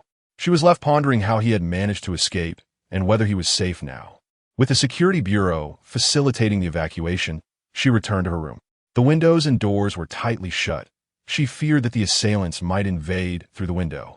Restlessly pacing, she unlocked and locked her phone repeatedly, contemplating sending a message to Chen Shou, yet hesitant to jeopardize anything. After about an hour, as her anxiety gradually subsided, Wang Xuanxue received a text from Chen Shou. Your husband is alive. A flight back to Hailin has been arranged for tomorrow morning. Find this person at building number 1. Wuzi, he will assist you. Her heart raced with exhilaration. Her husband was still alive? She had thought she had done everything possible. A wave of painful melancholy washed over her, leaving her trembling, desperate, and dazed. You still have a chance? It's up to you. Chen Shou sent another message. Wang Xuanxue stood frozen, staring at the off-white wall before her. After an indeterminate amount of time, She slapped her own face twice, dashed in the bathroom to splash water on herself, and retrieved scissors to cut her cherished long hair short. Taking a deep breath, she reassured herself, yes, I still have a chance. Her life felt like a wild stallion, uncontrollably dragging her along, raising clouds of dust. Meanwhile, the memories of the past clung to her like burdensome luggage, suffocating her. She cast aside the possessions she had always carried, all that she had once cherished. Using other reasons, she left the hotel, moving through the night towards the airport. This place is quite pleasant. Lying on a luxurious king-size bed, Chen Shou reveled in an unprecedented sense of comfort. Dong Zhaozi had not deceived him. He had indeed brought him to a secure location. This area could be considered the affluent district of Lighthearted City. The demographic was simple, and entry to the community was strictly regulated. After ensuring the two were settled, Dong Zhaozi took his leave, stating he needed to prepare everything Chen Shou required. Ru Yan also made some requests, asking Dong Zhaozi to bring back some military rations. I'll guard the first half of the night. You take the second half, Ru Yan said with a playful grin. Chen Shou nodded. Safety would not last long. Though they did not fully trust each other, they had no choice but to form a temporary alliance. After all, if Dong Zhaozi were discovered by the forces behind them, it was highly likely that their location would be exposed. By the way, Ru Yan leaned closer. Who were you chatting with just now? With my dad, Chen Shou replied casually. Did you speak ill of me behind my back? Ru Yan inched closer still. Chen Shou distanced himself from Ru Yan, maintaining a physical boundary with someone who liked to intrude. I did. Ru Yan's expression stiffened. Then she cheerfully asked, what did you say? Only bad things. Of course I wouldn't let you know, Chen Shou replied. Ru Yan fell silent. His reasoning was too sound for her to counter. Chen Shou smiled. You should rest. I'll take the first half of the night. Ru Yan huffed in dissatisfaction, wrapping herself in the blanket and wishing him good night. In the remaining time, Chen Shou did not idle. He meticulously counted the magazines from the firearms confiscated from the enemy. Including a spare magazine, he had 30 rounds. With only 56 bullets in total, it would not suffice to eliminate all the adversaries at the base. He could only hope that Dong Zhaozi would bring more ammunition. Gazing at the luminous moonlight, Chen Shou reflected on the tumultuous events of his first day in Lighthearted City. He wondered what troubles awaited them deep in the forest. Little Yu from the Magic City and Xiao Fan from the Northern City. What sort of individuals would they be? If they were as amiable as Ru Yan, it would be manageable. However, people from big cities often held themselves in high regard. The first half of the night swiftly passed, and the sky began to brighten. Ru Yan awoke punctually to take over Chen Shou's watch. Here you go. Chen Shou handed her the gun. You finally decided to give it to me? Ru Yan said with a laugh. The truth is, you didn't ask for it. If you had, I would have certainly handed it over, Chen Shou replied. Oh, how can you not recognize a girl's feelings? Ru Yan chuckled. Chen Shou climbed into bed. Perhaps the events of the day had taken their toll, for he soon fell into a deep slumber. Ru Yan observed the sleeping Chen Shou, resting her chin on her hand, contemplating for a while. She then picked up the gun, testing its weight, aiming the dark muzzle at Chen Shou, a smirk creeping on her lips. After a few seconds, seeing that he did not react, she finally lowered the weapon and turned her gaze out the window. After an unusually restful night, Chen Shou woke up to find it was already past 9 in the morning. You can really sleep, he remarked, noticing that Ru Yan had changed into a different outfit and was munching on a plate of fruit. Did Dong Zhaozi come by? Chen Shou inquired. He just left, bringing me a few changes of clothes and some food, including rations, she replied, her cheeks stuffed like a hamster with its cheeks full. What did he say about the bullets? Give him some time. Ru Yan rolled her eyes. It's not like he's procuring snacks. It's not that simple. Stretching, Chen Shou noted that Lighthearted City was enjoying a rare sunny day. Do you have any plans for today? He asked. I do. Ru Yan swallowed her fruit, grinning mischievously. Sister will take you to see the world. Speak seriously, Chen Shou replied with mild annoyance. Little Yu from the team is arriving today, Ru Yan said. Don't you want to see her flounder? Chen Shou stroked his chin. In a team, it was essential to assist teammates for the success of their mission. However, considering what he had endured the previous day, he was curious to see how Little Yu would react in such circumstances. Suddenly, Chen Shou asked, How do you know little you is arriving today? Just a bit of simple sleuthing, Ru Yin replied with a mysterious smile. Whether I choose to share is entirely up to me. Chapter 62. Why are you clinging to me? In the bustling streets of Luorong City, Chen Shou and Ru Yin strolled side by side. Chen Shou wore a stoic expression, clutching a bottle of mineral water, while Ru Yin, holding a lollipop, playfully made slurping sounds and occasionally shot teasing glances at him. When is Xiao Yu arriving in Luorong? Chen Shou sighed inwardly and inquired. What's the hurry? When the time comes, I will naturally take you, Ru Yin replied with a playful giggle. Chen Shou responded with exasperation. So we can't just enjoy our time in the neighborhood? Must we go shopping? What do you know? To welcome Xiao Yu, we must make a grand occasion. She is a city girl, and in her eyes, we are but simple country folk, Ru Yin retorted with an exaggerated tone. Chen Shou chuckled. So, does that mean Xiao Yu and Xiao Fan will look down on each other? Ru Yin pondered for a moment and replied, on the surface, they probably won tea. But deep down, they might harbor mutual disdain. After all, with us two inferior beings around, they need to seek superiority from one another. Chen Shou smiled wryly. This task force is proving to be more complex than anticipated. Ru Yin did not respond, but instead asked, did your father prepare a lot of money for you?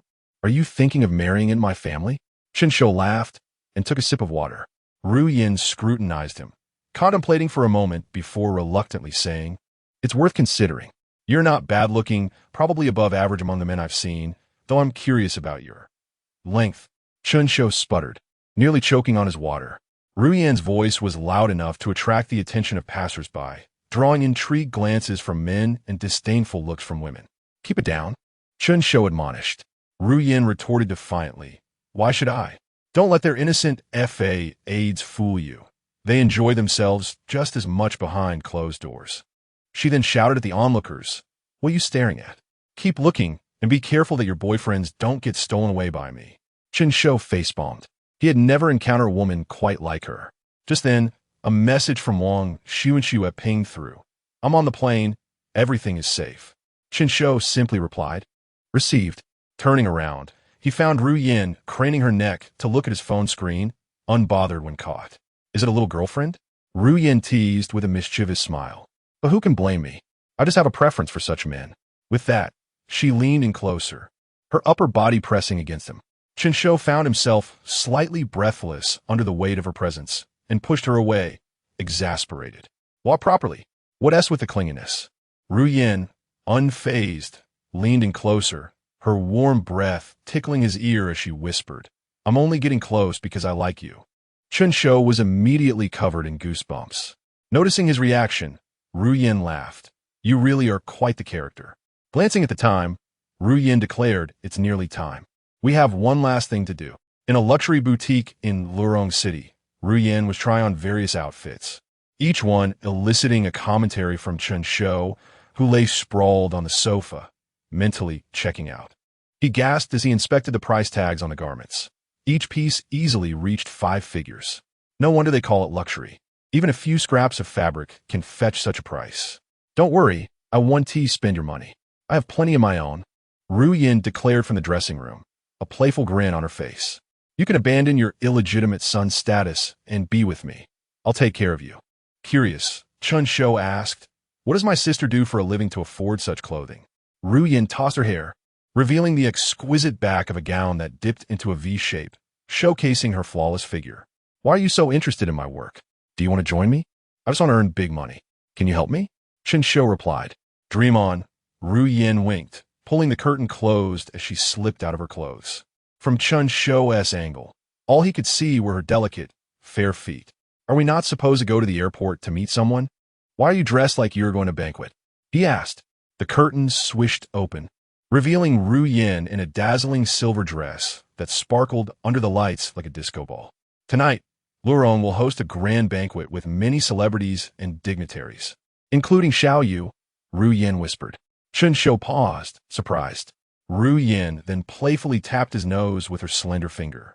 You dropped your disguise. Confused, Chen Shou asked. What do you mean? Because your esteemed father will also be attending the banquet tonight, Ru Yin explained. Before he could process this, Ru Yin continued with a smile. Don't panic. I'm not one to step on others to get ahead. I find men who rise from humble beginnings possess a unique wildness that I adore. Ru Yin gestured for Chen Shou to support her as she slipped into high heels, checking her reflection in the mirror. Did you know, Xiao, you would be at the banquet all along? He asked as he steadied her. Of course not. I only found out yesterday, she replied, adjusting her attire. But how will you get in without an invitation? He queried. Ru Yin chuckled softly. I'll just waltz in. It's merely a banquet, and it won't be a challenge for me. What do you think? She asked. It looks good. The fit is perfect, as if tailored just for you. But anyone with a bit more weight would look like a disco ball in this outfit. If you added a portable speaker, it wouldn't be a banquet, but a dance party, Chen Shou complimented. Ru Yin burst into laughter. Flattery will get you everywhere. After she paid for her dress, Chen Shou prepared to leave when Ru Yin called out, Wait, I bought you a suit too. Try it on.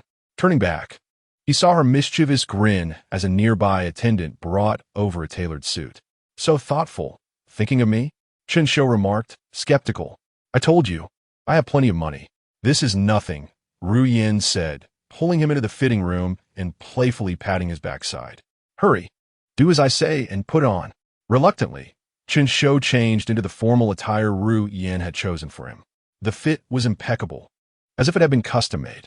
Yet, he couldn't shake the feeling of being out of place, as if he were not meant to be a guest at a grand banquet. Come on, pull back the curtain and let me see, Ru Yin urged eagerly. With a swift motion, he opened the curtain, revealing himself, prompting gasps of admiration from her. I knew this outfit would suit you perfectly, she declared, fetching a pre-prepared bow tie and fastening it around his collar. Don't let me down tonight. As Chen Shou glanced at his reflection, an inexplicable sense of strangeness washed over him. Suddenly, two white objects flew toward him from behind. Here are two more pieces. Remember to wear them, Ru Yin instructed. Instinctively, he caught them, focusing to see what they were. Chapter 63. The banquet. Upon raising his gaze once more, Chen Shou found himself amidst the bustling banquet, serving tea and water. He had anticipated that Ru Yin would not exhibit such kindness. The role she had assigned him was that of a waiter at this lavish event. After nearly a month of enduring derision from superiors, Chen Shou felt a twinge of nostalgia as he listened to the head waiter's booming reprimands through his earpiece. Balancing a tray laden with flutes of champagne, he navigated the gathering attended exclusively by the elite. Such soirees were a spectacle he had only witnessed on the silver screen, where women adorned themselves in extravagant attire, their faces aglow with laughter as they graciously accepted champagne. The men, clad in tailored suits, regardless of their intellectual prowess, began to critique the recent happenings in Qian. At that moment, Ru Yin sidled up to him, snatching a glass of champagne. Handsome, what is your name? Care to step outside with me for a bit of fun? Chen Shou rolled his eyes in exasperation. Ru Yin gestured toward a man standing nearby, his rugged features, a broad nose, and a distinguishing mole at the corner of his eye did not deter the guests from approaching him with eager conversation. At that instant, he resembled a minor chief within a clique. First time seeing him? Ru Yin inquired with a smile. Chen Shou nodded silently. That is your father, Ru Yin teased. But fret not, my brother has shared a bond of life and death with me. I want to disclose this to them. Chen Shou's thoughts drifted. I left the weapons in the cold storage. Ru Yin whispered, find an opportunity to retrieve them. What is this? She added, noticing the communication device they had previously discarded. Now retrieved by her. Once you've collected the weapons, find a place to hide and prepare for a hero-esque rescue, Ru Yin instructed. Chen Shou couldn't help but retort, you truly harbor animosity towards those two. Ru Yin feigned innocence. Isn't this all for our smooth elopement? By the way, she continued, placing a communication device in Chen Shou's hand. After you secure the gun, head to the ladies' restroom, activate the device, and hide it in the last stall. Enter the ladies' restroom? While Chen Shou possessed skills in disguise, he was not adept enough to transform into a woman. Ru Yin glanced at the ceiling, raising an eyebrow. Before Chen Shou could respond, she seemed to spot an acquaintance and approached them with a radiant smile. Chen Shou resumed his duties, weaving through the crowd with his tray. However, circumventing his current identity to access the cold storage remained an unattainable goal. Not far off, an acquaintance spotted Chen Shou and froze mid-conversation. This familiar face was Dong's Wasi. Battling his inner curiosity, Dongs with C forced a smile and continued chatting, stealing glances at Chen Shou. Just then, as Chen Shou served tea, he accidentally collided with a woman in a flowing green gown. The drink spilled all over the floor. "Are you blind?" the woman exclaimed, clutching her glass with one hand while attempting to dab at her dress with the other. This exquisite garment was borrowed from a friend, a piece from a high-end brand, and there was only one in existence globally. If it were stained, she could not afford to compensate for it. As she fretted over the persistent stain, her frustration mounted. "I'm speaking to you," the woman in the green gown shouted. "Who is your supervisor? Bring him to me." The ensuing commotion silenced the ongoing discussions, drawing all eyes to the unfolding drama. "Apologize to her," instructed the head waiter through Chen Shou's earpiece. Witnessing his acquaintance in distress, Dongs with C felt compelled to intervene. But Ru Yin, brimming with mirth, stepped forward, accompanied by a stoic woman. "Pardon me, may I?" With a smile, Ru Yin took a pocket square from a gentleman nearby and began dabbing at the stains on the green gown. "Sister, there's no need to be upset. Waitstaff can be clumsy and unrefined at times." The woman in green found comfort in Ru Yin's words and murmured, "This dress is borrowed ISNT that of Valentino?" Ru Yin remarked cheerfully, "I've always admired it, but it looks far better on you." The compliment brightened the woman's mood, and Dongs with C observed the scene with intrigue. As the atmosphere shifted back to normalcy, Ru Yin helped the woman regain her composure while playfully nudging Chen Shou. Once the commotion subsided, Ru Yin continued to soothe the woman in green. The woman beside Ru Yin remarked, "You certainly know how to handle matters." "Not at all. We're teammates. As a medic, it's my duty to care for both your physical and emotional well-being," Ru Yin replied, nudging Xiaoyu. "Look, there's that high-ranking official." "Which one?" "Xiao Cun's father," Ru Yin exclaimed, eager to introduce Xiaoyu. Xiaoyu nodded thoughtfully, her expression blank as she remarked, "Luo Rong City is indeed a place of exceptional talent. It seems everyone who was once elusive has gathered here today." With that, she raised her glass and drained the champagne with a subtle smile. Ru Yin couldn't help but mutter under her breath, "What are you trying to prove? Is someone from Magic City so impressive? Acting all superior here." Suddenly, a voice of reprimand echoed through the banquet once more. "What are you doing? Dong Gzuosi fumed. Can't you even serve tea properly?" The woman in green watched with schadenfreude. Chen Shou uttered an apology, but the head waiter's ire was more intense than before. "Do you know who he is? 90% of the people here must treat him with utmost respect. You'd best watch yourself." The head waiter swiftly severed the conversation. Xiaoyu, noticing Ru Yin's amused expression, inquired curiously, "Aren't you going to help him this time?" Ru Yin chuckled softly. "Clumsy individuals can only be assisted once. Do you expect me to keep bailing him out? A foolish beauty isn't beautiful in such matters. That's simply idiocy." Xiaoyu regarded her skeptically. "You're afraid to offend him, aren't you? That woman in green has no significant connections, yet you helped her." "But Dongs with C. I've done my research on him." Ru Yin shot Xiaoyu an intrigued glance, but chose not to respond. Meanwhile, the chaos surrounding Chen Shou escalated. "Is that all you'll say? Come with me. You need to see your supervisor," Dongs with C barked, gripping Chen Shou's collar and dragging him towards the backstage area. Once they reached the restroom, Dongs with C glanced around, ensuring no one was watching, and locked the door. "What brings you here?" he asked, readjusting Chen Shou's collar. "I truly apologize for earlier. My teammate brought me," Chen Shou replied. "I saw that." Dong Zui Si sighed. "Does this mean trouble is brewing for you?" Chen Shou pondered. "Ru Yin is full of mischief. I suggest you leave. It wouldn't be pleasant to be caught in the crossfire." Dongs with C stiffened momentarily before bursting into laughter. "Thank you so much. I'll take your advice." After taking a few steps, he turned back to verify. You didn't take offense, did you?" Chen Shou contemplated for a moment. "I did." Dong Zuosi paused, unable to discern any signs of anger from Chen Shou.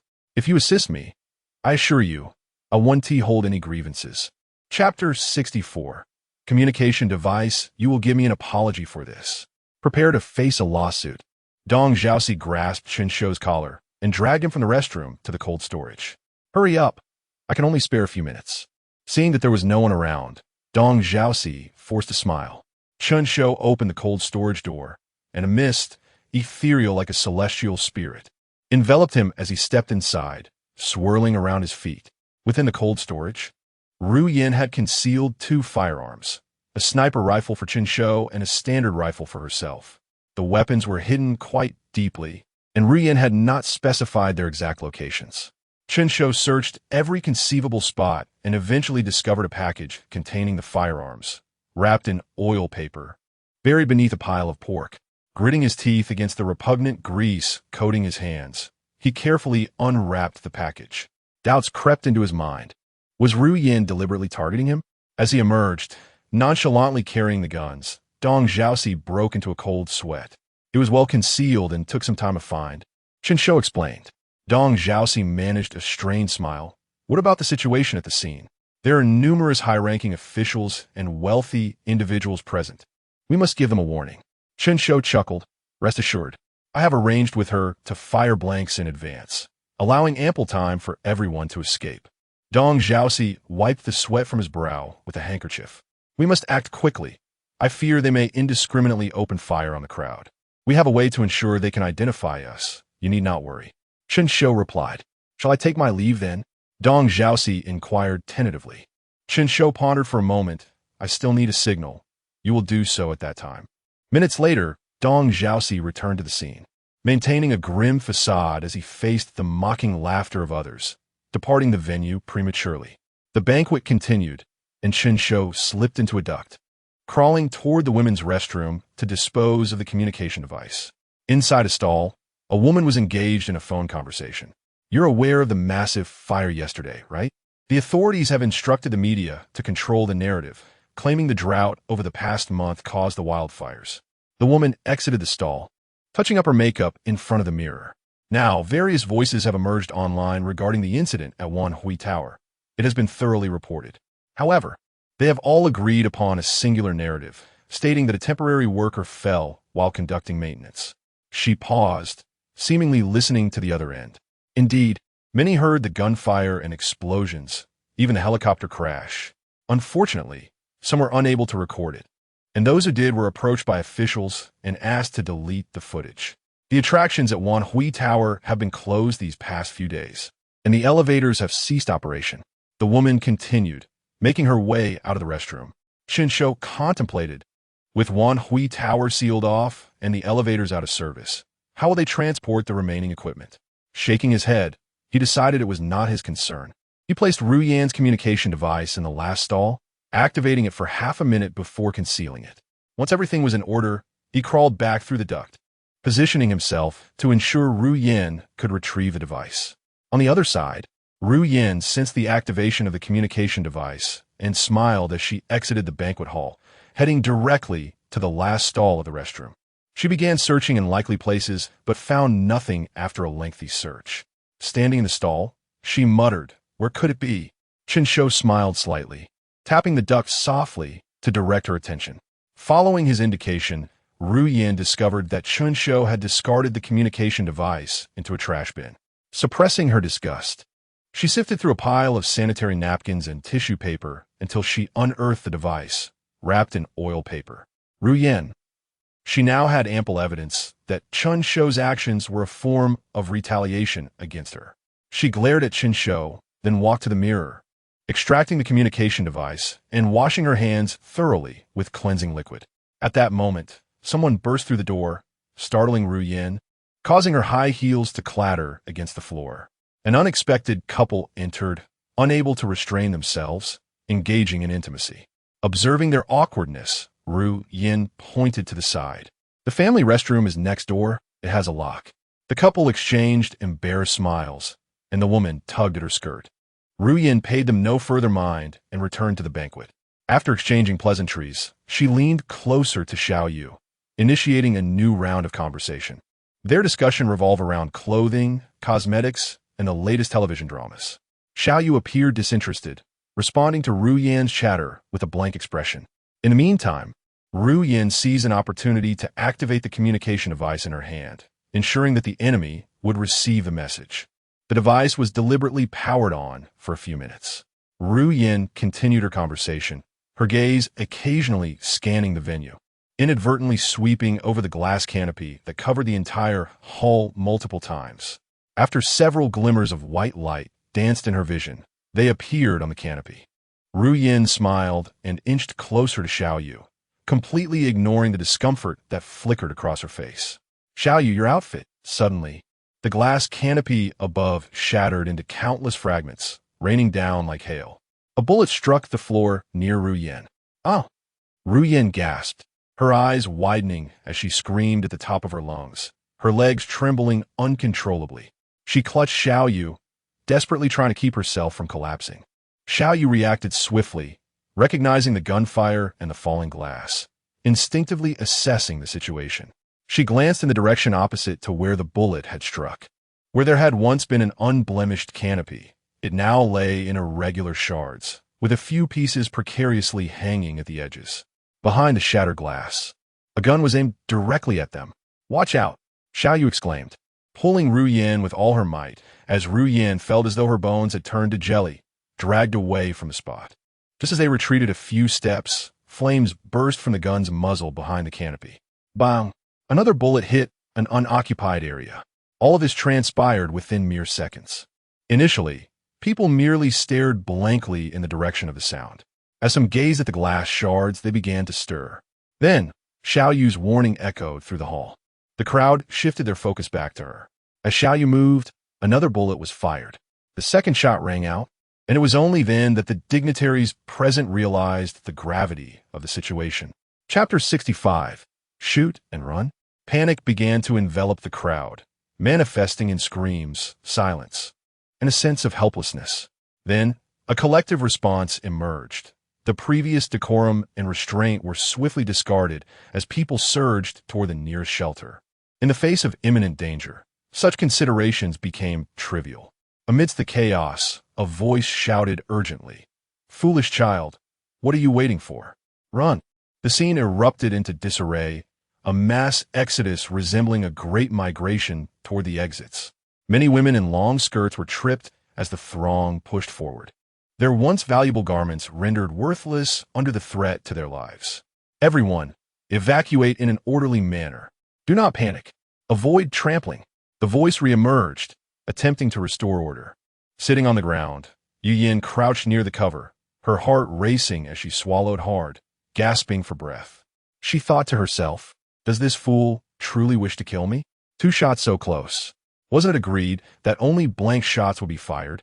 Above, Chen Shou breathed a sigh of relief. In a moment of panic, the sight of his weapon had unwittingly aimed at Yu Yan's forehead. Fortunately, he had the presence of mind to close his eyes and fire blindly. Otherwise, he would have inadvertently caused his teammates' demise. Yu Yan, gripped by fear, clutched Xiao Yu, realizing they were now the only ones left. Xiao Yu, with a serious expression, looked skyward, where no signs of gunfire remained. "Are they coming for me? Then why shoot and run?" She pondered. There were so many guests present to serve as hostages, yet the assailants seemed to deliberately release these individuals. Confused, Xiao Yu resolved to ensure Yu Yan's safety first. She lifted her skirt, revealing a tactical thigh pouch strapped around her smooth, fair thigh, containing a handgun. "A gun," Yu Yan exclaimed, retreating several steps in alarm. "You go first, I'll cover you," Xiao Yu signaled. Yu Yan scrambled away, hiding the communication device in the corner of the cover as she activated it, fearful that the enemy might lose track of Xiao Yu's location. Meanwhile, above the venue, Chen Shou held his gun and scanned the area, spotting several figures in dark attire advancing toward the scene. 1, 2, 3, a total of 6 individuals. Chen Shou grimaced. Had it not been said that the K organization had only 100 assassins? Why did they always mobilize nearly 10? Had there been an error in the task information? He crouched low in the darkness, striving to conceal his presence. The figures in dark clothing surveyed the chaotic scene, where screams and panic reigned. They exchanged bewildered glances, questioning the situation. The leader checked the radar in his hand, confirming that the recently activated communication device was indeed inside. He issued commands, splitting the group into 2. One would launch a surprise attack from above, while the other would engage in a frontal assault. Within the venue, the tranquility that followed Yu Yan's departure was short-lived. Another group burst in, unleashing a barrage of gunfire toward Xiao Yu's position. She retrieved a smoke grenade from her tactical pouch, leveraging the ensuing visual obscurity to seek new cover. What is happening? How do they lock onto me? She mused. If the individuals above had an excellent vantage point, it was understandable for them to find her. Yet this new group had just entered and immediately targeted her. Clearly, something had betrayed her position. As the smoke began to dissipate, Xiao Yu hid behind cover, listening to the crunch of glass underfoot as the newcomers approached. Now, Xiao Yu suddenly lunged, firing twice at the target. The assailants reacted swiftly, returning fire toward her position. At that moment, Yu Yin had already ceased activating the communication device and was climbing toward the rooftop. Meanwhile, another team in dark attire was also heading for the roof. Yu Yan's bright attire stood out starkly against the night, rendering her a living target. Upon reaching the rooftop, she found it deserted, save for a few lonely pillars. Turning, she spotted Chen Shou aiming his sniper rifle at her. "Fellow villager, a comrade," Yu Yin exclaimed, startled that he had approached so quietly while carrying such a heavy weapon. The comrade, recognizing her, fired a shot. Chen Shou tossed his rifle to Yu Yin and began to survey the activity below. "Why are there only 3 people down there?" he questioned, perplexed. Suddenly, Yu Yin activated the communication device, causing the individuals below to look up and unleash another round of gunfire into the sky. Xiao Yu was bewildered, unable to comprehend the situation. Were the ones who had targeted her earlier and the current group not affiliated? Yet now was not the time for contemplation. She leaned out, firing 3 shots. Perfect aim. Chen Shou observed as Xiao Yu exposed herself, using his sniper rifle to eliminate one of the assailants. Seeing the enemy fall, Xiao Yu's expression brightened. To her surprise, her blind shooting had struck true. Only 2 adversaries remained. Having fired 5 rounds, with 2 left in the magazine and a spare, she wondered if she could resolve the situation. On the rooftop, after Chen Shou dispatched 1 foe, he heard Yu Yin firing. Stray dog by the roadside, he thought, concealing his presence as he observed the scene. Yu Yin and the 3 adversaries faced off, her expression grave, devoid of her usual playful charm. Furrowing her brow, she pulled the safety catch and unleashed a volley at the enemy. Bang, bang, bang. Every bullet struck the concrete pillar. Chen Shou thought to himself, if one were to claim her accuracy was commendable, it would be misleading, as none of the exposed enemies were hit. Conversely, if one were to say she was inaccurate, it would be equally incorrect, given that the foes were indeed behind the concrete. With his sniper rifle in hand, Chen Shou found the distance too short for careful aiming. He simply pointed his gun at the enemy and fired. Bang! The semi-automatic sniper rifle ejected the spent cartridge. "Wonderful! I hit one," Yu Yin exclaimed. Chen Shou remarked, "These 2 women are remarkably similar." He retreated behind cover. Although his presence was concealed, the gunfire he had unleashed had a discernible origin. Just as he crouched behind the concrete pillar, enemy fire erupted. Seizing the moment when the adversaries reloaded, Yu Yin and Chen Shou alternated their attacks. Under Yu Yan's cover, Chen Shou methodically took down all 3 foes. "How do you like that? My marksmanship is quite impressive, isn't it?" Yu Yin said proudly. "Indeed, but you didn't hit a single one. You wasted a full 30 rounds. Chen Shou replied. "So what? I created space for you to shoot. Without me, could you have taken down so many on your own?" Yu Yin retorted, unyielding. Chen Shou fell silent, rummaging through the fallen bodies for new weapons, tossing a fresh gun to Yu Yin. The enemy seemed to have learned from their earlier mistakes, this time equipping themselves with a 20-round handgun. The range and power were certainly inferior to Yu Yan's current firearm. However, as a medic, it was wiser for her not to squander rifle ammunition. "Let us see how things are below," Yu Yin suggested. Chapter 66. The Fierce Battle at this moment. In the conference hall, Xiao Ye found herself ensnared in a fierce struggle. In stark contrast to the seemingly invincible Chen Shou above, Xiao Ye was not favored by fortune. This time, the adversary appeared to possess an enhanced intellect, relentlessly pursuing her and forcing her into one desperate situation after another. With a grave expression, Xiao Ye realized that her opponent was attempting to exhaust her ammunition before capturing her alive. She once again leaned out to fire, retreating as she shot to create space for her escape. Click, click! Her pistol was out of bullets. Startled, Xiaoya swiftly severed the hindering red gown with her dagger and, clad in high heels, sprinted through the hall. She retrieved her last grenade from her tactical leg pouch, pulled the pin, and threw it. As the fuse ignited, the ground trembled moments later. The sturdy concrete walls crumbled, sending dust cascading down, enveloping the corridor in smoke. Xiaoya prepared to reload. Taking a deep breath, anxiety crept into her heart. Since she had struck down the first opponent, there had been no further casualties among the enemy. Two figures followed her closely, maintaining their pace. Suddenly, an idea struck Xiaoya. She fired several rounds from her empty gun towards the enemy, while cursing, "Damn it," before turning to flee. The two pursuers exchanged a glance and continued to dog her steps. Bang, bang, bang. Observing the two adversaries moving through the unshielded corridor, Xiaoya fired 3 shots. One fell to the ground. Her expression brightened. However, the remaining leader, with a darkened countenance, glanced at his fallen comrade before yanking the gun from his hand. The sounds of footsteps quickly followed Xiaoya's retreat. Before long, a man and a woman stood before the fallen adversary. "Not bad. You managed to take one down," the man remarked lightly upon seeing the downed figure. The fallen foe, filled with terror, attempted to scream. In a swift motion, a card slashed across his throat, rendering him unable to produce more than a few faint gasps.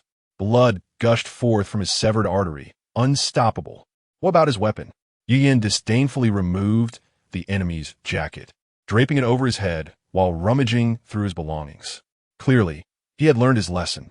Chen Shou remained unfazed, his mind concocting another plan. With dwindling ammunition on hand, he was uncertain how many bullets could be acquired from Dong Zhaoxi. Judging by the current situation, the enemy's numbers far exceeded the mere 100 mentioned by Su Shi. Of course, it was also possible Su Shi had been misled, as 999 could also be considered 100. Perhaps this was an opportunity to summon K Society's members for a significant harvest, replenishing their ammunition as if borrowing arrows with a straw boat. "What are you thinking?" Yu Yin inquired. Chen Shou articulated his thoughts, and Yu Yin pondered. "Aren't we still waiting for one more to arrive?" she said with a mischievous smile. The two exchanged knowing glances. How long could she hold out? Hearing commotion, Yu Yin hastened towards Xiaoya. Xiaoya had been driven into a corner, her pistol now holding but a single bullet, her resources utterly depleted. The leader lingered around the corner, occasionally peeking out to gauge Xiaoya's condition. After several probes, he confirmed her firearm was empty. He crouched low and charged toward her. The objective of this mission was to capture her alive. Death was not the goal, but a state of near death would suffice. Aiming at the ground, he intended to shoot upon seeing her lower half. However, he was taken aback by the sudden laughter and chatter of a man and a woman not far behind him. Not good. Someone's here. They both thought simultaneously. Xiaoya, unable to see her target, fired her last bullet in the general direction of the sound. Unexpectedly, the adversary's prior crouch allowed him to evade her shot. Click, click. Panic surged through Xiaoya as she drew her dagger from her thigh and charged forward. Even in death, taking someone with her would be a small victory. The gunfire had already alerted the two pursuing her. The enemy aimed at Xiaoya's lower half, ready to incapacitate her before dealing with the other two. Gunfire erupted. A bullet struck Xiaoya's calf, causing blood to pour forth, her face contorted in pain. Yet, the enemy before her widened his eyes and collapsed forward. Phew! Yin, hands on her hips, blew on the gun's muzzle, relieved that she had arrived just in time. Chen Shou, that last bullet had been fired by him. Yin merely played her part. Xiaoya's expression darkened upon seeing the new arrivals. You? What a thing to say, sister. If it weren't for me, you would have been captured by that villain long ago. Yin replied with a playful smile. Who are you? Are you here to capture me? Xiaoya retreated a few steps, her wariness palpable. Yin seized Xiaoya's injured leg, the burn on her fair skin appearing particularly gruesome. Don't be so tense. Let me see your wound. Xiaoya's vigilance did not wane as she aimed her pistol at Yin, warning, back off, or the bullet won't discriminate. Oh, how heartbroken I am. Is this how you treat your teammate? Yin feigned sadness. Xiaoya hesitated, witnessing Yin retrieve medical supplies from her bag, then glanced at Chen Shou, finally noticing the sniper rifle behind her. Xiaozuan, Yin? Who else could it be? Only we from Highland would be so warm-hearted. Yin giggled, continuing her task without losing focus. Chen Shou stated calmly, "First, let's bandage your wound and prepare to leave. I'm concerned the Public Security Bureau will arrive shortly." Xiaochu, Nan is always in such a hurry. Yin teased. Noticing the familiarity between the two, Xiaoya inquired, "His real name is Xiaochu Nan?" Chen Shou, "Sister, you truly are out of touch with the times. You should take some time to surf the internet and catch up with the younger generation." Yin tied a bow with the bandage. Carrying Xiaoya, Chen Shou exited the hall, while Yin swiftly scavenged the bodies, recovering communication devices for future use. The trio returned safely to the neighborhood arranged by Dong Zoosi. Inside the villa, Xiaoya questioned, "So what exactly happened?" "Who knows? They came after us," Yin shrugged. Xiaoya's mind raced. "What do you mean they came after us?" "Those people were clearly targeting her. We encountered a similar situation earlier," Yin explained, recounting the events from the Wan Hui Tower while omitting the details about the communication devices. "So was your commotion," Xiaoya pondered, her brow furrowing. Now Xiaoxuan and I are considering that there may be a mole among us," Yin added. Xiaoya scanned the two present. "You mean the mole is Xiao Fan?" "I did not say that." They both shook their heads simultaneously. Chapter 67. The data worker, Xiao Yu, wore a puzzled expression. "It's not Xiao Fan. Could it possibly be me?" "I don't know," they both answered in unison. Xiao Yu fell silent, certain that she was not the mole. And neither was Captain Xiao Fan. She suddenly lifted her head. "It's not me." They both denied it simultaneously. Xiao Yu sighed. This was becoming complicated. "Why don't I contact my superior first to see when the weapons will be deployed?" Ru Yin sat down beside her. Xiao Yu explained, "I received this assignment purely by chance. The organization sent me here. I only found out a couple of days ago that I was to come to Luo Rome for this mission. They said my superior would naturally contact me upon my arrival. But didn't TU just attend the banquet?" Ru Yin inquired curiously. Xiao Yu shook her head. "That's not how it works. The banquet was scheduled over a month ago. It's not like I decided to crash the banquet upon learning of a mission in Luo Rome." Chen Shou turned his head away, stifling a laugh. Ru Yin forced a smile. "Sister Yu is not that kind of person. Crashing a banquet is not something someone from Magic City would do." Xiao Yu nodded in agreement. "After all, I am a person of dignity." Ahem, Chen Shou could not help but cough. "Brother, what is wrong?" Ru Yin shot him a warning glance. Chen Shou's lips twitched as he nearly burst into laughter. "I just remembered something amusing." "What was it?" "Share it with us, sisters." Ru Yan's smile widened, her warning tone intensifying.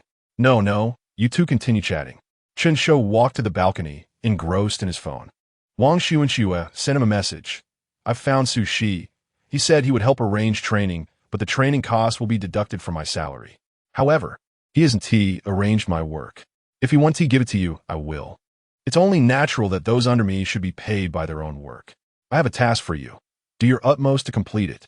"What task?" "To be a data worker." "Huh?" Wang Xu and Xue replied, puzzled. Chen Shou forwarded dozens of pages of PPT on idle knowledge that he had compiled during the mission to eliminate Li Jiu. Wang Xu and Xue felt dizzy just looking at the contents. Secondary creations, charting, super topic sign-ins, anti-black stations, retweets, comments, and so forth. Wang Xu and Xue hesitated. "I'll do my best." It had been a long time since she had worked, and the thought of starting anew filled her with trepidation. "Don't say such unconfident things like I'll do my best," Chen Shou said earnestly. "You must believe in yourself. You see, mere words are futile. Your base salary is 5,000, and your 5 insurances and 1 fund will be under Sushi's name." Chen Shou began to paint a promising picture. "If you perform well, there's no cap on bonuses." "Yes," Wang Xu and Xue exclaimed excitedly. Their conversation concluded, and Chen Shou exhaled in relief. This mission was clandestine, and no matter how much noise he made, he couldn't gain any prestige. Hence, he entertained other thoughts, hoping to recruit Wang Xu and Xue, who was in dire straits, under his wing, assisting her in clearing her criminal record. After seeing her true self, he hoped she would genuinely work for him. He wished for her learning and action capabilities in the coming days to exceed his expectations. If he could activate the next level of the wheel before the actual operation commenced, he would be obliged to award her a substantial bonus. Once matters were settled, upon returning to the room, Xiaoyu is already sound asleep. Ru Yin exchanged glances with Chen Shou, and they stepped aside. Do you think she is? Ru Yin quietly asked, gazing at the slumbering Xiaoyu. Chen Shou shook his head. I'm uncertain. For a mole to take such risks seems a bit too genuine. Ru Yin nodded thoughtfully. From her questions earlier, indeed, nothing could be gleaned. It matched perfectly with the data I investigated. That group of enemies doesn't seem to be merely putting on a show. But those two were coming for us, Chen Shou stated. The communication device just happened to be near her. That doesn't indicate much. If her communication device were to be activated, and the enemies came to eliminate us, then that would be a different story, he added. Ru Yin agreed with Chen Shou's reasoning. However, if Xiaoyu is not the mole, that leaves only Xiao Fan. If tests reveal that Xiao Fan is also not the mole, we may have a significant problem. It could very well be that someone from above is compromised. If there is a mole among the four of us, it could be directly dealt with. If the issue lies with those at the top, and the mission brief originated from them, it suggests that the true nature of the mission is far more perilous. Ru Yin expressed her concerns.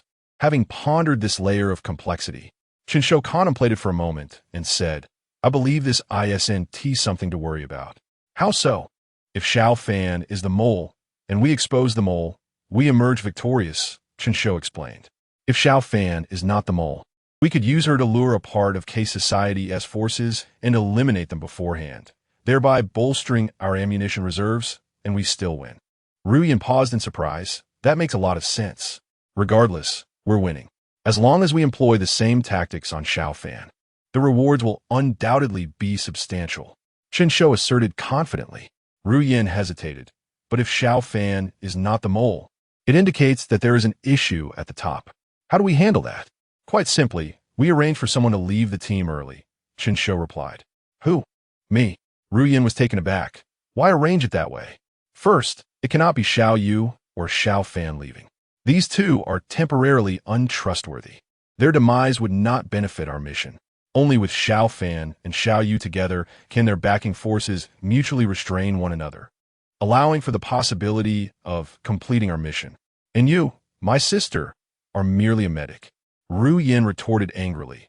What do you mean merely a medic? All right. And you are not just a remarkable medic. Your abilities allow you to navigate seamlessly between the two factions in our group. Ru Yin huffed in satisfaction. You see my capabilities. They far exceed what S recorded. The data portrays me as a mere beneficiary, and they might view me with even more disdain. In the operation against Xiao Fan, I will showcase my abilities as much as possible to enhance their perception of me. When the time comes for me to leave the team, they may find themselves in a dilemma, and we'll see if we can force their backing forces to reveal the truth, or if one side, fearing mission failure, will request withdrawal or a team reorganization. Ru Yin stroked her chin. That makes a lot of sense. Suddenly shifting her expression, she chuckled. I didn't expect your mind to be more useful than I imagined. Now I'm even more curious about your true identity. Chen Shou turned his head. Chapter 68. Stand still, I shall fetch some oranges. Only a few hours remained until Xiao Fan's arrival in Lorong City. Xiaoya's superior had not contacted her all morning to discuss the timing of the weapon deployment. Today, Rian was unusually quiet, typing away on her phone. The three, 2 women and 1 man, shared a room. Chen Shou inquired, is there any news on when Xiao Fan will arrive? Rian lifted her head, responding, no, there hasn't been any flight information. Of course, if he is taking a commercial flight, I won't be able to find out. That's unlikely, Xiaoya interjected suddenly. People from Beijing have always held themselves in high regard, believing that being from the capital grants them superiority. They regard residents of other cities as mere commoners, and given his status, he wouldn't be on the same flight. Rian thought to herself that Xiaoya also had her own sense of superiority, but smiled brightly, saying, Sister understands the people from Beijing quite well. Xiaoya nodded. You and Hylan may not have encountered many people from larger cities. Rian bit her lip, suppressing her urge to retort. That is not what I meant, Xiaoya explained lightly. People from Beijing have a bad habit of always discussing regulations and procedures, their hierarchical mindset deeply ingrained. Rian nodded in understanding. I see, Sister Xiaoya is quite knowledgeable. Xiaoya smiled. When you all come to Magic City in the future, I will have the chance to show you what a big city looks like. Rian beamed. Thank you, sister. Chen Shou listened to their conversation, hesitating to speak, pondering whether having Xiao Fan as the captain was a blessing or a curse. After some deliberation, they fell silent once more. Xiaoya began organizing her equipment. The ammunition had been nearly depleted at the venue yesterday, and her handgun magazine held only a few rounds. Inquiring about their ammunition situation, Xiaoya frowned after their brief responses. At that moment, Dong Zhaoxi sent a message. I've procured some ammunition, but it's limited. See you in half an hour. Half an hour later, Dong Zhaoxi arrived at the villa. Seeing Xiaoya inside, a flicker of surprise crossed his eyes. But he refrained from asking questions and pulled out several tightly wrapped boxes from the trunk of his car. The three gathered around him as he struggled to peel away the layers of tape, failing repeatedly. Xiaoya stepped forward, drawing her dagger and piercing it into one of the boxes. With a soft pop, she extracted her blade, revealing a few drops of orange liquid that emitted a fragrant citrus scent. What is this? Xiaoya inquired. Dong Zhaoxi sighed. You've pierced through the oranges. Wasn't it agreed that you would deliver ammunition? Why did you bring a box of oranges instead? Is this how people from Luoyang operate? Xiaoya questioned, frowning. Dong Zhaoxi glanced at Chen Shou and Ruyan, who both shrugged in unison, prompting him to sigh internally.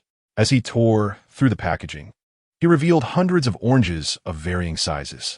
Due to recent events in Luoyang City, all routes for ammunition have been tightly sealed. We had to devise a means to transport it, he explained, peeling an orange as juice dripped down his fingers, causing Xiaoya to involuntarily grimace in distaste. From within the orange's core, he extracted a bullet encased in plastic. We put in considerable effort to hide the bullets inside, using the Agricultural Products Inspection Exemption Passage to transport them bit by bit, Dong Zhaoxi lamented. This is all we have for now. Chen Shou and Ruyan expressed their gratitude and moved to help peel the oranges to retrieve the bullets inside. Wait, Xiaoya suddenly interjected. The three turned back in confusion.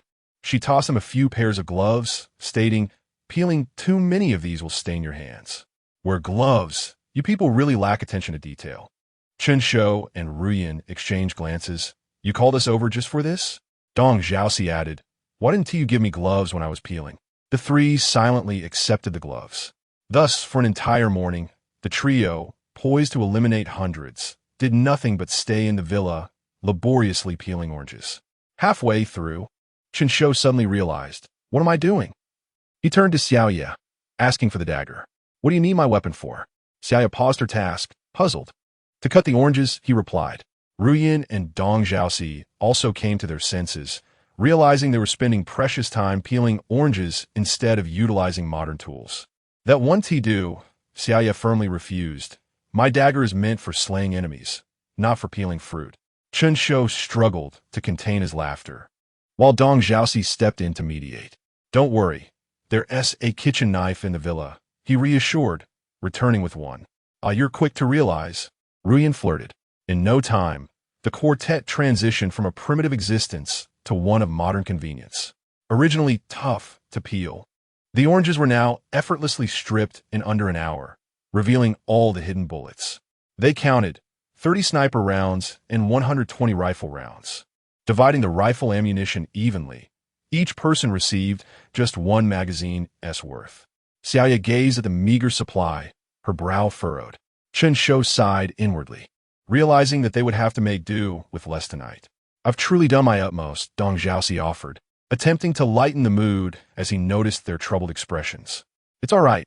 It's not your fault, Chen Shou replied. Perhaps you could try harder? Ruyan suggested. Since agricultural products have an inspection exemption, the personnel should be exempt too. Why not give it a try? Both Chen Shou and Xiaoya grew alert. Are you suggesting we smuggle bullets in by hiding them in the driver's rectum? Ruyan added. Hell, no. She could vividly picture the bullets emerging tainted with unspeakable substances. What are you so averse to, sister? Ruyan feigned ignorance. That's just disgusting. Xiaoya expressed her revulsion. If the bullets are contaminated, I fear I won't be able to hit the enemy. But the bullets are meant for the enemy. Wouldn't that mean we're inadvertently giving them tetanus? Ruyan tilted her head in inquiry. Chen Shou and Dong Zhaoxi exchanged glances, speechless. Xiaoya looked at Dong Zhaoxi, who then looked at Chen Shou. Chen Shou noticed Ruyan's cheerful gaze directed at him and muttered a curse under his breath. Is it my turn to decide on this ridiculous plan? Just as Chen Shou hesitated over the feasibility of the idea, all three of their phones chimed simultaneously. Chapter 69, Separate Actions at 6 in the afternoon. A meeting convened at the Air Yao Yao bar. Xiao Fan had finally arrived, much to the relief of the trio, including Dong Zhao Si, who breathed a sigh of relief. They thought to themselves, after such a long wait, the Captain Xiao Fan has finally shown up. Dong Zhao Si mused. It's time to send these pests away. Chen Shou inquired. If we start the adjustments now, how long will it take for the next batch of bullets to arrive? Dong Zhao Si stiffened for a moment, surprised by the seriousness of the question. It might take 2 to 3 days, he replied, after a moment of contemplation. There isn't enough time. We must set off tomorrow, Xiao Yu asserted. Dong Zhao Si lamented. What a pity, while secretly thinking, how wonderful. After Dong Zhao Si departed, Chen Shou and the others prepared for the meeting. They took a brief nap, feeling rejuvenated, armed themselves with handguns, and headed to the meeting venue as the afternoon drew near. At the Air Yao Yao bar, the establishment had yet to open its doors at 6. After notifying the front desk, a server led the trio to a secluded private room. There was already one person seated inside, slightly older than Chen Shou, but of similar age to Xiao Yu. As soon as they entered, Xiao Fan greeted them with a warm smile. I was delayed due to a request from the Bureau to provide guidance in the Western Highlands, he explained. Chen Shou replied. The task hasn't even started yet. This is merely a normal gathering. Xiao Fan clapped his thigh. One can't say that. As the captain, it's my duty to take care of you all, as per the superior's orders. Xiao Fan enthusiastically ushered them to their seats. Chen Shou, still oblivious to what was about to unfold, noticed Xiao Yu sigh softly. What would you like to drink? Order anything. It's on me, he offered. Brother. Ru Yin chuckled lightly, but before she could finish her sentence, Chen Shou saw Xiao Fan's smile abruptly vanish. Oh no, I mean Captain. Ru Yin quickly corrected herself. Xiao Fan's expression regained its liveliness. I'll drink casually. Just a glass of mineral water for me. Ru Yin thought to herself while secretly cursing, yet maintained a bright smile. After signaling to the other two, Chen Shou, like Ru Yin, ordered a glass of mineral water, while Xiao Yu opted for a cappuccino with a third of iced maple syrup and double shots of espresso. Upon hearing Xiao Yu's order, Xiao Fan praised her. You truly are from the Demon City. Even ordering coffee can be so elaborate. Oh, it's nothing. Having more specific requests regarding food and drink is surely better than having other demands. Isn't that right, Captain Xiao Fan? Xiao Yu replied softly. Xiao Fan chose not to respond, and as their drinks arrived, he eagerly exclaimed, I hereby declare that our first meeting regarding the extermination of the K Society is officially underway. Now, let us all report on what has transpired in Lurong during this time. Chen Shou remained silent. Come on, Xiao Yu, you go first, Xiao Fan directly addressed her. The three took turns briefly recounting their experiences in Lurong City. After some thought, Xiao Fan asked, What do you think has caused this situation? The trio shared their speculated possibilities in turn. Xiao Fan continued, I find this situation quite perilous. Do you have any effective solutions to address this issue? Let me summarize.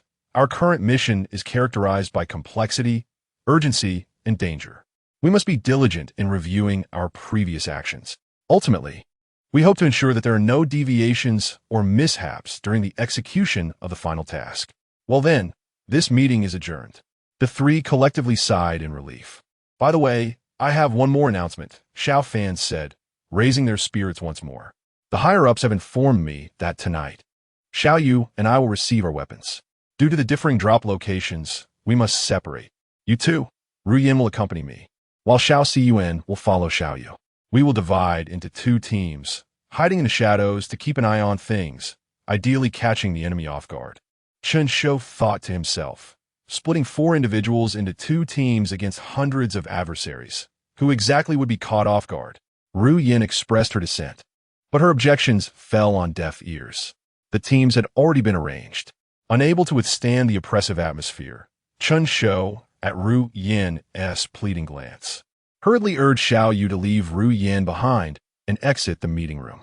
I told you, you haven't encountered anyone from a big city before, right?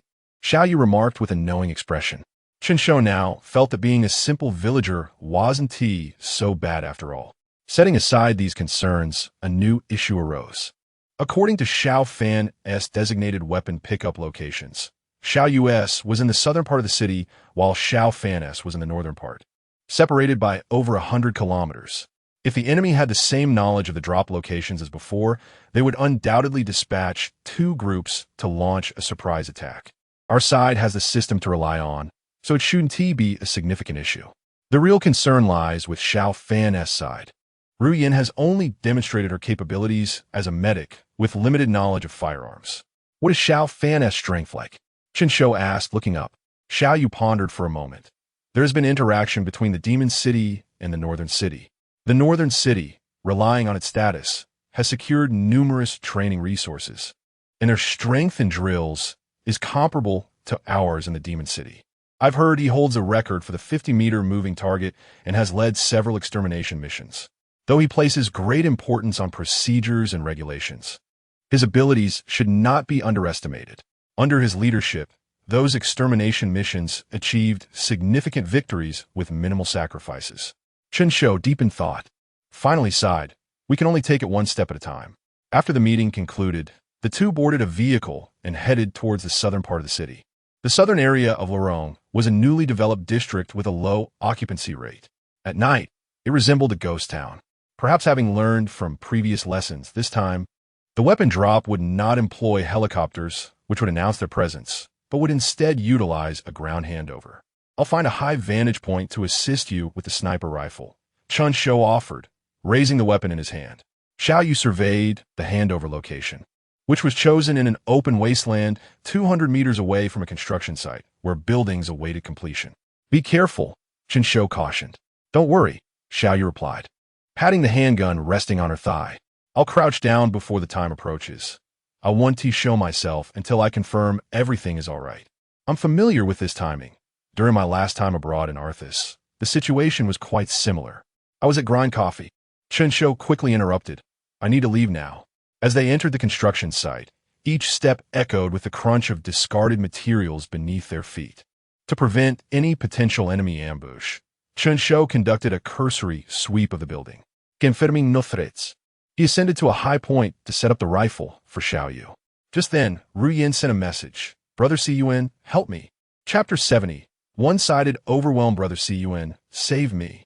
Su Yin cried out in terror. Chen Shou's expression darkened. He did not have the time to tease her about the change in address, as Su Yin continued to relay the dire situation. We are surrounded by the enemy. She gasped for breath. Just then, a vehicle arrived carrying the weapons, and a man in a suit with sunglasses emerged, retrieving a weapon bag. Xiao Fan. Su Yan's voice suddenly escalated. Huh? What did you say? Her tone was not directed at Chen Shou, but seemed aimed at someone nearby, as if seeking confirmation. No. My God, even at a time like this, you're concerned about such matters. Su Yan was conversing with someone beside her. All right. Let me rephrase. She returned to the call.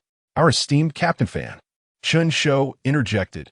Our esteemed Captain Fan had just received the equipment bag when the enemy pulled out a handgun and shot him in the stomach. Captain Fan reacted swiftly, snatching the gun and turning the tables, killing the assailant. Unfortunately, at that moment, a group of enemies, akin to a game respawn, surged forth, about 4 or 5 of them, armed and firing at us. And how did you escape? Chen Shou couldn't help but ask. By driving. Suzan Vowing. After the person who took the bag was shot, the car was still functional. We simply hopped in and drove away. Chen Shou instinctively inquired. So you weren't hurt? Xiao Cun, what do you mean by that? Su Yan's voice rose by an octave. Are you suspecting I'm a mole now? Huh. If I were a mole, I wouldn't be calling you. Su Yan's voice became sharp with indignation. If I were a mole, I would have let Xiao Fan. What? Su Yan began to converse again with someone beside her. I'm your captain, damn it. Chen Shou couldn't help but facepalm. It was the first time in a few days he had known Su Yan that he heard her curse. Ignore this idiot, Su Yan said. Be careful. I'm driving towards you now. We have enough weapons, but if we lose our lives, there's no way to respawn. Su Yan cautioned before hanging up. Chen Shou intended to contact Xiao Yu, but realized he could no longer spot her. A black car slowly pulled up to the designated location. A man, matching Su Yan's description, stepped out. After surveying the surroundings, he retrieved a gear bag from the rear seat and walked out onto the broad street. He seemed to say something, placed the bag down, then got back into the car and drove away. As the black vehicle receded, tranquility returned to the area. At that moment, Xiaoyu peeked out from her hiding spot, surveying her surroundings.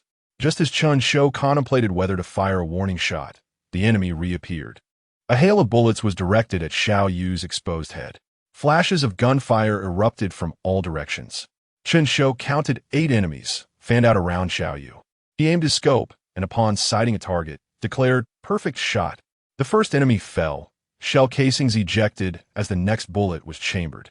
Xiaoyu undeterred, risked exposure to draw fire, and 2 more enemies succumbed to Chen Shou's marksmanship. It seemed the remaining enemies had noticed the sniper overhead and retreated into the shadows. Both sides entered a standoff. Xiaoyu attempted several probes, but the enemy remained concealed. After a moment's contemplation, Chen Shou fired at the last known location of the enemy. The shot missed, but that was not his intent. He aimed to reveal his position, forcing the enemy to shift. Sure enough, the adversaries, having locked onto his location, began to reposition behind nearby cover, entering Chen Shou's blind spot. Unfazed, show yourself, and it's over. Perfect shot. A crouching enemy exposed half his head and was swiftly dispatched. Now, only 4 enemies remained. Meanwhile, as the enemy repositioned, Xiaoyu was not idle. She swiftly adjusted her location upon observing their movements. In the blind spot of Chen Shou's view, a new exchange of gunfire commenced.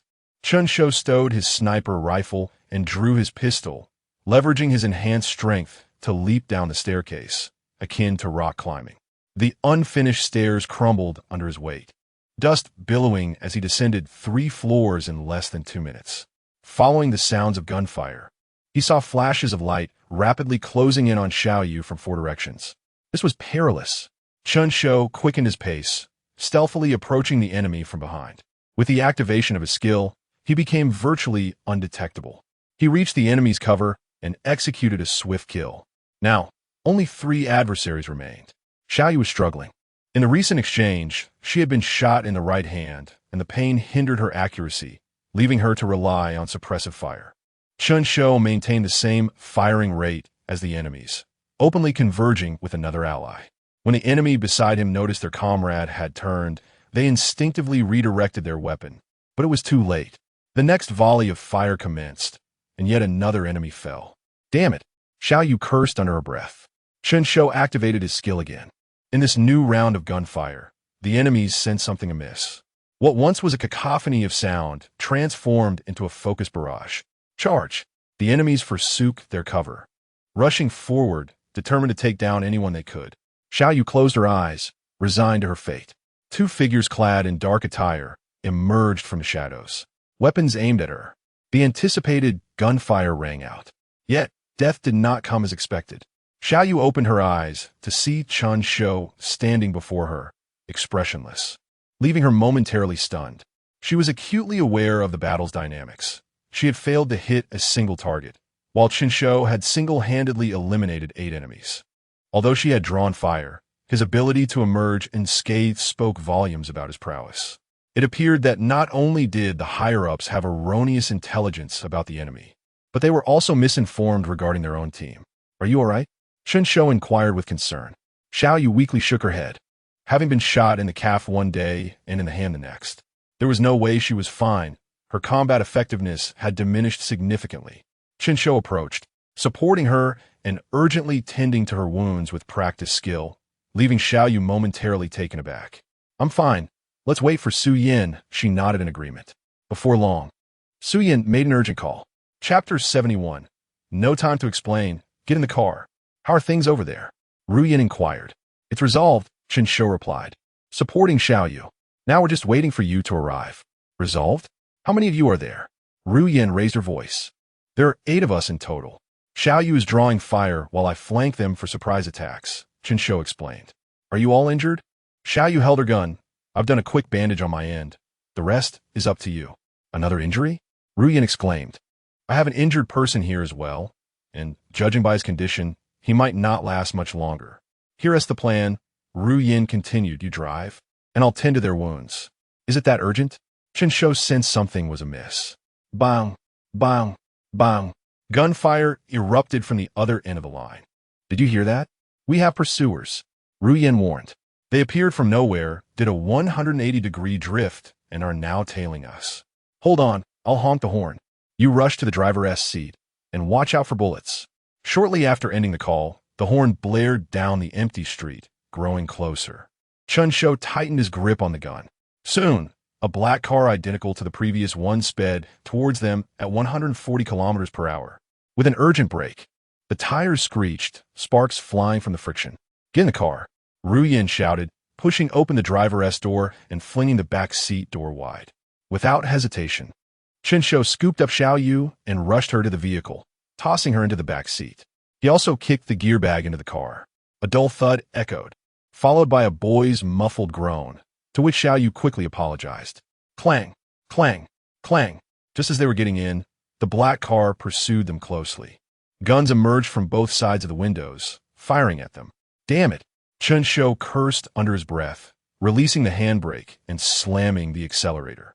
The car shot forward like an arrow, propelled by a powerful thrust. The pursuing vehicle kept close behind, periodically firing at Chen Shou and the others. The rear glass, riddled with bullets, had shattered into a spiderweb of cracks, ready to splinter at the slightest movement, the cold wind rushing in. What's the situation? Chen Shou increased speed to 160. Luo Rong Avenue in the south is straight and sparsely populated, allowing me to accelerate, he noted. Xiao Fan's condition is dire. Ru Yin moved Xiao Yu aside. Xiao Fan opened his mouth, attempting to speak, but lacked the strength. Don't worry. This medic will work wonders, Ru Yin reassured him. A fractured scapula with soft tissue damage. Thankfully, it missed any vital areas, and I managed to bind the wound beforehand. Impressive resilience. Your willpower has kept you going? Ru Yin assessed. She glanced at Xiao Yu. Are you seriously injured? Xiao Yu gritted her teeth and shook her head. I can endure just a bit of pain. In this line of work, who isn't hurt? The pursuers were relentless, like a stubborn adhesive. Ru Yin kept a close watch on Xiao Fan, concerned for his safety. Chen Shou furrowed his brow. Xiao Yu, can you drive? She nodded weakly. They switched seats, and just as Xiao Yu settled into the passenger seat, ready to aim her sniper rifle at the opposing driver, a call came in from Dong's AOC. Why are you calling at a time like this? Chen Shou asked, propping up the sniper rifle while pressing the answer button. Be careful. Dong Zhao, si urge anxiously. Hearing the urgency in his tone, Chen Shou felt a sinking sensation. What is happening on your end? I suspect there's an internal problem in Luo Rong City. My recent actions have been discovered, and they've dispatched people to surround the small villa. Do not return for the time being. Chen Shou felt a heavy weight in his heart.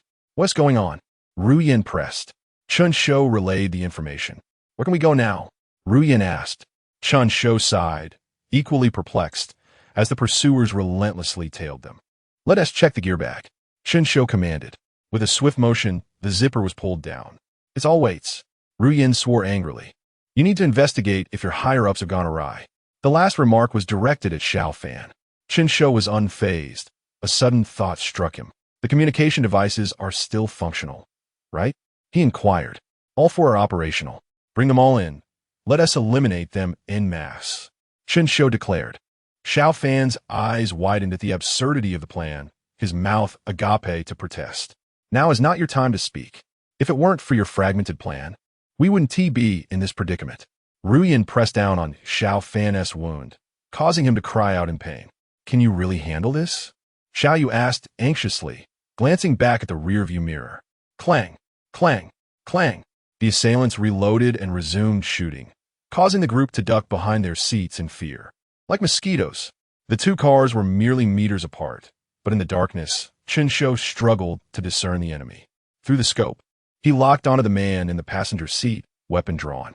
One shot, one kill. Done. The immediate threat is neutralized, Chen Shou reported. He turned back. I'm taking over as the leader for this operation. Anyone dissenting? No one opposed. Xiao Yu was barely functional, and Ru Yin, though intelligent, lacked combat prowess. With two members injured, her combat capability had notably improved. The only one who might have objected, Xiao Fan, was firmly restrained by Ru Yin. Now established as the new leader, Chen Shou commanded Ru Yan to activate the communication devices to lure the enemy. Meanwhile, Xiao Yu was to drive as fast as possible down Luo Rong Avenue, disregarding fuel consumption. Are you insane? Xiao Yu exclaimed upon hearing the plan. I'm not insane. Once we dispatch this group, we'll head straight into the wilderness towards the snow-capped mountains to begin the mission, Chen Shou asserted. Currently, you two are the only ones capable of fighting. If the mission proves too difficult, we can always postpone for a few days. Xiao Yu tried to negotiate. Given that both main fighters were injured, completing the extermination mission seemed a far-fetched dream. Xiao Yu was unwilling to enter the base, hoping to delay until reinforcements arrived. I'm the leader. I say we can accomplish this, Chen Shou insisted. He could handle it alone, and having 3 ineffective members was inconsequential. However, before the mission commenced, 2 of the 3 ineffective members had become burdens. He had hoped to expose the traitor behind the 2, but the enemy had struck unexpectedly. You want to find out who the traitor is? I'll incapacitate them both. Fine, if that is how it is, then let us do it. One person is easier to manage. Chapter 72. No longer wishing to perform, uncertain whether the communication device had activated or if the vehicles behind had summoned reinforcements. The group meandered along Lorong Avenue for half an hour before several cars approached menacingly. In an instant, 6 vehicles formed an encirclement. Accelerate, Chen Shou commanded. A sudden force thrust them back into their seats. How much fuel is left? He inquired. At this speed, we can last for another hour. How far are we from the dense forest? Chen Shou pressed on. Approximately another hour. Floor it. Head directly for the forest. Under Xiao Yu's deft control, the black car broke free from the encirclement of the other vehicles. On the sparsely populated street, the roar of the engine reverberated. Xiao Yu's face turned pale, cold sweat trickling down. She struggled to suppress the pain in her hands while simultaneously focusing on navigating the swiftly moving roadway and avoiding other cars. Suddenly, a black car lunged out in front of them, sharply blocking their path 20 meters ahead, attempting to intercept them. Yet, Xiao Yu was not easily deterred. She quickly adjusted the car's position, skirting the edge of the black vehicle to break through the blockade. The 2 cars brushed past each other as Chen Shou drew his handgun, firing at a fleeting shadow. The shot struck true, at the brink of colliding with the guardrail. Xiao Yu abruptly swerved the steering wheel, bringing the car back into alignment. Cool, Kuyan shouted. I am a resident of Magic City. How could I possibly lose a street race to this bunch of Lorong slowpokes? Xiao Yu mustered all her strength to utter those words. At this moment, 5 cars were tailing closely behind them. Chen Shou had lost the desire to play along. In full view of everyone, he shot one assailant after another from the pursuing vehicles. As the cars converged, he fired another bullet at the nearest vehicle, striking the driver's forehead.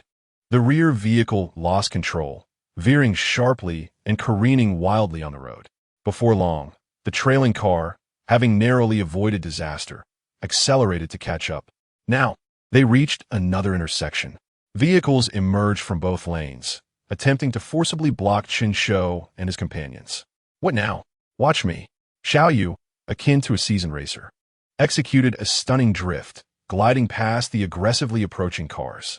The gap between the 2 vehicles diminished to mere centimeters. Bang! Bang! Bang! Chen Shou spotted several heads and fired multiple rounds. Each bullet found its mark. The onlookers could not discern whether the bullets hit their targets. Yet, observing Chen Shou's composed demeanor and the vehicle's handling, it was clear that every time a car drew near, he would shoot, causing the vehicles to veer off course. With such precision and accuracy, they knew that even if he did not deliver a fatal blow, he at least struck the enemy. An air of astonishment enveloped the 3 present. Meanwhile, in a skyscraper within Lorong City, a gaunt figure stood before the floor-to-ceiling window. After dispatching nearly 10 vehicles, none had managed to halt them. The man's fury surged. A bunch of useless fools. Send the remaining men after them. I refuse to believe that this group can handle over 30 individuals all at once. 30 against 4, one a non-combatant medic, another a mere connection, and the strongest fighter already injured, leaving only the resident of Magic City. Could it be that the adversaries were significantly stronger than he had anticipated? Still unconvinced, the man approached the computer and initiated a conference call. The The screen displayed no faces, only voices of inquiry. What is the status? We are in pursuit. We will soon apprehend the four. How long has it been? Why is there still no conclusive report? The four only regrouped today. We intended to split into 2 teams to encircle them.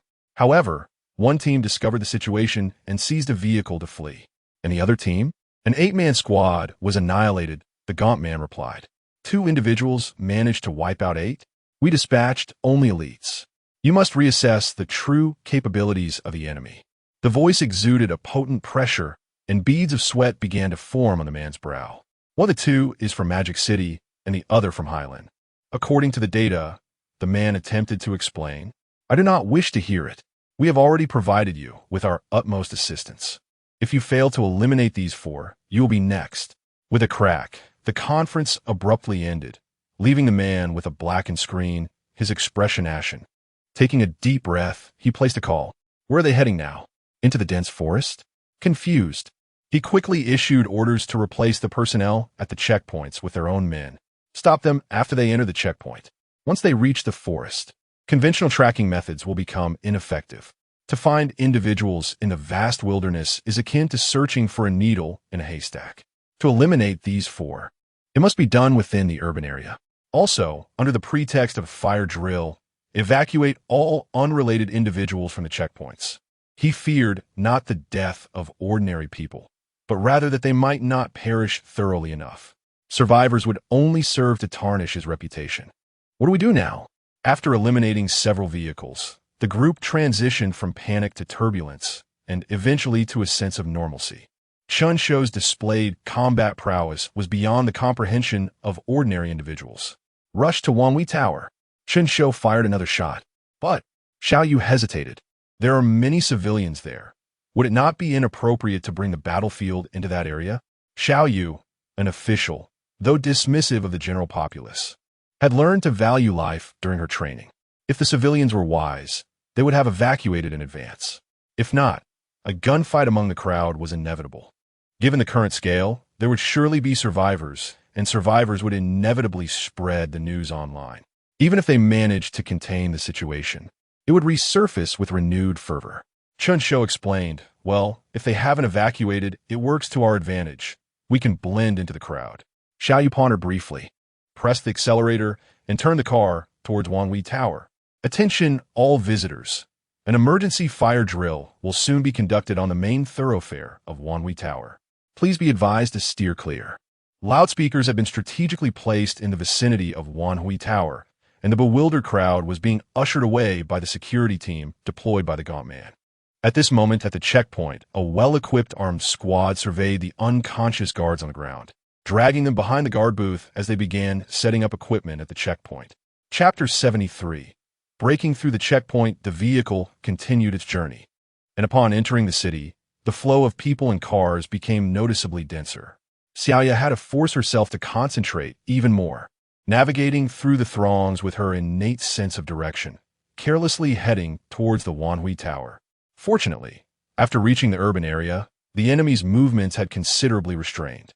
They only attempted to use vehicles to obstruct the crowd. The car drove into the vicinity of Wanhui Tower, where the foot traffic gradually diminished.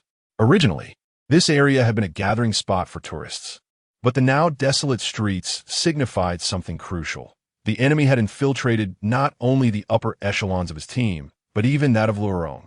Clearing the streets indicated their intent to obstruct at the checkpoint.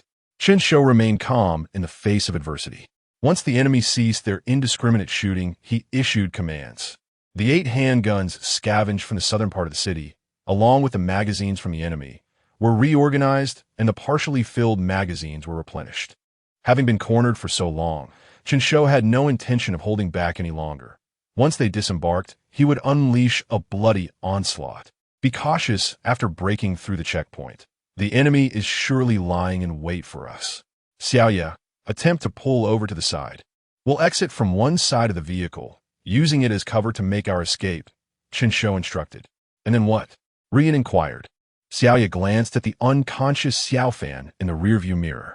First, we survive. Chen Shou nodded. Once we enter the dense forest, prioritize your safety. After ensuring you are safe, see if you can rescue Xiaofan. At this juncture, Chen Shou had resolved not to escort the three of them any further. They had become mere burdens. His plan was to draw the enemy to Wanhui Tower, eliminate them at the checkpoint, and seize their weapons and ammunition as leverage for infiltrating the base. Meanwhile, they would stay hidden in the forest, waiting for his return. If a chance arose, they could return to Lurong to seek medical supplies and attempt to rescue Xiaofan. Are we confirming safety first? Ruyan frowned. What about you? Me? Chen Shou chuckled softly. I will accomplish the mission alone. Are you out of your mind? Both Xiaoya and Ruyan said simultaneously. From the current group, it was evident that the task's difficulty was far greater than initially presented. The enemy undoubtedly concealed considerable strength, with each individual exceptionally well equipped. What can you achieve alone? You might be capable of slaying 8 while others draw fire, but the mission site is the enemy's stronghold, deep within the Tsanglong snow mountain, thousands of meters underground. Isolated and outnumbered, how can you defeat all the enemies by yourself? Just wait and see, Chen Shou replied. Uninterested in further explanations, there was no point in elaborating. How much ammunition remains? He queried. The 120 rounds of rifle ammunition sent by Dong Zhaoxi have all been loaded into the magazines. We have 7 magazines for handguns, approximately 100 rounds in total. Ruyan responded. Chen Shou nodded. Including the sniper rounds he had just fired, he had only a few left. Additionally, he possessed various smoke grenades, flashbangs, and stun grenades, 10 in total. That will suffice. You two take 2 handgun magazines each. The rest are mine. As for the rifles, leave them here. It's cumbersome to carry so much, Chen Shou instructed. In truth, the 120 rounds of rifle ammunition were already sufficient. Chen Shou doubted the enemy could deploy 200 men to encircle him. And you? Xiaoya asked. I will bring up the rear and buy you time, Chen Shou declared resolutely. For a moment, an eerie silence enveloped the vehicle. The mission had yet to commence, yet they found themselves in such dire straits, an unprecedented predicament. At that moment, their only reliance was on the high-ranking official's illegitimate son, who had never been regarded highly within the team. Xiaoya sighed inwardly. Well, it's not the most desperate moment yet. There is still work to be done. With that, Chen Shou began to clear the shattered glass with the butt of his gun. Ruyan silently assisted him. If the enemy had set up roadblocks at the checkpoint, they would have no choice but to escape through here when the doors wouldn't open. As they drew closer to the checkpoint, gunfire comparable to the stars flickered ahead. Clang, clang, clang. Bullets struck the hood, and Xiaoya and Chen Shou in the front seat hastily ducked. At that moment, enemy forces surrounded them in rows, well-equipped and firing upon them. In an instant, Chen Shou and his companions found themselves encircled. As the enemy's firepower pressed forward, the circle tightened. The checkpoint appeared. The ground leading to the checkpoint was already strewn with layers of spike strips, and at the end of the checkpoint, rising barricades were visible. A heavy weight settled in their hearts. Xiaoya fixed her gaze ahead, calculating the distance from the front of the vehicle to the rising barriers. 200 meters, 100 meters, 50 meters. Now's the time, Xiaoya shouted, her hands fiercely gripping the steering wheel. A continuous screech echoed as the front of the car veered sharply, the vehicle beginning to tilt to one side. Just as the angle reached her expectations, she seized the handbrake, and with a sharp click, the rear wheels locked. Simultaneously, her right foot slammed the brake, causing the entire vehicle to be gripped as if by a giant hand, spinning around. The tires of the black car screeched violently against the asphalt, the rear spinning beautifully due to inertia and friction. Charge! Chen Shou fired a few shots, illuminated by the moonlight and the searchlights set at the checkpoint. Each shot found its mark, and the enemies within sight fell one by one. The 2 women were momentarily taken aback, though they had witnessed the enemy's prowess. This level of precision shooting was nothing short of extraordinary. Was he not a newly emerged formidable figure? Ruyan and Xiaoya, one on each side, awkwardly carried Xiaofan, limping into the depths of the forest.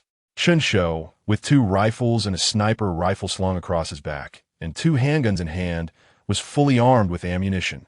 He covered the 3 of them, picking off the enemies at the checkpoint one by one. Now, he even found it unnecessary to aim with his hands. As long as his eyes locked onto an enemy, a slight tilt of the gun barrel and a pull of the trigger would send them crashing down. Soon, 8 enemies on each side of the checkpoint had been dispatched. He turned to see the 3 of them vanish into the forest cover. Activating his stealth ability, he minimized his presence. Using his strength and agility, he climbed to the highest point of the checkpoint. At that moment, a gaunt man stood before a floor-to-ceiling window, observing the scene at the checkpoint with clarity. He watched as Xiaoya's black car came to a steady halt in front of the checkpoint, bullets erupting from within. One by one, the personnel at the checkpoint fell. He was left astonished. You useless fools. Over 100 of you intercepted, and yet you allowed 4 people to escape, 2 of whom are utterly defenseless. The man dialed a number, his voice laced with fury. What? 1 person is left behind to cover? Capture him. See if he can be taken alive. Barely alive will do. I want to know whether the force behind this group can withstand the pressure. Chapter 74. Gene Lock, activate. Yet, we cannot discern the whereabouts of others. Listening to the hesitance emanating from the other end of the line, the gaunt man erupted in fury. Can you truly not see where the living are? Look, look, it appears they have gone mad. Immediately, the current state of Chen Shou was meticulously detailed to the gaunt man. He chuckled bitterly. Are you attempting to cover your inability to resist with sheer firepower, trying to eliminate as many as possible? Connect me to the broadcast of Wanhui Tower. I wish to have a proper conversation with him, he commanded. Outside the dense forest checkpoint, Chen Shou held a rifle in each hand. The stocks pressed against his chest, his index fingers resting on the triggers. It was not enough. The individuals below had not fully come into view. Suddenly, someone raised a hand, and the advancing enemies halted. From the speakers, a processed voice seemed to engage in dialogue with him. Hello, I wish to propose a condition. Chen Shou paused momentarily. I can allow you to leave, provided you bring back the remaining 3. Why would I do that? Chen Shou inquired. The voice scoffed. Look at the scene. Over 100 have been arranged here. Do you truly believe you can single-handedly overcome this multitude? I am extending this offer due to your evident strength. The voice continued. This is Luron, my territory. You have no authority here. Should I choose, I can capture you directly and wait for the remaining 3 to fall into my trap or perish in the forest forgotten. Remember, I am the one proposing terms. You are in no position to negotiate. Accept or die, the voice declared. You have 5 seconds. After that, nearly 100 gun barrels will be aimed at you. The speakers emitted a piercing sound, signaling the end of the one-sided dialogue. Below, a figure raised a hand, initiating a countdown. The notion of negotiating was one I wished to pursue. Chen Shou nearly laughed at the absurdity. The benefit of bringing back 3 individuals was merely survival for himself. The reality was he could easily survive on his own. Why betray his allies? Thus, he resolved to unleash a massacre.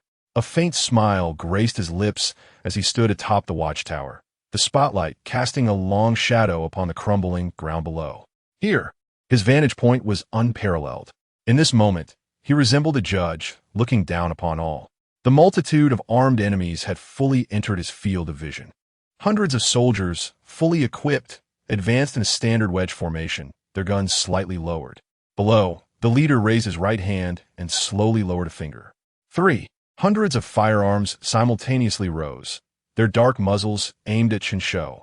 Trajectory calculations, infrared targeting, breath adjustments. All preparations for slaughter completed in an instant. Chen Shou's pupils constricted. Even with the System S enhancement, even as his presence could diminish to -100, under such a concentrated barrage, he would be torn to shreds. Bullets would pierce his bones, muscles, and organs, reducing his body to a sieve amidst the cacophony. Gene Lock, he bellowed, activate. 2. Chen Shou's fingers simultaneously squeezed the triggers. Tot. His bullets flew faster. Muzzle flashes flickered as bullets erupted from the barrels, each one homing in on the foreheads of the enemies present. 4 fell. 8. 16. The domino effect broke out among the crowd, bodies collapsing from left to right, from front to back, as if swept away by a scythe through a field of wheat. 3 seconds. The magazine emptied, the barrels heated. Click-clack. The sound of empty chambers echoed sharply. Irrelevant. He casually discarded the 2 spent rifles and drew 2 more from behind. Tot. A perfect hit. Why force me? I merely sought to complete a task and earn some money. Since that is the case, let's all perish. The enemy soldiers had no time to feel fear. One moment they were aiming, the next they felt a chill at their brows thud. Warm liquid cascaded down their noses. Dual-wielding rifles. The gunfire merged into a crimson curtain. In the end, the leader's eyes widened in disbelief at the unfolding scene. This was the first time he had witnessed such a lopsided outcome after so long in the field. To think he had assumed the opponent was outnumbered, and that the upper echelons had commanded him to mobilize hundreds to capture him. He had scoffed at the notion. Just one man. Surely they could easily beat him. One individual. 2 rifles. Hundreds of corpses lay sprawled in perfect, radiating patterns, each marked by a single drop of red. Blood pooled into rivulets, winding through the cracks in the ground. This is impossible. His last words forever caught in his throat as a bullet pierced through his mouth. In his final moments, he failed to comprehend the reason for his downfall. All he understood was that to face 100 men, one could only send 100 to die. And yet, one man had surrounded 100. Again, the rifle's magazine emptied. Chen Shou's chest and hands throbbed from the recoil, blood oozing from the grooves of his hands, trickling down. He looked down. Silence enveloped the scene. The area was eerily quiet. A mass of bodies lay motionless on the ground, devoid of life. Blood flowed steadily through the bullet holes, winding like streams along the contours of the skin, soaking into the fabric of his clothing. Following the terrain, it converged into rivers, pooling into depressions. What he beheld was as if the Grim Reaper had just descended, mercilessly slaying all life here.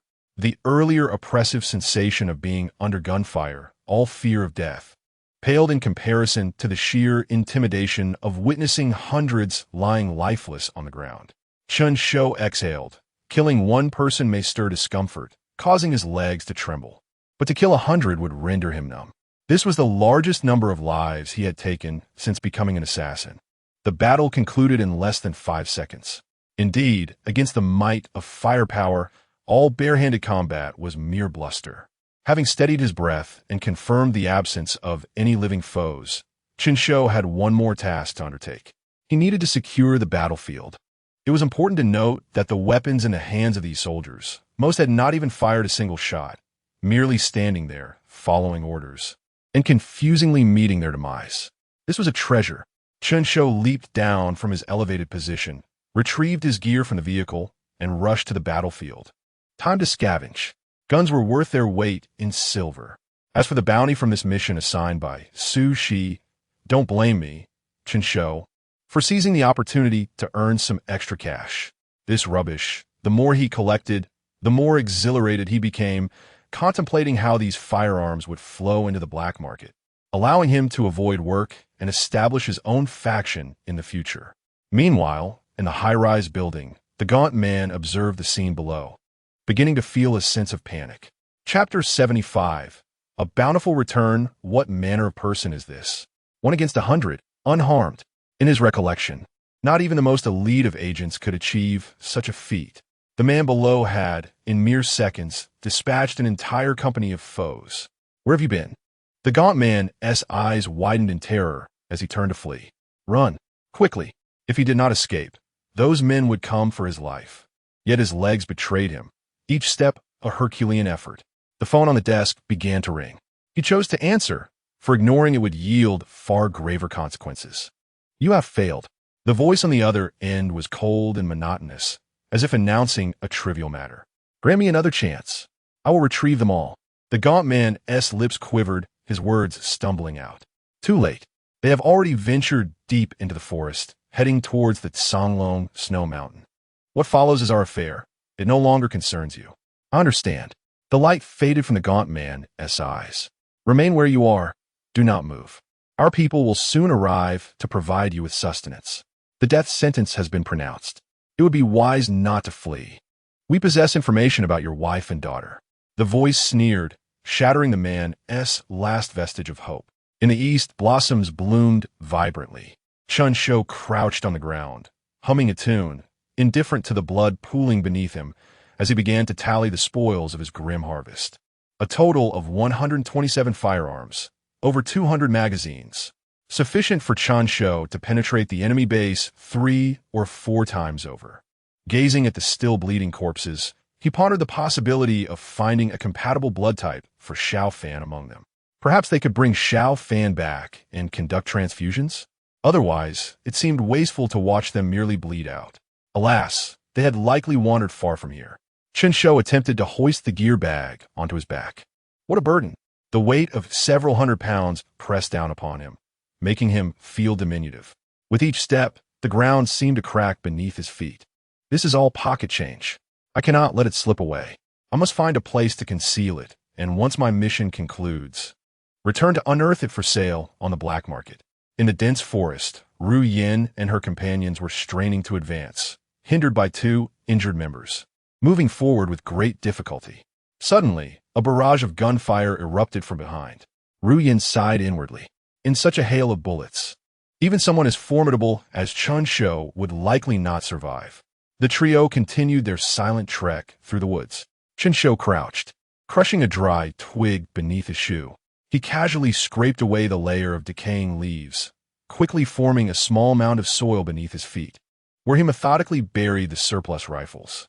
He placed his hands on his hips, nodding in satisfaction. That is enough. He dusted off the soil from his hands, the 4 guns on his back swaying with emotion.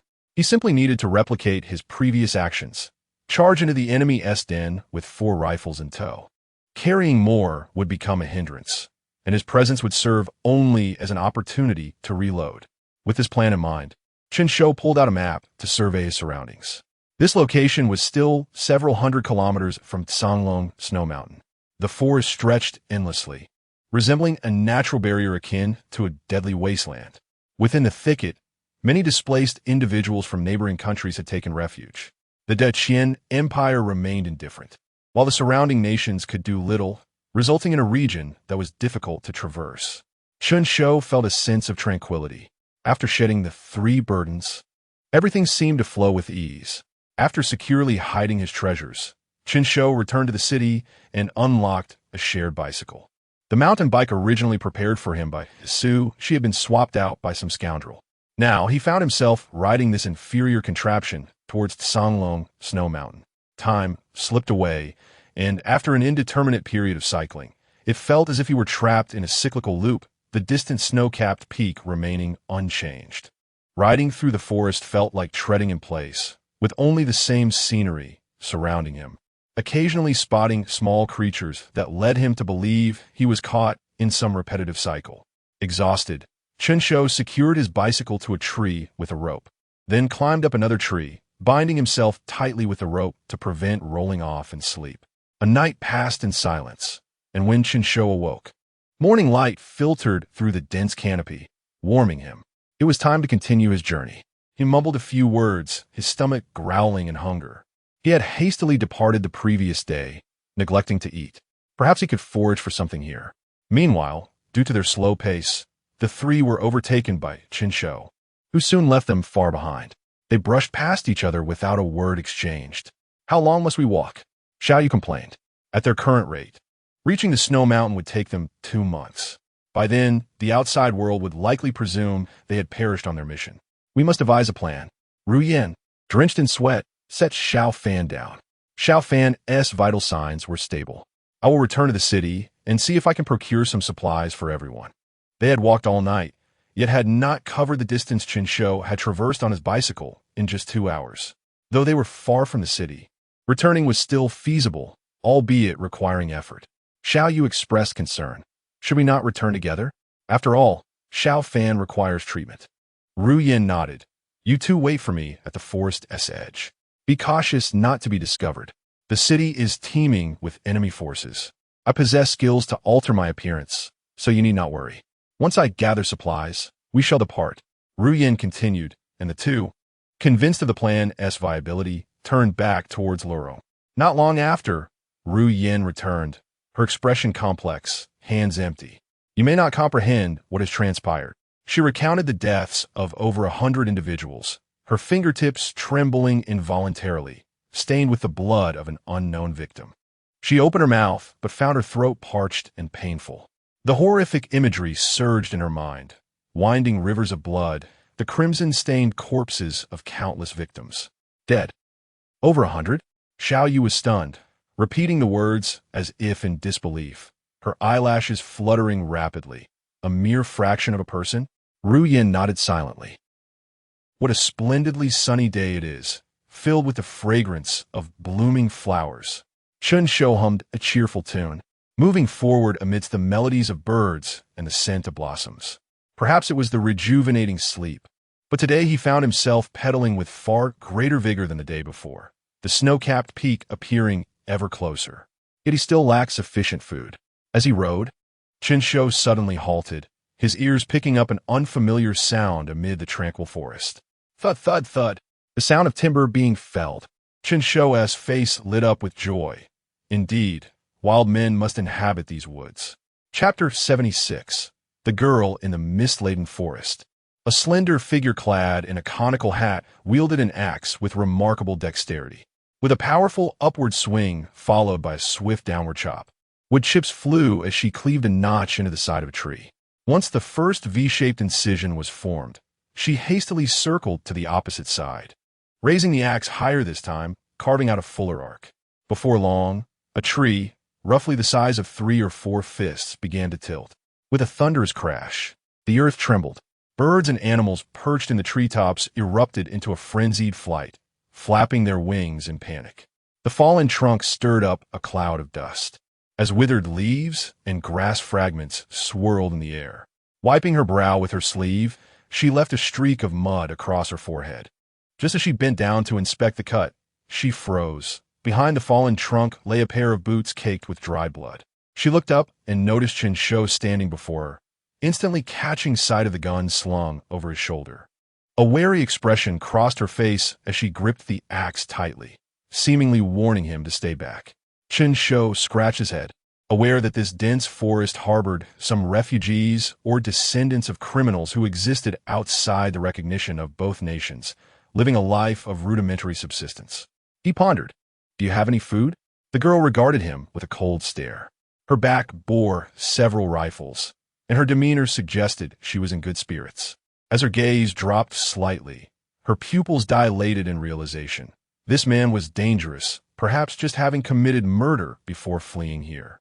Noticing her intense scrutiny, Chen Shou observed the dried mud streaks on her cheeks and the leaves tangled in her hair.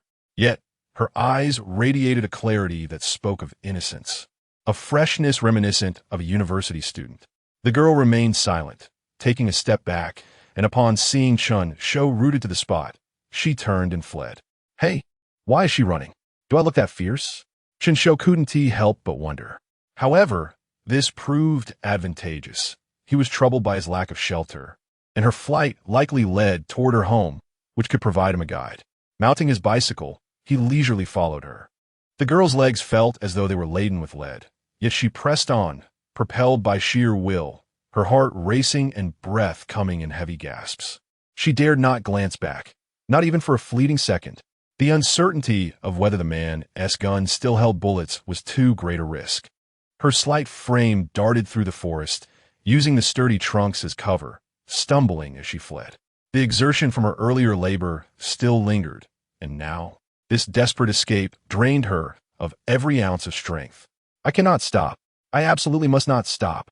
Her lungs felt seared by fire, her trachea ablaze with pain. I can't go on. I truly can't. Suddenly, she hurled herself against a sufficiently stout tree, pressing her back against its rough bark, attempting to conceal herself entirely within its shadow. She bit her lip, forcing herself to stifle her breaths, though her chest heaved uncontrollably. A bead of cold sweat trickled down her forehead. Then, unexpectedly, a voice broke through the silence. Aren't you going to move? You look rather fatigued. Perhaps I could give you a lift. Startled, she shot her gaze upward to see the man sitting leisurely on his bicycle. Stay away, she shouted, raising her axe as if to hurl it at Chen Shou. I mean no harm. I am merely hungry and was hoping to procure some food, he replied, shrugging and raising his hands in a gesture of peace. How many have you killed? She inquired warily. Her accent hinted she was not from the area. Resembling someone who had learned Mandarin later in life, her emphasis slightly off, Chen Shou contemplated. I haven't kept count, but perhaps around 100. She couldn't help but let out a soft laugh. You're lying. 100 would warrant the death penalty into Chen. Realizing she had betrayed her amusement, she struggled to suppress her smile, her tone turning icy. That's why I'm here, Chen Shou responded.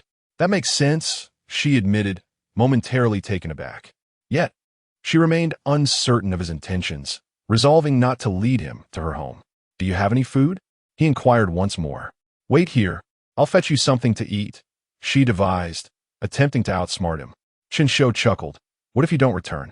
I would never lie, she retorted, her face flushed with embarrassment at being caught in her deception. How long have you been chopping wood? He shifted the subject. The girl hesitated. 2 years. And how much do you chop daily? He pressed on. She became defensive. There's no set amount. Whenever wood is needed, I go out to cut. How about a trade? I'll help you carry the wood home in exchange for some food. Chen Shou proposed with a smile. No need, I can manage it myself. She rejected his offer. Very well, he replied nonchalantly. You take the wood home, and I'll accompany you to eat. The girl silently cursed. City folk are truly shameless. She understood that this man would likely insist on following her home. To avoid such a scenario, the villagers had their own methods. They simply sought temporary shelters in the wilderness, managing to survive the night. By evening, she could gauge his behavior and decide whether to flee or eliminate him. Feigning ease, she conceded, all right, you help me, and I'll give you some food. With that, she retraced her steps to where they had first encountered each other. Chen Shou felt his arm strain as he hefted a hefty log onto his shoulder. It was manageable. The log was not overly heavy. Can you carry it? He asked, glancing up at her. The girl proudly lifted her chin. Of course, I've been cutting wood for the village. Then hand me the axe. Chen Shou extended his hand. What are you going to do with it? She recoiled slightly. With the axe on your back. I can't be sure you won't use it against me if I give you a ride. I'll return it once we reach your home, he explained. Reluctantly, she relented. Fine, but I won't betray you. Come on, I have several guns at my back. If I wanted you dead, it would have been done already. Chen Shou said, finding some logic in his words. She hesitated before handing over the axe. All right, hold the log steady and take a seat on the back, he instructed, placing one end of the log against her chest. The sun-baked pine had indeed lightened somewhat, but it was still a 2-meter solid piece of wood. Chen Shou exerted effort to pedal the bicycle forward. How heavy, he grumbled, pushing down hard on the pedals. The tires skidded in the mud for a moment before finally rolling forward. Lead the way. How do I get to your home? As the bicycle wheels turned, bearing the weight of the man with 4 guns and the girl clutching a tree, they trudged down the muddy forest path. Her eyes flickered as she indicated the direction, leading to the temporary shelter she was familiar with. Chapter 77. Luncheon. The two sat upon their bicycles, engaging in minimal conversation. The girl occasionally instructed Chen Shou to halt, verifying their direction. After nearly an hour, she requested Chen Shou to stop and pointed ahead. He gazed in the indicated direction, revealing a rudimentary shelter. Several unrefined wooden posts stood anchored in the earth, atop which lay a layer of hay, covered by a waterproof tarp, followed by yet another layer of hay. Is this what you refer to as home? Chen Shou inquired, turning to the girl. I dare not take you back, she replied, dismounting her bicycle to begin segmenting the wood. You promised to treat me to a meal, Chen Shou remarked unabashedly. The girl pondered briefly before retrieving a cloth bag from her pocket. Upon opening it, she revealed a piece of steamed bread. She broke it apart, extending the larger portion towards Chen Shou. After he accepted the bread, she tucked the remaining piece away. Are you not going to eat? He asked. I'm not hungry yet, she replied, extending her hand towards Chen Shou for the axe. After a moment of contemplation, he broke the bread into 2 halves once more. Let us share. The girl chuckled in exasperation. This is my lunch. It's not poisoned. Chen Shou remained silent, his hand persistently outstretched. With a huff, the girl accepted the bread and began to nibble on it. The quarter piece was scant, easily consumed in a few bites. With something in his stomach, Chen Shou felt a slight alleviation in his hunger. Do you have any water? He continued his bold inquiries. Why did you enter without bringing anything? She retorted, annoyance evident in her tone. After a moment's consideration, she handed him the water bottle at her waist, cautioning, do not drink directly from it. I killed someone. Naturally, I had to flee in haste. There was no time to gather supplies, Chen Shou explained. The girl scrutinized him, noting his constant claims of having committed murder. Yet his demeanor seemed entirely incongruous.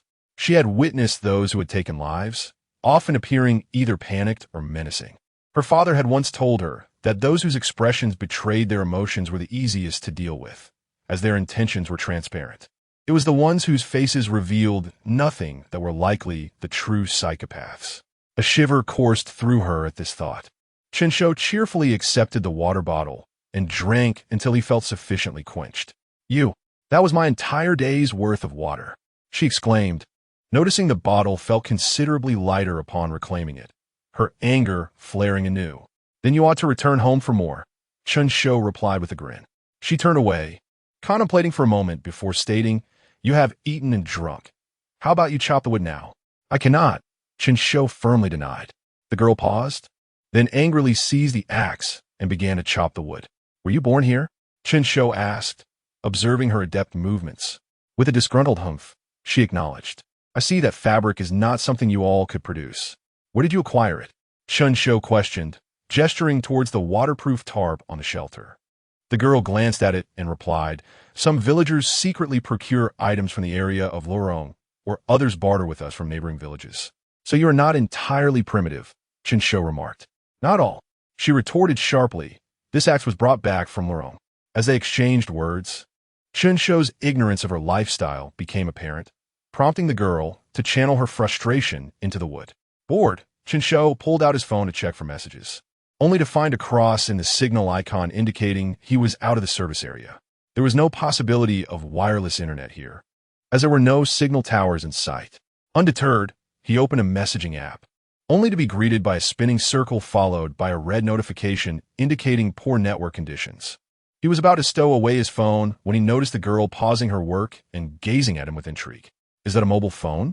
She inquired. Chen Shou nodded. The girl set down the axe and settled beside him. Do you have any games on your phone, like one where you slice fruit? After a moment of contemplation, Chen Shou realized she was referring to the game Fruit Ninja, which was popular 2 decades prior. He chuckled. You know of Fruit Ninja? Of course. I know everything.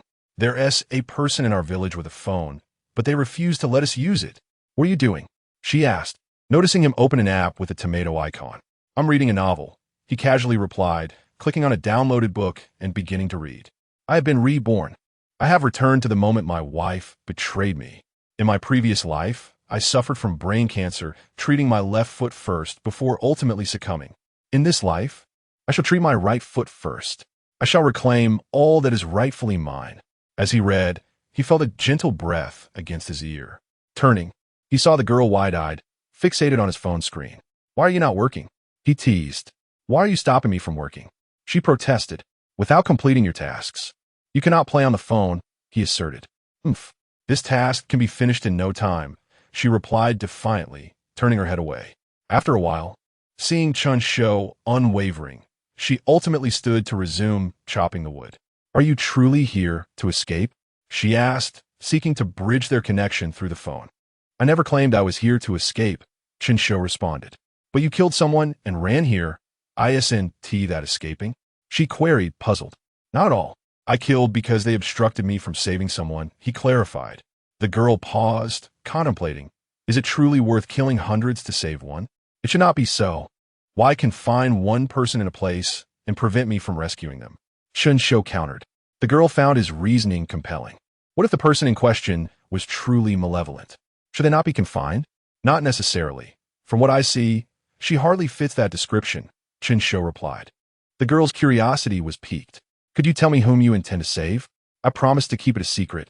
A child, roughly your age. Chen Shou considered before responding. Upon hearing this, the girl was taken aback. After a moment's hesitation, she pointed towards the distant snow-capped mountains. Are you headed there? Chen Shou smiled. Indeed, how did you know? Some villages engage in trade with them, sending children in exchange for food. Our village refuses, which is why some wish to stealthily abduct individuals from our village. Chen Shou pondered. Yet they still allow you to venture out alone. Because I'm a girl. They only desire boys. Chapter 78. The deadline of 100,000 words has arrived, welcoming the system's return. Chen Shou fell into silence. Recalling that all the assassins from K Corp he had encountered were indeed male, He had never seen a female among them. In what seemed like a gesture of gratitude for revealing Chen Shou's secret, the girl continued, "My parents have always wished to send me back to Lorong. I long to return as well. I have watched the vibrant scene of Lorong from the outskirts with the villagers. So many lights, so many people. But upon returning, I felt selfish." "Why?" Chen Shou inquired. "My father, like you, has taken lives. My mother too is killed. They say that the offspring of criminals carry the blood of crime. Once we enter the big city, those machines will start beeping, and they will trace our steps to capture my parents," the girl explained. With curiosity, Chen Shou asked, "Why did they kill?" The girl replied, "My father said, those people bully my mother." Chen Shou understood immediately, nodding without further comment. "Is what they said true?" the girl asked. "What?" Chen Shou paused in confusion. About the machines beeping, she clarified.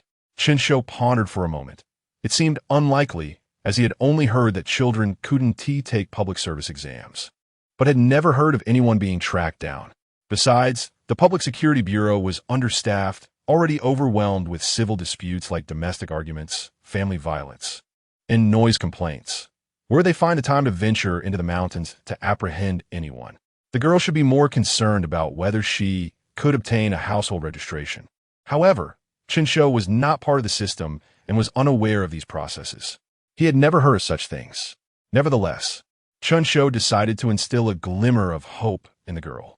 She was indeed efficient, quickly completing her tasks. She ran over to Chen Shou, playfully asking to see his phone.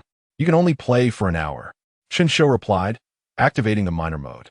"All right," the girl exclaimed, eagerly taking the phone and immersing herself in the screen. Thus, the night deepened.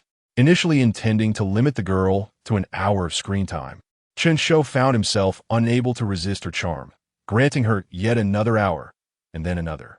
Eventually, with the battery dwindling to 40, his anxiety over the phone's dwindling power surged, and under the girl's pleading, he reclaimed the device.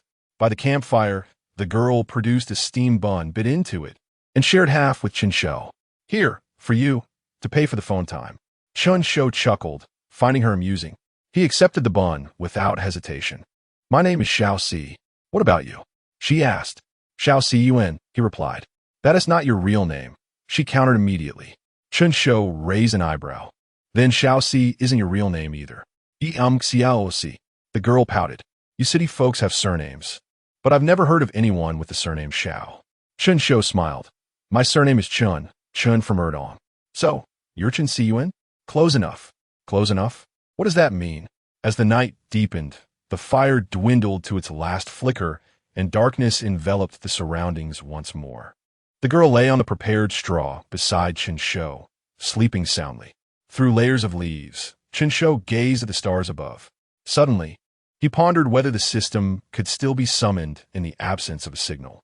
He internally called out, and the familiar system panel appeared before him. To his astonishment, his prestige value had soared to 63,423. When did it rise to such heights? Not only that, but the value showed no signs of slowing, continuing to escalate at an unprecedented rate. 63,876. 64,012.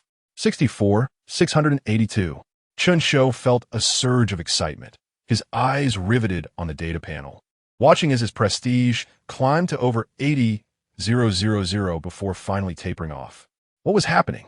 Chen Shou was baffled. No one had recorded or reported his battle from the previous day. The trio from Yin Yin had no knowledge of his identity as the hangman. Could it be that Wang, Xu and Xue, whom he had sent back to Hailin, had begun to exert influence? After ruling out various impossibilities, the most absurd possibility emerged as the truth. By chance, I have attracted a formidable ally, someone capable of quickly assimilating and utilizing the knowledge he provided. Without further ado, Chen Shou activated the Grand Wheel. The long-awaited Grand Wheel appeared before him. It had been several days since he last opened it, back in Chapter 50, long before this 100,000 words. Would you like to spend 50,000 prestige points to upgrade to the Black Iron Grand Wheel? Confirm. Chen Shou silently affirmed. The page before him began to tremble as the 50,000 prestige points divided into 5 streams, swirling in the air, each one shooting into the center of the wheel. making it shine brighter. Once all 5 streams merged, Chen Shou felt as though his eyes had entered a blinding light, unable to open. As the white light gradually faded, the Grand Wheel completed its upgrade. The Grand Wheel has been upgraded to the black iron Grand Wheel. New mechanism added, minimum guarantee. Chen Shou rejoiced. Finally, there was a safety net. Black iron minimum guarantee. For every 50 draws, there will be 1 non-attribute enhancement. If a non-attribute enhancement prize appears during the draw, the minimum guarantee will not reset. Current distance to minimum guarantee, 0. Fantastic. Much more considerate than most second-tier games. Before Chen Shou could bask in his happiness, another system prompt appeared. To upgrade to the bronze Grand Wheel, 500 draws are required. Chen Shou glanced at his remaining prestige, still over 30,000. He could afford at least 300 draws. Without hesitation, he clicked to draw, questioning why he should waste time on trivialities. Would you like to spend 10,000 prestige points for a 10 draw? The system's prompt made Chen Shou's scalp tingle. Damn it, is this extortion? The previous level was 100 per draw. Now, it was 1,000. Was this a robbery? The Black Iron Grand Wheel has new prizes, which can be viewed at your leisure. Hearing the system's prompt, Chen Shou finally calmed down a bit. It's no big deal. I've already collected over 100 guns, and there's a pile of resources at the base waiting for me to seize. Once I complete this task and sell those resources, I will instantly become a billionaire. Then, I can spend money to buy a trending topic for the hangman. It would be a guaranteed hit. Lost in thoughts of the future, Chen Shou couldn't help but smile broadly. He began examining the new prizes on the Black Iron Grand Wheel. Initially, the Grand Wheel only offered attribute enhancements and perks, divided into multiple segments, with most being attribute increases. After upgrading to Black Iron, a new category emerged, random equipment. Curious, he clicked the exclamation mark next to this category. A row of gleaming golden prizes caught his eye. Fire Qilin, the golden version of the dagger, coupled with the fiery effects, radiated an extraordinary glow in Chen Shou's eyes. Chen Shou mused, the Fire Qilin isn't a bad option. He opened the description of the Fire Qilin. Fire Qilin, a weapon that is said to exist only in legend. The Fire Qilin does not utilize traditional bullets, meaning conventional ammunition is non-existent, as the Fire Qilin does not have a magazine. After contemplating for a while, Chen Shou finally understood its meaning. The Fire Qilin was an infinite ammunition version. He continued reading. Each time a trigger is pulled, every bullet fired will consume 50 prestige points. Chen Shou was astounded. It's become this outrageous. Chapter 79. New entries. Chen Shou cast a sweeping glance over the remaining prizes, most of which were items he had encountered within the game. The system was indeed rather mischievous. At that moment, he noticed a line of small text beneath the random items. Upon completion of the random item draw, if drawn again, corresponding prestige will be refunded, and the minimum draw count will not be deducted, as long as he finished drawing all 10 items from the category. Drawing again would yield a 1 in joy, making it entirely worthwhile. Chen Shou glanced at his previous attribute enhancements and entries. The former attribute bonus had increased from 1 to 2. After a moment of contemplation, he realized he had incurred significant losses, 10-fold expenditures yielding only a 2-fold increase. However, the likelihood of drawing rare entries had risen upon his promotion to Black Iron. Previously, the chances on the large spinning wheel were 80 for green entries, 15 for blue, 4, 9 for purple, and 1 for gold. After his upgrade, the probabilities shifted to 75, 18, 6, 8, and 2 respectively, marking a substantial increase in the chances for purple and gold entries. The majority of the large wheel segments still represented attribute enhancements, with only a narrow strip for entries and an even slimmer band for random prizes. Nevertheless, whether or not he succeeded remained at the mercy of the system. Without hesitation, Chen Shou, after surveying the upgraded prizes, proceeded to draw. With the first 10 consecutive draws, a staggering amount of 1,000 prestige vanished in an instant. Ding, ding, ding. 9 consecutive flashes of white light appear before him, presenting 9 instances of attribute enhancements. Finally, a single item emerged. To his astonishment, The first 10 draws yielded a hidden item. Ecstatic, Chen Shou opened his newly acquired prize. K floating board, a wondrous floating board from the interstellar hamster, possessing endless power. Beep beep boop beep beep yay. Raising an eyebrow, Chen Shou found the item quite appealing. It could prove useful when descending from the snowy mountains. Yet, in other scenarios, it felt somewhat lackluster. At that moment, over 20,000 prestige remained on his panel, allowing for another 20 draws. Without further ado, he injected another 10,000 into the large wheel. Ding, ding, ding. 10 flashes of white light erupted, revealing a total of 2 points in attribute enhancements. Chen Shou took a deep breath. It wasn't a loss. The large wheel was devoid of trash.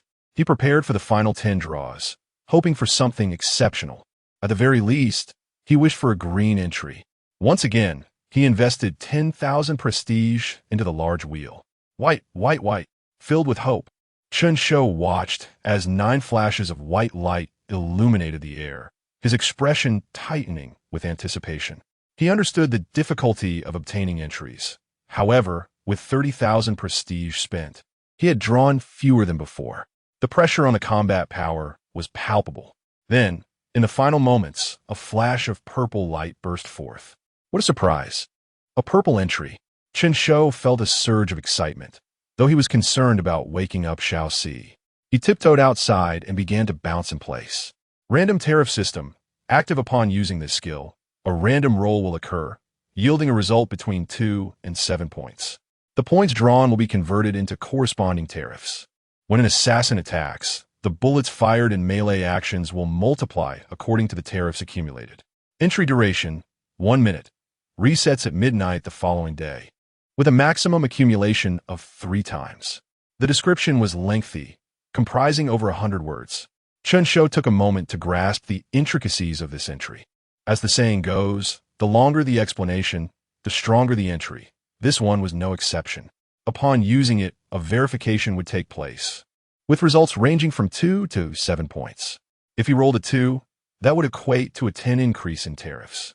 The so-called tariffs effectively represented multiple attacks. For instance, with each of Chen Shou's shots, he would accumulate 0, 3 attack progress, and once it reached 1 point, a new bullet would materialize out of thin air, ready to be fired in the next assault. In other words, rolling a 3 would yield an extra bullet for the 4th shot, while rolling a 7 would grant an additional bullet for the 3rd shot. Currently, it was purple. If upgraded to gold, the range would shift from 2 to 7 to 410. Should he roll a 10, that would mean 2 bullets fired with each pull of the trigger. This was akin to an expansion of his ammunition reserves. Chen Shou was overjoyed. What he lacked was not a gun but ammunition. Of course, the harvest from the previous night had replenished his supplies considerably. However, the number of bullets he could fire at once was inherently limited, and even with the fire Qilin, he could not afford to shoot endlessly. This purple entry essentially expanded his magazine. Though usable only once a day, it was more than sufficient. Unable to contain his excitement, Chen Shou lay awake, reflecting on the outcomes of the recent lottery. Name, Chen Shou. Reputation level, somewhat notorious. Reputation value, 5,327 attributes. Strength 4, 52 stamina, 4, 8 agility, 4, 32 perception, 4. 9.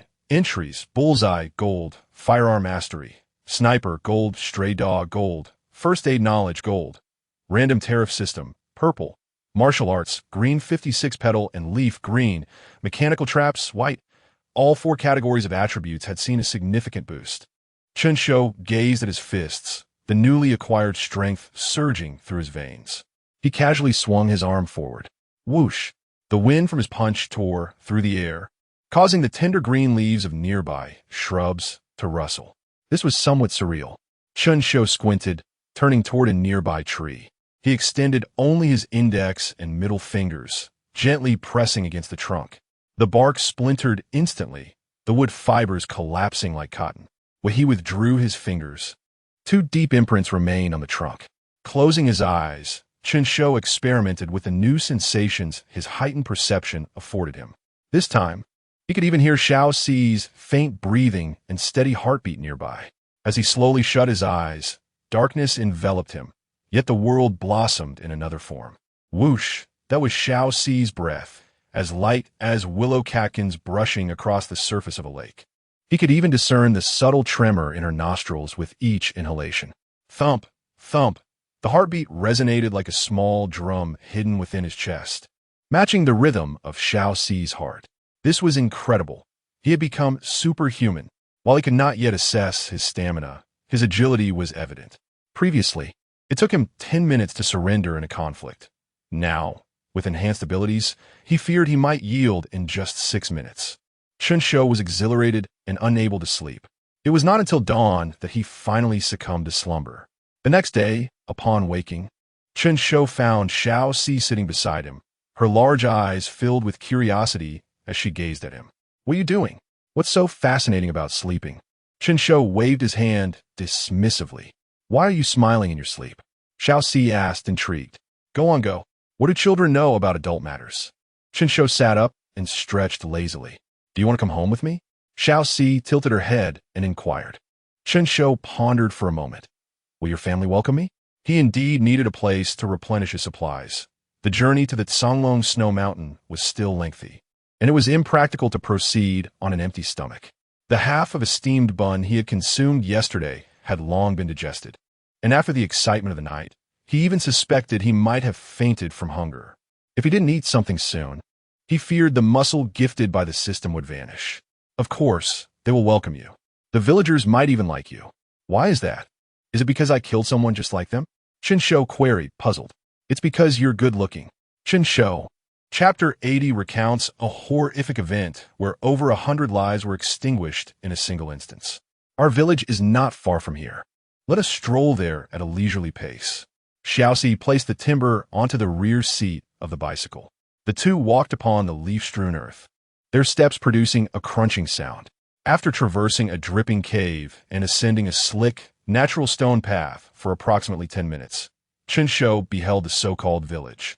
Nestled on a hillside, the village was accessible by a narrow path that led directly to the entrance. Beyond this path lay sheer cliffs, rendering it easy to defend, yet challenging to attack.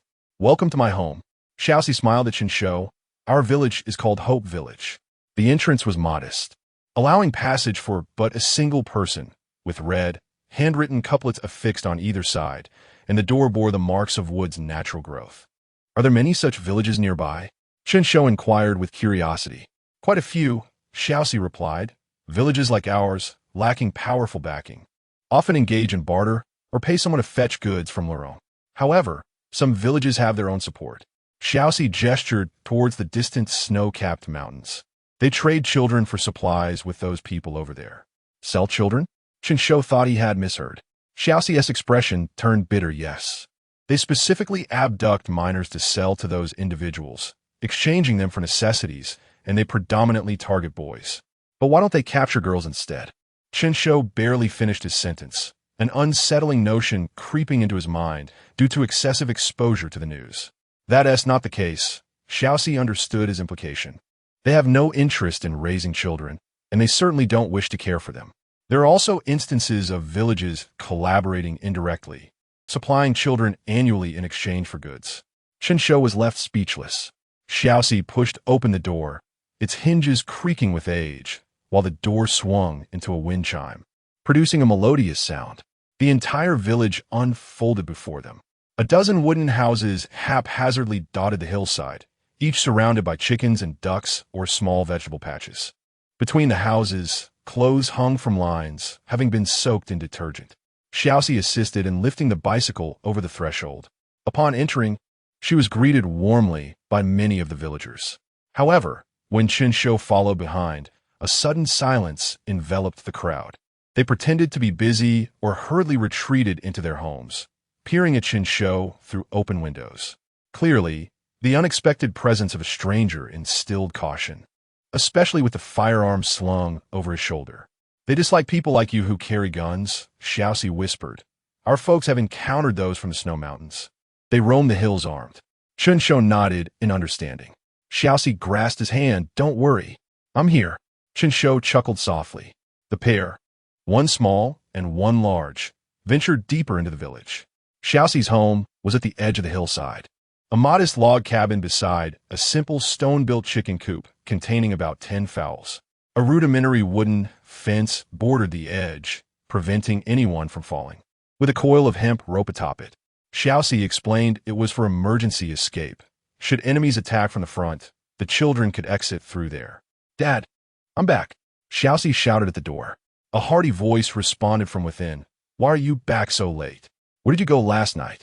A man with a scarred face emerged, his gaze turning wary upon noticing Chen Shou behind his daughter.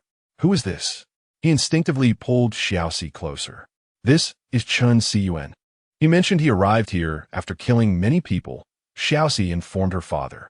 "How many did you kill in total?" Her father asked, eyeing the gun behind Chen Shou. "I lost count, but it was over 100, Chen Shou replied. The man could not suppress a laugh. "From your accent, you must be from Dakian. With Dakian's law enforcement, you killed over 100, and they let you escape?" The law enforcement standards of Dakian were well known. Claiming to have killed so many was hardly a jest. "No," Chen Shou corrected, "it was yesterday.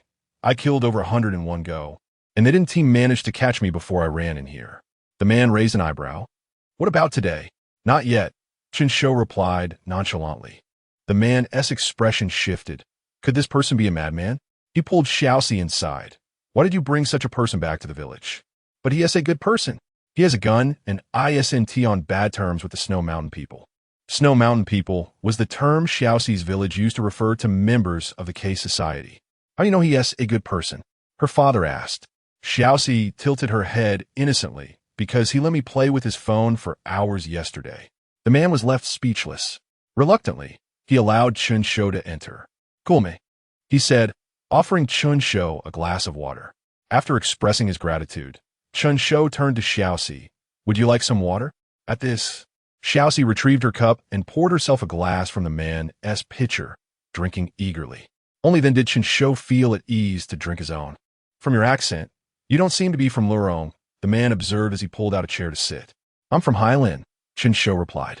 The man feigned recognition, as his knowledge of Dakian was limited. Combined, Xiaoxi's parents possessed less knowledge than she did. The room fell into an awkward silence. Suddenly, Chen Shou spoke up. "Is there food?" The man was taken aback. "You really aren't shy, are you? Why don't you join us for dinner?" Xiaoxi interjected. The man's expression shifted dramatically. How could this child be so audacious? Their food supply was already scant, and every additional mouth to feed meant less for everyone else. "What would the cost be?" Chen Shou smiled. "For me to play with your phone," Xiaoxi suggested. "That's not possible," Chen Shou rejected. "My phone is nearly out of battery." Xiaoxi pouted in disappointment. After a moment of thought, she jumped off her chair and dashed into her room. Rummaging could be heard from within. "What brings you here?" the man asked. "For food," Chen Shou replied. "What I meant was, what is your purpose in this dense forest?" Chapter 81. K hoverboard. Chen Shou nodded. "My aim is to rescue someone from Songlong Snow Mountain." "Is it a man or a woman?" the man inquired. "A woman." The man grew cautious, beginning to doubt the authenticity of Chen Shou's words. At that moment, Xiaoxi emerged from her room, cradling a yellowed book. "Could you teach me mathematics?" Xiaoxi asked. Chen Shou pondered for a moment. At her age, even the most adept could only grasp the concept of a linear equation.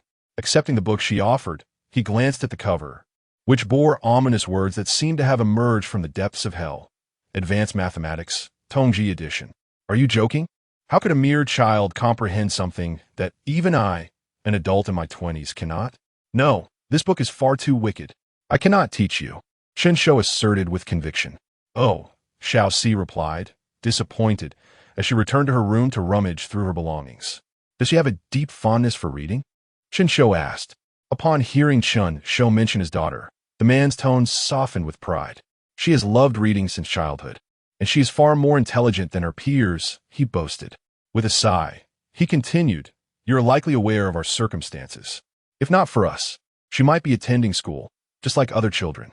Sometimes, I feel as if we are holding Xiaoxi back." "Not necessarily," Chen Shou thoughtfully replied. "In a bustling metropolis, temptations abound." The conversation momentarily fell into silence. Shortly after, a middle-aged woman, her face marked by the passage of time and her arms bearing excess flesh, entered the room. Upon seeing Chen Shou seated, she paused for a moment. Xiao Xi's friend, the man remarked, Xiao Xi's mother. The two exchanged polite nods. Xiao Xi, I'm back, the woman called out. The commotion in the room came to an abrupt halt, followed by the sound of bare feet thumping against the wooden floor. Xiao Xi dashed out of her room and leaped into her mother's embrace. Did you not inform us of a guest beforehand? The woman chided, affectionately stroking Xiao Xi's hair. This is Chen Shou. Xiao Xi introduced him proudly. Let us invite him for dinner. He has helped me tremendously, she added, tugging at her mother's sleeve. The woman's eyes widened in surprise as she turned to the man. After he nodded subtly, she consented. Meanwhile, Chen Shou accompanied the family into what they referred to as the kitchen. In their resource-scarce village, Xiao Xi's family gathered a bit of rice and unearthed some greens from their garden. They managed to kill a chicken to share among a few families, with the leftovers serving as a modest feast for their guest.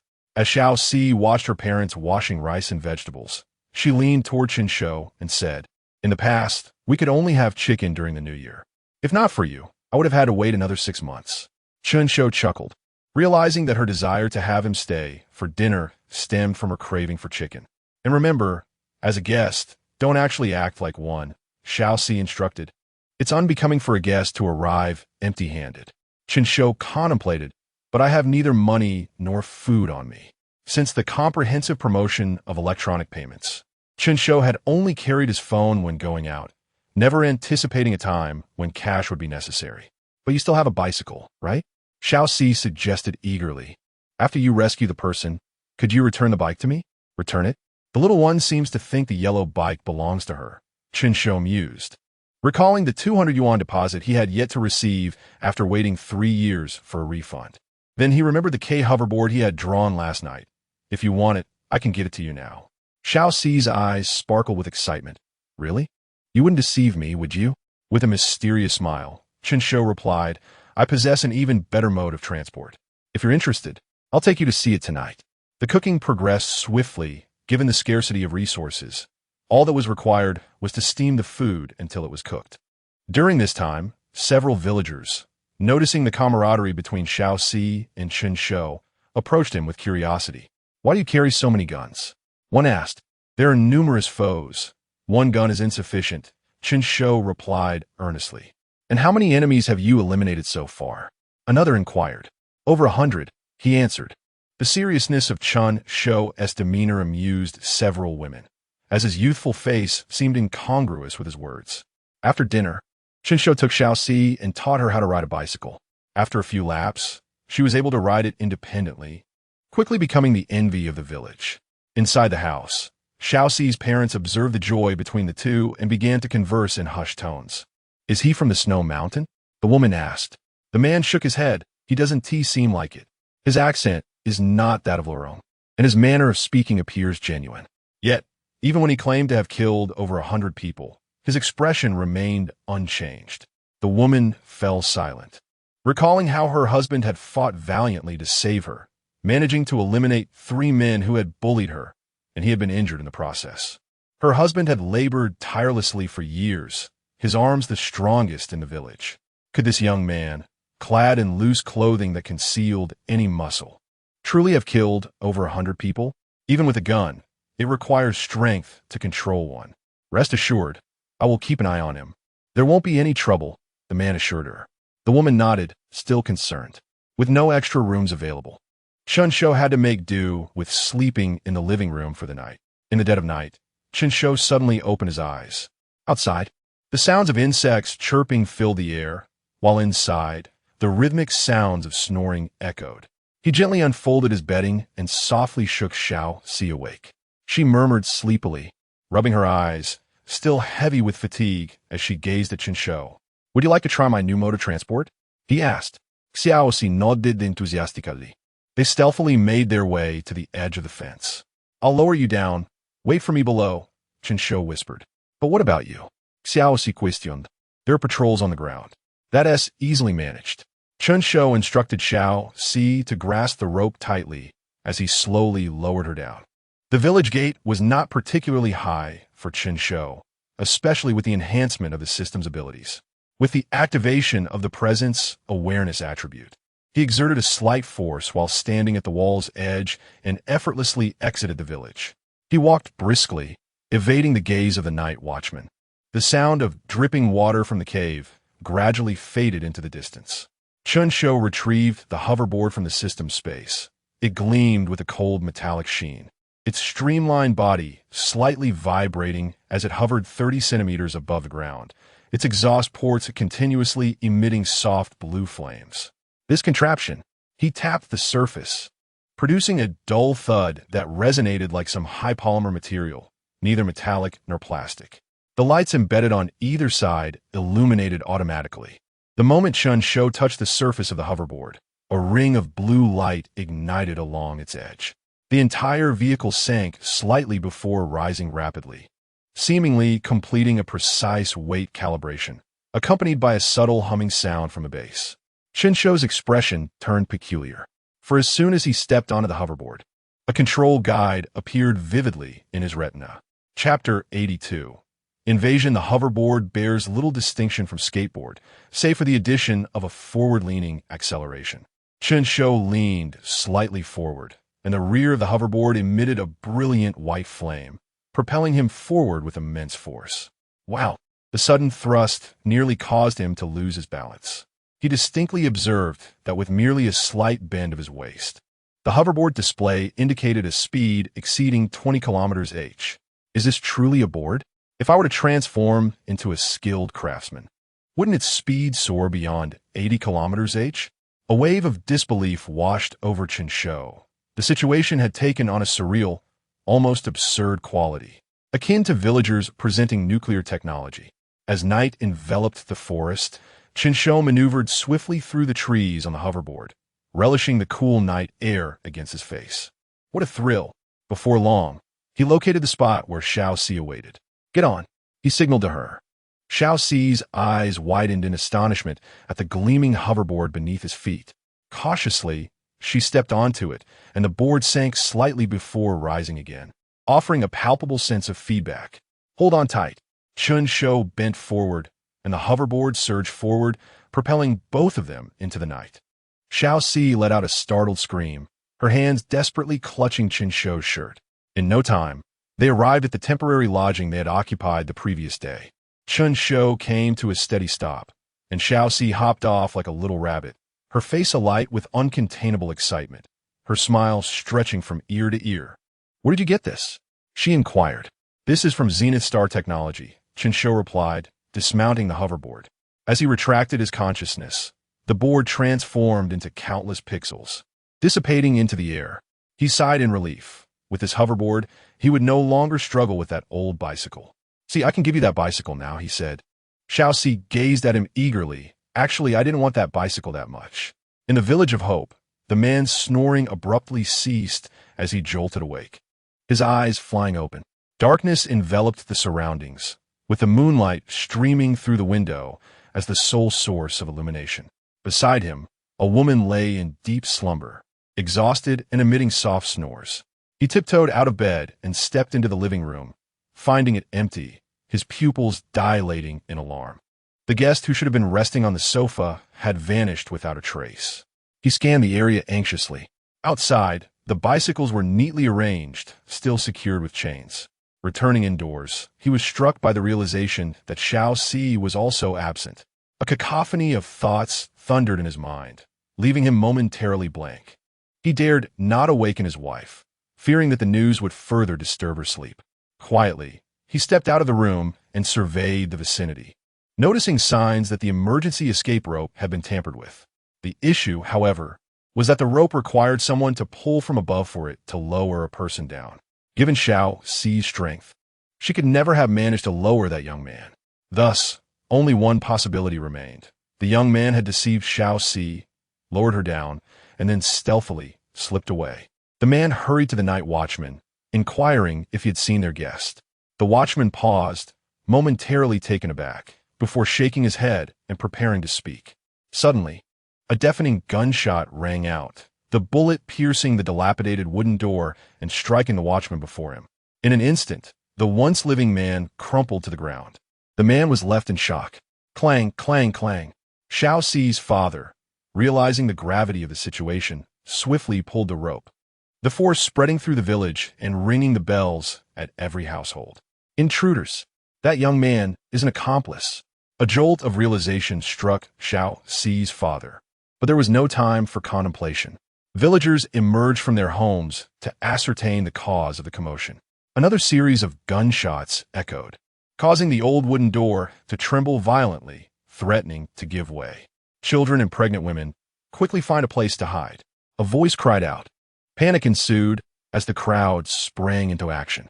Some frail women hurriedly led their children to higher ground for safety. The remaining men and women armed themselves with makeshift weapons, standing guard on either side of the door, bracing for the impending threat. The terrain here was treacherous, easy to defend, yet difficult to assault, allowing only one person to pass through the entrance. The villagers hesitated to climb the walls, fearful of becoming easy targets. Don't be afraid, just follow the training we've practiced. The village chief whispered reassuringly. This is not our first encounter with such a situation. As long as we adhere to our training, we shall be safe. Yet, some felt a surge of trepidation. Having grown accustomed to peaceful living, the sound of gunfire ignited their fears. This indicates they have come prepared. We must remain vigilant. The village chief declared sternly.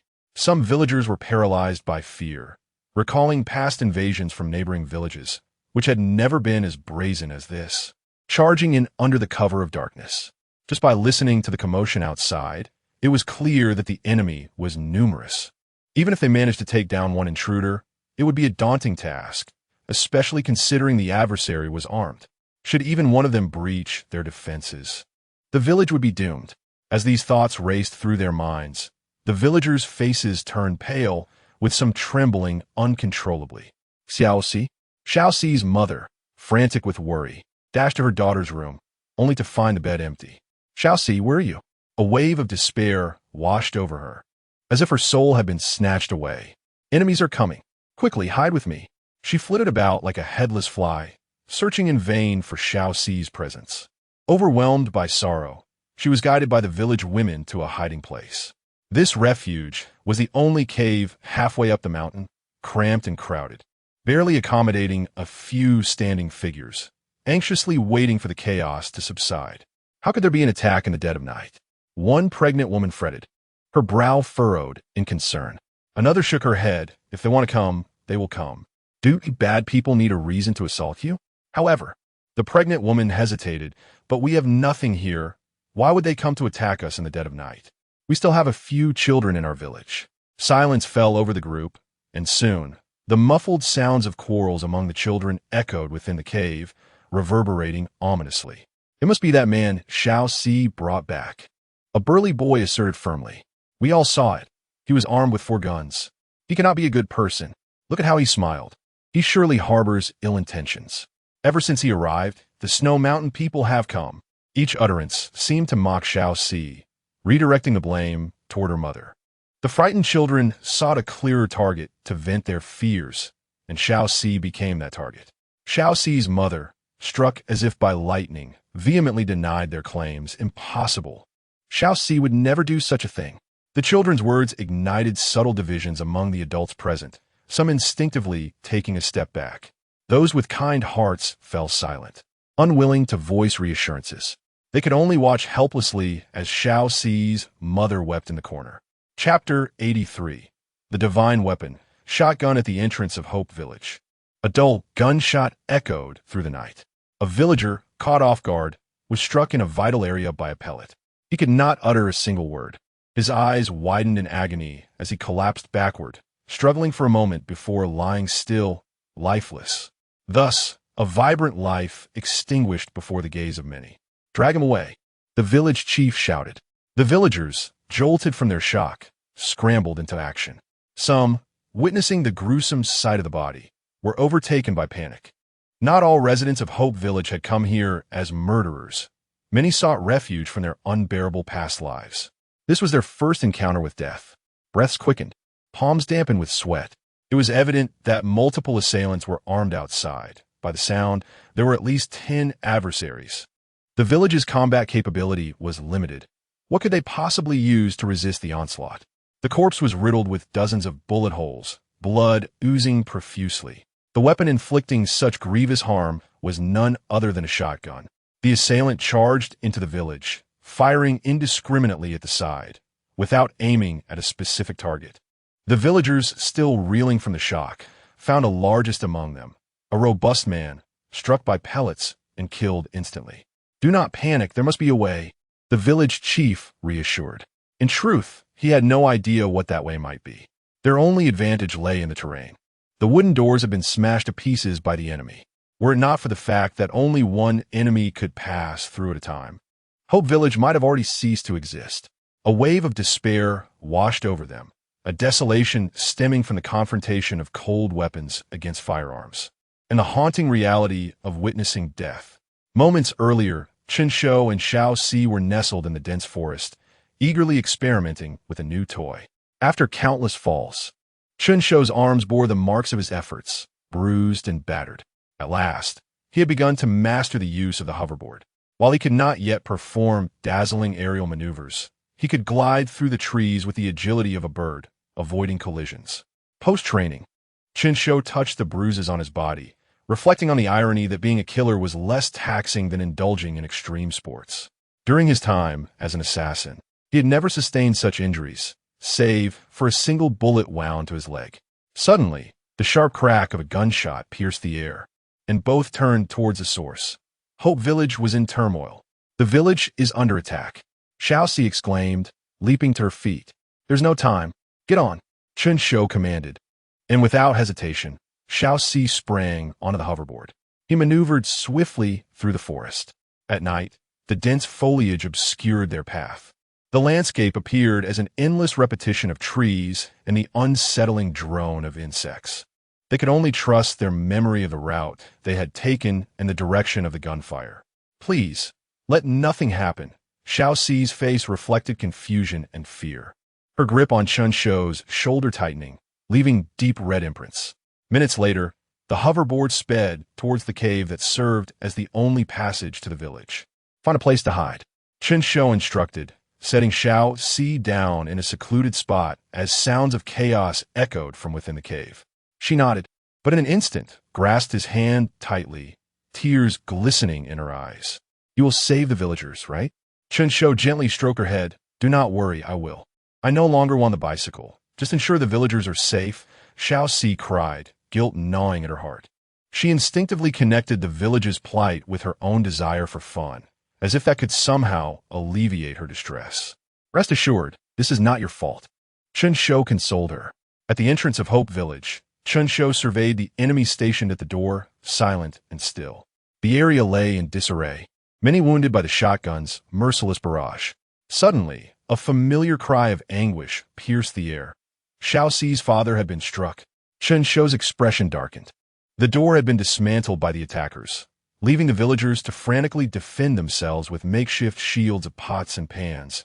Yet injuries continued to mount. With a swift motion, Chen Shou slid forward, closing the distance to the enemy. He lightly tapped the back of one adversary, whispering, "Brother, may I borrow your gun?" The enemy's expression turned to bewilderment, his mouth agape, as he prepared to respond, only to realize that the young man before him was not part of his squad. Alarmed, he raised his weapon, finger poised on the trigger, ready to fire. Bang! The thunderous gunshot rang out, yet the expected body did not fall. The dark cave now loomed like a monstrous beast, ready to consume all who entered, instilling a deep-seated dread. "What are you doing?" a teammate shouted, redirecting his aim. Seeing nothing but emptiness, they hesitated, then scolded. "Do you know how expensive bullets are?" "No, I definitely saw someone," the man replied, his voice tinged with panic. "He even asked to borrow my gun." "Who?" "You must be mistaken," another retorted angrily. Could I have truly erred? Doubt crept into the man's mind. As his companions turned, he suddenly felt a crushing blow to his head, as if struck by a hammer. His vision blurred. A ringing in his ears drowned out the chaos around him. "Just borrowing it. Why the anger?" The young man's voice echoed again in his ears. The man paled, frantically scanning for any sign of his assailant. Where are you?" His voice trembled, resembling that of a madman. He wildly fired his shotgun. The rear ranks, startled by this sudden turn of events, turned to see the man shooting indiscriminately. Confusion etched across their faces. What was happening? They murmured, witnessing their comrades' erratic behavior. The young voice sighed again. "This is wasteful. Let me teach you how to shoot." In an instant, an unseen force struck the man's hand, causing him to flinch in pain and release his grip on the gun. Yet the shotgun did not fall. Instead, it was caught firmly by a pair of large hands. "Everyone look at me." Suddenly, Chen Shou revealed himself. The enemies turned, weapons aimed at him. A sly smile crept across Chen Shou's face. In this moment, it is either you or me. He leapt into the air, soaring nearly 3 meters high. All enemies fell within his line of sight. Chen Shou pulled the trigger. The shotgun unleashed a torrent of pellets, each one twisting through the air as if guided by an unseen hand, finding its mark with precision. With every pellet aimed squarely at the foreheads of the adversaries. Those struck fell, some plummeting into the abyss below, shattered upon impact, while others collapsed lifeless to the ground. The enemies were utterly vanquished. Chapter 84. Exceptional emergency aid in but a fleeting second, Chen Shou concluded what appeared to be a hopeless battle destined for defeat. He descended gracefully to the ground, exhaling a sigh of relief. Indeed, after previously dispatching over 100 individuals in one breath, he had now eliminated a dozen with a single shot, and yet his psyche remained remarkably unperturbed. He gazed at the firearm in his hand, a true marvel of close-range weaponry. One shot, one annihilation. Cherishing the shotgun, he marveled at its beauty.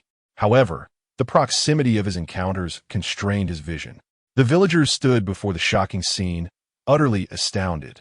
Although they had little experience with firearms, they possessed a rudimentary understanding of their various types. They had witnessed the devastating power of shotguns firsthand. Many had succumbed instantly to its lethal ammunition.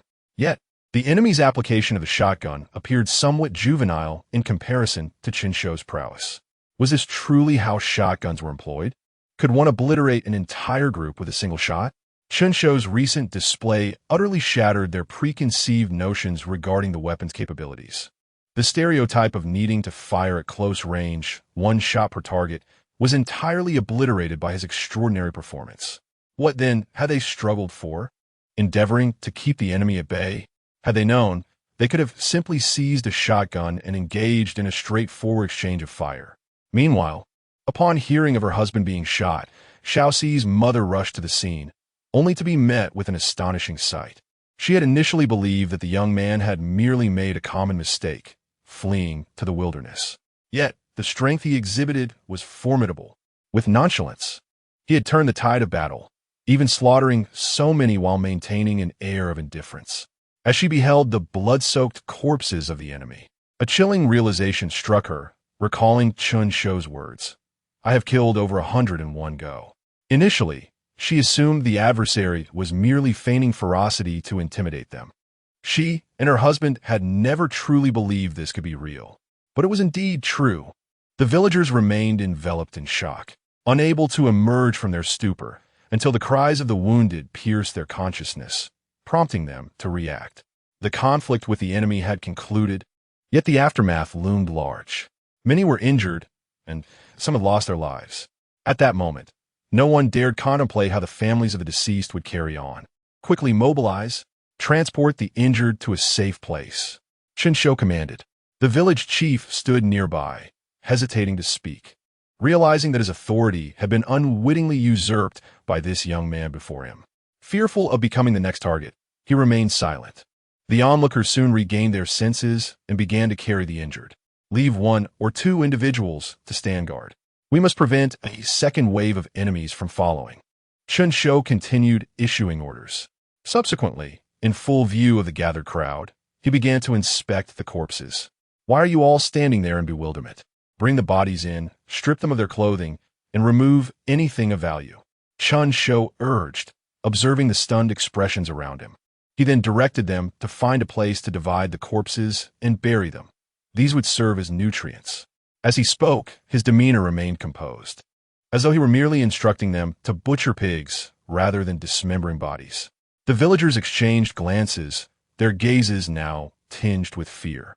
Surely, someone capable of uttering such words with such calmness must be a madman. Once the looting was complete, Chen Shou distributed several firearms to the villagers. You shall temporarily guard the village with these. When I depart, I expect them to be returned. Are you not offering these to us? A villager ventured cautiously. Chen Shou's piercing gaze silenced him, causing the man to tremble. Offer them to you? What a jest. I cannot ascertain the worth of each firearm. But given Sushi's apparent distress over the bullets and costs involved, they must be quite valuable. What can you possibly offer as collateral?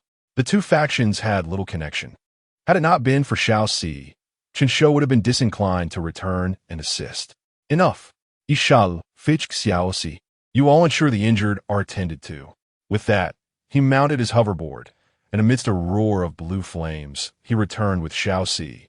In the village chief's home, now the council chamber of Hope Village, the injured lay strewn upon the ground, wailing in agony.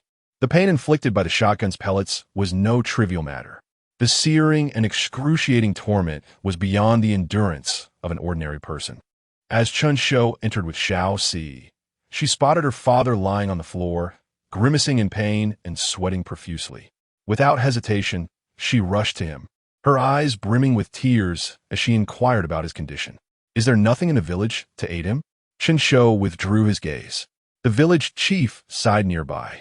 Merely obtaining sufficient food is a challenge. Where would we find medical supplies? After contemplating, Chen Shou suggested, boil some water.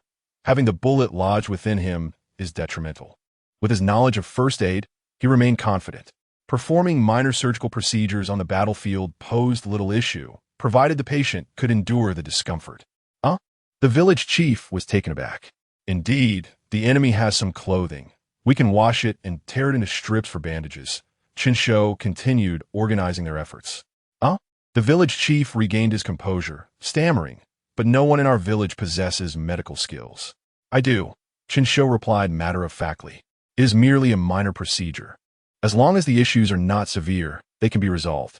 The village chief was flabbergasted. How do you know so much? First, you eliminated all the enemies in an instant, and now you claim you can perform surgery. Who exactly are you? Time is of the essence. Move swiftly, Chen Shou urged, his tone serious. Understood. The village chief finally turned and issued commands, prompting the village to spring into action. At that moment, Xiao Si's eyes were red and swollen, as if she had wept in her hiding place. Is my father going to be all right? She asked anxiously. Rest assured, as long as he can still feel pain and express emotions, he is not at death's door, Chen Shou assessed. Xiao Si felt a wave of relief wash over her. She wished for Chen Shou to operate on her father first, but quickly realized that many others were in far worse condition.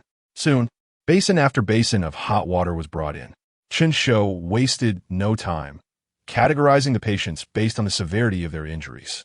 The most critical were prioritized for hemorrhage control, followed by assessing whether surgery could be performed. Every treatable condition was addressed first. As the operations progressed, beads of sweat dotted Chen Shou's forehead.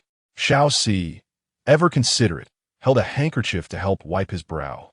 Time slipped away, and at last, the final bullet was extracted from the last patient. The surgery concluded, and Chen Shou collapsed onto the ground, utterly exhausted. The onlookers exchanged glances at a loss for words. The experience was overwhelmingly shocking. Although they had not directly witnessed surgery before, the man before them moved with such swift precision that the pain of incision was fleeting, and the bullet was removed in no time. All 7 patients had successfully undergone surgery. Chen Shou sprawled on the ground, gasping for breath. He had not anticipated that performing surgery would be such a draining endeavor. At that moment, an alert chimed in his ear. Emergency aid knowledge gold proficiency has increased by 1. Chapter 85. The agreement upon hearing the system's prompt. Chen Shou was momentarily taken aback. Why was there still experience to be gained beyond the golden tier? Feeling a twinge of displeasure. It was akin to drawing a fully leveled character in a game like Hakimi's, only to find a new progress bar added after an update.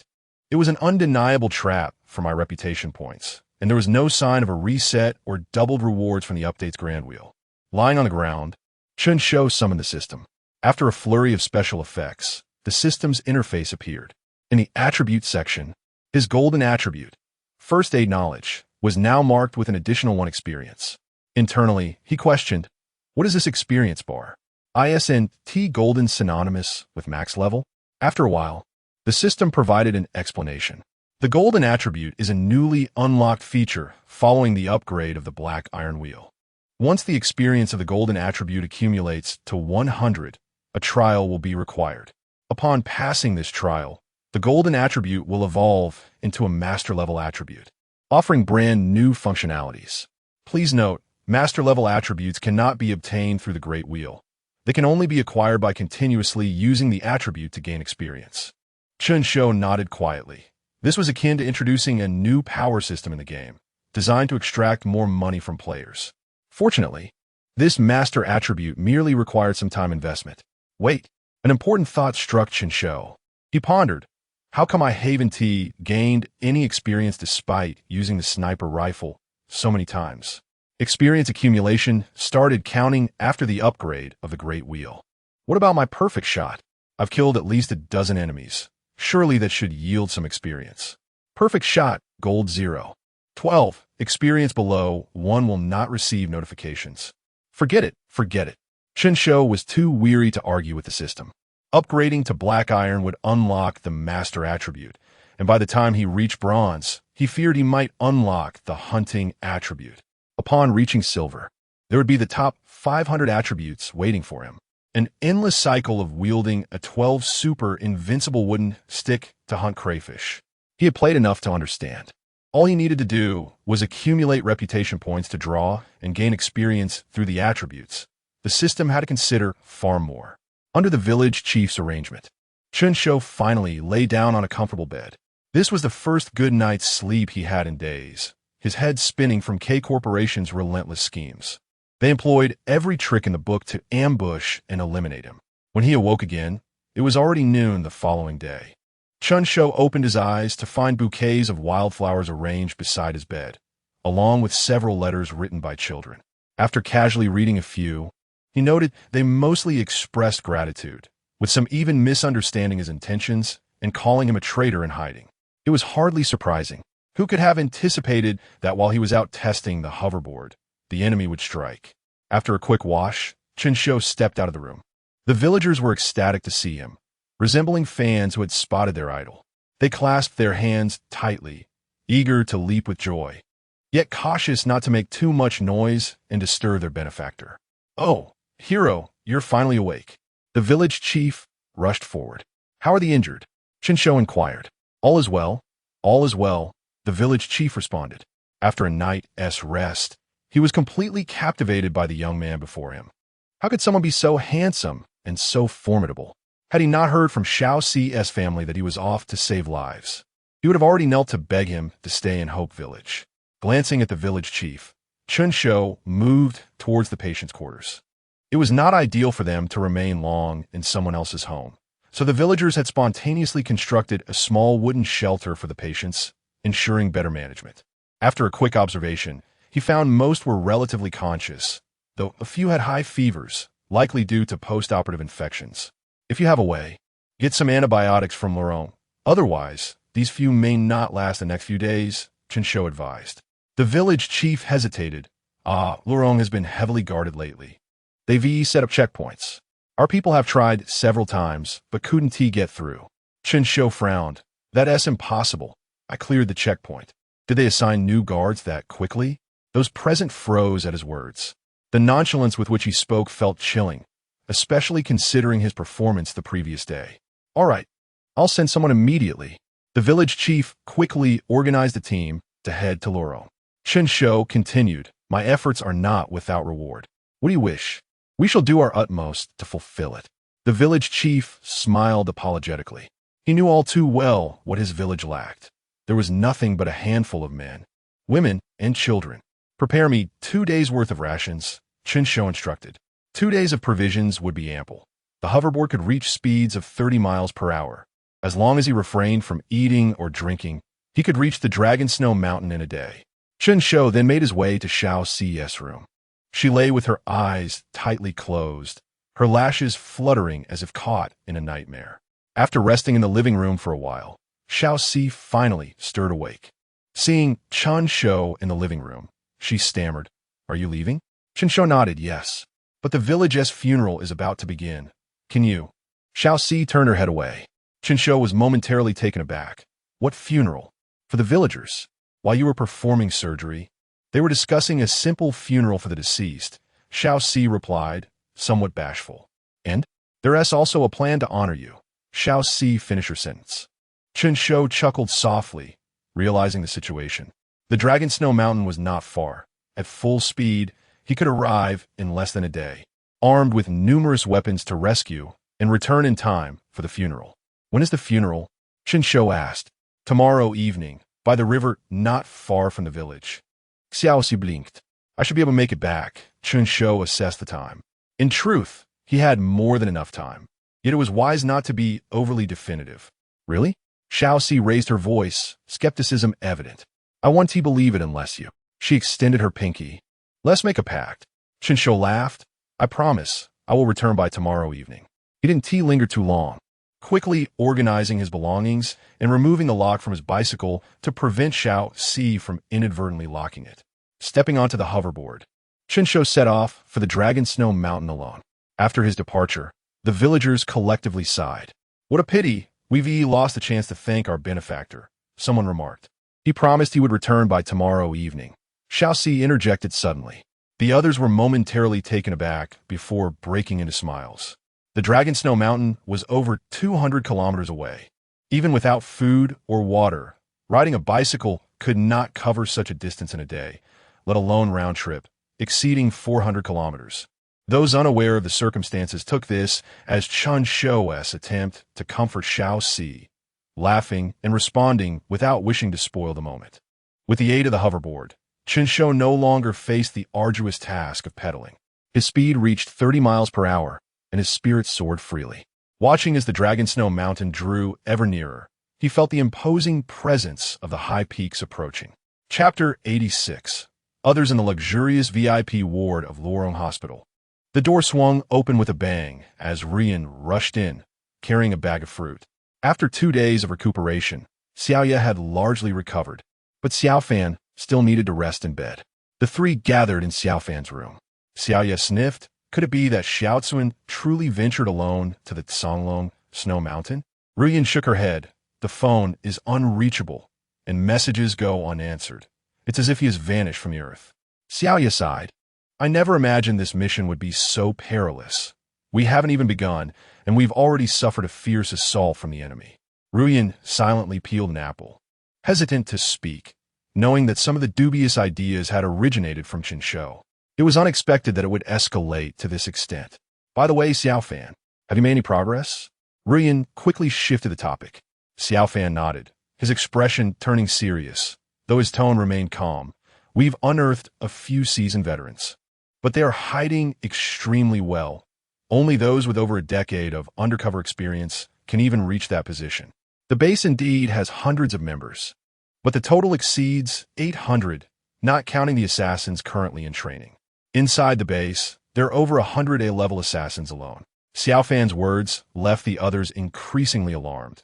The sheer number of A-level assassins could easily overwhelm the three of them. Ruyan silently calculated.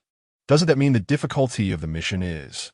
The official statement is to maintain the team at A level, but exceedingly close to S level. Xiaofan sighed. But if it's just Xiaocuan alone, it will undoubtedly be an S-level hellish challenge. Xiaoya frowned. Completing an S-level task alone is tantamount to a death sentence. Don't be so pessimistic. Ruyan attempted to regain the mood. Have you forgotten about the Wanhu Tower incident? Over 100 people died in one night. Both Xiaoya and Xiaofan fell silent. Having spent considerable time in the organization, they understood that individual strength struggled to withstand S-level missions. On the surface, some individuals had completed S-level tasks, but only with the support of a team. Although it was true that the Wanhu Tower incident resulted in hundreds of deaths. The following day, the high-ranking official responsible for the matter, Lurong, also perished, leaving no one aware of the truth. Now, the trio, who once belonged to a team, lingered in the hospital to recuperate, unable to assist in any way. It could be said that Xiaocuan had no team support whatsoever. If he succeeded, it would be a significant achievement. Xiaofan and Xiaoya were unsure how to face Chen Shou. Rest assured, Rian spoke up, I am well aware of Xiao Tzuan's capabilities. He is far more formidable than the records suggest. Let us hope, the other two replied with concern. A sleek private jet landed smoothly, emitting a piercing screech as the tires made contact with the runway. Su Shi, dressed casually with a hint of a smile, was accompanied by Xiao Yuqian, who maintained a stoic demeanor akin to a dutiful bodyguard. The two exchanged no idle chatter and promptly entered a vehicle, heading straight for the opulent Howei Grand Hotel in the city, where they found Dong Zhaoxi, visibly anxious. Boss Dong, I trust all is well? Su Shi's tone was gentle. Dong Zhaoxi's shirt was nearly drenched with sweat. The disappearance of Su Shi's ace was a predicament he could not escape. It has been a while since we caught up. Let's find a place to discuss, Su Shi suggested. Old Su, Su Zong, what brings you both here? Dong Zhaoxi forced a smile that was more painful than tears. To reminisce, Su Shi replied with a warmer smile. Let us find a quiet place to converse. By the way, please cancel all the reservations at the restaurant for today. I prefer not to be disturbed while dining. Minutes later, all guests booked at the Howei Grand Hotel received notifications stating that due to system maintenance, operations were temporarily suspended. Hours later, Su Shi and Xiao Yuqian leisurely exited the hotel, leaving behind a slumped Dong Zhaoxi in a chair. Is that it? Xiao Yuqian frowned. That fellow clearly has something amiss. Su Shi shot him a glance, his tone lighthearted. There are no significant issues in the process. Dong Zhaoxi provided everything Chen Shou requested, and he promptly notified us of the village traps, albeit belatedly. If you are so bored, you can handle him yourself. Clean up the mess on your own. Xiao Yuqian rubbed his chin, still uneasy, but Chen Shou is unreachable now. It hardly seems safe. You are aware of the incident with 100 deaths. Do you think it was solely Chen Shou's doing? Xiao Yuqian raised an eyebrow. Based on my past experiences, it is impossible. However, given Chen Shou's displayed capabilities, there is a high likelihood he was involved, Su Shi remarked as he got back into the car. To undertake a task nearly at S level alone? Has he lost his mind? Xiao Yuqian chuckled bitterly. Even someone as seasoned as Xiao Yuqian felt a twinge of fear at the thought of what Chen Shou might be doing. He is a valuable asset. It would be a pity if he were to meet an untimely end. Su Shi smiled. I believe he can accomplish it. So you have high hopes for your new recruit? Xiao Yuqian was somewhat surprised. Su Shi was notoriously stingy with praise, yet in the past month, he had commended Chen Shou more than he had in the past decade combined. He has surprised me multiple times. Why not trust him once more in such matters? Su Shi motioned for the driver to start the car. In the secret base of K Society at Songlong Snow Mountain, a well-dressed, middle-aged man stood before an immense surveillance wall, calmly issuing commands into a microphone. Increase the density of the defense line by double. Place a watchtower every 200 meters and have patrol teams of 6 cross-patrolling. Not even a fly should pass through. An assistant murmured, isn't this a bit excessive? We have over 800 elites, including more than 100 ill-level operatives. Excessive? The middle-aged man scoffed, as if he had heard the most amusing joke. I single-handedly wiped out over 100 people at the Wanhu Tower. You call that excessive? If I could, I would have requested orbital cannon support. But the assistant's eyes flickered, hesitating. Put away those petty thoughts. The man's gaze was sharp as a knife, piercing through the assistant's intentions. Once you enter this base, your life belongs to K Society. Stay, and you may still have a chance to benefit. Try to escape? Think of your family and friends. Those bigwigs above could find a way to make your ancestors' bones dust. The assistant immediately shuddered, cold sweat pouring down, yes? You're right. Even if he is strong, he is just one person. Our 800 brave warriors could easily overwhelm him. A cruel smile crept across the middle-aged man's lips, his eyes gleaming with calculation. At over 3,000 meters on Songlong Snow Mountain, I have set up 16 watchtowers along the perimeter, with nearly 100 personnel. Spread out. Does he think he can sneak in undetected? Dream on. This is merely an appetizer. My true intention, he lowered his voice, a hint of pride creeping into his tone, is to wear him down. How much ammunition can he bring alone? The more advanced the equipment, the heavier the burden, the slower he'll arrive, and the more fortified our defenses will become. If he dares to launch a light assault, Then we'll send those useless C and D level operatives out on patrol, treating it as practical training for new recruits, exhausting his ammunition first. Once he is out of supplies, that will be the moment for our A-level assassins to make their move. The assistant's eyes sparkled, as if he could already envision Chen Shou being overwhelmed, excitedly rubbing his hands together. Boss, you are brilliant. He is doomed. The middle-aged man nodded in satisfaction, his gaze once more directed at the screen, as if he had already seized control of everything. Chapter 87. Arrival at the southwest pinnacle. Zonglong Snow Mountain. At the foot of Zonglong Snow Mountain, a team clad in camouflage uniforms was patrolling a fixed location, their actions resembling that of NPCs engaged in point-to-point operations. Not a word was uttered. They merely executed their duties in silence. Externally, the most prominent figure led the group, while the youngest trailed at the rear. Suddenly, the young man came to a halt, drawing the attention of the others. He gestured, prompting the leader to display a look of disdain before waving his hand dismissively. The youth, as if granted a reprieve, dashed into a nearby thicket, eager to liberate his nature. However, he was swiftly silenced by Chen Shou, who emerged from behind a tree, covering the young man's mouth. As the young man struggled to scream, Chen Shou deftly struck the back of his neck with the butt of his gun, rendering him unconscious with precision. Without hesitation, Chen Shou wiped the young man's neck clean. Minutes later, the patrol team, growing impatient, noticed the young man returning with his head bowed. Just as the leader prepared to mock him, a sense of unease washed over him. He instinctively raised his hand, signaling the team to draw their weapons. "A llama is approaching from the east," the leader suddenly exclaimed. Chen Shou was puzzled. Had he been exposed? Faced with the darkened muzzles of their guns, he decisively activated his presence attribute. In the blink of an eye, to the astonishment of the patrol team, Chen Shou's figure vanished into thin air. The patrol team erupted in chaos, forming a circle back-to-back, scanning their surroundings anxiously. With a series of muffled thuds, all but the leader collapsed, their faces frozen in expressions of terror and confusion, never comprehending from which angle the bullets had come. Chen Shou reappeared, leisurely strolling up to the lone leader. "May I ask you something?" he inquired. The leader's pupils dilated, suppressing his fear, and he urgently pressed his earpiece, shouting with all his might, "Enemy attack. A perimeter breach in Area A. Repeat. Breach." Bang! A bullet struck him squarely between the eyes, abruptly halting his call. The leader's eyes widened in shock as he slowly fell. "How troublesome. Can't we have a civil conversation? Must you force my hand?" Chen Shou shook his head in resignation, expertly scavenging the patrol team's weapons and ammunition, slinging them over his shoulder before ripping the still crackling earpiece from the leader's ear. "Everyone, pay attention," he bellowed into the communication channel. "The target is exceedingly audacious. Disperse and take up positions. Engage freely. Reduce him to ashes. At the mountain's base." Chen Shou paid no mind to the enemy's impotent fury. With a soft hum, blue flames erupted from the underside of his hoverboard, propelling him upward like a streak of blue light, undeterred by the sloping terrain. "Woo! Take off!" The biting cold wind invigorated Chen Shou, nearly eliciting a shout of exhilaration as he grasped a rifle in each hand, his gaze sharp as an eagle's.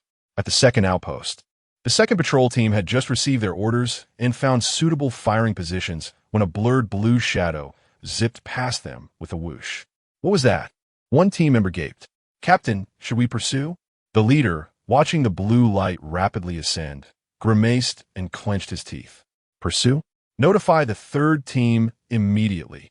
Inform them of an enemy on a flying board. Prepare for concentrated fire." Chen Shou glanced over, bemused. "Oh, why is there no one at the second outpost? Have they all clocked out?" At the third outpost, an urgent warning blared through the leader's earpiece. "Warning. Target approaching at extreme speed. Repeat. Extreme speed." The third team's leader scoffed. "Extreme speed? On this snow-capped mountain over 3,000 meters high? What a joke. Is it a slide?" Before he could finish his thought, bang, bang, bang, bang, bang. 5 crisp gunshots rang out almost simultaneously nearby. His 5 team members, without even catching a glimpse of the enemy, fell as if called. Precision bullets, finding their marks in their heads, collapsing into the snow without a sound.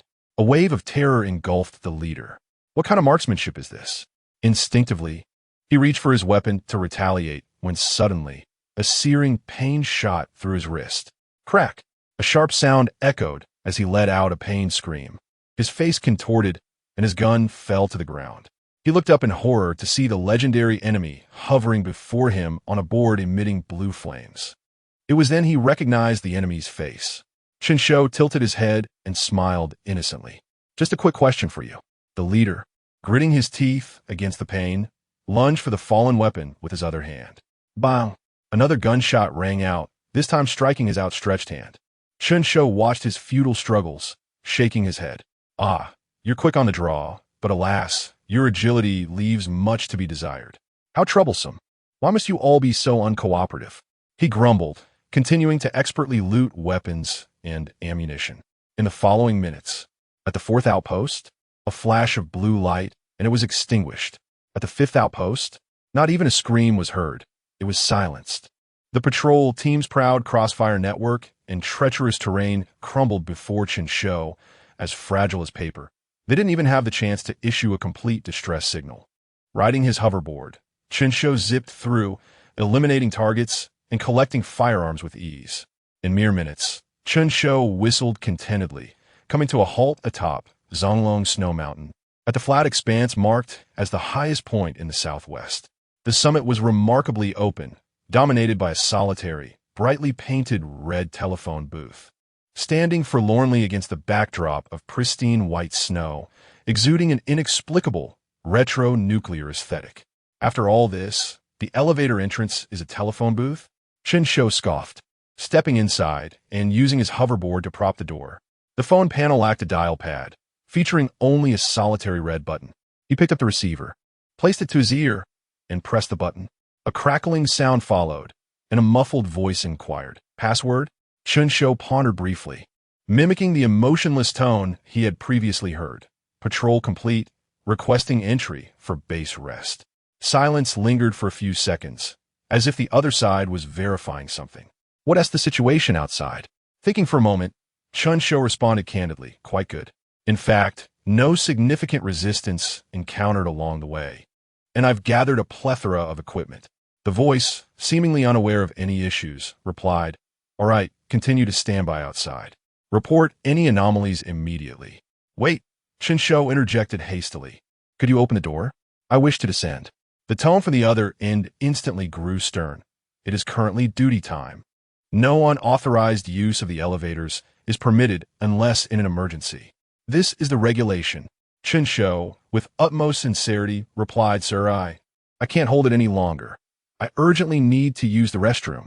The response from the other end was a long pause of 5 seconds before it came back. Gritted teeth evident in the voice. "If you're urgent, just hold it. There are still 3 hours until the shift change. Address it at the designated time." The line went dead with a harsh click. Chen Shou, left with only the busy tone in hand, wore a face of dissatisfaction. After a moment's contemplation, he approached the nearest equipment provider and swiftly removed the camouflage cold weather gear from the individual, donning it himself. Having completed this task, and with time to spare, Chen Shou took out his phone and captured several photos of the majestic snow-capped mountains alongside a red telephone booth. He planned to share them with Su Shi and Xiao Yuqin upon his return, and perhaps send a few scenic shots to Xiao Si, ensuring to select some devoid of any morbid sights. At long last, 3 hours passed. A low rumble echoed from the solitary flat land atop the mountain, followed by a gradual opening to the sides, revealing a profound entrance. Snowflakes fell gently as a colossal metallic lift platform ascended, bearing a new team of patrolling officers. Chapter 88, A Path of Carnage, additional chapter on the lift platform. A newly arrived squad of patrolling officers had yet to acclimatize to the transition from light to darkness when they were greeted by a young man in their uniform, flashing them a radiant smile. Before they could process the situation, a series of faint popping sounds echoed, and this brigade of reinforcements honorably joined the ranks of the fallen. "The service attitude of Company K is truly commendable," Chen Shou mused, swiftly collecting the freshly minted spoils of war. Knowing I was descending, They even dispatched an additional team to extend their warm regards. He clapped his hands, leisurely standing on the lift platform as if awaiting a subway train, anticipating the antique elevator's next movement. With a rumble and a clang, accompanied by noises that seemed capable of shattering bones and the groans of overburdened gears, the lift began its slow descent. 100 meters, 300 meters, the bright lights above vanished completely, leaving only a few dim emergency lights at the platform's edge as the solitary source of illumination. Simultaneously, in the base's monitoring room, a middle-aged man, who had been comfortably ensconced in his position, was jolted by the sight of a solitary figure on the surveillance screen. His heart seized, and he shouted for Team 13. "Respond if you hear me. Hello. Hello." The communication channel lay in a deathly silence. This was dire. Beads of cold sweat erupted on the man's forehead, instantly soaking his collar. Had it only been a few minutes? The enemy had breached the base entrance from the mountaintop. Were the dozens of guards in between merely paper dolls? Damn it. He could no longer maintain composure and snatched the microphone, his voice warped by fear and anger. "Everyone, pay attention. Immediately cease all tasks. Arm yourselves. Assemble at the main lift entrance. Block them off. Authorize free fire. Repeat, free fire." After his command, he slammed his palm down on the bright red emergency button, typically reserved for drills. Wail, wail, wail. In that instant, the entire base erupted like a disturbed hornet's nest. The shrill alarm instantly shattered the silence, spreading like an invisible plague through the cold metal corridors. The red warning lights at the corridor's end flickered wildly. What is happening? The assistant beside him trembled in fear. The enemy has breached our defenses. The middle-aged man's complexion turned ashen. He feared more the repercussions from headquarters if he lost the base than the enemy itself. Within the lift, Chen Shou rubbed his ears, irritated by the sudden cacophony. After another 10 minutes, the lift speed finally began to slow, emitting an excruciating creak. Ahead, a blinding light appeared, gradually widening into a grand entrance. Half a minute, 10 seconds, 5 seconds clang. The lift came to a halt with a resounding crash. Before him, a massive alloy door loomed. Hiss! With a puff of white gas from both sides, the door slowly slid open. The sight beyond was staggering. The narrow corridor was densely packed with at least 100 assassins, all armed with rifles and pistols, their dark muzzles trained outward, eyes fierce with resolve. "Conceal your presence. Initiate," Chen Shou silently commanded himself. Almost simultaneously with the doors opening, "Fire!" A voice bellowed, hoarse from exertion. "Ah-ta-ta-ta-ta-ta-ta. Bang, bang, bang, bang, bang, bang, bang." Hundreds of guns erupted in a symphony of gunfire. The torrential hail of bullets engulfed the entire lift platform in an instant. Flashes of fire illuminated the scene, smoke billowed, and the sounds of metal clashing and ricocheting echoed throughout. This barrage of saturation lasted several seconds until the leader signaled for cessation, and the gunfire gradually subsided. As the smoke slowly cleared, the lift platform lay barren. Not a single corpse remained. Only a carpet of spent shells littered the ground. Where are they? Where did such a formidable enemy go? They couldn't have turned to ash, could they? Impossible. They've been right there. The assassins blocking the door exchanged bewildered glances, utterly confounded. In the monitoring room, the middle-aged man was equally stunned, shouting into the microphone. "Where are they? I demand to know where they are. Have they vanished?" A nearby assassin trembled as he reported. "Sir, they're truly gone." The middle-aged man nearly collapsed from rage. "What do you mean gone? A living person can't just disappear into thin air. Are you all fools?" Just then, a mocking voice echoed from the back of the crowd. Everyone froze, startled, and turned around. There stood Chen Shou, having mysteriously appeared behind them, wielding a shotgun pointed directly at them. Though shocked, the assassin's training kept them from scattering. Some even displayed a dismissive expression, believing that a shotgun could only incapacitate a few in the front, leaving ample opportunity for retaliation from those behind. "Nave?" A cold smirk curled Chen Shou's lips as he sprang into the air. The base's ceiling was not particularly high, yet his leap was akin to that of a feline, soaring to a height where he could survey the sea of enemies below. "Taste this." The trigger was pulled. Boom! A deafening explosion. The barrel erupted with blinding flames. Countless pellets scattered like celestial flowers, covering the entire corridor from bizarre angles. Each pellet found its mark with unerring precision. Chen Shou recalled a saying from a distant acquaintance. "My arrows will find you. Kill, kill, kill." The wails of the fallen barely had time to escape as the corridor became a gruesome tapestry of bodies. The hundreds of previously menacing foes were reduced to mere heaps. The scent of blood wafted through the air. Chen Shou landed gracefully, whistling as he muttered, "Done, time to wrap up." In the monitoring room, the middle-aged man stared at the screen, paralyzed by the carnage unfolding before him. He had never witnessed such a ruthless display of firepower.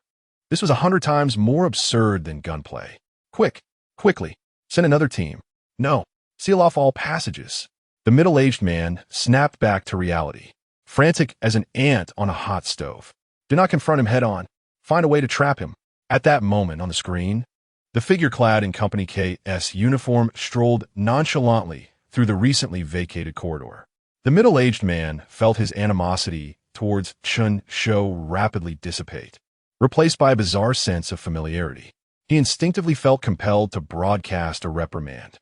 "Hey, you there, the one in Team 13's uniform.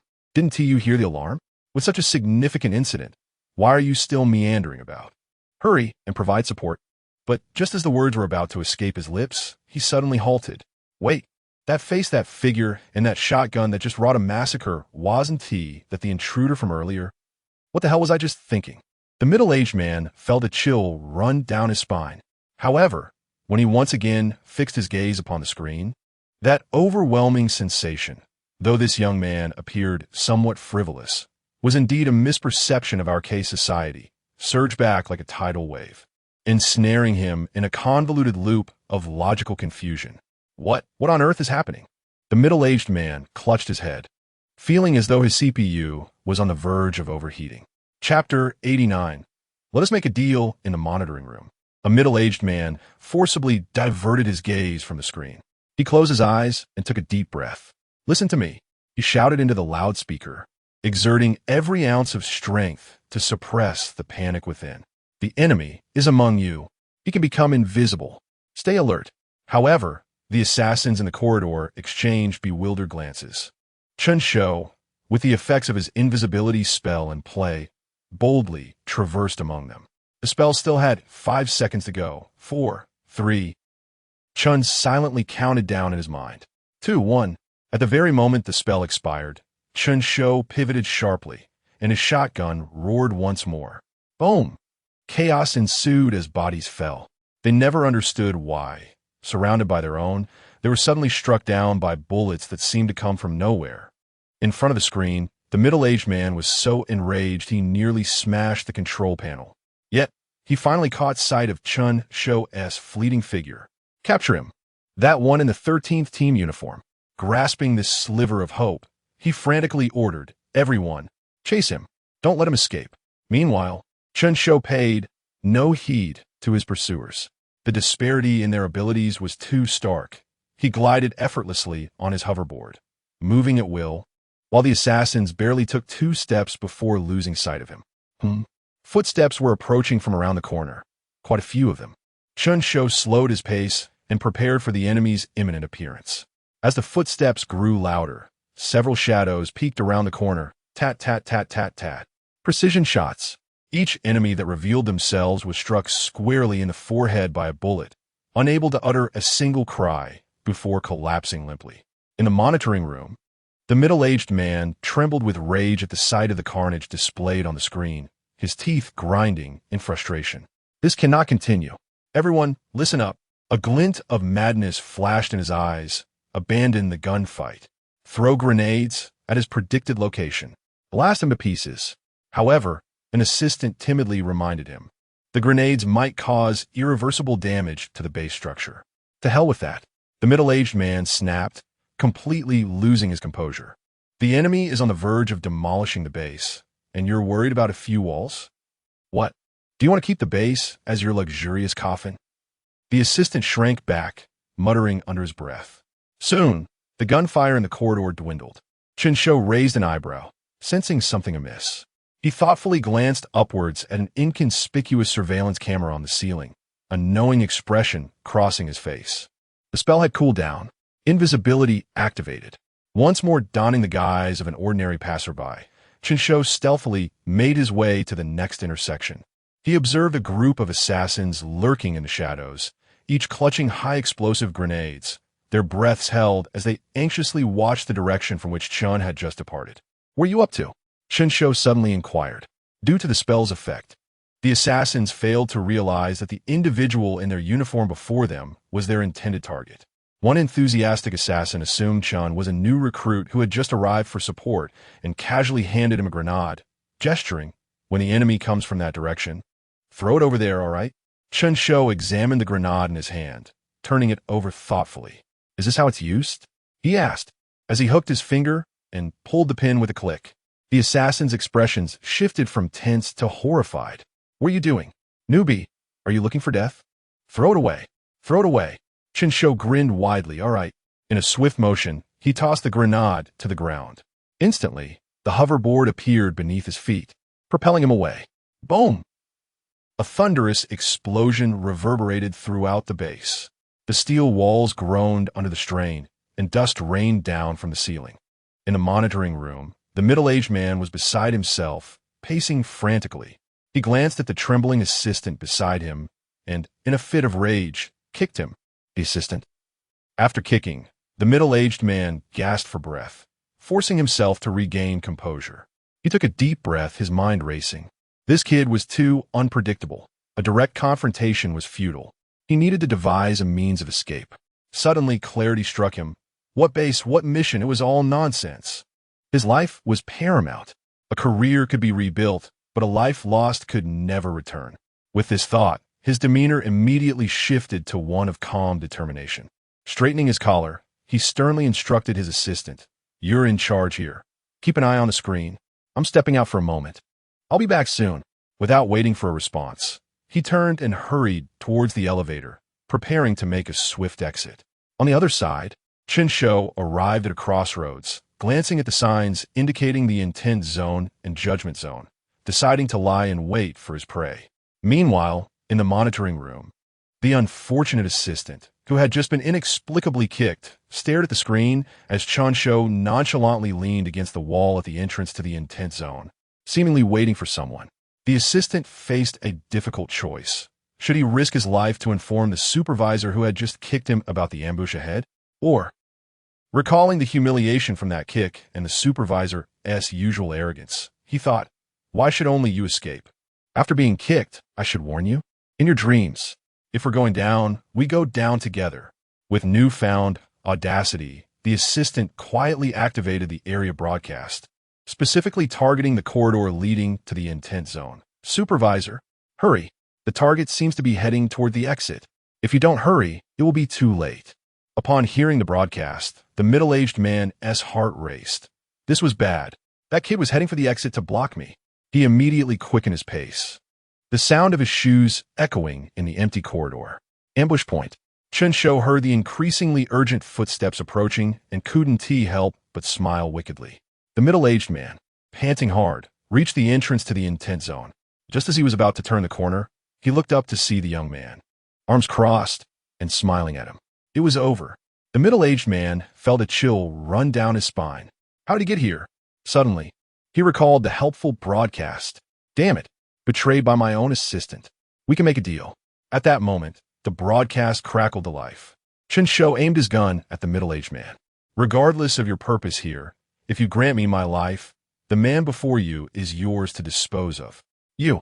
The middle-aged man was so enraged he nearly spat blood, pointing at the loudspeaker, cursing, "You bastard. I'm the base commander. He knows nothing. This deal is mine to make. I'm of greater value." From the left corridor, another wave of assassins poured out. Chen Shou's peripheral vision caught their silhouettes, while his other hand withdrew his gun, firing several shots. The middle-aged man's eyelids twitched, and his heart raced wildly. He was utterly convinced that when Chen Shou fired his weapon, he did not even take aim. He simply glanced at the approaching figure and could achieve a perfect hit every time. "All right, quiet down." Chen Shou raised his hand, signaling for a pause. I have a question to pose. The ludicrous idea of having your subordinates hurl grenades at me. Whose brainchild was that? He inquired with a seemingly cheerful demeanor. Yet his eyes betrayed no trace of mirth. It was him. It was him. The assistant from the broadcast hastily deflected the blame. He is the base administrator. Only he possesses the authority to issue such orders. Chen Shou nodded, as if enlightenment had dawned upon him. Oh, I see, it was you. His gaze shifted towards the middle-aged man, his smile becoming even more genial. The middle-aged man was drenched in cold sweat, feeling as though he were on the brink of suffocation. Now, let us change the subject, Chen Shou continued. Take me to someone. If you succeed, I shall consider sparing you. I can lead you to her. I am more familiar with her than he is. The assistant from the broadcast became agitated, fearing that he might lose this opportunity. I seek a girl, Chen Shou stated indifferently. Upon hearing this, the middle-aged man paused momentarily, as if struck by a thought, his mind racing before he quickly interjected, I know where she is. As he spoke, he discreetly concealed his hand behind his back, swiftly executing a series of intricate gestures. In the surveillance room, the assistant registered the middle-aged man's signals, his pupils dilating in alarm. That was the highest command to initiate the base's self-destruction protocol. Chapter 90. Breaking down the door in the fleeting moment of hesitation from the assistant, a gunshot rang out. The middle-aged man emitted a piercing scream as a bullet accurately pierced through the hand he had been gesturing with. You were told to remain calm. Chen Shou's voice was icy. I do not know what you intended to do just now, but I am more than willing to send you to your demise right now. Hurry. Why are you dawdling? Activate it. Despite the excruciating pain, the middle-aged man yelled hoarsely towards the direction of the surveillance. Yet, all he received in return was an oppressive silence. Chen Shou swiftly maneuvered and confronted the man. With a crisp crack, a well-executed elbow strike landed squarely on the man's thigh bone. Ah! The middle-aged man let out a heart-wrenching scream, his knees buckled, and he collapsed to the ground, his body going limp like a puddle of mud. He lay there, sweat and blood mingling, his body convulsing from the pain. Where's the girl? Chen Shou loomed over him, his voice devoid of any emotion. I cannot tell you. The girl is hidden in the lowest prison. Huh? Do you want to reconsider what you just said? Take me there. Chen Shou's tone remained impassive. The middle-aged man lay on the ground, gritting his teeth in agony. He gasped, I will take you there, but you must promise, after you find her, to take me away from here. Deal. Chen Shou nodded, effortlessly lifting the middle-aged man from the ground as if he were a mere chick. What followed was Chen Shou's personal showcase. He held the middle-aged man and made his way to the lowest level of the base. Along the way, any K-Corp assassins who dared to obstruct them, whether armed with guns, knives, or attempting ambushes, met the same fate. They were reduced to mere corpses on the floor. The middle-aged man witnessed this ruthless slaughter, his heart racing like a roller coaster, his complexion paling and cold sweat continuously dripping from him. Finally, they arrived at the base's lowest level. The lighting here was dim, and a musty odor permeated the air. On either side of the corridor were heavy prison doors, behind which faint knocking sounds and low whimpers could occasionally be heard. The girl you're looking for is on this level. The middle-aged man swallowed hard, his voice trembling. What crime did she commit to be locked away in such a dreadful place? Chen Shou frowned. I do not know the specifics, the middle-aged man grimaced. He cast a glance at the unfamiliar faces imprisoned on either side, all of whom appeared to be in poor mental condition. Which cell is she in? In the last one at the end, the middle-aged man pointed towards the far end of the corridor, where she was kept in solitary confinement. Chen Shou walked in the indicated direction and indeed found a door at the end that was distinctly different from the others. It had a small observation window. As Chen Shou leaned closer to peer through the window, he was taken aback. This was no prison cell. It was a lavish, single room. The interior was spacious, with modern minimalist decor, an independent bathroom, a comfortable bed, and even a desk with an expensive-looking reading lamp. The conditions here surpassed those of his previous rental apartment by a wide margin. All right then, how do we open the door to release her? The middle-aged man displayed a troubled expression. This needs to go through the control panel, requiring permissions from higher authorities, and would take layers of approvals to possibly unlock. Is it really that complicated? Chen Shou's brow furrowed deeper. Is K-Corp addicted to bureaucracy? The middle-aged man shrank back, too afraid to speak, internally lamenting his predicament. He was caught between a rock and a hard place. Offending the formidable figure before him meant an early demise, while angering the powerful figures behind him promised a slower death. Suddenly, an alarming announcement blared throughout the base. Warning! Warning! Base self-destruction procedure has been initiated. Repeat. Base self-destruction procedure has been initiated. Remaining time, 30 minutes. The shrill electronic voice echoed throughout the facility, and the red warning lights above began to flash erratically. What is happening? Chen Shou exclaimed. The middle-aged man's face turned as pale as a ghost. It's from a control panel. Someone has definitely activated the self-destruction protocol. Chen Shou's gaze hardened. What was that person on the broadcast doing? Impossible. He does not possess such high-level authority. The middle-aged man shook his head repeatedly. Suddenly, a thought struck him, and his voice trembled. It's the higher-ups. They know you are here to rescue someone. They would rather destroy the entire base than allow you to take her away. Chen Shou. He brushed his fingers against the heavy steel door before him, feeling the cold touch of metal. It seems I must resort to the most primal method. Taking a deep breath, Chen Shou tossed the middle-aged man behind him and addressed the direction of the cell. Everyone inside, step back. Stay away from the door.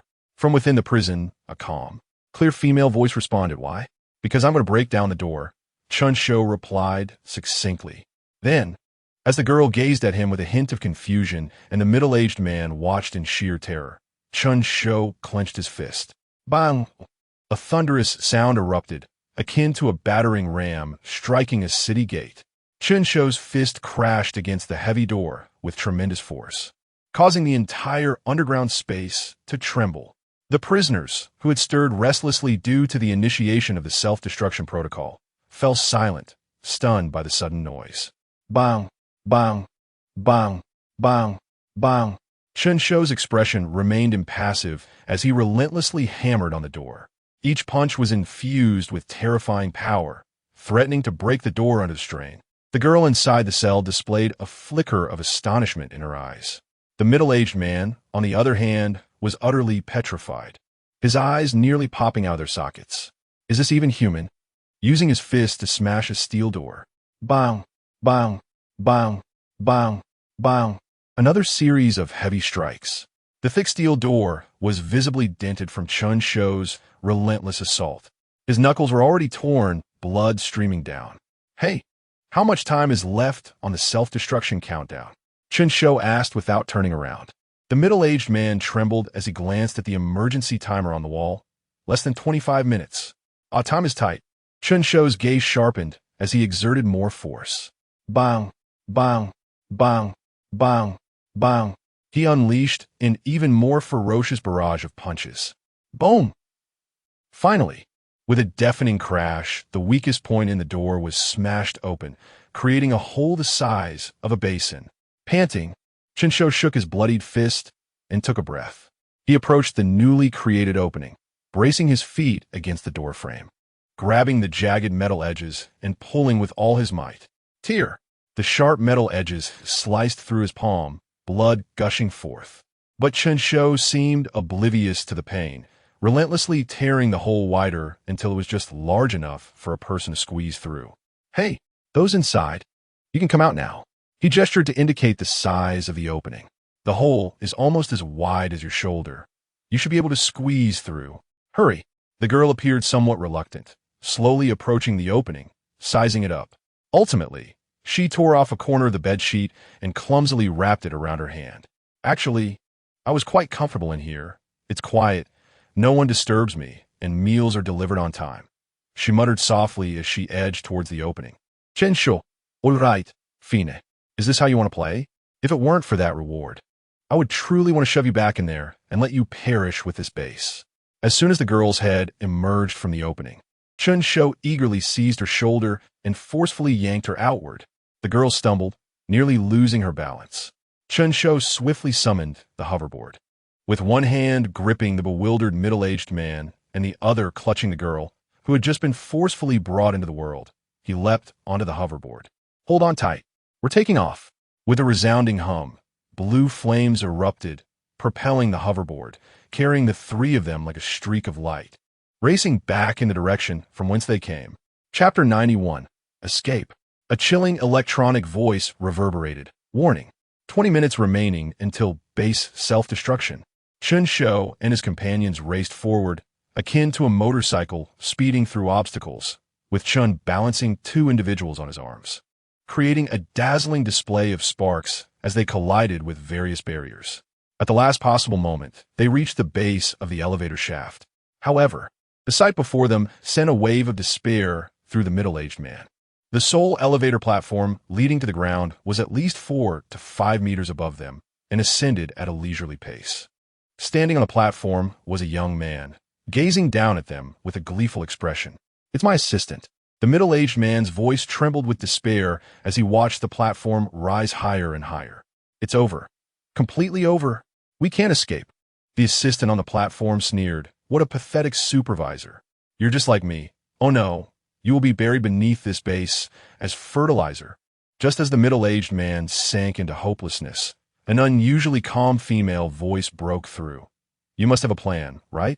Chen Shou glanced at the girl in surprise. Her composure was remarkable. Even as they faced imminent destruction, she remained unruffled. "Hold on to me." He removed all his weapons, retaining only 2 pistols. The middle-aged man felt a surge of hope and reached out, desperate to cling to Chen Shou like a lifeline. "Not you." Chen Shou retreated disdainfully. "I'm in her." The girl paused, taken aback by the unexpected directive, but quickly reacted, clinging to Chen Shou like a koala. "Hold tight," he instructed. As his words fell, he bent down sharply, cranking the power of the hoverboard to its maximum. The ion flames beneath surged dramatically, creating a dazzling blue trail behind them. "Let us go." With a whoosh, the hoverboard shot forward like an arrow, propelling the trio towards the vertical shaft walls. "Are you insane? We're going to crash." The middle-aged man screamed in terror. Chen Shou ignored him, his gaze fixed on calculating distance and angle. 5 meters. 3 meters. 1 meter. Now, he exerted force through his core, slightly lifting his feet. With a screech, the hoverboard adhered to the cold metallic wall at an impossible angle, gliding upward at high speed. Sparks erupted from the friction, illuminating the middle-aged man's terrified face. They were rapidly closing the gap to the slowly ascending platform. The middle-aged man was dumbfounded, his jaw nearly dropping to the ground. However, this extreme maneuver placed immense strain on the hoverboard. After only a few seconds of sliding against the wall, the board began to tremble violently, emitting a strained buzzing sound, clearly on the verge of collapse. At this moment, they were mere inches away from the platform. "Now!" Chen Shou roared inwardly. With a thought, the hoverboard exploded into countless specks of light, dissipating into the air as his body began to plummet. Chen Shou forcefully pushed off the slanted wall with his right foot. "Huh!" He let out a thunderous roar, unleashing a terrifying force from his legs, creating a deafening sound as he kicked off the wall, even leaving a shallow footprint. The echo reverberated wildly within the narrow shaft. Leveraging this powerful recoil, Chen Shou, along with the 2 others, shot upward like a bullet. He grasped it. At the critical moment, the tips of Chen Shou's fingers finally reached the cold metallic edge of the platform. "Damn it." The assistant on the platform stared, slack-jawed, at this Hollywood-worthy spectacle. "He can make it up here." In a panic, he drew his gun, instinctively aiming at the fingers clinging to the edge. "Be careful," he asked, drawing his gun. "I heard the chamber click." The girl hanging onto Chen Shou immediately warned, her calm demeanor almost unsettling. Chen Shou's eyes narrowed, his fingers gripping the platform's edge tightly. 1 finger, 2 fingers, 4 fingers. His arm muscles tensed, veins bulging. He gradually applied force, pulling the weight of 3 individuals upward. Finally, his entire hand clung firmly to the platform's edge. His senses expanded like vines, instantly locking onto the assistant's location and actions. Chen Shou gritted his teeth, his face reddening as he summoned every ounce of strength, shouting, "It's you, Pikachu." With a sudden motion, he flung the middle-aged man, who was clinging to him, towards the assistant. "Catch him, otherwise we're all dead." Seizing the moment, Chen Shou gripped the platform's edge and prepared to pull himself up. Supervisor. The assistant looked at the disoriented middle-aged man, his eyes flickering uncertainly. Don't shoot. Let us escape together. We can take him down. The assistant hesitated, weighing the pros and cons. However, the response awaiting the middle-aged man was the cold barrel of a gun and the deafening sound of gunfire. Bang! The bullet struck the middle-aged man's abdomen with pinpoint precision. His face contorted in disbelief as he slowly looked down at the wound. Warning: 15 minutes remaining until base self-destruction. The countdown echoed ominously as red warning lights flashed and spun around the elevator shaft. Why, the middle-aged man murmured, blood trickling from the corner of his mouth. Bang! Bang! Bang! The assistant, fearing the man might not die thoroughly enough, shot him several more times without hesitation. I am sorry, supervisor. The assistant trembled, yet his tone bore no trace of remorse, instead tinged with a morbid thrill. Only when everyone who knows is dead do I have a chance to survive. He took a deep breath and slowly turned, aiming his gun at the spot where Chen Shou had just ascended. However, it was empty. Again, another trick? The assistant's mind buzzed as an overwhelming fear engulfed him. Come out. Show yourself. The assistant, almost frantic, fired recklessly at the space where Chen Shou had been. Bang! Bang! Bang! The bullets struck emptiness, producing futile sounds of impact. Suddenly, an irresistible force struck him from behind. Thud! He felt as if he had been hit by a speeding truck, stumbling forward several steps uncontrollably. Next, a piercing pain shot through his knee. Crack! He distinctly heard the sound of his kneecap shattering. Ah! The assistant let out a ghastly scream, his legs giving way beneath him as he collapsed to the ground. Chen Shou's figure materialized before him like a specter, devoid of any expression. He lifted his foot and stomped down hard on the assistant's wrist. Crack! Another agonizing sound of bone breaking echoed. The assistant nearly lost consciousness from the pain, unable to even scream as the gun slipped from his hand, falling limply to the ground. Are you not going to give him a final shot? Keeping them alive is merely a curse. The girl's voice echoed from behind Chen Shou, still as composed as ever. Chen Shou picked up the handgun from the ground and casually tucked it into his coat, shaking his head. No, it would be a waste of bullets. He gazed down at his assistant, convulsing on the floor like a lifeless dog, allowing them to linger in the despair of a countdown, awaiting their demise. Is the most dignified farewell we can offer them. The elevator continued its slow ascent, emitting the creaking sounds of age. The countdown persisted. After an indeterminate period, a glimmer of light finally appeared above, growing increasingly bright. Suddenly, Chapter 92, avalanche with a thunderous roar and a violent tremor, the lift platform finally reached the ground. Chen Shou inhaled deeply, taking in the crisp air imbued with the scent of snow, feeling as though he had returned from the depths of hell to the realm of the living. Warning: 1 minute remaining until the base self-destructs. Was there still time? The girl glanced up at the distant path down the mountain, her voice betraying a hint of barely perceptible anxiety. We must make it in time. Chen Shou had no time for idle chatter. He swiftly summoned the hoverboard, leaping onto it in one fluid motion, extending his hand towards the girl. Without a moment's hesitation, she adeptly jumped onto the hoverboard, steadying herself behind him. Chen Shou took a deep breath, pushing the hoverboard's power to its absolute limit. With a sharp whoosh, the blue flames surged dramatically. The hoverboard screamed through the air, transforming into a bolt of blue lightning as it raced down the mountainside. The countdown began. 30 seconds. The hoverboard's speed skyrocketed, exceeding 20 meters per second. The searing tail flame instantly melted and evaporated the thick snow along their path, scorching a narrow trail of charred earth interspersed with hints of green across the pristine slopes. The countdown continued. 20 seconds. They were still plummeting from mid-mountain. The biting cold wind lashed at their faces like knives, producing a howling sound. Even the girl, who had previously maintained her composure, felt her heart pounding like a drum, instinctively clutching Chen Shou's clothing. Do not worry. I will ensure your safety until we reach the foot of the mountain. His voice cut through the roaring wind. imbued with an inexplicable confidence. The girl softly acknowledged with an falling silent thereafter. At this moment, Chen Shou's expression was one of unwavering focus.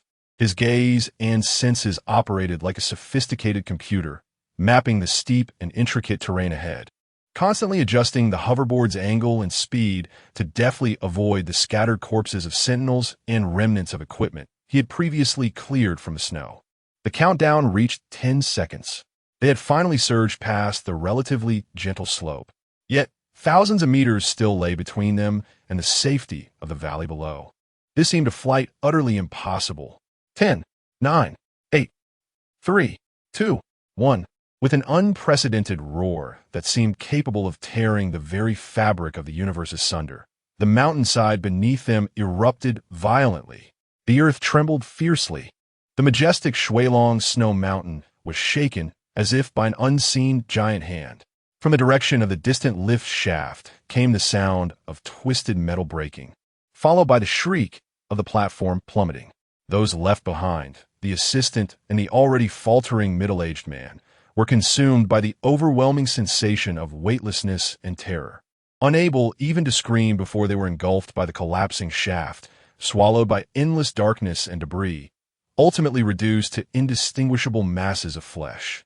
The terrifying shock wave surged forth like a tsunami, even from a distance of over 1,000 meters. Chen Shou and the girl could feel the forceful gust threatening to lift them off their feet.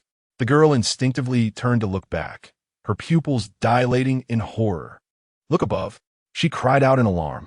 Before them, the thick blanket of snow that had settled atop the mountain for centuries was stirred awake by the catastrophic explosion of the base and the tremors of the mountainside. Countless snow blocks began to shift and cascade. Initially, it was a minor slide, but soon, like a domino effect, more and more snow joined the fray. A blizzard of snow and mist erupted, shrouding everything. An avalanche, a terrifying avalanche of unprecedented scale, capable of devouring all in its path, was unleashed. The white waves of snow roared and churned, surging recklessly downwards.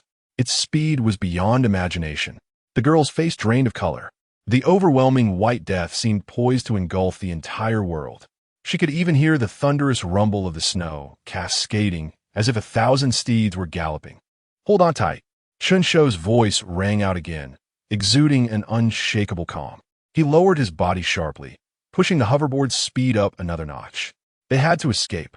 The avalanche was astonishingly swift. In the blink of an eye, the white wave was closing in on them. The primordial forest behind them was easily crushed and swallowed by the avalanche, like fragile building blocks.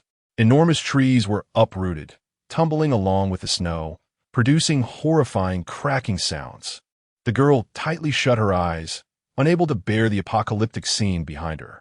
Yet Chen Shou remained composed, deftly maneuvering the hoverboard to carve improbable arcs down the steep slope.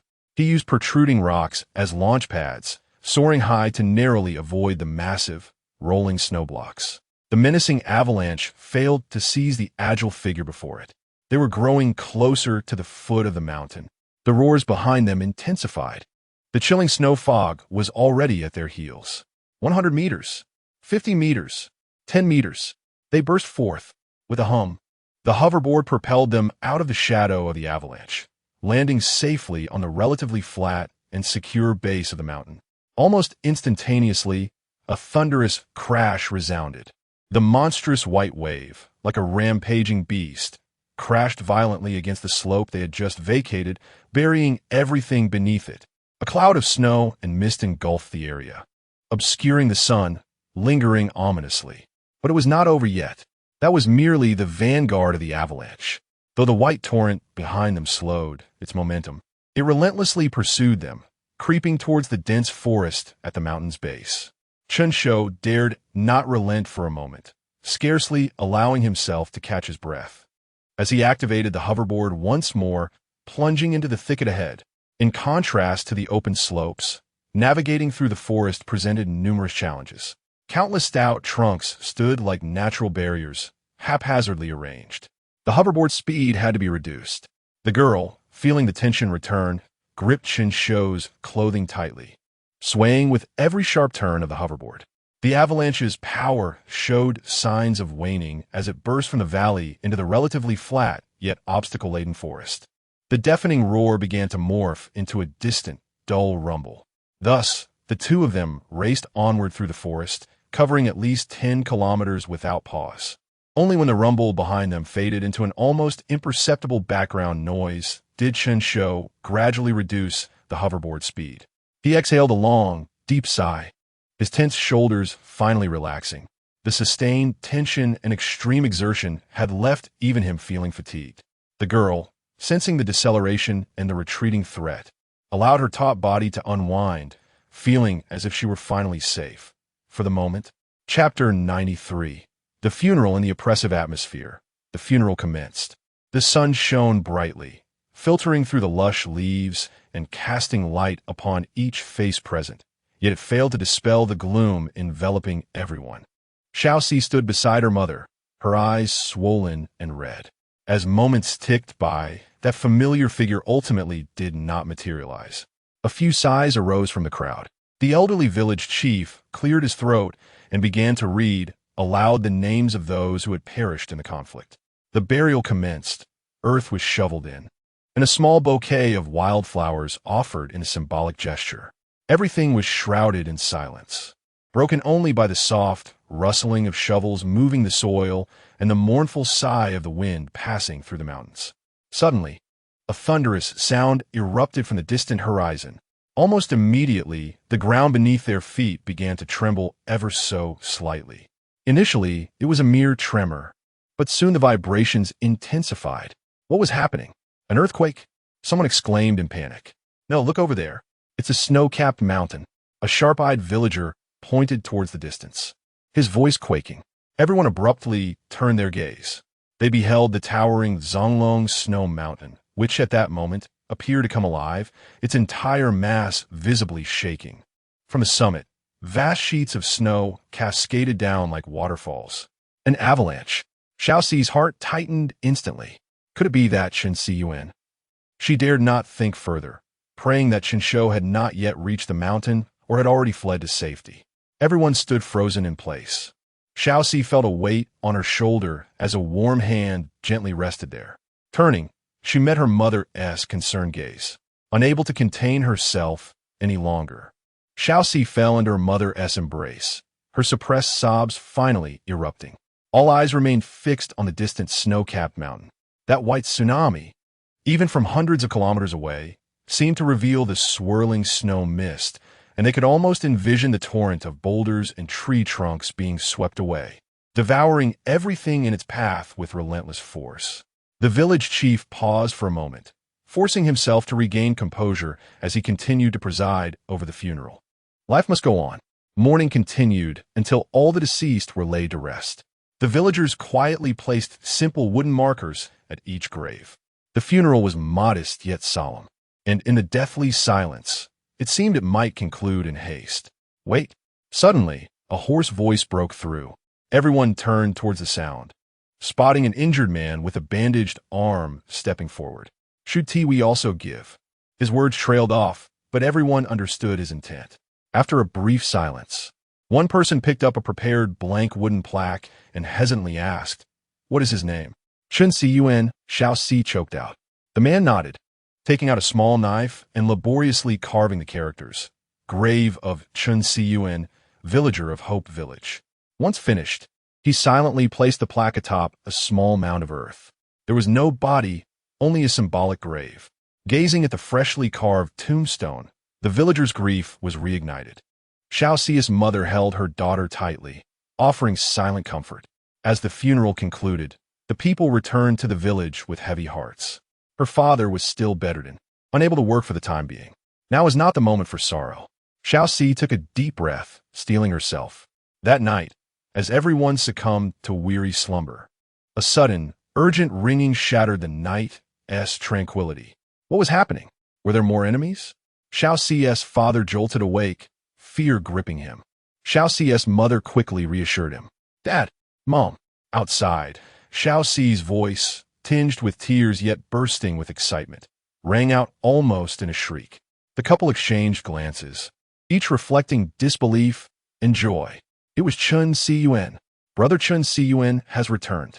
Xiao C's voice pierced through the door, filled with ecstatic relief. Her parents looked at each other, trembling with excitement. Hurry, help me up. Xiao C's father struggled to rise from the bed. They stumbled out of the room and flung open the door. In the moonlight stood a familiar figure, somewhat travel-worn, bloodstains on his attire, yet a smile graced his lips. Beside him stood a stranger, a girl of similar age to Xiao Si, her expression cool and her gaze tranquil, curiously surveying the small village. You really came back. Chen Shou smiled, patting her back. I told you I would return. The girl behind him observed the scene impassively, silent. You are the one Chen Shou said he was going to save? Xiao Si wiped her tears, lifting her head. Her wide eyes filled with curiosity as she regarded the girl. Yang Jin, the girl succinctly introduced herself. Xiao Si. When the villagers beheld the living Chen Shou and the unfamiliar girl he brought back, they were utterly astonished. They surrounded Chen Shou, bombarding him with questions, their eyes brimming with shock and disbelief. After confirming the facts, the villagers gasped in unison, their jaws dropping. It was blown up. The K Corporation base, lurking atop the snow mountain like a nightmare, was destroyed by one person, and he survived that terrifying avalanche. All previous worries, sadness, and despair were replaced by overwhelming astonishment. Wonderful, wonderful. The village chief, flushed with excitement, vigorously slapped his thigh, nearly leaping with joy. Hero. Brother Chen Shou is the great hero of Hope Village. Our benefactor. He raised his arm triumphantly. I declare, from this day forth, every year on this day shall be known as our village snow mountain festival. We will not mourn anything else, but celebrate the demise of those ruffians from K Corporation. Celebrate our great benefactor, Chen Shou. Let me hear you say, shall we? Yes. The villagers erupted into thunderous cheers. Those events, once deemed impossible, achievements that existed only in legends, were now vividly unfolding before their eyes, all accomplished by this seemingly youthful man, single-handedly. The next morning, after the clamor subsided, the village gradually returned to tranquility. Xiao Si led Chen Shou to the small burial ground where the funeral had taken place the previous day. The gentle morning light bathed the newly erected tombstones. Chen Shou immediately spotted the conspicuous little mound at the edge, topped with a plaque bearing his name. Grave of Chen Shou, villager of Hope Village. Chen Shou. He stood before his own grave, feeling a peculiar mix of emotions, both amused and bewildered. He pointed to the plaque, looking at the slightly blushing Xiao Si beside him. What is this all about? Xiao Si lowered her head, twisting the hem of her garment. Her voice barely audible. We saw the avalanche was so massive, we thought you wouldn't come back. Chapter 94. That man in the hospital room. The door was violently flung open once more. Luo Yun rushed in like a gust of wind, her phone held high, her usual languid elegance replaced by sheer astonishment. Quick! Look at the news. Luo Yun is trending. It's exploded. It's truly exploded, she exclaimed, her words tumbling out in a frenzy. On the hospital bed, Xiao Fan and Xiaoya exchanged glances before simultaneously pulling out their phones. In the next moment, a synchronized gasp echoed through the ward. The screens displayed shocking reports of a sudden and violent tremor at Songlong Snow Mountain, triggering an unprecedented avalanche of the century. The accompanying image, albeit blurry, depicted ominous clouds of snow and the terrifying collapse of the mountain. An avalanche of such magnitude? The tremor from yesterday. Could it have been something other than an earthquake? Xiaoya furrowed her brow, recalling how the windows of the ward had quaked just hours earlier. Now, upon seeing the news and connecting the dots with what they knew, the answer was becoming painfully clear. The three industry insiders instantly grasped the implication. This was no natural disaster. It was man-made. Could it be that Xiaotsun? Xiaoya's voice trembled with disbelief as she ventured a hypothesis that she herself found hard to accept. He succeeded? The thought was utterly insane. Astonishing. A single individual, charging into a heavily fortified secret base housing over 800 assassins. Not only had he dealt with them, but he had also obliterated the entire facility, triggering an unprecedented avalanche. Xiaofan, in a daze, murmured that it's impossible. All our intelligence indicated over 800 people. With more than 100 at Class A, how could he possibly achieve that alone? Let alone with a plethora of debuffs. The intel was flawed, there was no backup, and he might not even have sufficient equipment. Moreover, look at the scale of the explosion described in the report. Liu Yun, usually silent, finally spoke, her expression complex. Such devastation could not have been caused by mere grenades or C4. The only explanation is that the base initiated a self-destruct sequence. A self-destruct sequence. Xiaoye and Xiao Fan exclaimed in unison. What did this signify? It meant that Chen Shou not only survived the enemy's onslaught, but even compelled K Corporation to resort to blowing up the entire base to stop him. Whichever scenario unfolded, it pointed to a more chilling conclusion. Xiao Zun was amidst that explosion and avalanche. Xiao Fan struggled to speak further, his words failing him. The ward fell into a profound silence, the answer now painfully evident. Li Yun's eyes flickered, a tumultuous blend of emotions swirling within her. She recalled Chen Shou's nonchalant demeanor before his departure, juxtaposed with her own doubts and concerns at the time. This man, from their very first encounter, had consistently shattered her perceptions, accomplishing one seemingly impossible feat after another. First, she thought he could not complete the mission. Now, she doubted his survival amid such calamity. Xiaoye sighed, her eyes reddening. Regardless, he was at least a comrade in arms. Yet before they could mourn Chen Shou, a message arrived. Chen Shou's text. Ding. The crisp notification shattered the silence. Hello, still alive? The three in the hospital room froze, their eyes wide as saucers, transfixed by the screen. 3 seconds passed in stunned silence before the ward erupted into deafening screams and cheers. Xiaoye, overwhelmed with excitement, nearly leaped from her bed, while Xiao Fan sat up straight, exhilaration coursing through him. That man not only dismantled K Corporation's stronghold, causing cataclysmic explosions and an avalanche, but it also emerged unscathed from such apocalyptic chaos. Was he even human? Once the initial euphoria subsided, a tidal wave of curiosity and shock surged forth. How had he accomplished this? One man toppling over 800 assassins, forcing the base to self-destruct, and ultimately escaping the avalanche? Meanwhile, in a luxurious hotel suite, Sushi lounged on the sofa, clad in a loose t-shirt and shorts, watching soap operas with the calmness of a seasoned veteran. Beside him, Xiao Yuqian fidgeted restlessly, frequently checking the news on his phone. His brow furrowed with concern. Are you not the least bit worried about Chen Shou? Xiao Yuqian finally blurted out, unable to contain himself. There's been an explosion and an avalanche at Songlong Snow Mountain. Without lifting his gaze, Sushi lazily wiggled his toes in his flip-flops. Is worrying useful? Are you going to fly over there and pull him from the avalanche? Xiao Yuqian was momentarily silenced, forced to return to scrolling through his phone. Suddenly, a distinct notification chimed from Su Shi's personal phone resting on the coffee table. Sushi picked it up slowly, glancing at the screen.